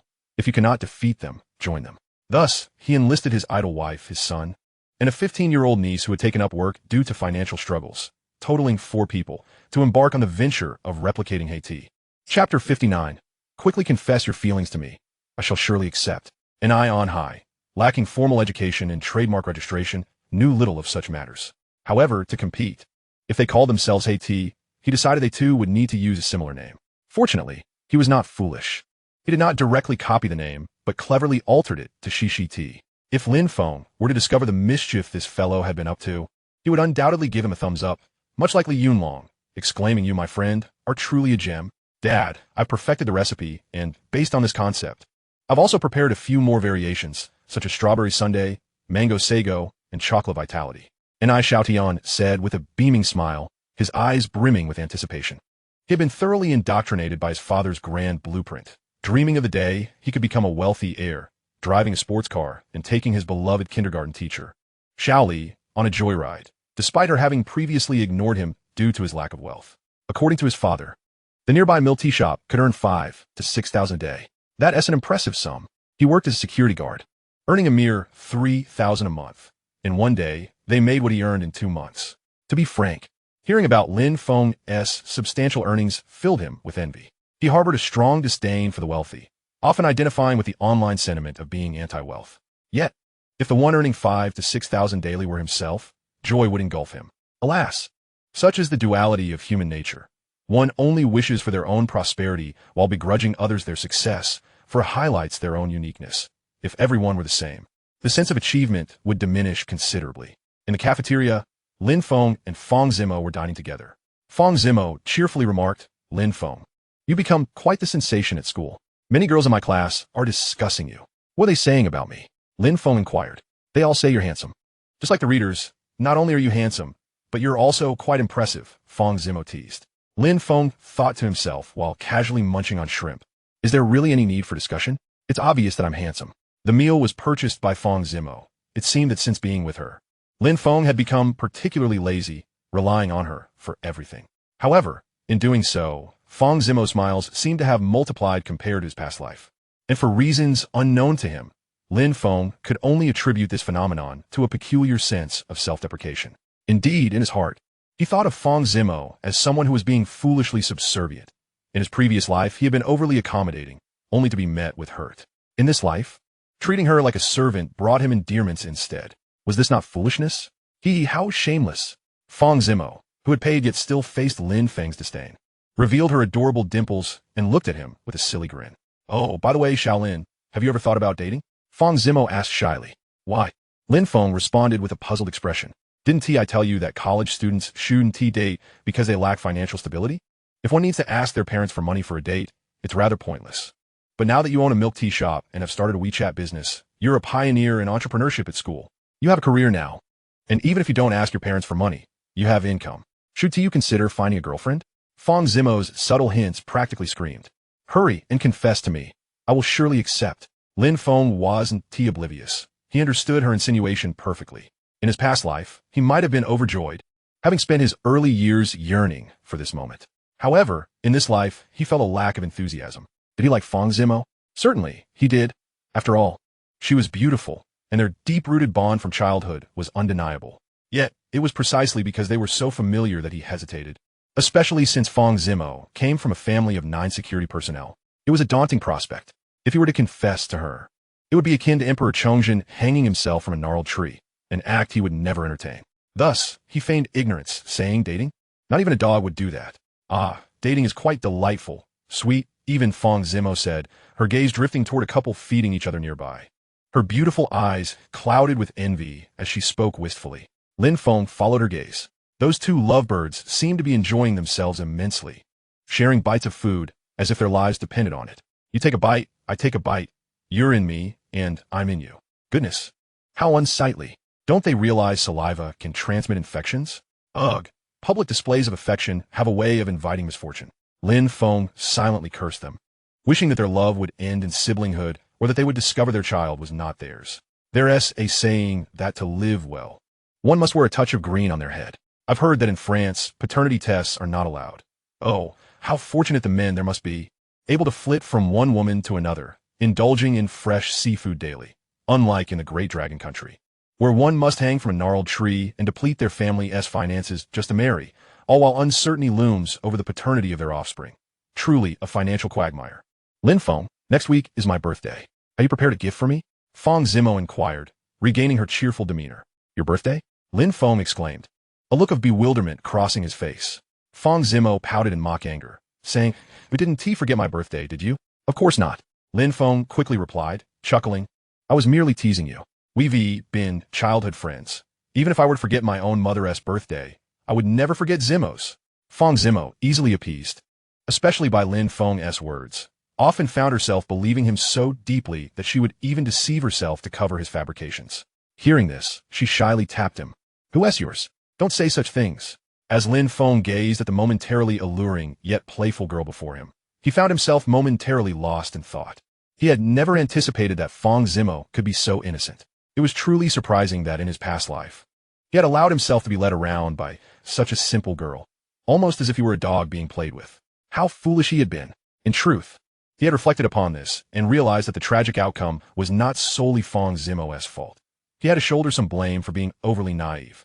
In his previous life, given their closeness, he could have easily found a way to be intimate with Fang Zimo. Once the deed was done, her conservative nature would have likely compelled her to bring a hefty dowry. Why had he struggled so hard to please others at the dinner table for money when he could have simply laid back and reaped the rewards? Chapter 60. Competition among peers. Li Kaxing married the daughter of a factory owner and eventually became the wealthiest man. Wang Jianlin married the daughter of a prominent businessman and ultimately rose to the top as well. Zhong Qingho followed suit, marrying a tycoon's daughter and becoming immensely wealthy. Therefore, it stands to reason that to succeed, to become wealthy, and ultimately to become the richest, one must marry the daughter of a wealthy family. In truth, for Lin Feng, the prospect of being with Fang Zimo was not a challenge at all. A few drinks to intoxicate her would suffice. Of course, engaging in relations with a woman while she is drunk is not something we advocate, should she choose to press charges. That could lead to a minimum of 3 years in prison. However, based on Lin Feng's understanding of Fang Zimo, even if they were to engage in intimacy, she would not only refrain from reporting him, but would also steadfastly choose to follow him, ultimately marrying him without hesitation. Oh, Zimo, how should I approach you? Gazing at Fang Zimo, who was adorably licking a chicken leg, Lin Feng's eyes reflected a myriad of complex emotions. In his previous life, Fang Zimo had confronted him with her boyfriend, a moment that lingered in his heart like a thorn, an unresolved ache that he could never quite shake off. Shaolin, what gift will you bestow upon me? Fang Zimo, oblivious to Lin Feng's intricate thoughts, was eagerly anticipating her birthday next week. Oh dear, it wouldn't be wise to disclose it. One must maintain an air of mystery, Lin Feng replied with a playful smile. I won't accept that, Fang Zimo pouted, her demeanor tinged with playful arrogance. You must tell me, or I shall ignore you forever. Damn it, here we go again with her antics, Lin Feng scoffed internally. In his past life, Fang Zimo had often resorted to such tactics, and he, foolishly enamored, would capitulate immediately. She would command him to go west, and he would dare not defy her. This was what it meant to be a sycophant. Evidence suggested that such behavior led to no favorable outcome. Even if one succeeded in winning affection, the offspring were unlikely to be one's own. In this lifetime, Lin Feng resolved to eschew all sycophantic tendencies. Your indifference is quite welcome. It allows me to dine with various enchanting beauties every day, enjoy delightful meals, and live a life akin to that of a deity. Zimo, you have no idea how tiresome it is to be around you daily. Even if you resemble the exquisite Princess Diana, I would grow weary in time. Please, just leave, and I thank you for your company. Lin Feng waved his hand dismissively, as if shooing away an annoying fly. Woo, Shaolin, you are being too harsh. How can you say such things? Do you realize that your words cause my heart great pain? Fang Zimo lamented, placing her hand over her not-so-innocent conscience. You don't even have a heart condition. How could it hurt? Lin Feng retorted skeptically. Little did he know, when one loves another, if that person says or does something hurtful, the heart can indeed ache. The more one cares, the deeper the pain. Lin Feng remained oblivious to Fang Zimo's affections for him. This was her first experience with love, and she struggled to express her feelings, a challenge that persisted through both their past and present lives. As they conversed, a voluptuous girl settled not far from Lin Feng, clad in a white Pikachu t-shirt. The once adorable character appeared anything but charming on her figure, evoking a sense of irritation and even a nosebleed. This girl was none other than Pan Nan. With a half-smile and a hint of melancholy in her gaze, she observed Lin Feng. He responded with a look that signaled her to refrain from causing trouble. Pan Nan blinked, silently signaling her intention to do just that. Excuse me, Is the seat taken? A modestly built boy approached, holding a lunchbox, his face flushed with shyness. Not all. Pan Nan Nan shook her head, and the bashful boy's spirits soared, envisioning a budding romance. However, her next words plunged him into despair, as if he had fallen into an icy abyss. But I don't wish to sit with you. The shy boy, feeling utterly humiliated, fled without further ado. Pan Nan Nan shook her head, exasperated by the persistent nuisances, wishing Lin Feng would act similarly. Yet, if he truly did, she would not find him appealing. Such is the contradiction of human nature. Those one does not favor cling like adhesive, while the ones one desires remain indifferent. Perhaps this is the essence of life. The unattainable is deemed the most desirable. With a sigh, Pan Nan Nan mused, "Why do you keep looking over there? Is there a flower across the way?" Following Lin Feng's gaze, Fang Zimo spotted Pan Nan Nan and, comparing their appearances, felt a pang of jealousy. She shot Lin Feng an annoyed glare. "Zimo, do not misinterpret. I am not gazing at other women. I am, in fact, observing men. I don't believe you." Fang Zimo pouted. "Suit yourself," Lin Feng chuckled. Fang Zimo nearly ground her teeth in frustration. This man was insufferable. Just then, Lin Feng's phone rang, and his expression shifted to one of grim concern as he answered the call. "Lin Feng, what is wrong?" Fang Zimo, noticing the change in his demeanor, abandoned her princess-like temper and inquired urgently. "Nothing serious. Just that Pan Hui called to inform me that a new bubble tea shop has opened across from mine. Stealing our business. Is it that serious? What shall we do?" Fang Zimo, baffled by the intricacies of commercial competition, appeared visibly anxious. Lin Feng reassured her with a smile. "That is quite normal. When a bubble tea shop proves profitable, imitators will inevitably emerge. Honestly, I anticipated such competition within a week or two. So the fact it took over a month is surprising. You can still laugh? We must devise a plan." Fang Zimo urged anxiously. Lin Feng shot her a glance, wishing to convey that her urgency was misplaced. It was not her establishment at stake. However, she regarded him as her future husband, and his business troubles genuinely troubled her, as it was also, in a sense, her asset. "Very well, I should go take a look." Lin Feng stood up. "But you have class this afternoon. I could take a leave." "That is unnecessary. It's merely a minor issue," Lin Feng replied nonchalantly. "Then, I suppose that's acceptable." As Lin Feng exited the cafeteria, Pan Nan Nan followed suit. Upon reaching the school gates, Lin Feng turned to her and asked, somewhat irritated, "What do you want by following me?" Pan Nan Nan smiled coyly. "I want something." Lin Feng, Chapter 61, The Plagiarist. "Pan Nan Nan, you are quite the forward one," Lin Feng remarked. Pan Nan Nan, feigning innocence, said, "I came to see you, not to disrupt your relationship with your little girlfriend. My father gifted me 5 million, and I intend to give it to you." Lin Feng interjected, "She is not my girlfriend, and by the way, I borrowed that money, not a gift. I will be calculating interest." With a playful grin, Pan Nan Nan replied, "No worries. If you cannot repay it, you can use your body as collateral." Lin Feng shook his head. "That won't do. I am quite valuable. Here is my bank card. The password is my measurements." "Goodness, Nan Nan, how scandalous of you to use that as a password." Lin Feng accepted the card, utterly speechless. "Do you like it?" "Of course. I do." They arrived at Lin Feng's bubble tea shop, and indeed, previously, patrons would line up for their drinks. Now only 4 or 5 customers lingered.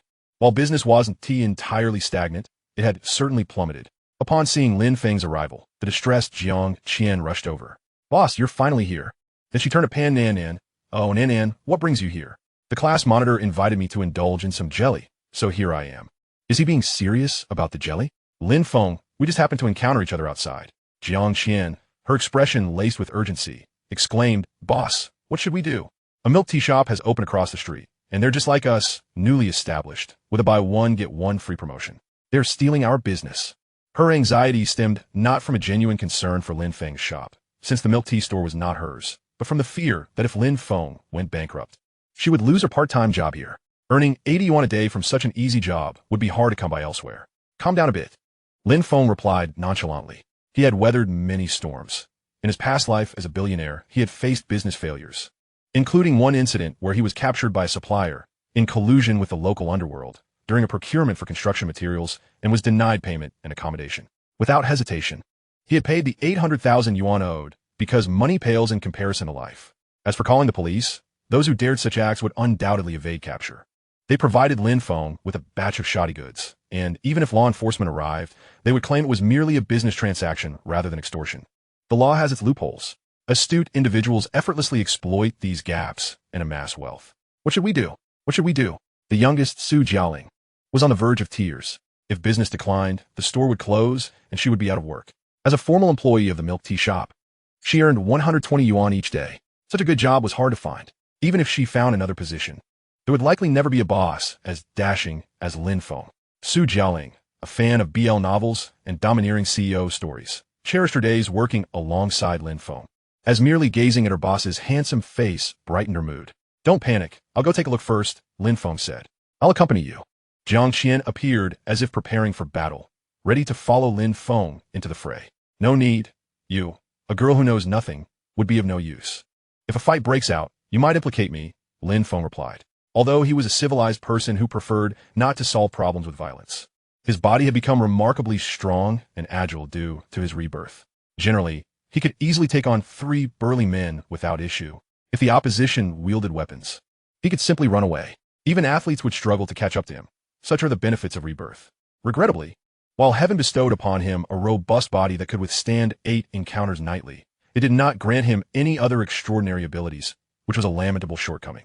I'll go with you, Lin Feng, Pan Nanan declared. All right, Lin Feng nodded. Protecting 2 girls might be beyond his capabilities, but safeguarding one was certainly feasible. If trouble arose, he could always flee. Lin Feng and Pan Nanan arrived at the milk tea shop across the street. Gazing at the identical storefront sign, Lin Feng felt somewhat speechless. The shop was named CCT. Aside from the differing colors, the decor and layout were nearly identical. Lin Feng felt compelled to tell the owner of this establishment that if he were to write a novel, the moment the palette emerged, it would be subject to withdrawal and he would have to forfeit his royalties. Upon entering, they discovered the 4 staff members at the milk tea shop bustling about. With lines forming in 2 directions, business was thriving. These people are utterly shameless, their decor identical to ours, and even the milk tea flavors are the same. This is blatant plagiarism. Ba nan nan fumed. Don't get angry. It'll only ruin your health, and I'll end up hungry, Lin Feng responded. Ah, you wicked man. Even at a time like this, you're still joking. Pan Nanan playfully attempted to hit Lin Feng. Then, glancing at the middle-aged man who appeared to be the owner, she asked, should we confront that owner and put him out of business? No. Lin Feng shook his head. Nanan, do you know? Resolving issues through violence is the most foolish course of action. Although I am quite strong, taking on 100 people would not be a challenge. He was exaggerating. At best, he could handle 3 strong men. Against 4, he would have to flee. However, it is not uncommon for men to boast in front of beautiful women. If one does not boast, one cannot enjoy the finer things in life. An old adage says, the squeaky will get the grease. What should we do then? You're not just going to sit idly by, are you? Pan Nanan asked. Let us first sample their milk tea, Lin Feng said with a chuckle. Moving to queue for the drink, Pan Nanan rolled her eyes. This guy seemed utterly unperturbed. Nevertheless, one could not deny that Lin Feng, with his carefree smile, exuded a sense of security that greatly appealed to Pan Nanan, a girl who lacked such assurance. 10 minutes later, it was finally Lin Feng's turn. Upon seeing Lin Feng, Ni Anhue's expression shifted dramatically. What brings you here? Dad, who is this? Do you know him? Ni xiaotian inquiev. Ni his countenance darkened. Lin Feng was the owner of the shop across the street. What are you doing here? Ni Xiaotian asked nervously, knowing that since the opening of their milk tea shop, business had plummeted at Lin Feng's establishment. Putting himself in the shoes of the owner across the street, Ni Xiaotian felt that if he were in that position, he would certainly storm over with a hammer to smash their shop. Chapter 62. Envying the tycoon every day. Observing the 2 men who appear to be on high alert, Lin Feng chuckled. What's wrong? Am I not allowed to buy milk tea? He recognized the middle-aged man. He was the same one who, not long ago, had the shifty eyes and frequently bought the cheapest 8 yuan milk tea, lingering for hours while chatting with several of his female staff members. It was clear he was a plagiarist. It dawned on Lin Feng that this man had likely visited his shop a few days ago to learn and scout the place. Once he had gathered enough information, he had clandestinely opened a milk tea shop across the street to compete with him. Yet, the seasoned Ni Anhui managed to maintain his composure, smiling as he said, Of course, we welcome you to buy milk tea. Please go ahead. Lin Feng turned to his little niece and said, I'd like a medium cup of mango sago. Beautiful. Oh, okay. Ni Anhue's niece nervously began preparing the milk tea. Lin Feng then turned to Pan Nanan, standing beside him, and asked, What would you like? Pan Nanan gave Lin Feng a puzzled look, unsure of his intentions. However, she did not press further and smiled, saying, I'll have a cup of passion fruit honey tea, please. All right, Lin Feng instructed the female staff member, another passion fruit honey tea, please. 10 minutes later, the female server called out their order. Lin Feng collected the tickets and received 2 cups of milk tea. To the surprise of the Ni family duo, Lin Feng did not cause any trouble. In fact, he did not utter a single harsh word, instead taking his milk tea and finding a seat with Pan Nan. Behaving like a genuine customer, Ni Xiaotian cast a glance at Lin Feng and his young girlfriend not far away. Momentarily perplexed, he turned to his father and said, "Dad, what is this guy up to? We have completely siphoned off his business, yet he does nothing and even comes to our shop for milk tea. Do you think there might be some conspiracy at play? I've seen on television how villains ruin the protagonist's business by putting cockroaches in their food. Could this fellow be doing the same?" His anxiety grew with each word. Ni on high shot his son a disapproving look. "Could you refrain from spouting nonsense? Do you really believe everything portrayed on television? Honestly, how could such an astute person like me give birth to such a foolish son? If it weren't for me, you'd still be toiling away as a security guard. I have surveillance installed here. If he dares to do anything, I can have him apprehended. I have connections in the bureau, and anyone who dares cross us will find themselves unable to even continue their studies. With a criminal record, the school would expel him without hesitation. As for him doing nothing, that is perfectly normal. He is just an outsider, a university student who naturally fears us. We are genuine locals from Jinling, the true rulers of this turf. A powerful dragon cannot overwhelm a local snake. And this lad doesn't even qualify as a formidable serpent," and I on high proclaimed with confidence. And I Xiaotian breathed a sigh of relief. "That's good to hear." And I on high patted his son's shoulder, grinning. "Now that the shop is open, just as I planned, business is booming. Father and son are on the brink of fortune." Upon hearing his father's words, a radiant smile spread across Ni Xiaotian's face. He resolved to work diligently for 6 months, save up for a BMW, and flaunt it in front of Xiaoli. Hadn't she dismissed him for being poor and refused to date him? Would she not cling to him like a leech once she saw his wealth? And I Xiaotian pondered how he might humiliate and take revenge on Xiaoli if such a scenario unfolded. Instantly, various plot lines from Japanese films flashed through his mind, and his eyes sparkled with excitement. Unbeknownst to him, Lin Feng was blissfully enjoying milk tea with Pan Nan at that very moment. They took turns sipping, a delightful exchange that drew the disapproving glances of nearby patrons, who inwardly cursed the couple for their public display of affection, wishing them misfortune. Lin Feng found it curious that both Pan Nan's and the others, such as Xiao Naiyue and Fang Zimo's, saliva tasted so sweet. It was perhaps one of the world's unsolved mysteries. Just like a boy who has never interacted with a beautiful girl would never comprehend their allure. Some sensations are simply ineffable. "Are we really just here for milk tea?" Pan Nan asked, her lips clasped around the thick straw. "What else could it be?" Lin Feng replied nonchalantly. I thought you were here to pick a fight." Fan Nan giggled. Lin Feng rolled his eyes if it were a brawl. "I wouldn't have brought you along. I'd have taken Master Lu instead." Master Lu, a hulking figure from the northeast, stood at 6'1", muscular and bear-like. Despite his lack of fighting prowess, his mere presence exuded an undeniable aura of intimidation. With him by his side, Lin Feng felt completely at ease. "Why is that?" Pan Nan asked, puffing out her chest proudly. "I'm not lacking. I can hand you bottles." "Thanks, but that's unnecessary. Fighting is illegal, especially if weapons are involved. Odds are I'd end up in jail. I wouldn't want to land in the police station for such adversaries. That would be a loss beyond measure," Lin Feng retorted irritably. "Have you thought a way to deal with them? With them stealing your business, I suspect you wouldn't just let it slide, given your temperament." Pan Nan said knowingly. "So you understand me well," Lin Feng acknowledged with an appreciative glance. "I know your strengths and weaknesses. You know my depths too, so naturally, I understand you," Pan Nan replied, casting him a flirtatious glance. "How do you plan to tackle them?" Lin Feng beckoned her closer with a finger. "Come here, and I'll tell you." Pan Nan shot him a teasing glare before leaning in. A sweet fragrance wafted from her, intoxicating Lin Feng. "Hey, I've got my own tricks up my sleeve," he whispered. "Bad guy, if you don't share, I'll be upset," Pan Nan pouted. Indeed, girls were distinctly different, especially beautiful ones. Some women are like apples, others coconuts, pears, papayas, watermelons, cantaloupes, and durians, each possessing unique charms and sweetness. Hence, the envy towards the likes of playboys or wealthy heirs, who can savor various delights from countless girls. Pan Nan's anger was different from Fang Zimo's.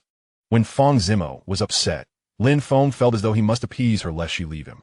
However, Pan Nan's irritation carried an undertone that suggested if he didn't placate her, she might resort to mischief.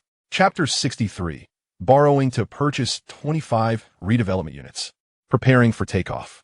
"This milk tea is rather delightful," Lin Feng remarked after finishing his drink, impressed. These two are truly talented. Their milk tea is even slightly better than what we serve in our shop. Honestly, Lin Feng had newfound respect for the duo. If they weren't resorting to such underhanded tactics and focused on building their own brand, success in the burgeoning milk tea industry, earning millions and reaching the pinnacle of life would have been well within their grasp. Alas, they chose the wrong path and provoked him. Out of both emotional and moral obligation, he could not let them off the hook. Sighing, Lin Feng lamented their impending downfall. Why must they resort to imitation? Do they think they're Nanshan Pizza or Big Penguin? For others, imitation is a crime.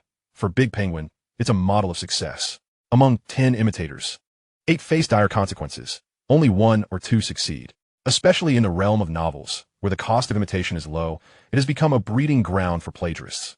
However, not everyone can be like Teacher Gua or Teacher Yu, amassing fortunes in the hundreds of millions. As far as Lin Feng knew, many plagiarists on a site called Tomato had their works taken down and were even required to return their remuneration, leading to a grim fate. Thus, anyone writing on Tomato should steer clear of imitation. So what are we going to do? Pan Nan Nan inquired, worry evident in her beautiful eyes. Don't worry. I've already devised a plan to deal with them. Give me a little time, and I will make them kneel and beg, Lin Feng declared confidently, his expression one of indifference. Seemingly influenced by Lin Feng's confidence, Pan Nan Nan relaxed. But I'm quite irate right now. Let us head to the youth hostel, Lin Feng suggested. Ah, Pan Nan Nan gasped, her cherry lips parting in surprise. Let us go. Lin Feng, a man of action, took Pan Nan Nan by the hand and led her away. Upon arriving at the youth hostel, the proprietress greeted them with familiarity, smiling. You're here so early today. Pan Nan Nan, being a girl, was naturally prone to shyness. Her cheeks flushed, and she remained silent. Indeed, it has been quite warm lately. My girlfriend has been feeling a bit under the weather, hence our early arrival. Lin Feng remarked with a cheerful smile. The proprietress cast a glance at the handsome and tall Lin Feng, a hint of envy flickering in her eyes as she mused to herself about how fortunate this woman named Pan Nan Nan was to have such a capable boyfriend. Each time they visited, their room would draw complaints from neighboring guests, claiming it was too noisy. For 3 to 4 hours, the ruckus was unbearable. Who could tolerate that? All the proprietress could do was apologize, though she found it hard to believe. Yet, the evidence was irrefutable. Watching Lin Feng's departing figure, the somewhat plump proprietress pondered in her heart. Is Lin really that impressive? Surely, he can't be like those characters in movies, boasting skills for an hour while only possessing true talent for 3 minutes. Upon entering room 618, which bore the same number as his dormitory, Lin Feng felt an overwhelming sense of familiarity. The two shared a bath, and afterward, Lin Feng gently dried Pan Nan's hair. He pointed to the red armchair in the room and instructed, stand on it. Why should I stand on it?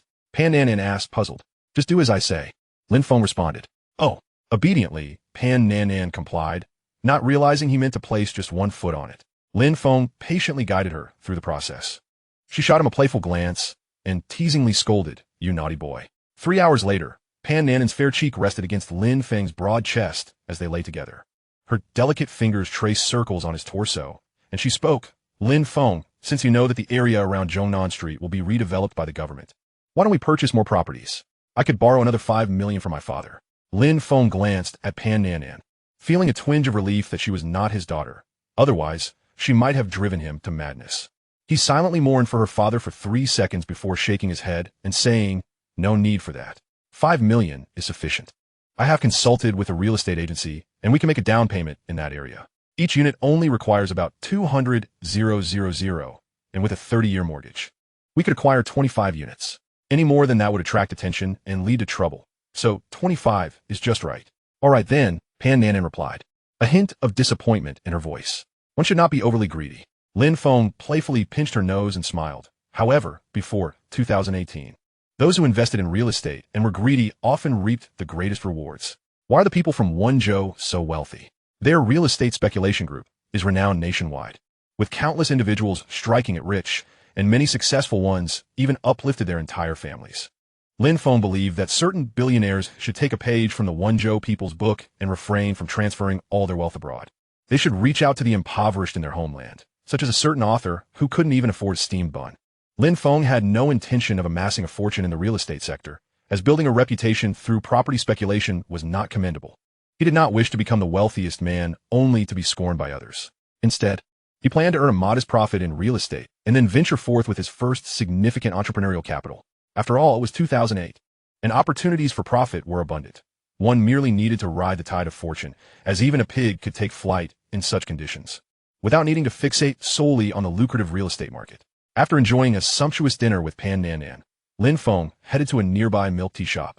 Although the business of the shop across the street was not as brisk as during the day, it remained lively and bustling. In contrast, Lin Feng's establishment had few patrons. Upon seeing him arrive, several idle staff members hurried over. Han Qian, anxious, exclaimed, "So how did it go, boss? Did you confront the other milk tea shop and convince them to close down?" Lin Feng shot her a skeptical glance, replying, "I did visit, but I'm no tyrant. How could I expect them to comply just because I scold them? Then what should we do?" Jiang Qian nearly burst into tears. Lin Feng, perplexed, responded, "Why are you so frantic? I'm the one whose business was taken. I must be frantic. Finding a boss who pays me 80 yuan a day is a rare treasure." Han Qian thought to herself, yet her face displayed unwavering loyalty. As a member of the milk tea shop, her sense of collective pride was evident. Lin Feng smirked at her words, knowing better than to take them at face value. He had learned valuable lessons in his past life, particularly about the unreliability of women's words. Experience had taught him that many couples, even after decades together, could be swayed by a wealthy man's check, let alone mere employees. It wasn't that betrayal was inevitable. Rather, the stakes simply weren't high enough to prevent it. In this world, aside from one's parents, absolute loyalty was a rarity, even among spouses. Lin Feng understood this principle well. However, he chose not to expose Han Qian's naivety. After all, as an adult, some thoughts should remain unspoken to avoid awkwardness. A mature man would not engage in such childish behavior. Looking at Han Qian earnestly, Lin Feng said, "Xiao Han, I have a task for you. If you accomplish it well, I will certainly reward you." Her eyes lit up with curiosity. What task? As a collector of figurines, she knew she needed to win over her boss to fund her passion. Lin Feng instructed her to investigate the daily revenue of the milk tea shop across the street. "Why do you need that information, boss?" Han Qian asked, bewildered. In truth, Lin Feng had anticipated that someone might attempt to imitate his brand when he registered trademarks. In his previous life, there had already been instances of such imitation. For example, while it was illegal to counterfeit Sprite, merely altering it to Yunbi rendered it lawful. Similarly, Coca-Cola could become Kashi Kale, and careless customers might not even notice the difference. Thus, after registering Shicha, he also secured similar trademarks like Zixika and Zaleka, leaving no room for plagiarizers. According to trademark law, using another's brand unlawfully, with revenues exceeding 100,000 yuan, constituted a serious crime punishable by imprisonment starting at 3 years. Lin Feng would relish the opportunity to see this unscrupulous duo imprisoned, but not just yet. If he acted now, the most severe punishment they would face would merely be the closure of their store, an insignificant consequence. It was crucial to note that this pertained to revenue exceeding 100,000, not profit. The potential severity of the repercussions would surely leave them in tears. Their business is thriving now, and their pride stands tall. But the sorrow that awaits them in the future will be equally profound. However, Lin Feng harbors no sympathy for them. Han Qian in life. Knowing too much is not beneficial. Lin Feng spoke with earnest gravity. In any case, as long as I'm with the boss, I will have my share of the spoils. Whatever I ask you to do, you shall do, understand? I understand, Han Qian replied, nodding vigorously. She had complete faith in Lin Feng's words, for unlike many men who spoke sweetly but delivered little, Lin Feng was genuinely generous. Wealth dictates authority. Whatever the class monitor instructed her to do, she would comply without hesitation, firmly believing that he would not neglect a compliant beauty like herself. "You must investigate this matter discreetly. Do not make a sound, lest you startle the snake in the grass. The time to test your abilities is approaching, Han Qian. Opportunities are reserved for those who are prepared and talented. If you cannot handle this task, it will merely illustrate your limited capabilities.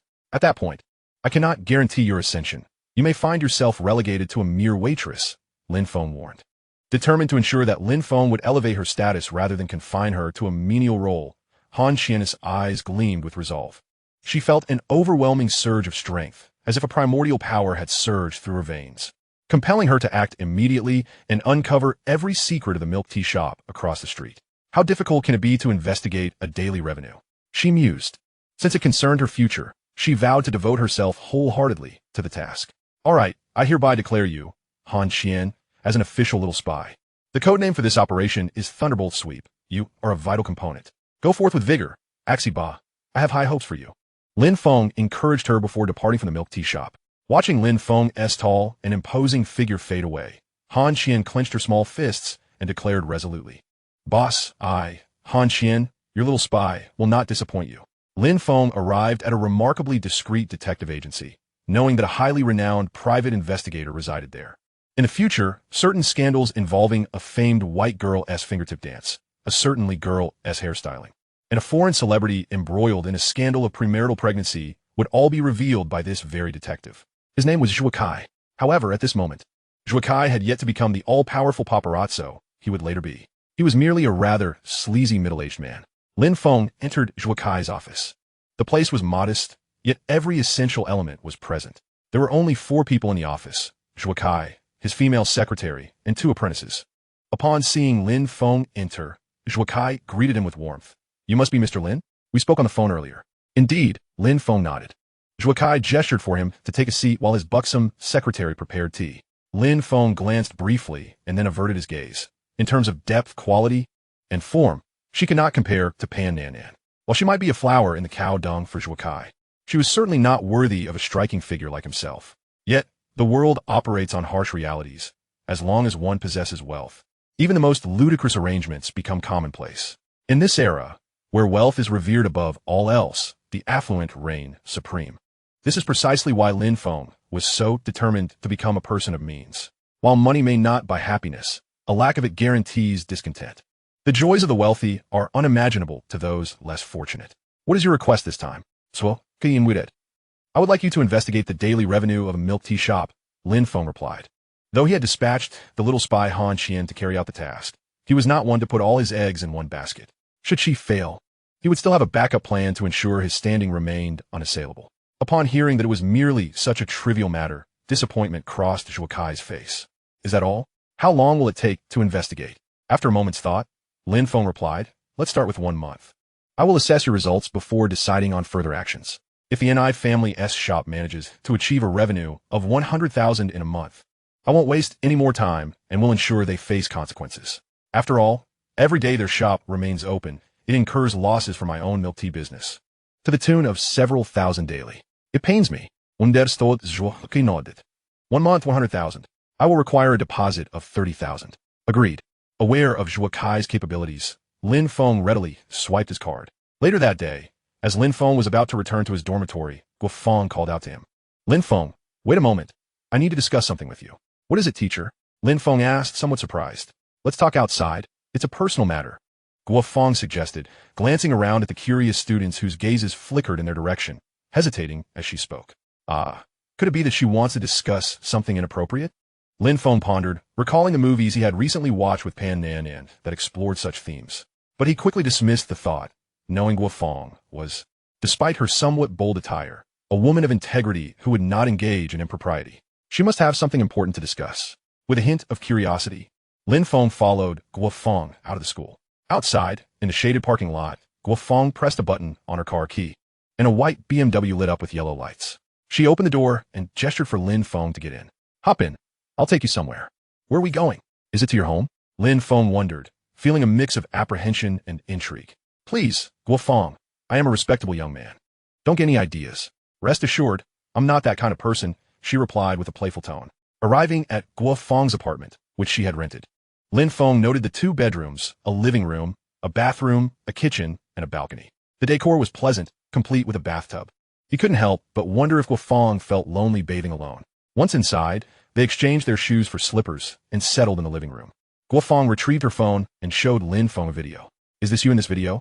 Lin Feng watched and realized it was indeed the clip of him singing For the Rest of My Life with Xiao Na Yue on the overpass. He nodded yes. "That's me." It turned out that a photography enthusiast had uploaded the video online and had gained some traction, amassing over 5 million views. Many netizens were inquiring about the identity of the charming young man in the video. The song was well received, and the comments praised his looks, declaring him far superior to others like Chun Kuan or Ting Feng. Instead of prying into the identity of the beautiful girl in the video, Guo Fang asked, "Where did you get this song?" Though puzzled by her question, Lin Feng replied honestly, "I wrote it. Apologies, dear author, for appropriating your song. I have registered the copyright. In the spirit of seizing opportunities, having satisfied my cravings, I hope you will not hold it against me, considering your pace of songwriting is rather languid." "Do you still compose songs?" Guo Fang inquired with astonishment. "Indeed," Lin Feng replied. "You're truly remarkable, exceedingly talented," Guo Fang praised, showering Lin Feng with compliments. Flattered by the admiration of such a captivating woman, Lin Feng modestly waved his hand, saying, "Guo Lao Shi, Please do not say that. I am merely an ordinary person. Ordinary? What do you mean? Are you a superhero? Guo Fang teased. Will you sell this song? After a moment's contemplation, she asked. What? Guo sure. Are you interested in purchasing it? Lin Feng responded, taken aback. Yes, Guo Fang nodded. But aren't you an English teacher? What would you do with it? Lin Feng queried. Perplexed. With a smile, Guo Fang explained, I have a friend who is a singer. Judging by her expression, it seemed she was not fabricating a tale. Lin Feng hesitated before saying, I am open to selling, but my price is somewhat steep. Are you certain your friend can afford it? Guo Fang, brimming with confidence, replied. You need not worry. She is quite affluent. Your friend is a singer? Lin Feng asked, intrigued. Yes, and a very famous one, Guo Fang affirmed with a smile. Who is she? Lin Feng could not contain his curiosity. Take a guess. Zhang Hanyan? No. Zhang Xiaoang? Not at all. Gai Yilin? Incorrect. Zhang Huimei? Not her either. Who could it be? I'm at a loss, Lin Feng said with a wry smile. Think bigger, she encouraged. Much bigger? Lin Feng's pupils dilated suddenly, and he gasped in shock, exclaiming, It wouldn't be Lu Huan, would it? Guo Fang nearly choked on her drink, nearly spilling her yogurt. The white droplets scattered at the corners of her lips, reminiscent of an uncleaned crime scene. She's female, Guo Fang playfully chided. It couldn't possibly be the diva Wang Fei. Could it? Lin Feng joked. Indeed, my friend is Wang Fei, Guo Fang affirmed, her eyes sparkling with delight. Lin Feng widened his eyes in disbelief. No way. Wang Fei has taken an interest in my song? This world is truly magical. It's worth noting that he once offered 2 million just to treat her to a seafood dinner, and she declined. Now, she was proactively seeking to buy his song. Could this be the serendipitous fate of a reborn soul? You're willing to sell? I will call her over to discuss it with you, if that's all right. Guo Fang asked Lin Feng. Of course, he replied with a smile. When Wang Fei was in her 40s, they had met at a commercial performance. She had been strikingly beautiful, almost like a youthful maiden. He couldn't help but wonder what the younger Wang Fei looked like now. The thought of soon witnessing the grace of a diva excited him. I'll call her now. Half an hour later, Lin Feng met Wang Fei. The diva was even more stunning in person than on television. Standing at 173 meters, she possessed an exquisite figure and long legs, clad in a black leather jacket.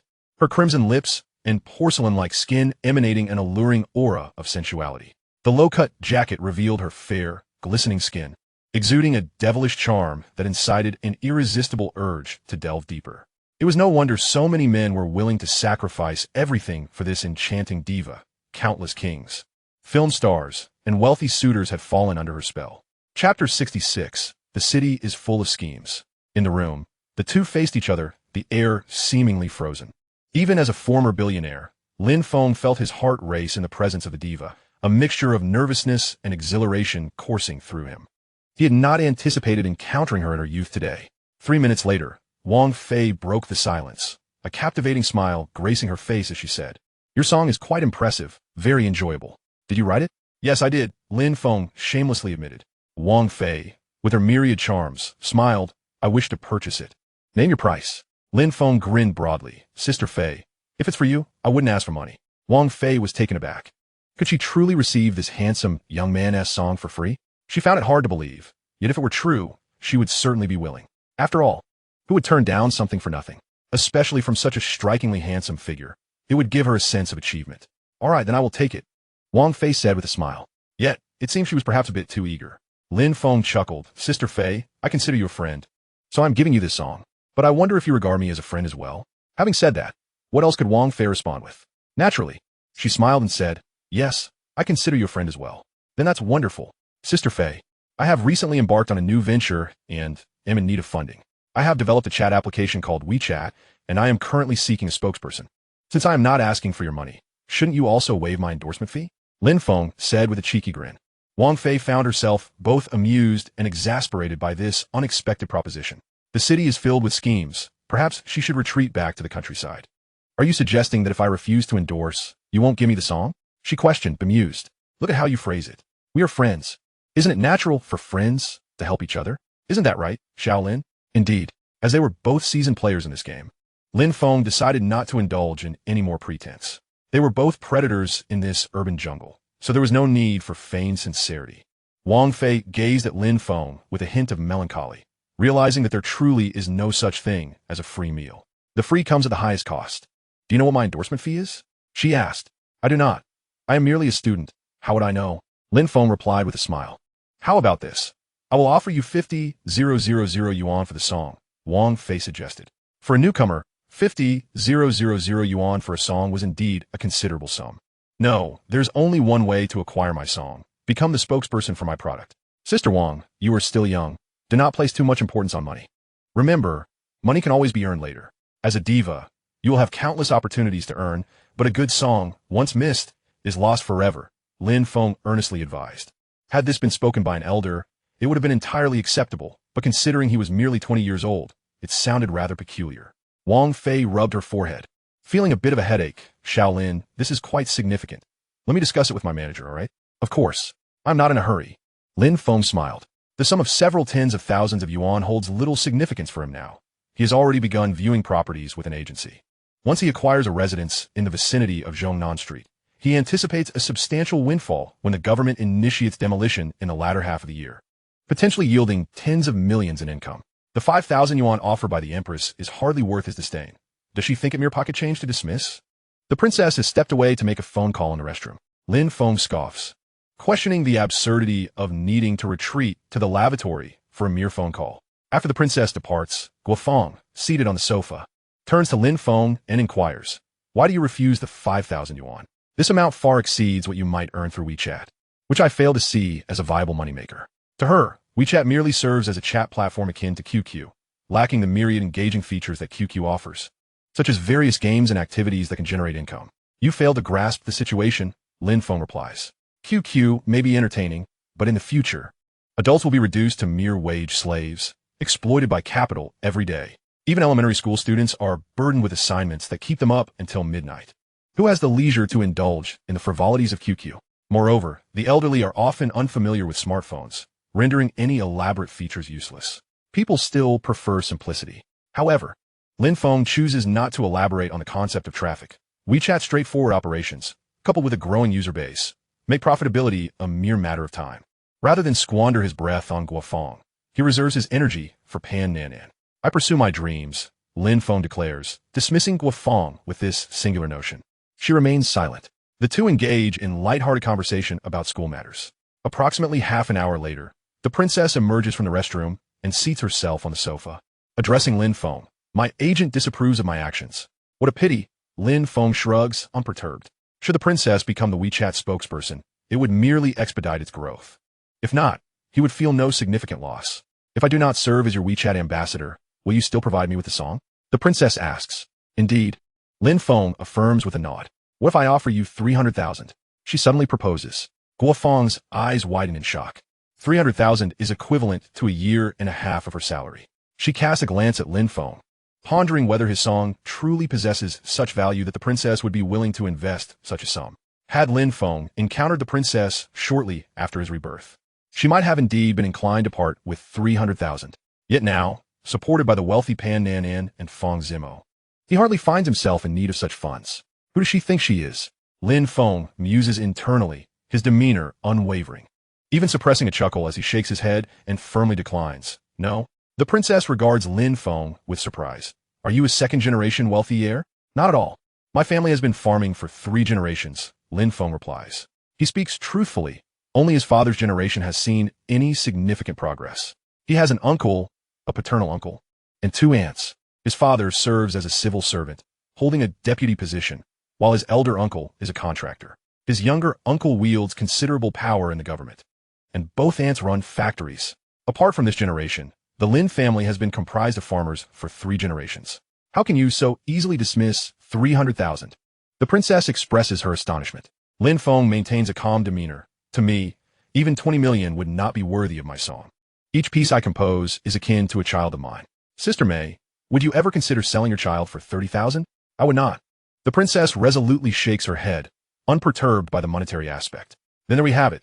Lin Feng spreads his hands. Is there truly no room for negotiation? Indeed. Did you not claim I was your idol? Now, when your idol beseeches you, is this how you treat her? The princess gazes at Lin Feng with a hint of melancholy, internally questioning his authenticity as a fan. Idols are one thing, business is another. These are distinct matters. Even brothers must settle accounts clearly. Would you not agree, princess? Lin Feng quips with a smile. Speak for yourself. Every utterance of yours is laden with the term sister, yet your intentions betray that very address. she retorts. You are a rather wicked man, she observes. Confronted with Lin Feng's unwavering demeanor, the princess takes a deep breath and sighs. Initially, my agent opposed this, but I have chosen to agree. A wise decision. Lin Feng smirks. With the princess consenting to represent WeChat, Lin Feng readily grants her the song The Rest of Your Life, signing a contract that stipulates equal rights to the song's copyright.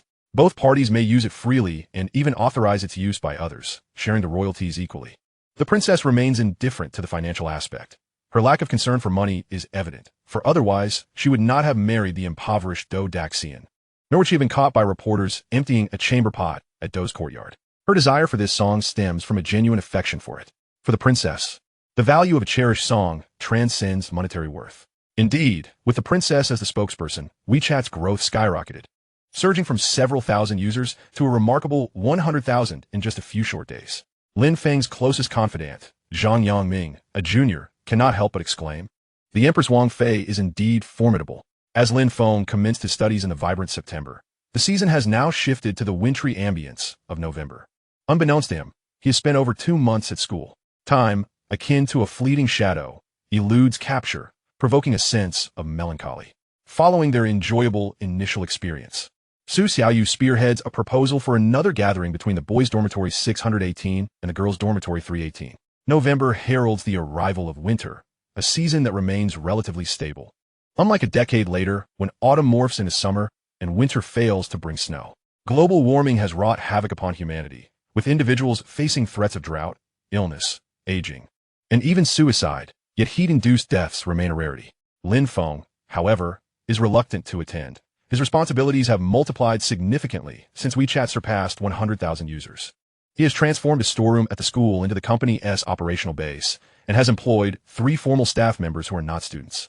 They are all programmers, young men in their 20s at a stage where they are easily swayed by dreams. Lin Feng has yet to showcase even a fraction of his capabilities, yet he successfully recruited them from the talent market, leaving him with little sense of accomplishment. On a day filled with brilliant sunshine and fresh air, Lin Feng sits in his dormitory, examining data on his laptop. Yesterday, the user count surged by nearly 8,000, affirming that enlisting the princess as a spokesperson was indeed a sagacious choice. Zhang Ziqing approaches, visibly irked. Old 3, what's going on? You didn't attend the gathering between 618 and 318? Why, in such a gathering of beautiful women, do you refrain from attending? Are you still a man? Lin Feng explained. I have matters at the company, hence I shall not be going. The company, that is all you ever think about. At your age of 20, why is your mind so consumed with work? Beyond wealth, there exists a myriad of splendid things in this world, such as poetry and distant horizons. At this moment, Zhang Ziqing, still untainted by the harsh realities of society, spoke with a hint of naivety. Lin Feng, money is not the most important thing. If it disappears, one can always earn more. However, if a person is missed, it becomes a lifelong regret. One must cherish those present. L'enfant replied, à Cheng. Some things may appear alluring, like a beautiful facade, yet beauty fades with time. No matter how stunning a woman may be today, in 20 years, she may become a matron with a round belly and a broad face. Can you restore her youth and beauty? Zhang Ziqing shook his head. Of course not. I am no deity. Lin Feng rose, patting his shoulder earnestly, yet the wealthy can. Zhang Ziqing retorted, I do not believe that. At this moment, Master Lu, who had been engrossed in his workout, was drawn into their conversation. Setting down his dumbbells, he turned to Lin Feng. I too do not believe it. Only the gaming-addicted young man, Boss Han, remained oblivious, engrossed in his gameplay, slaying monsters and dream of the West. One must admit, this game is truly captivating. While immersed in the game, Boss Han showed no interest in the discussion among his dorm mates, not even lifting his head. Lin Feng regarded Zhang Ziqing, nodding in agreement. Indeed, the wealthy cannot restore a woman's youth, but they can effortlessly find an 18-year-old beauty and even change her weekly if she becomes tiresome. Zhang Ziqing replied earnestly, but can a woman acquired through wealth be trusted? She approaches you solely for your money. If you encounter difficulties and lose your wealth, she may very well leave. If you are penniless, regardless of how deeply she professed her love, she will depart. Women are all the same. I do not believe that. My parents told me there are many bad women in the world, but there are also many good ones. There are good women, true, but they are few. You cannot expect to be so fortunate as to find one. Do you think you're the protagonist in a romantic drama? Everyone in their youth fantasizes about being the main character. However, in reality, most are merely passers-by, encountering nothing but demons and monsters. When ill, a wife may leave. When in need, Friends may vanish. When broke, relatives will not seek you, Lin Feng stated. Zhang Ziqing, somewhat irritated, exclaimed, money, money, money, it's all about money. Lao San, you have truly fallen into the trap of wealth. Do you truly believe money is omnipotent? Lin Feng shook his head. Money is not omnipotent. However, without it, one cannot survive. Chapter 68. A man need not deceive, for he will deceive himself. In any case, I do not care. You must attend this gathering. Seeing he could not persuade Lin Feng, Zhang Ziqing began to resort to tricks, grabbing Lin Feng's hand in a manner that suggested, if you do not go, I shall pull you along. Lin Feng, bemused, questioned, why must I go? In truth, Zhang Ziqing did not particularly wish for Lin Feng to attend. After all, Lin Feng was tall and handsome, with a charming demeanor and eloquence that drew women to him, making Zhang feel like a clown in comparison.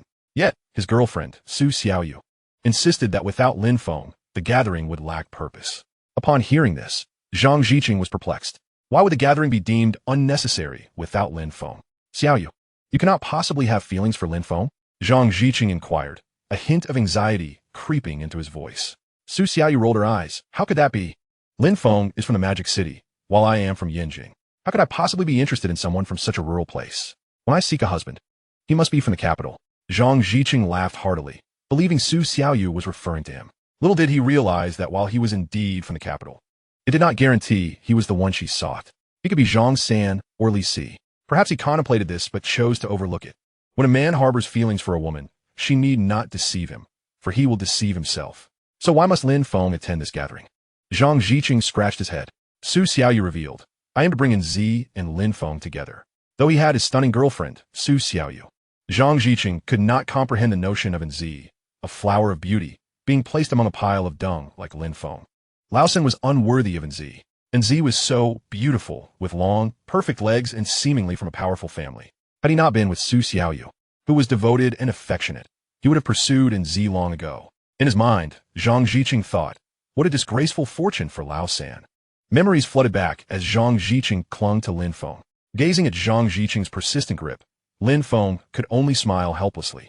Ever since he added Su Xiaoyu on QQ, she had been reaching out to him frequently, yet inexplicably, their conversations often veered toward flirtation. After several failed attempts to change the subject, Lin Feng finally remarked, You're my roommate's girlfriend. Discussing these topics is inappropriate. Su Xiaoyu responded, We are merely exploring the origins of humanity. Moreover, Zhang Ziqing is only in his internship phase. He is not yet my official boyfriend. We have not even kissed, and I have not committed to making him my true partner. Therefore, I have the right to befriend other boys and discuss topics that interest me. Lin Feng was at a loss for words. How peculiar was that a boyfriend could have an internship phase. Yet, Su Xiaoyu's arguments were logical, and being a stunning beauty only intensified their allure. After all, no man can refuse a flirtatious woman, especially one as captivating as her. Thus, Lin Feng found himself drawn into a lively conversation with her. As if a new door had opened before him, engaging with a different kind of girl offered a refreshing experience. Conversations with Su Xiaoyu were unlike those with Fang Zimo, who was overly serious and bland, inducing drowsiness. Nor were they akin to those with Xiao Naiyue, who only spoke of her hairstyles, outfits, or meals, or the gifts from her friends. Her selfies resembled those of a proper housewife, which no respectable man would find appealing. Nonetheless, in his effort to maintain a virtuous image, Lin Feng refrained from suggesting she send more revealing photos, fearing it might scare off this naive beauty. Conversing with Zi was equally formal. For instance, on a certain day, their exchange went as follows. Zi, what are you doing? Lin Feng, just reviewing WeChat data. Zi, 5 minutes passed in silence. Zi sent another message. What are you doing this weekend? Lin Feng replied, I'll be helping out at the milk tea shop. Zi responded with a simple O. Noticing Lin Feng's silence, she sent another message 10 minutes later. Are you asleep? Lin Feng remained unresponsive. The next day, their conversation followed a similar pattern. Regarding Pan Nanan, Lin Feng preferred not to engage in conversations through a screen. He favored more tactile forms of communication. Thus, he harbored a sense of trepidation towards Su Xiaoyu, perceiving her as somewhat perilous. He considered himself not to be a resilient individual, susceptible to the same missteps that befall many men, akin to Long Ge, and felt compelled to issue a cautionary note to his roommate, the demolition resident. Keep a close watch on your girlfriend. Don't let her run wild like a rabid dog. Second, when you're dining or on dates with your girlfriend, refrain from constantly calling me. What if she develops feelings for me? After all, I am rather handsome, Lin Feng remarked. At that moment, Boss Han appeared to emerge from his gaming stupor. glancing at Lin Feng with disdain. Huh. Third, how shameless can you be? Who boasts about their own looks? Do you think you're Sakuraji Hanamichi? Zhang Ziqing assumed Lin Feng was jesting, displaying a confident smile as he interjected, Third, you're mistaken. First, Xiaoyu isn't the type to be distracted by handsome men. She is rather conservative. She's mentioned wanting to reserve her first time for her husband on their wedding night. Second, while you may be good-looking, I'm not lacking either. You might not understand our perspective in the capital. We categorize people into two groups, locals and outsiders. Anyone without a capital household registration is considered an outsider. Unless absolutely necessary, locals seldom marry outsiders. Moreover, I am destined to inherit multiple properties in the flourishing districts, with assets starting in the millions. Lin Feng, I'm not trying to discourage you, but entrepreneurship isn't as simple as it seems. Many of my father's friends' sons have accumulated substantial debts while attempting to start businesses. He has advised me against pursuing entrepreneurship. You're opening a milk tea shop and engaging in WeChat activities. I must say no when to retreat. Don't take excessively large steps, or you might end up like my father's friend's son, middle-aged, with nothing to show for it and a mountain of debt, leading a miserable existence. Therefore, to summarize, even if Su Xiaoyu doesn't end up with me, she's certainly one to be with you. Chapter 69. The affectionate often misinterpret truth as falsehood. Your reasoning is quite compelling, rendering me speechless, Lin Feng mused, rubbing his nose. Since his roommate harbored doubts, he decided to let it be. He had already issued his warning. Should calamity strike, he would not be blamed for acting like a dragon, forgetting brotherly bonds. He was incapable of countering Zhang Ziqing's assertions. While there was some merit in his words, it was fallacious to generalize. Numerous success stories in entrepreneurship existed, albeit overshadowed by far more failures. Had Lin Feng not been a reborn individual, had he possessed a capital household registration and numerous properties like Zhang Ziqing, he would not be risking his life with entrepreneurship, donning flip-flops and floral shirts, jangling keys at his waist to collect rent. Lying around and collecting money would be a far more pleasant existence. Entrepreneurship? Eating seafood daily, reading newspapers, and playing games, such a life was akin to divine bliss. Without Lin Feng, there would be no social gatherings. Zhang Ziqing was under strict orders from Su Xiaoyu to ensure Lin Feng's attendance. If he didn't come, neither would Zhang. As the younger brother in Su Xiaoyu's eyes, Zhang Ziqing dared not defy her wishes. Thus, regardless of Lin Feng's willingness, he was compelled to join. The other two roommates, seeing this, also lent a hand, with all three dragging Lin Feng along. To be honest, for Master Lu and Boss Han, Lin Feng's absence would significantly diminish their sense of security. As for Lin Feng, whether he win or not was inconsequential. Although Anzi had long legs and Su Xiaoyu was alluring, he was not the type to be rendered immobile in the presence of beauty.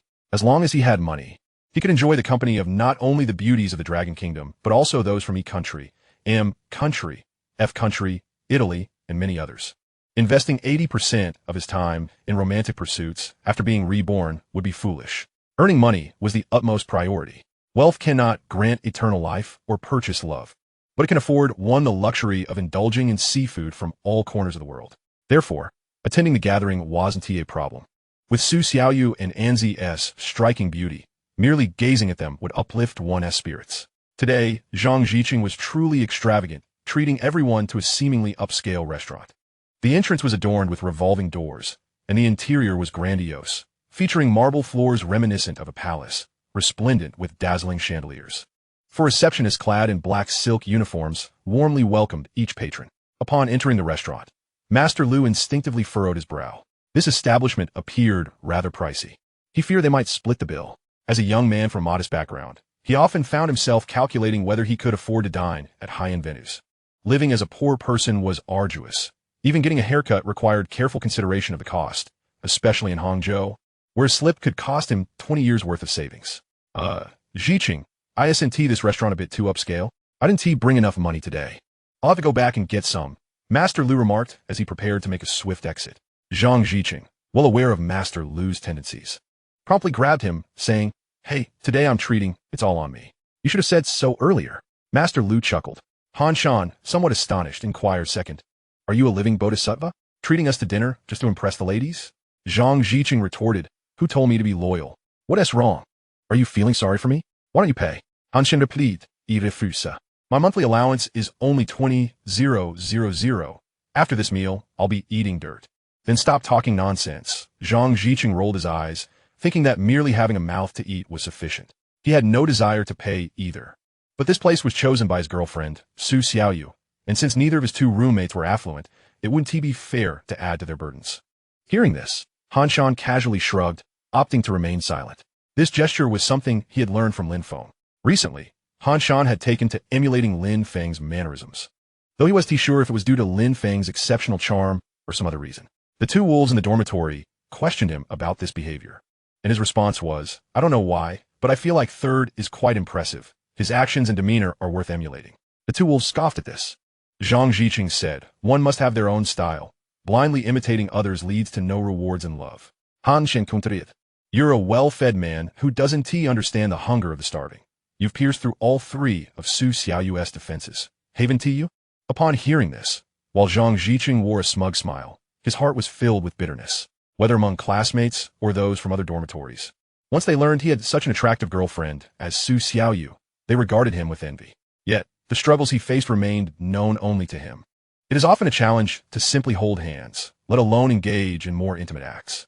Moreover, ever since he began his relationship with Su Xiaoyu, his monthly allowance has dwindled to nearly nothing. He has exhausted all the red envelopes he received throughout his life, as well as the pocket money bestowed upon him by his parents and relatives. In his solitary days, he was a carefree boy who bought whatever his heart desired. Now, however, he finds himself frequently beseeching his mother for funds, becoming something of a mama's boy. He dares not ask his father for money, as his father is a stern and formidable figure. He understands that even if he were to muster the courage to speak up, he would receive neither cash nor kind words. Having a girlfriend is delightful, indeed, but it comes at a cost. Occasionally, he wonders if Su Xiaoyu agreed to be his girlfriend merely to treat him as a mobile wallet, although he quickly dismisses this notion. Firstly, Su Xiaoyu has grown up alongside him, a childhood friend who would never wish to hurt him. Secondly, she does not embody the stereotypical gold digger often described online. Ultimately, he concludes that her behavior towards him is a test of his character. Zhang Ziqing scanned the hall and soon spotted Su Xiaoyu engaged in lively conversation with her four roommates. All four of them were strikingly beautiful, particularly Su Xiaoyu and Nzi, who surpassed even the allure of celebrities. They appeared to be having a delightful time, and today, Su Xiaoyu looked exceptionally lovely in a pink dress, her creamy legs gracefully exposed to the air, exuding both beauty and sensuality. The choice of such an upscale restaurant surely indicates that she is testing me. This suggests my probationary period is nearing its end. A flicker of deep affection crossed Zhang Ziqing's eyes as he gazed at Su Xiaoyu, a smile gradually spreading across his face as he approached her. "Xiaoyu," he called out tenderly. Upon noticing the arrival of the four, Su Xiaoyu greeted Zhang Ziqing with a charming smile and, with a hint of playful innocence, said, "Ziqing, I hope you don't mind, but while we were waiting for you, our stomachs began to grumble, and we ordered a few dishes." Chapter 70, With Diligence. A steel pestle can be ground into a needle. Zhang Ziqing scratched the back of his head, grinning foolishly. "Silly girl, how could I possibly blame you? Since you're hungry, let us order more dishes. Choose whatever you like without worrying about the cost. Although I can't afford anything too extravagant, dining together is certainly within my means." Lin Feng glanced at the array of dishes on the table, his mouth twitching. Boston lobster, baked crab, stuffed bird's nest, crystal shrimp dumplings, herb-infused foie gras, a 5-steak, grouper, and black-spotted dogfish, accompanied by Romanicani wine and soy milk. It must be said, Su Xiaoyu certainly possesses an exquisite taste for food. Watching the blissfully oblivious Zhang Ziqing take a seat, Lin Feng wondered if he grasped the prices of these dishes. Besides being a relocated resident, Zhang Ziqing's parents both held steady jobs. While they were well off, they were not excessively wealthy. At most, they led a comfortable life, devoid of financial worries, but could afford the occasional indulgence. Although the housing market in the capital is somewhat inflated now, it hasn't reached the absurd levels expected in a few years. Nevertheless, seeing Zhang Ziqing's radiant smile, Lin Feng decided to let him be. Sun, a connoisseur of good food, cast a sympathetic glance at Zhang Ziqing upon taking a seat. He thought to himself, Su Xiaoyu is truly a spendthrift for ordering so many exquisite items. Truth be told, had not been following in his parents' footsteps, he would never have ordered such lavish dishes, given that his own allowance is merely $20,000 a month. His family practices a philosophy of raising their son with frugality while indulging their daughters. His sister and mother receive allowances of $100,000 each month. He had once jokingly asked his parents if he was adopted from a garbage bin. They replied, "No, you're the result of our phone bill payments." At that time, Bosan wore an incredulous expression. However, unaware of Zhang Ziqing's background, he felt a mix of sympathy and envy. After all, with Su Xiaoyu's stunning beauty, Zhang Ziqing was indeed fortunate. In Boss Han's understanding, since they were now a couple, Zhang Ziqing had surely explored every avenue available with Su Xiaoyu. In that case, the expenditure on such a remarkable girl was justifiable. After all, having dined on exquisite delicacies, even if he were to subsist on plain bread afterward, it would be worth it. Only Lin Feng, who had engaged in deep conversations with Su Xiaoyu, understood that although Zhang Ziqing was her boyfriend, he was still in a probationary phase. It is well known that interns often represent unpaid labor. What does unpaid labor entail? It signifies giving without compensation, a rather unfortunate predicament, as they are tasked with the most arduous work without any benefits. Clearly, Zhang Ziqing found himself in such a dire situation, which was rather pitiful. As the host, Zhang Ziqing was exceedingly warm and attentive, continuously urging Nzi, Chen Yinhua, and Ma Jingjing to enjoy the meal. Nzi wore a polite, yet distant smile, graciously replying, "Thank you, I will." Although the food was delightful, she ate sparingly, maintaining a demeanor that was both elegant and charming. In contrast, Chen Yinhua and Ma Jingjing were quite lively, not only consuming their meals heartily, but also engaging in cheerful banter with Zhang Ziqing. The bespectacled Ma Jingjing enthusiastically praised the food, declaring it to be extraordinarily delicious. The cheerful Chen Yinhua even offered Zhang Ziqing a piece of fish, smiling, "Today, you're treating us. Don't hold back. Enjoy a piece of fish, Ziqing." "Of course. Thank you." Zhang Ziqing replied with a broad smile, feeling this was well-deserved, considering he had spent such a considerable amount on the meal. Why shouldn't he relish the company of beautiful women? Su Xiaoyu had never once offered him food. He had always served her. He wanted her to recognize that he was not someone to be taken for granted simply because of his affection for her. He was, after all, quite popular. "Ziqing, perhaps we aren't meant to be. Look at Jingjing and Yinhua. They're quite remarkable. Why not pursue them? They can offer you what I cannot." Su Xiaoyu teased playfully. Zhang Ziqing understood her implication. He knew what Su Xiaoyu was implying, something akin to the romantic escapades often depicted in Japanese films. Nonetheless, he believed he could endure. He was a patient man, holding disdain for those impatient souls who, upon meeting a girl, would rush to engage in intimate acts. He believed such men lacked reliability and security, subjecting women to hardship, ultimately leading to unhappiness. Only a good man like himself could be the best choice for women. Zhang Ziqing, mistakenly believing Su Xiaoyu was feeling jealous because he had eaten Chen Yinhua's fish, felt a surge of joy. "If you don't give me a chance to advance, I might be whisked away." He laughed. "Xiaoyu, stop joking. You know you are the one I cherish most, and my heart will never waver." Su Xiaoyu sighed. I truly don't understand what you see in me. I'm neither gentle nor adorable, nor particularly well-behaved, and I have a penchant for spending. I adore everything about you, Xiaoyu," Zhang Ziqing professed with heartfelt sincerity. Boss Han scoffed dismissively. "Bah, you're just after her looks." Lin Feng shook his head in agreement. He saw in Zhang Ziqing a reflection of his former self, detecting the unmistakable scent of a seasoned admirer. Such admirers tend to misinterpret genuine sentiments as falsehoods and vice versa. Lin Feng perceived a tinge of sincerity in Su Xiaoyu's earlier words. She was, in fact, attempting to counsel Zhang Ziqing, perhaps driven by a fleeting moment of conscience, albeit at his expense. Yet, Zhang Ziqing remained obstinately skeptical, convinced that Su Xiaoyu was speaking insincerely. Such delusion. Su Xiaoyu, the quintessential manipulative woman, occasionally showing a hint of kindness, is already quite remarkable. Expecting her to undergo an immediate transformation into a virtuous woman is utterly implausible. Let us not forget that even a commonplace woman would not refuse a foolish admirer offering her monetary gifts. This is a universal truth. The proliferation of sycophants stems from their misguided belief that constant flattery will eventually win over a woman. They hold on to the idea that perseverance will yield results. Echoing Li Bai's lament that such beliefs have led to the downfall of countless men in our great nation. Having indulged in a few drinks, Su Xiaoyu became somewhat sentimental. Her cheeks flushed as she addressed Ziqing. "I speak earnestly. You are a dear friend from my childhood, and I truly do not wish to hurt you. I am simply not suitable for you. You cannot provide what I desire." Zhang Ziqing's response resembled the archetypal words of a sycophant, grinning as he declared, "What are you saying? Whatever you wish for, just name it. Even if it is the moon from the sky, I shall procure it for you." Su Xiaoyu could not suppress a roll of her eyes. "Can you truly?" "I do not desire the moon. I crave countless luxury yachts to whisk me away across the vast oceans. I long for millions in Patek Philippe watches and Chanel handbags worth 300,000. I seek the finest Estée Lauder cosmetics." Chapter 71. What I desire, you cannot provide. Can you? Su Xiaoyu was acutely aware of Zhang Ziqing's limitations. These luxuries were beyond his current means. She remained oblivious to the future surge in property prices in Yanjing, which would reach astronomical levels, leading her to conclude that even if Zhang inherited his family's estate, he could not afford the lifestyle she envisioned. Could she voice this sentiment? To do so would invite scorn, branding her a gold digger. Thus, such thoughts remained locked within her mind, unspoken. Su Xiaoyu opened her mouth, but chose silence. Lin Feng understood Su Xiaoyu's nature and refrained from advising Zhang Ziqing.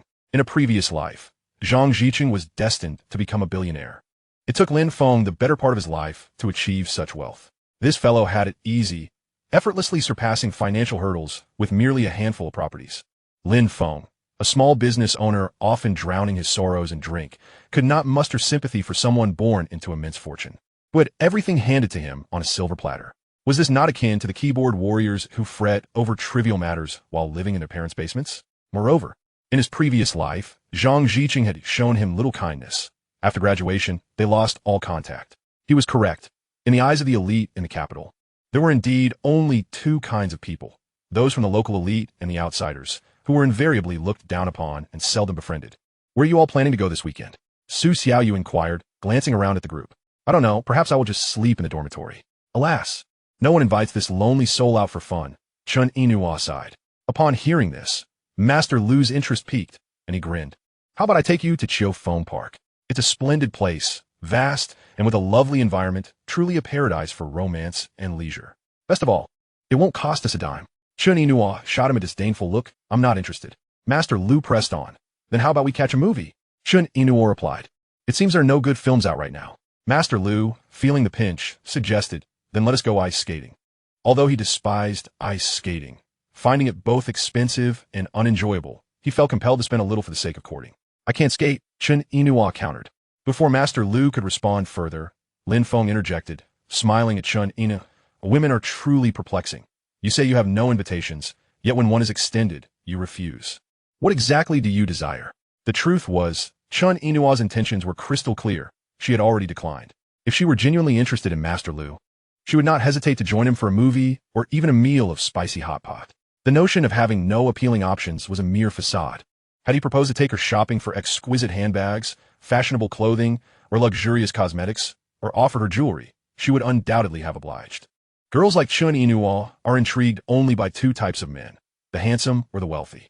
Clearly, Master Lu fell short of both categories and thus would not taste any success. Lin Feng interjected, not wishing to witness Master Lu's self-inflicted humiliation any longer. Chun Inua, refusing to back down, smiled. If you were to invite me, I would surely accept no matter where. Lin Feng replied, no thanks, Inua. You should not waste your time on me. My heart is already spoken for. Master Lu glanced at Lin Feng, feeling a pang of disappointment. It dawned on him that Chun Inua had affections for Lin Feng, leaving him with no chance. Lin Feng, do you have a girlfriend? Chun Inua asked. No. Lin Feng shook his head. After all, Xiao Naiyue had yet to accept his advances, thus he remained single, which was perfectly reasonable. Then who has captured your heart?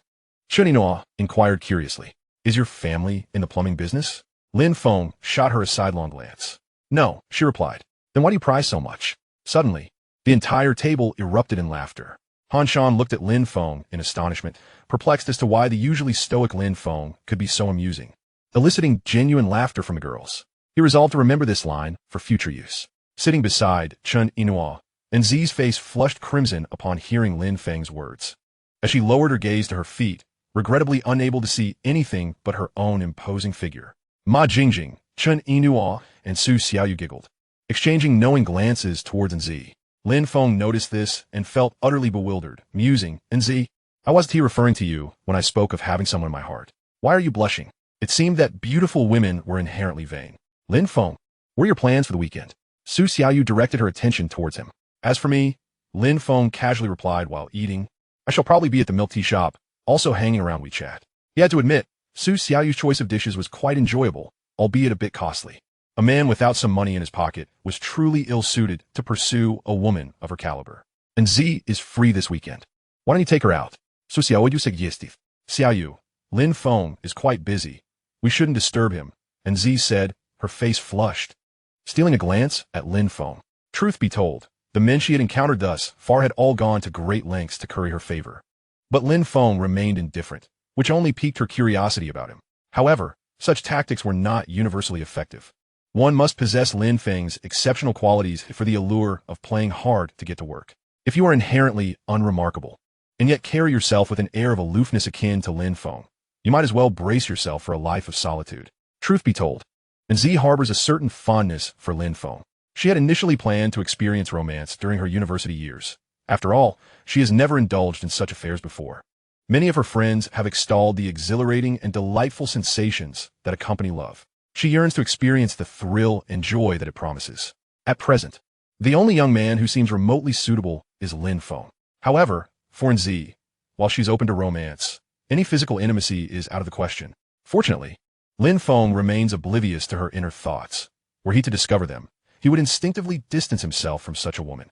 To relish the perks of having a girlfriend while shirking the responsibilities that accompany such a role is akin to the duplicitous nature of marriage fraud, and arguably, even more despicable. After all, marriage fraud merely entails financial deception, while this scenario involves both emotional and monetary deceit. Chapter 72. Rivals in Love. Perhaps it is due to her close friends, each of whom has entered into romantic relationships, combined with her parents' newfound approval for her to explore interactions with young men, that Z finds herself amenable to spending more time with Lin Feng. She gazes at him with an eager anticipation, hoping he might take the initiative to invite her out. Just as Lin Feng is about to decline, a cheerful exclamation interrupts the moment. Z, is that really you? I never expected to encounter you here. Are you dining with friends? The group turns to see a young man clad in a tailored suit approaching, his face adorned with a radiant smile. Although he stands at around 175 centimeters and is not conventionally handsome, there's an undeniable air of sophistication about him. Ah, it's you, Wang Gerong, Z exclaims in surprise upon recognizing him. Ha, indeed it is I. We met just last week, and here we are again. If this isn't divine intervention, it's hard to believe. Wang Gerong responds with a cheerful demeanor.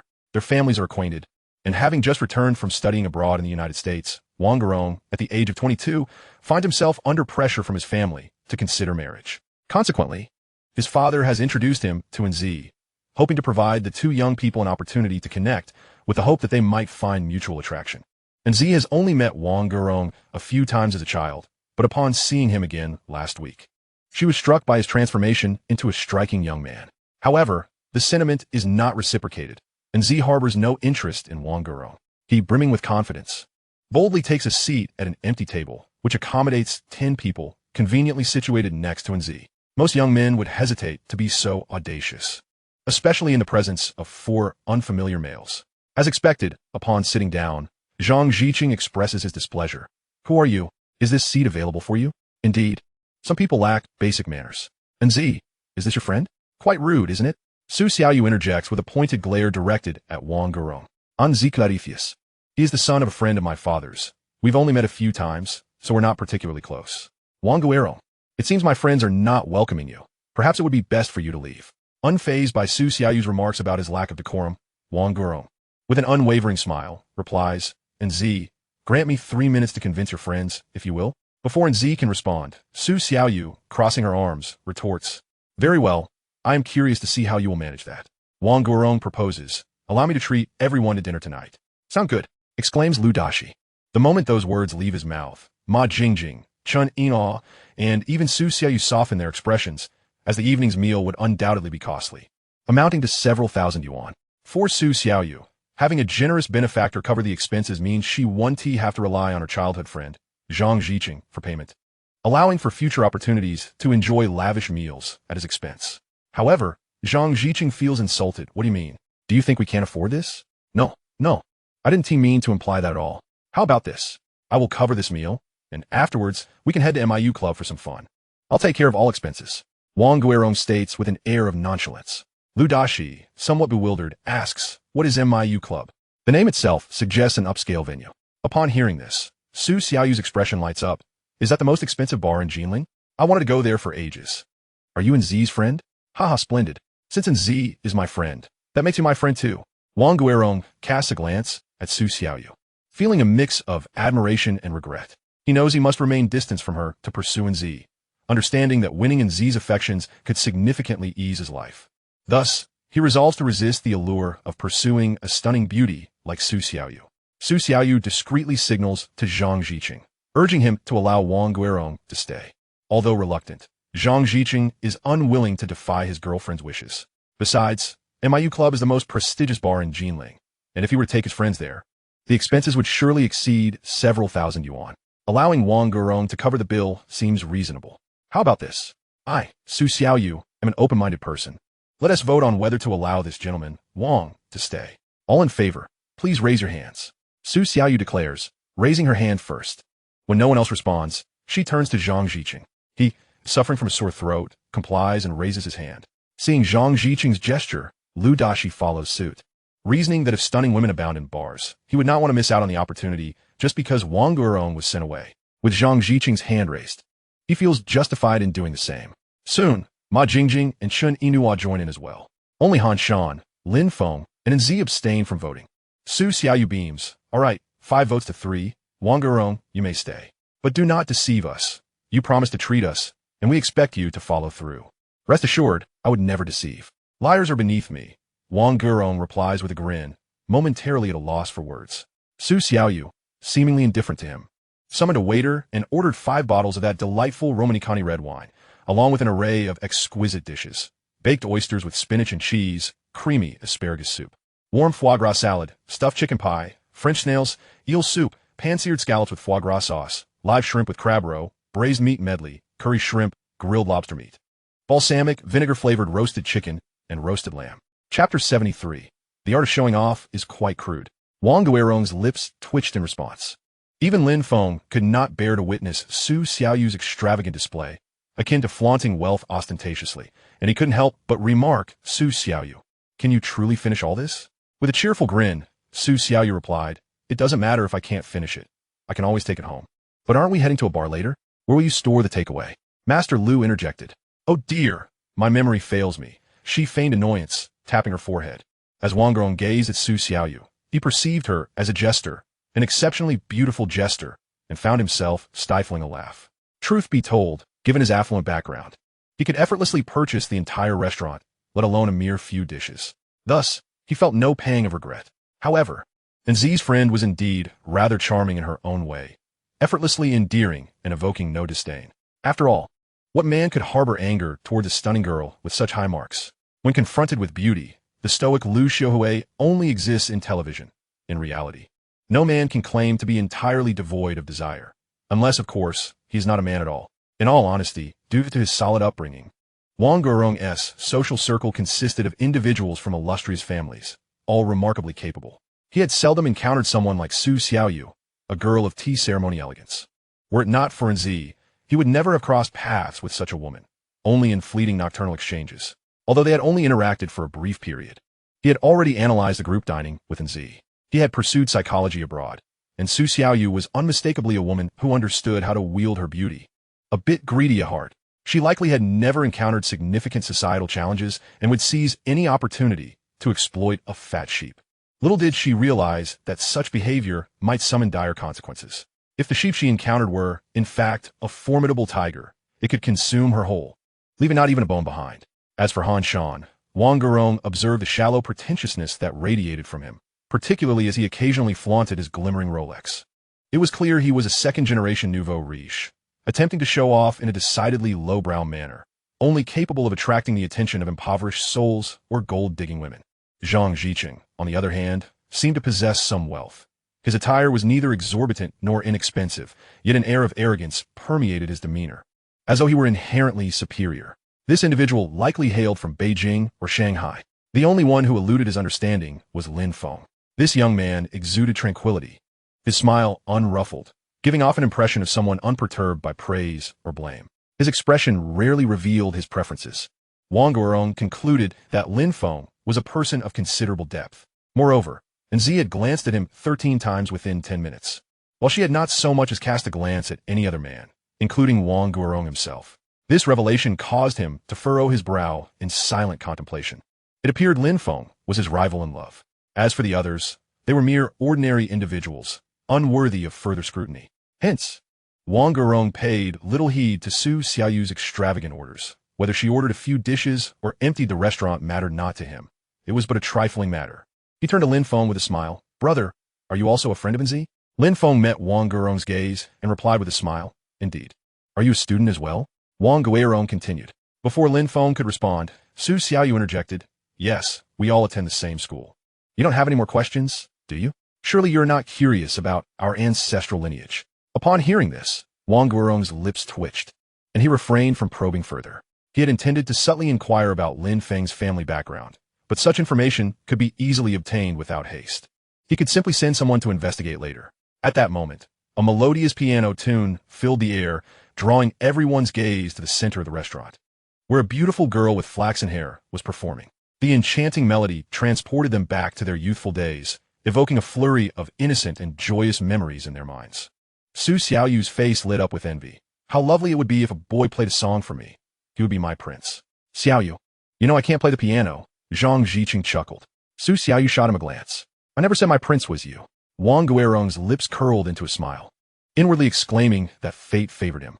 Although he was studying psychology at MIT in the United States, his upbringing had always emphasized elite education, and his piano skills were commendable, even if he fell short of professional standards. Standing up amidst curious glances, he made his way to the piano. Wang Guiron, what are you doing? Su Xiaoyu perplexed. I'm going to play the piano, Wang Guiron replied without turning back, a smile on his lips. Su Xiaoyu, aware of his intentions, recognized that he was not playing for her. Since he had sat down, his gaze had not strayed from Nzi. It was evident to anyone not foolish that his interest lay elsewhere. Lin Feng, you're in danger, Su Xiaoyu teased, turning to Lin Feng. Look at him, so talented, playing the piano. Be careful not to steal Nzi's heart. Lin Feng rolled his eyes. I have no interest in Nzi. Her feelings are of no concern to me. Nzi cast a nervous glance at Lin Feng, relieved to see no unusual expression on his face. She then addressed Su Xiaoyu. Even if Wang Guiron plays beautifully, I won't develop feelings for him. I don't fall for someone too quickly. I seek a love that flows steadily, a companionship that lasts a lifetime. Hearing this, Lin Feng exhaled in relief. Thankfully, he had not provoked Nzi. A love lasting a lifetime? Such a notion felt implausible to him. A day and night with a pair of shoes seemed more achievable. After a lifetime of being an honest man, what had he reaped? Betrayal and a wretched existence. In this lifetime, he resolved to embrace the role of a rogue, neither initiating nor rejecting, making no promises. Good men do not live long. Mischief brings joy for 1,000 years. Wang Guiron reached the piano and addressed the flaxen-haired girl. May I play a piece? As the girl completed her song to resounding applause, she smiled gently and gestured for him to take her place. Wang Guiron seated himself and tested the keys, producing a series of crisp, clear notes. Chapter 74, Wedding in a Dream. Before the gaze of the crowd, Wang Guiron displayed no semblance of timidity. He declared, "Today is a splendid day. I am reunited with a certain young lady, and my heart brims with joy. I wish to perform a piano piece for her." Titled The Wedding in the Dream. Although he refrained from uttering the girl's name, his unwavering gaze was firmly fixed upon Nzi. It was evident to even the most naive that he was referring to her. Many guests turned their attention to Nzi, their faces adorned with knowing smiles. Numerous male guests were equally captivated by Nzi's breathtaking beauty, lamenting that such a flower was about to be placed in a pile of dung. Oh dear, Nzi, the wedding in the dream, does it not stir your heart? Su Xiaoyu observed Nzi with a playful glint in her eye. Not in the slightest, Nzi replied, shaking her head. Zhang Ziqing gazed at Wang Guiron, the center of attention, and remarked with a tinge of envy, "Is being able to play the piano truly remarkable?" As if that fellow stand a chance with Nzi. He is but a frog yearning for swan meat. Only my third brother is worthy of her. Lin Feng shot him a disapproving look and retorted, with all this food on the table, your mouth should be busy instead of spewing nonsense. Nzi and I are entirely innocent. We haven't even held hands. Nzi lowered her head, pretense in her act of eating fish, seemingly oblivious. Yet, her flushed cheeks betrayed her true feelings. Han Shan, somewhat disinterested, rolled his eyes, thinking that Lin Feng was being overly pretentious. As a shrewd man, he believed he should seize the moment to pursue Nzi. He began to grumble internally, questioning why his second brother would play matchmaker for Lin Feng, a man devoid of emotional intelligence, rather than for himself. Nzi, I like you too. Yet, he felt a twinge of dissatisfaction with Nzi for not adding him on QQ. It was one thing if she didn't add anyone, but she had chosen to add Lin Feng instead, making it seem as if he were inferior to him. Perhaps his affections were too overt. He resolved to adopt a facade of the virtuous gentleman, feigning indifference toward Nzi. Once the wedding in the dream concluded, Wang Guiron basked in the attention of the crowd, receiving fervent applause and the admiring glances of numerous young women. Nevertheless, his focus remained steadfastly on Nzi. Ignoring the admiration of other girls, which lent him an air of ardent devotion. Under the admiring gazes of the many girls, Wang Guorong returned to his seat and inquired of Anzi, "Did you enjoy the wedding, the dream?" Anzi felt somewhat helpless. Her parents had instilled in her an elite education from a young age, making piano lessons compulsory. How could she possibly dislike such a world-renowned piece? Yet, while many girls might feel something from his performance, she felt nothing at all. "Your piano playing was quite good," Anzi offered as a perfunctory compliment. Although it did not evoke the tears of emotion she had anticipated, her response seemed to satisfy him. How does one pursue a girl? Wang Guorong, as a privileged heir, surely possessed ample experience. It was simple. 2 principles: showcase oneself while undermining others. Thus, he turned his gaze toward his rival Lin Feng and smiled. "Lin Feng, can you play the piano?" Truth be told, this question was somewhat impolite, akin to asking a man about the size of his member or a woman about her bust. A person with a less amiable temperament might have retaliated violently. However, Wang Guorong was a charming gentleman, exuding affability, making it difficult for anyone to harbor resentment against him. After all, we live in a society that often prizes appearances. Lin Feng rubbed his nose and replied, "I have a basic understanding." "Haha, since you both fancy Anzi, why not compete to see whose performance can win her favor?" Su Xiaoyu, typically the center of attention, felt overlooked and could not resist asserting her presence. Lin Feng shot her a glance, inwardly cursing, "Sister Su, I don't even like Anzi. Why on earth would I want to compete with him in piano playing?" Lin Feng's knowledge of the piano was far more than just basic. In his previous life, Fang Zimo had scorned his lack of artistic talent. They had once attended a concert by the world-renowned pianist Rief, where Lin Feng had succumbed to sleep, much to Fang Zimo's annoyance. She had sternly warned him that he must learn to play the piano. If he could not perform a piece to her satisfaction, she would ignore him for 3 years. This had prompted Lin Feng to nearly weep, dedicating countless hours to mastering the piano, particularly the wedding and the dream. Although he did not know any other pieces, he could play this one flawlessly, rivaling even the most celebrated masters. 3 years later, at a banquet, he had played this piece to propose to Fang Zimo. Although he did not succeed, he had moved her to tears, nearly earning a kiss. Had it not been for the interference of Fang Zimo's foolish friend, Li Siki, he might never have succumbed to intoxication, nor would he have experienced rebirth. That performance had dazzled the audience, garnering him resounding applause. An executive from a music company had even expressed interest in signing him. However, Lin Feng declined, reasoning that the entertainment industry was a slow path to wealth, and he only knew one piece. Now, it was around 8 o'clock in the evening at a high-end restaurant, bustling with activity. The atmosphere was vibrant. Bright lights illuminated the restaurant, reflecting off the marble walls, casting a smooth and enchanting glow that evoked a sense of comfort and warmth. Thanks to Wang Guorong's performance, both male and female patrons, as well as the professionally attired waitstaff, subtly observed the happenings at Lin Feng's table. The red wine glasses on the table accentuated Anzi's exquisite features. "Oh dear Xiaoyu, what nonsense are you spouting?" Upon hearing Su Xiaoyu's words, Anzi's face flushed a visible shade of crimson. Today, her hair was styled up, and she wore a black top adorned with shimmering beads. Her head bowed to obscure her feet. Her tall and slender figure resembled a graceful willow. Those long legs were particularly striking. It could be stated that even without her formidable family background, she was undeniably a breathtaking beauty capable of captivating any man. Should Anzi choose to pursue a career in acting, she would easily outshine all the current starlets. Names like Baby, Bai Lu, Lu Tianxian, Zheng Li, and Gao Yuan would pale in comparison to her. A woman of such caliber could only belong to him. Gazing at the breathtakingly beautiful Anzi, Wang Guorong resolutely thought to himself, momentarily glancing at Lin Feng with a smile, "Why not take Su Xiaoyu's suggestion and have a competition between us?" In his eyes, Lin Feng's attire was lackluster, and his youthful visage lacked the sophistication of someone well-versed in the world. He presumed Lin Feng's family was not well off, likely having never even touched a piano in his life. Thus, he believed victory was assured. "Of course, if you can't manage it, feel free to disregard my suggestion," Wang Guorong added with a smile. With a cold smirk in his heart, he recalled the earlier question about whether he could play the piano, to which the response had been a mere hint of understanding.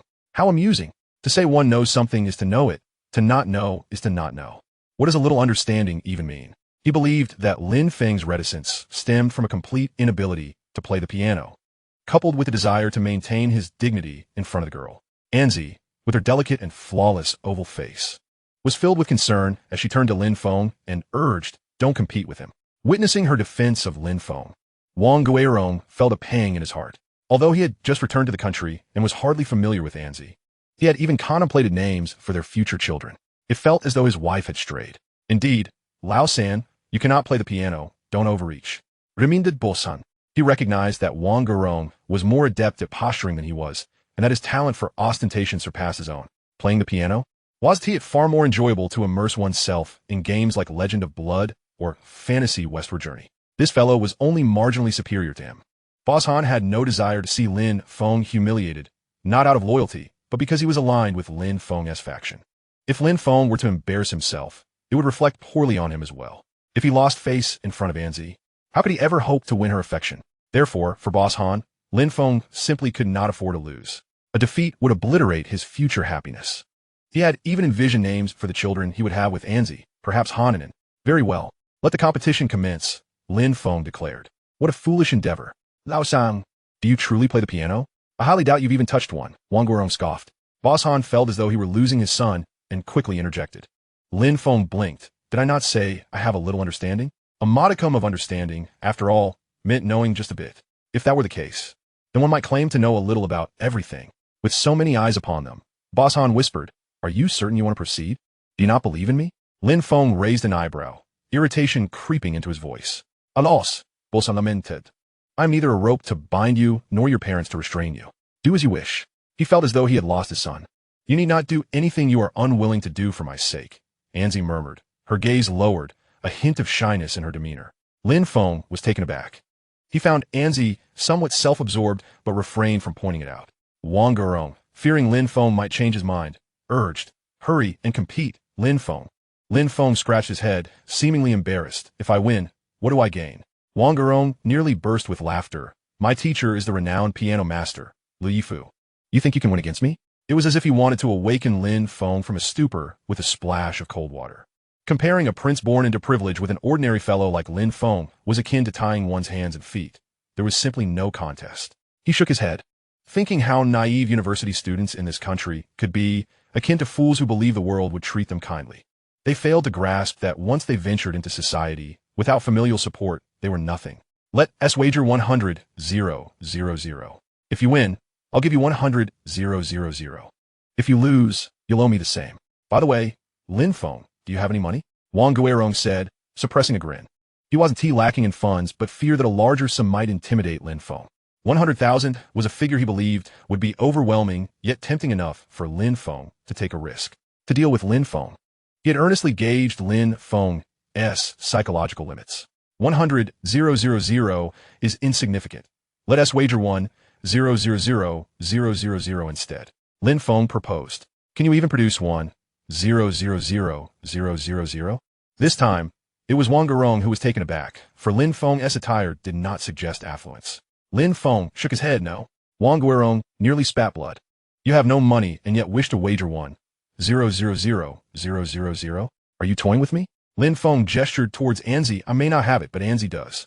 Anzi, will you lend me 1, 0, 0, 0, 0, 0, 0? How about a wager with your childhood friend? The term childhood friend was Wang Gurong's invention. Anzi had not acknowledged it, as their encounters had been few and far between during their youth. To label them as childhood friends was rather forced. Why should I lend you anything? Anzi arched her beautiful brows. Though she had never been in a relationship, she was no fool. It was unreasonable to expect her to lend $1 million simply because he asked. Although to her, that sum was trivial, she and Lin Feng were merely friends. And his lack of enthusiasm in their conversations irked her, making it difficult for her to initiate dialogue. Women can be remarkably petty. Even someone of Anzi's esteemed lineage was not exempt from this tendency. She could hold a grudge. If Anzi won to lend me, then I cannot compete, Lin Feng said to Wang Gurong, shrugging his shoulders in resignation. Wang Gurong became anxious. No, if Anzi won to lend you, I will. The reactions of Su Xiaoyu, Anzi, Boss Han, Master Lu, Zhang Jiqing, Ma Jingjing, and Chuni Nuo were all incredulous. Could it be that Lin Feng and Wang Gurong shared a bond of true affection? A man willingly offering to lend another man 1, 0, 0, 0, 0, 0, 0. Was that not true love? Having suffered a setback with Anzi, Boss Han felt himself falling back into the belief in love. Why did they all look at him as if he were a fool? Wang Gurong did not dwell on it. His willingness to lend Lin Feng money was not a sign of foolishness. He viewed it as a surefire bet, akin to lending money in a casino. After all, Lin Feng was bound to lose, and he would recover his funds swiftly. Moreover, as Lin Feng's creditor, He would ensure that if Lin Feng dared to pursue Anzi, he would break his legs. How could this toad aspire to court a swan? Chapter 76. I believe you're a ghost. However, if I lend you the money, you must write an IOU, Wang Gurong stated earnestly. Lin Feng nodded, rest assured.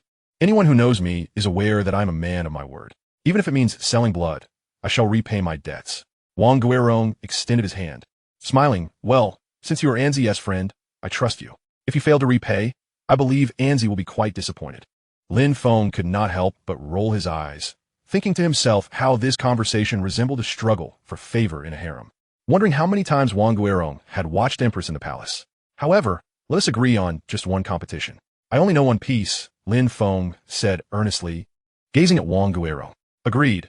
Wang Guerong nodded, grinning like a simpleton, as he watched Lin Feng head to the center of the dining hall to play the piano. Anzi wore a bittersweet smile, shaking her head. She thought to herself that if he were to lose, she would have to cover the million. If Lin Feng truly owed Wang Guerong money, his life could very well fall under Wang Guerong's control. She was acutely aware of Wang Guerong's family background. In the royal family of the capital, which character is amiable, as the legitimate son of the Wang family. Wang Guerong is certainly not as gentle and harmless as he appears. These are merely his facades. In truth, he is a second-generation heir who would devour others without a trace. Lin Feng takes the stage to perform. As he sits before the piano, the expressions of the audience vary. The customers are filled with curiosity. Boss Han wears a dejected look as if he has lost his wife. Master Liu and Zhang Ziqing appear worried. Anzi wears an expression of resignation, while Su Xiaoyu crosses her arms, seemingly anticipating a spectacle. Wang Guerong, with a warm and gentle smile on his face, conceals a sinister glint in his eyes, coldly mocking to himself, as long as you owe me 1,000,000, you're finished. I have 100 ways to ensure your demise. The moment Lin Feng strikes the keys, for Anzi, the world falls silent. It seems as though all people and things have vanished, leaving only the man playing the piano. Lin Feng appears transformed, clad in a sharply tailored white suit, resembling a prince stepped out from a painting. Every girl harbors a prince in her heart, and Anzi is no exception. She often dreams of her own prince. Yet previously, he was but a vague figure. Now, however, he is vividly clear, the sight of Lin Feng playing for her. Unable to resist, Anzi squints her beautiful, captivating eyes, a smile of breathtaking beauty gracing her lips, shimmering under the lights, tempting one to taste them. Impossible. Wang Guerong's eyes widen in disbelief. This scoundrel Lin Feng not only plays Wedding in a Dream, just like he does, but he executes it with an expertise that rivals that of his own teacher. Luye, he has lost. He has truly lost. How could this be? Wang Guerong, who has never tasted defeat, rubs his cheeks vigorously, suspecting he is trapped in an unshakable nightmare. Lin Feng is a devil masquerading as an ordinary person, suddenly tearing away his flesh to reveal a gaping maw filled with fangs, ready to swallow him whole. After completing his performance, Lin Feng declines several girls who approach him for contact information, returning to his seat. He is a man of ambition, not one to accept just any woman. Anzi remarks, I didn't expect you to play so well. Lin Feng replies honestly, actually I only know one song. How infuriating. Wang Guerong curses inwardly, feeling humiliated. To play Wedding in a Dream so exquisitely, he must be a master. Claiming he only knows one song is simply unbelievable, right? I just remembered I have something to attend to, so I shall take my leave, Wang Guerong says, somewhat dazed. Lin Feng's prowess has struck him hard, leaving him feeling like a clown, devoid of any desire to continue the evening's festivities. You may leave, then, Anzi cheerfully replies. Wang Guerong, as if granted a reprieve, promptly exits. Ah, you can't just go. At least leave the money for the bar. Su Xiaoyu calls out. Wait a moment. Lin Feng realizes, looking at Wang Guerong seriously. You cannot leave. You owe me 1,000,000. You wouldn't dare to renege, would you? I wouldn't. Wang Guerong shakes his head. As a top-tier, second-generation heir, how could he engage in such unscrupulous behavior? He merely forgot in the moment. Pale-faced, he retrieves his checkbook and writes a check for Lin Feng. Su Xiaoyu expresses her doubt. This check isn't fake, is it? No way. How can I trust you? Lin Feng smiles. I believe in young Master Wang. But we agreed to go to the bar. You've left Anzi hanging. Su Xiaoyu looks at Wang Guerong. Wang Guerong chuckles bitterly. Producing a bank card. There's 100,000 here. The password is 888888. You all go ahead. Then I won't hold back. Su Xiaoyu gleefully accepts it. Wang Guerong feels utterly drained, lacking any fighting spirit. Watching his forlorn silhouette, Su Xiaoyu remarks, that friend is quite decent. Lin Feng, feeling elated, tosses the check in his hand, pondering why so many claim money is hard-earned. It seems so simple. $1 million is already within reach. It turns out that the money of the wealthy second generation is so easily acquired. Lin Feng contemplates a path to wealth. If one has the skill, why not gamble with the rich second generation? If one fears losing, they could provoke them into a fight. If one ends up with a broken nose, life would be carefree thereafter. At MIU Club, upon entering one of the largest bars in Jinling, Master Liu and Zhang Jiqing, having never been to a bar before, are utterly awestruck, especially Master Liu, whose jaw drops at the sight of the beautiful women wearing scanty attire, resembling those without pants, causing him to feel a bit shy, while somewhere within him, certain urges begin to stir. Young Master Han, however, maintains composure. His cousin has taken him to this bar before. He occasionally glances at his glittering Rolex, projecting an air of urgency that draws the attention of numerous exquisitely dressed beauties, whom he pretends not to notice while engaging in conversation with Zhang Jiqing. I said, "The $1 million you owe me is forgiven. We are good brothers. $1 million is nothing." Young Master Han declares loudly, attracting the attention of passing girls. Zhang Jiqing, bewildered, stares at him. "What $1 million? I never borrowed money from you." Could he be referring to yen? But even if it were yen, he hadn't borrowed anything.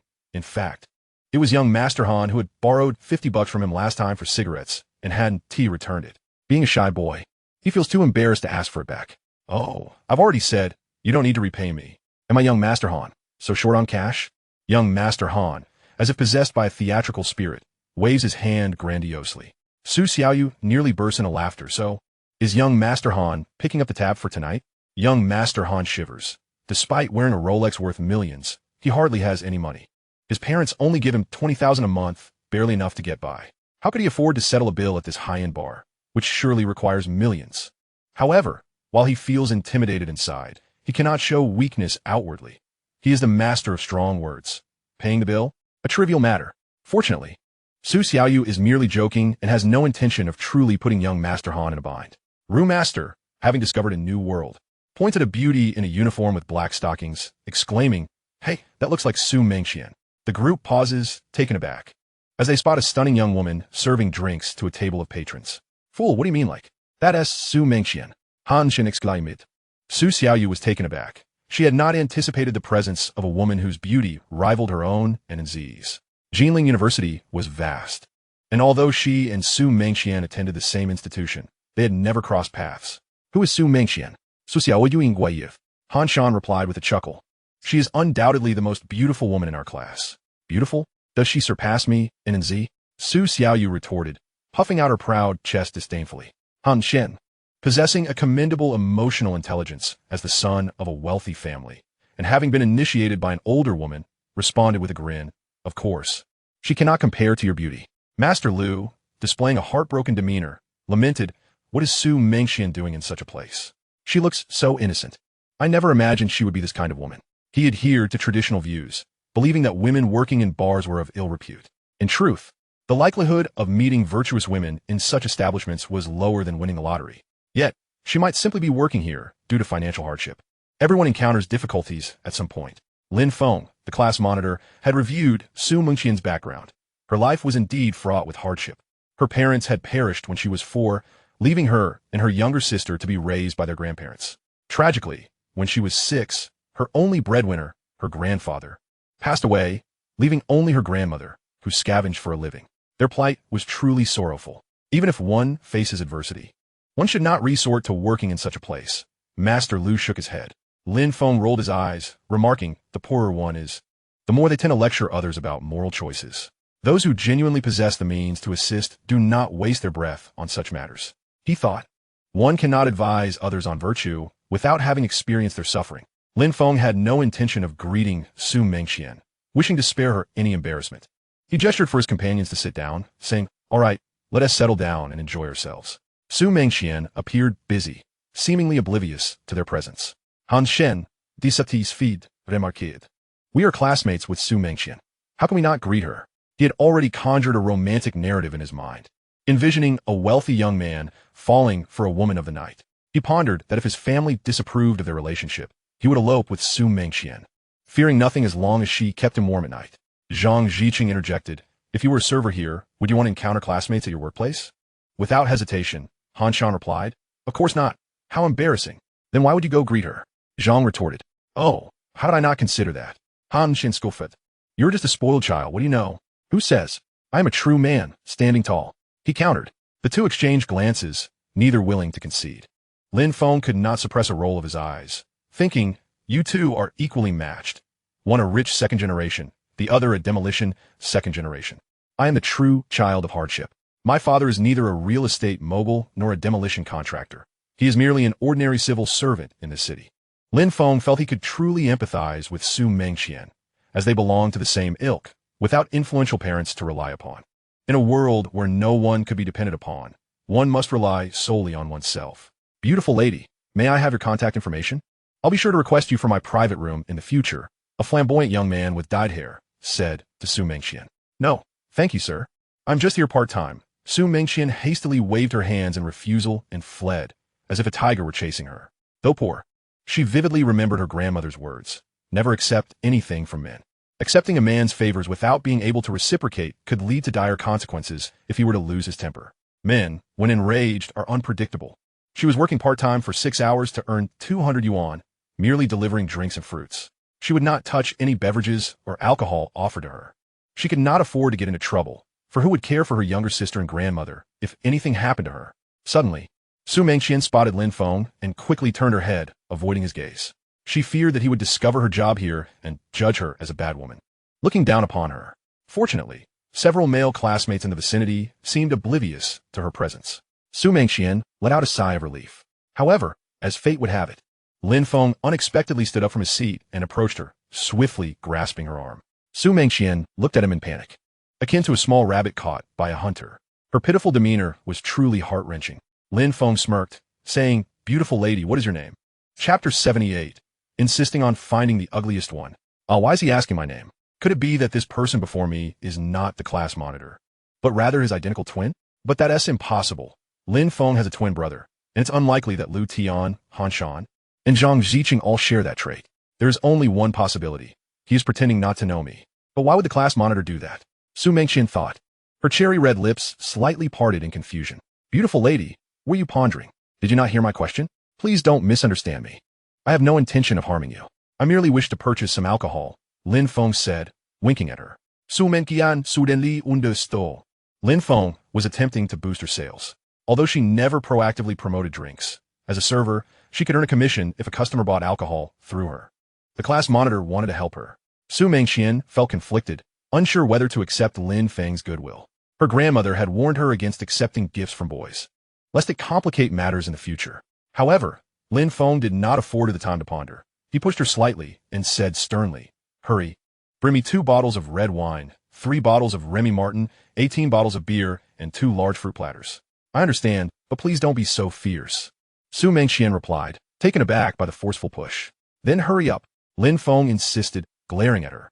Oh, she exclaimed, darting off to fetch the drinks. The commission she would earn from Lin Feng's order alone could amount to 1 or 2,000 yuan, enough to cover several months of living expenses. However, she typically sent her earnings home and seldom spent any on herself. Lin Feng returned to his seat, having observed everything. Han Shan, dissatisfied, asked Lin Feng, what did you say to Su Mengqian just now? Nothing much, Lin Feng replied. Do not feign ignorance. I've seen it all. You sly fox. You told us not to greet Su Mengqian, yet you sneaked off to her yourself. For heaven's sake, your romantic fortune is already abundant. Could you possibly share a morsel with your brothers? Do not hoard all the good resources for yourself. You feast on the meat. At least spare us a sip of the broth. What nonsense are you spouting? I merely went there to purchase some liquor. This way, she can earn a commission. Lin Feng retorted with exasperation. My relationship with Su Mengqian is entirely innocent.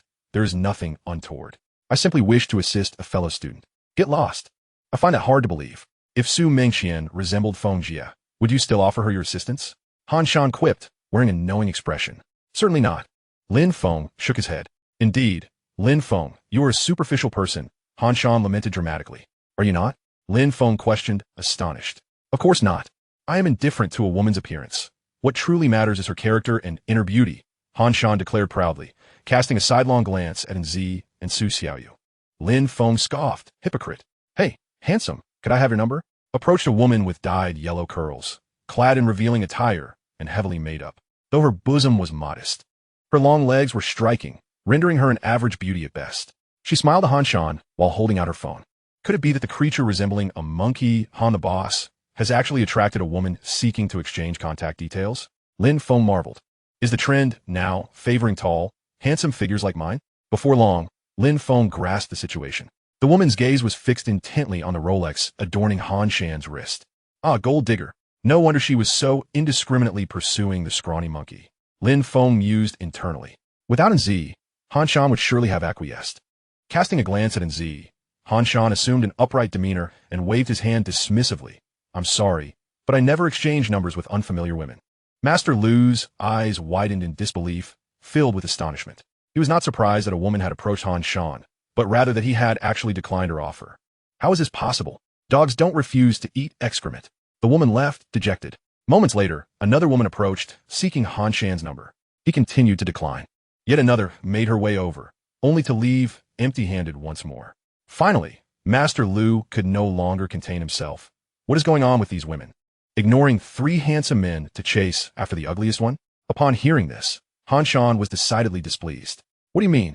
Why am I deemed the ugliest in the dormitory? I may not be strikingly handsome, but many women are drawn to my type. I provide a sense of security. Puffed. You frequently raise your wrist to check your watch. Those women are not interested in you. They are after your watch. Ah, old four. How can you tarnish my reputation? Zhang Ziqing interjected with a righteous frown. Old two. I believe you should avoid women who are only after your money. Otherwise, you risk being deceived and harmed. You're simply envious of me, old Zhang, Han Shan replied. I, Han Shan, never rely on wealth to pursue women. I rely on my own charm. In contrast to a few women who looked on with admiration, Lin Feng and his 2 companions rolled their eyes in disdain. What charm do you possess? After spending some time together, Han Shan's 3 roommates had long since deciphered his 3 main tactics for courting women. 1. Flaunting his expensive watch, glancing at it every 10 minutes, as if fearful others might not recognize its worth. 2. Boasting about his affluent father, ensuring everyone knew of his privileged background. 3. Or, as just witnessed, pretending to engage in casual conversation with friends while inadvertently amplifying his family's status tenfold to attract the attention of women. Though Zhang Ziqing found Han Shan's rather lowly methods of wooing women to be fundamentally flawed, they often managed to capture the interest of numerous girls, some of whom were quite attractive. He could not fathom why there were so many foolish women in the world. Han Shan's approach was hardly sophisticated and was riddled with errors. Any person of reasonable intelligence should see through it. Yet, many women flitted towards him like moths to a flame. Soon, Su Mengxian delivered the liquor. As she turned to leave, she was halted by Su Xiaoyu. Hey, you're Su Mengxian, right? Yes, Su Mengxian replied quietly, casting a timid glance at Su Xiaoyu. She struggled with social anxiety, often keeping to herself and rarely speaking in class. What are you doing working here as a university student? You really should know better, Su Xiaoyu remarked disdainfully. At this, Su Mengxian's eyes welled with tears, yet she bit her lip in silence, resembling a wooden figure. Zhang Ziqing tugged at Su Xiaoyu's arm, signaling her to cease her remarks.